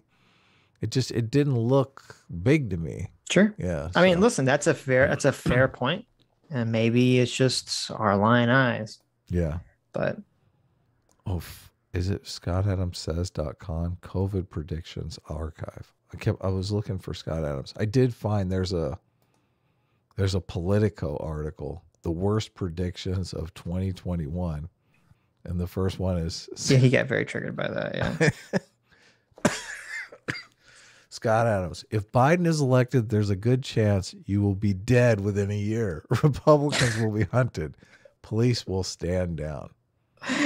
He was very dishonest in his defense of that prediction too. He's tried to like twist he's really moved the goalpost on that prediction. Okay, so this is, I think, his website. Scott Adams says COVID predictions, COVID blindness. Oh, I guess it's just where he posts his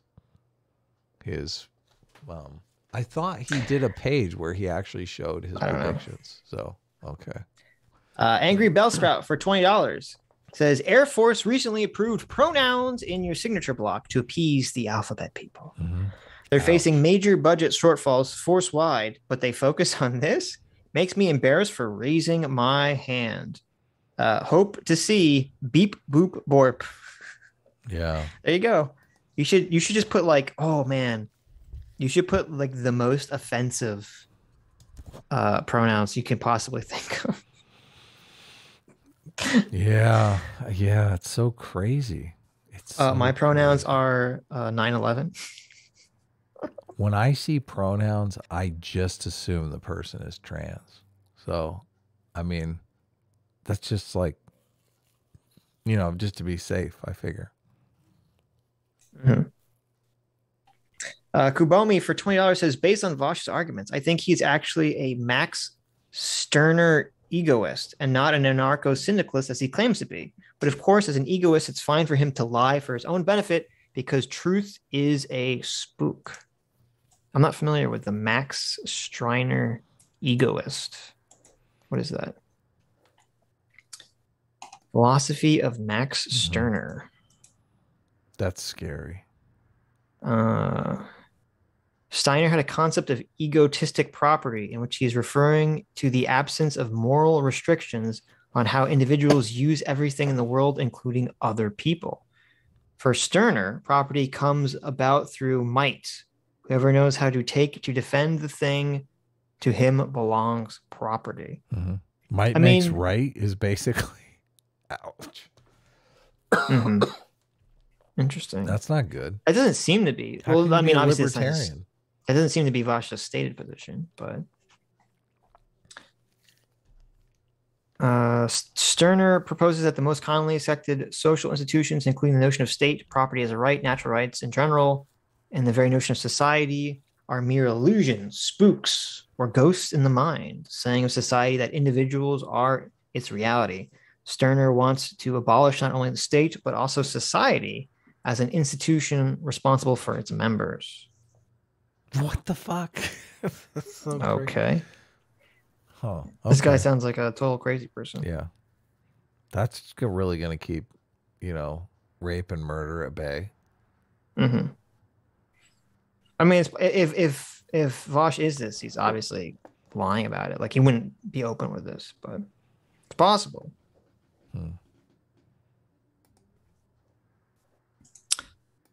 Vaush's supererogatory sophistry for another $20 says, your supererogatory arbitrary epistemology in support of monogamy is the equivalent of getting a lobotomy and reading Deuteronomy.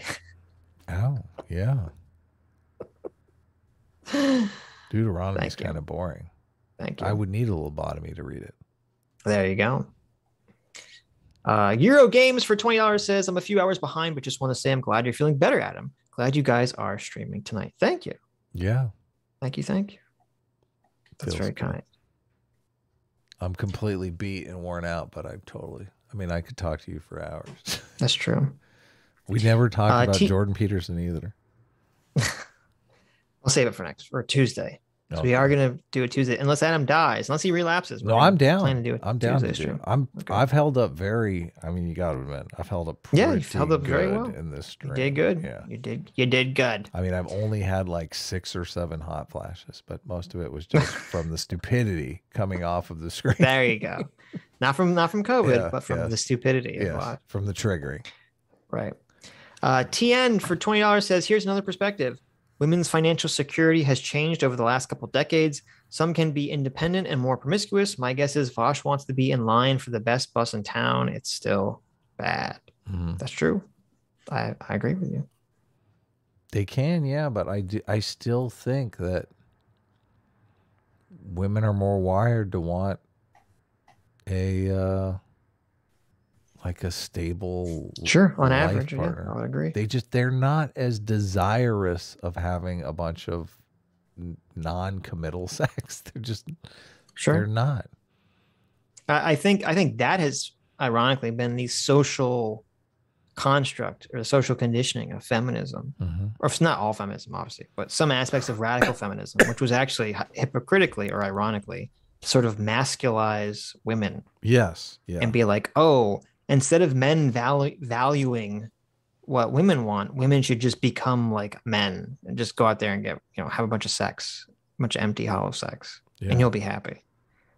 And I don't think on average, I don't think so. I do think women want like the super sexy Chad. I'm not saying that they don't want but they want to be in a relationship. They want to be exactly. Right. They want to be in a monogamous, committed, relationship with him. Right. And I think we're in a weird situation where those guys can pretend that, oh, maybe I want to be in a relationship with you, but really they're just using the women. Yeah.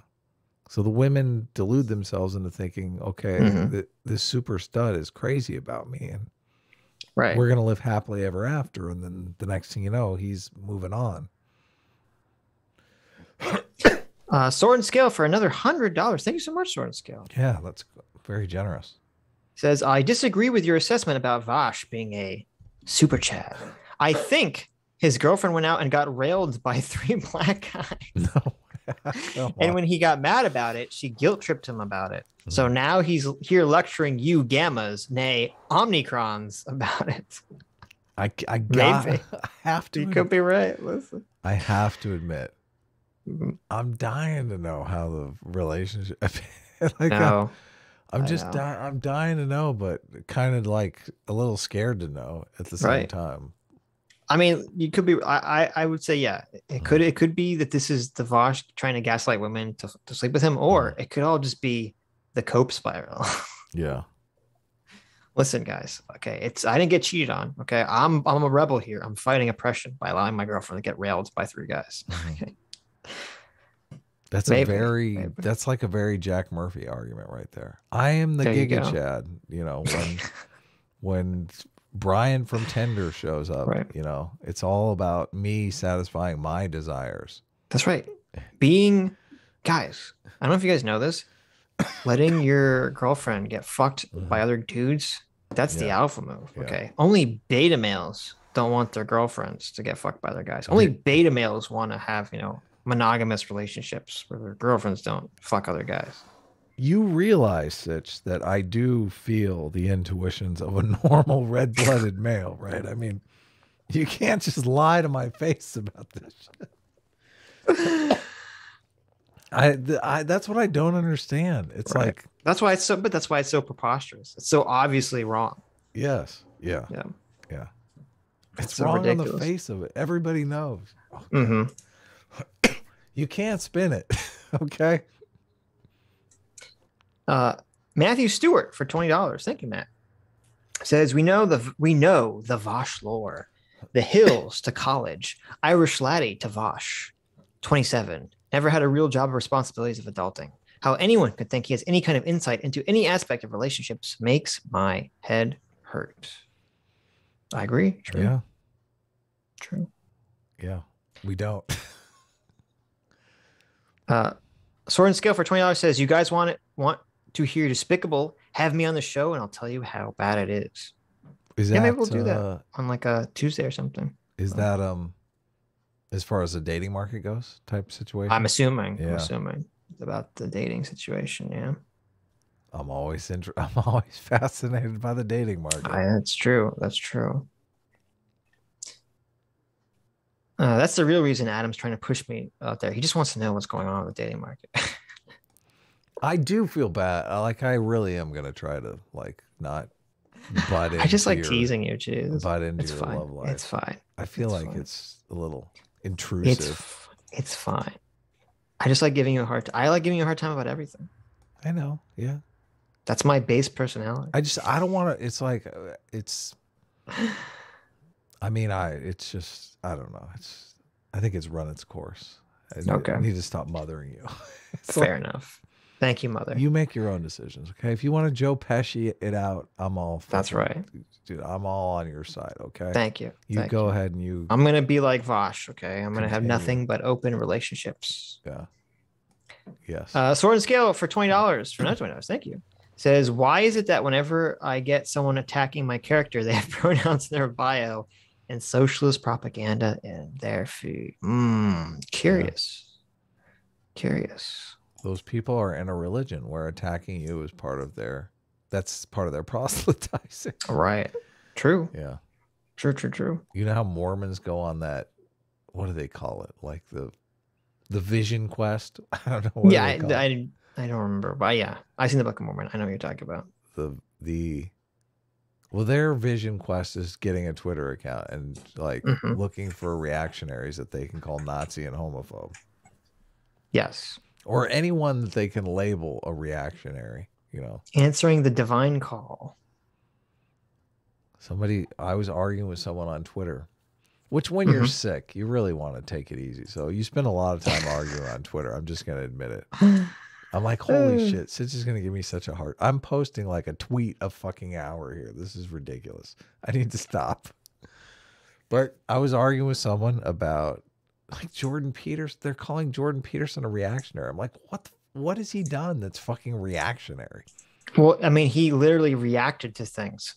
So therefore he's a reactionary, right? That's not what they mean. And this is what bothers me, because when people say reactionary, 99% of people mean racist. When they say far right, 99% of people mean racist.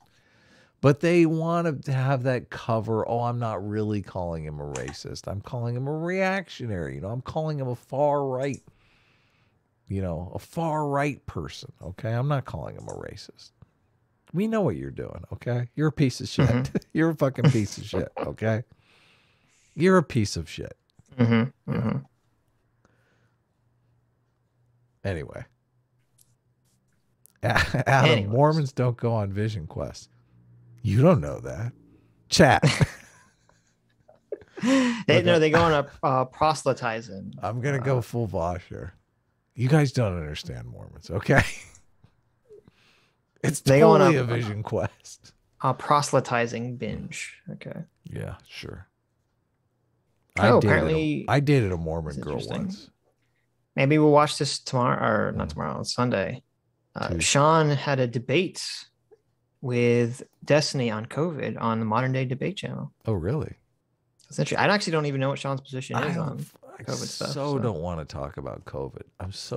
I know. Like I'm so over talking about COVID. I listened to like 15 minutes of a Destiny video where Destiny was talking to people about COVID, and the whole time, I mean, the only reason I kept listening to it was the whole time Destiny is like, I'm so sick of talking about COVID. Oh shit, why do I have to talk about COVID?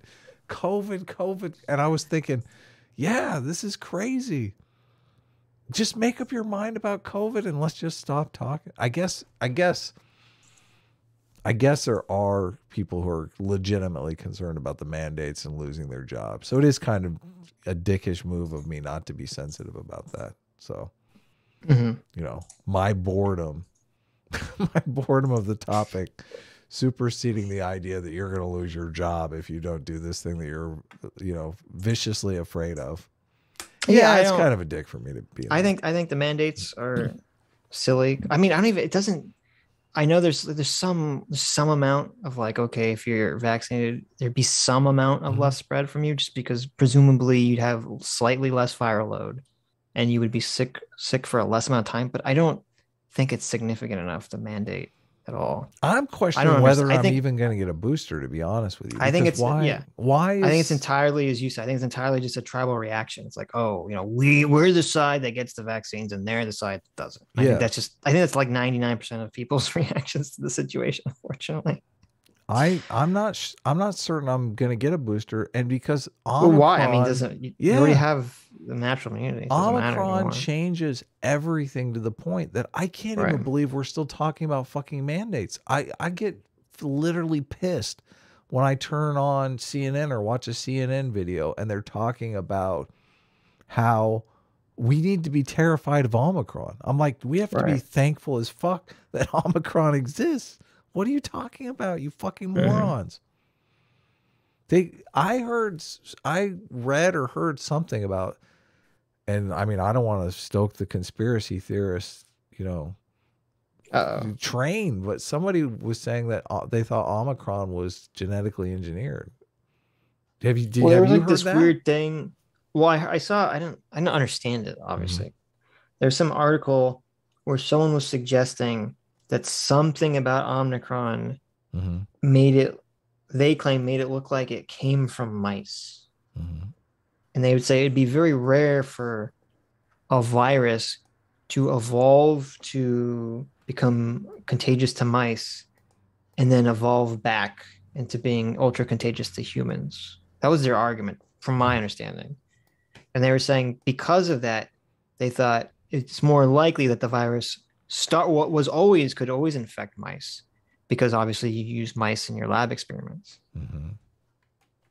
I'm following along. But to me, that seems like that should be very easy to fact check, because it would be like, well, wait a minute, was the original COVID, can mice get infected with the original COVID or not? Because wouldn't that be the way you test that hypothesis? Yeah, I don't know. But I don't know. I don't know enough about it or understand it to have like a strong opinion on it one way or the other. I do think COVID originally escaped from the lab. Sure. I mean, I feel like I got Omicron. I mean, it laid me out for like 3 days. And after that, it's just been like a stubborn annoyance. Sure. Yeah. But see, that's crazy. Imagine if you got like a worse strain. Yeah. The fucking hospitals are full of the Delta. Right. That's the difference that they're, I mean, these COVID tests can't tell the difference between Omicron and Delta. Sure. So they just assume that if it moves down into the lungs, it's Delta. Right. They just go off of symptoms. Yeah.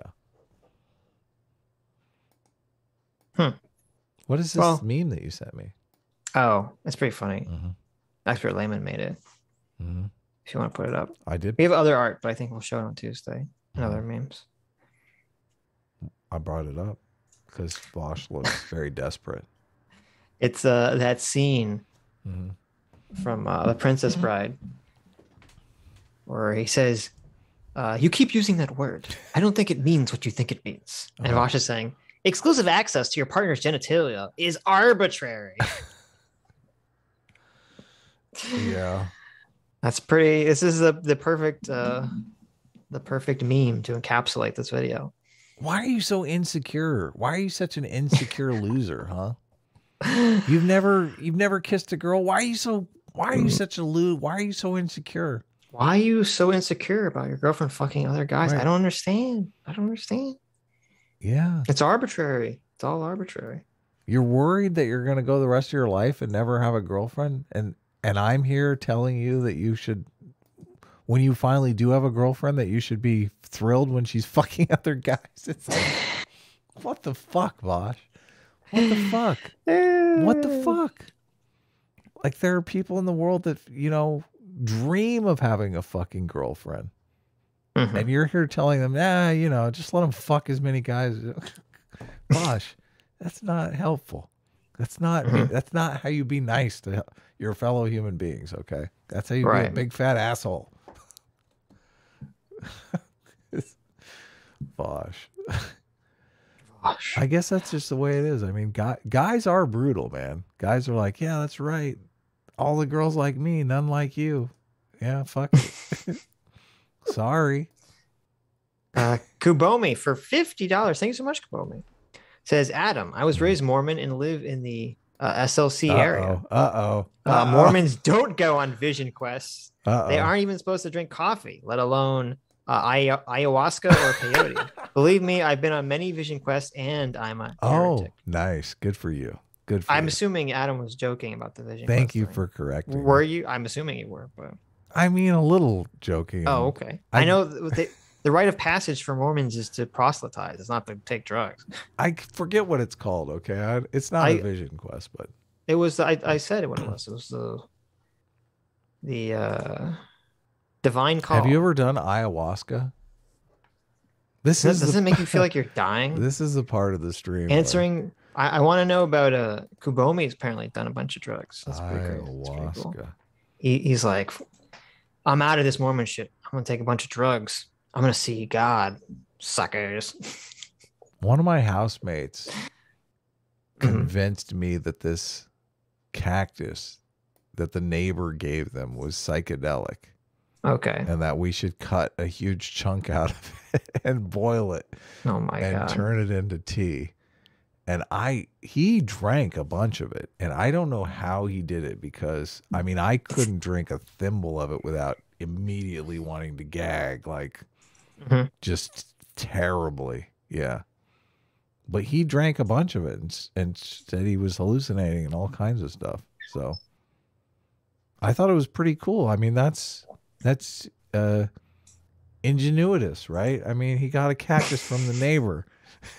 He just assumed it was ayahuasca. I think the neighbor might have told him it was ayahuasca. I tried to drink some of that cactus juice, but man, it was no. I mean, there are certain things that your body is just not going to let you eat or drink. Right. I'm just assuming you've been. I've never taken ayahuasca. No. Or what is ayahuasca? No, ayahuasca is the one that makes you think you're dying. I thought right because peyote. I thought peyote is what comes from the cactus, and ayahuasca comes from something different, right? Okay, guys. The thing that I did does not look like this ayahuasca stuff. Well, look up. I think I think it was peyote, or maybe the person was just fucking full of shit. But... The cactus? No, this was like cactus juice. I know what the peyote is from a cactus. Oh, it is? Yeah. Oh, okay. Ayahuasca is not from a cactus. Okay. Ayahuasca, because ayahuasca is like South American and peyote is like Central American. I thought. If you search ayahuasca and go to images, there's like massive hippie pictures. Like it's just ayahuasca is from like a bunch of leaves and stuff that they ground up. So that wasn't that. Because ayahuasca is supposed to be like, I can't remember who it was. I was listening to someone explain the experience that's like so crazy. And like, because people, it's like people think they're gonna die when when they take it. Yeah, that's like they have it's very strong. I'm not sure I'd want to take it. It doesn't sound like necessarily a pleasant experience. Yeah. Anything that And then you there was ingest, you run the risk of not being able to take it back. Well, I don't know if so the issue isn't like permanent damage. It just doesn't seem like a pleasant experience. There was another one too. I forget. It's on Joe Rogan. They were talking about like, I forget what it was called. These people would like inject themselves with like bullet ant bites or something. Do you know what I'm talking about? Here we have January 2020. I was sexually abused by a shaman at an ayahuasca retreat. The BBC. Warning, this article contains details of sexual assault. I wonder if Vaush was at this ayahuasca retreat. There's a tribe of people in Brazil that stick their hands in gloves filled with bullet ants. Jesus Christ. Oh, bullet ants. Okay, that's kind of crazy. That's awful. When finished, the boy's hand and part of his arm are temporarily paralyzed because of the ant venom, and he may shake uncontrollably for days. Oh, here it is. Look at this. Jesus Christ. Oh, no. Kabumo for $50? My man totally brings it home here. San Pedro cactus, Adam. Peyote has been over-harvested by hippies and is very rare. San Pedro is legal ornamental plant. You are exactly correct. My man, thank you for the super chat and also for the information. It was definitely a San Pedro cactus. Now, if you can drink San Pedro cactus, I'm curious, Sitch, are you one of these people, like if we went on Fear Factor together, or we went on Survivor, you know, when they pull out like the half embryonic, like balut No, I don't. thing. Like it's funny because whenever I mean, I was never a big fan of Fear Factor. Uh-huh. I'd be like, oh, you know, like doing like the physical challenges would be cool, but like that eating shit, I was like, nah, I'm not gonna do that. Yeah, disgusting. there's no way in hell I could do that. I'm mystified by people who can do that. I couldn't drink a thimbleful of San Pedro cactus juice. I was like, nah, this is not good. Well, dude, that might just taste bad. That's not gonna be like, oh, it's so bitter. Like eating bugs or something like that has a whole nother level of like disgust mechanism. Like the idea of drinking it or eating is disgusting. But it's like bitter bile, like 1,000 Yeah, I'm sure it times tastes the most. disgusting. Yeah. Oh, So it says the San Pedro cactus does have mescaline in it. yeah. There you go. Yeah. I guess you can get high on it. Yeah. Interesting. We cut it up and did it. Yeah, no. Well, you didn't do it. You tried to do it. Well, I mean, I helped cook it. Now I gotta go find a San Pedro. I mean, what? You wouldn't. You've already outed yourself that you wouldn't be able to do it. That it's so nasty. I would do the San Pedro cactus juice. You think you could taste it? Well, I don't know. I have to taste it. I would try to do it. Oh God, I remember it to this day. It's so bad. I'm still having nightmares about it. That's funny. My friend was just sucking it down. I was like, "This is insane. How are you doing this? How Do is you know this he's possible?" practiced? He's done it a lot, and that's why. That's what I was thinking. Yeah. I'm like, "Are you gay? You seem like you've taken a lot of loads here." Oh my God! No, I wasn't saying that. You seem to be practiced at tasting nasty stuff. Mm-hmm. Well, it says, many believe that most of the mescaline is present on the green outer layer of the plant. No two cacti contain the exact same amount of active constitutes, making dosing San Pedro quite a challenge. Oh my goodness. So there you go. There was definitely some talk about, okay, this should be like a bigger ring of cactus, but we're going to go with it anyway. Mm-hmm. Well, I mean, if you can't even drink the whole bit, you know. Yeah. Yeah, what chance is there? Well, you want a big fat one. You want one that's like 8-10 inches around. You want to take Adam wants a big 8-10 inch. Yeah. And 8-10 incher. You want your big cactus schlong. And then you just take it and you cut it right off. You castrate it like a like a pedo. Oh my God. Does mescaline have negative physical effects? I'm not familiar. I'm not sure. Say mescaline poisoning is rare. Okay. Oh, that's good.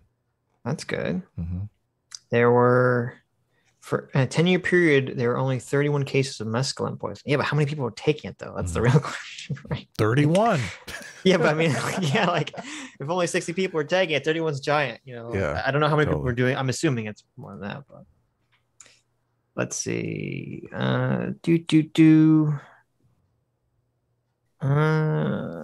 Common side effects, agitation, hallucination. I mean, you take it to hallucinate, right? The question is, does it have like problems after that? Those less common effects include seizures, loss of consciousness, vomiting. Okay. I think I'm going to watch some of these Vaush incel videos. I'm super curious now. He has one that says the rate of male virginity is skyrocketing. Incel crisis from just 9 months ago. Think he's going to help people? I don't think he's going to help anyone. You sure? Sword Scale for $150. Thank you so much, Sword. Says, have me on the show. I can tell you about why I was canceled and why we've been blacklisted by all direct response ad agencies for being anti-vax and alt-right adjacent. I have the receipts. Really? That sounds it. Maybe we'll have to do it. That'll be its own show then. If it's like a thing. Sure. If it's cancellation. DM us on Twitter or Discord or something. That does sound interesting. Did we read the other Kubomi for $50? Adam, I was raised Mormon and lived in the Yes. That was the SLC Vision area. Post one. Okay. What is SLC area? Super Logic Cows. Salt Lake City. Oh, there we go. Yeah. Salt Lake City. Hell yeah. I had a Mormon girlfriend once. Have you ever had a Mormon girlfriend? I don't think I've ever actually even met a Mormon person. You never dated a Mormon? I've never met a Mormon, let alone date one. I don't know if there's a lot of Mormons in Florida land. They're super happy when they find out you're not polygamous. I thought most Mormons are not supposed to be polygamous. I thought all Mormons are not supposed to be polygamous in America. Joking. I'm just joking. Oh, okay. This was like high school. So Gotcha. yeah. None of that counts. Not everyone vomits, but many people actually feel better after they vomit, so it's pretty common. All right, I'm opening up the super chats here. I'm seeing. Are we close? Are we almost done? We're done. What? We're done. We are done? Yeah. Oh, okay. It's only been 8 hours and 30 minutes. That's right. But I mean, I do have COVID, so we could always use that as an excuse. That is, it's only 8 hours. What do you mean only 8 hours? I know. Well, people complain in the comments. They're like, oh, 8 hours, 8.5 hours? What the fuck? They literally do. They literally do. I know. It's a meme though, basically. Okay. They just like to hear our soothing voice. Well, my soothing voice, and your shrill. Well, that's true. Your shrill. Wow. Listen. Your shrill, nagging, Shelly-like voice. What a fucking cunt this guy is. This Adam Friended guy is. God, terrible. Your Shelly-like voice. Jesus, what I an can't asshole. imagine that your husband. What a piece of shit. I mean, your husband knows what I'm talking about. What the wow? Listen, he's Adam. You know what? I know what's going on here. Adam needs a Snickers. He's going crazy. I am. He's angry. He's got the hunger pains. Got the hangry pains. This was a lot of fun. I'm glad. I'm glad we came. I'm glad guys. I'm a little delirious. Okay, I've been streaming for 8.5 hours, and I do have COVID, and it almost killed me. Okay, I'm like, I want you guys to know I'm glad I survived. I'm glad I lived. I'm glad I lived through the boy who lived, Adam Friended. I want you guys to know. Thank you for all your well I see wishes. sort of scale. I see you have a Twitter account, but it looks like you haven't been active on it for like since last November. A million years. Yeah, well, it feels like last November is a million years ago. So. All right. Thank you, guys. Thank you. Anyways, thank you for the well wishes. Thank you for all your telling me to take it easy. Right. True. All of you telling me just not to stream today because I would die. You guys were wrong. Okay. I feel great. I feel great. But you appreciate the sentiment, though, right? I do appreciate the sentiment. And it's even better to be able to tell you were wrong. Okay. This is what I really needed. I needed to like get back to normal life. Okay. Something that I think we should all strive to do. Because now that I have COVID, now that I've had COVID, we don't have to worry about this shit anymore. Okay. That's right. Until I get it. None of us do. Then we'll be worried again. This is true. Sitch, you are going to get this, okay? We're moving into the endemic stage of this, okay? No. Listen, I'm going to dodge it. I'm going to totally dodge it. You're not going to dodge this, okay? Well, of course I am. Of course I am. I've dodged it so far. Yeah. Let me tell you, if you have an opportunity to go to a party with a lot of anti-vaxxers, be careful, okay? Wear your mask. Anyways, hey, low T Adam, what the fuck? Bilbo, jeez, how dare you? I'm only 20% soy. Listen, for all we know, Adam, I already had COVID and I had no reaction to it because I'm so high T. Listen, okay, fuck off, okay. Fuck off.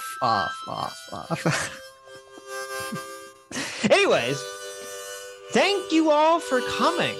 Thank you for going with us on the journey of listening to Vaush's insane, gaslighty as fuck take about monogamy. I don't think that either me nor Adam could have survived this video alone.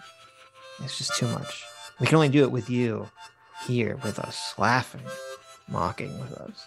And thank you all for your incredibly generous donations this week. And hope you all have a fantastic week. Stay safe and see you on Tuesday. We also have to catch up from last week's super chats that we missed. So we will do both of those things on Tuesday. Bye-bye. Oh my God. I catch myself doing that with my wife now.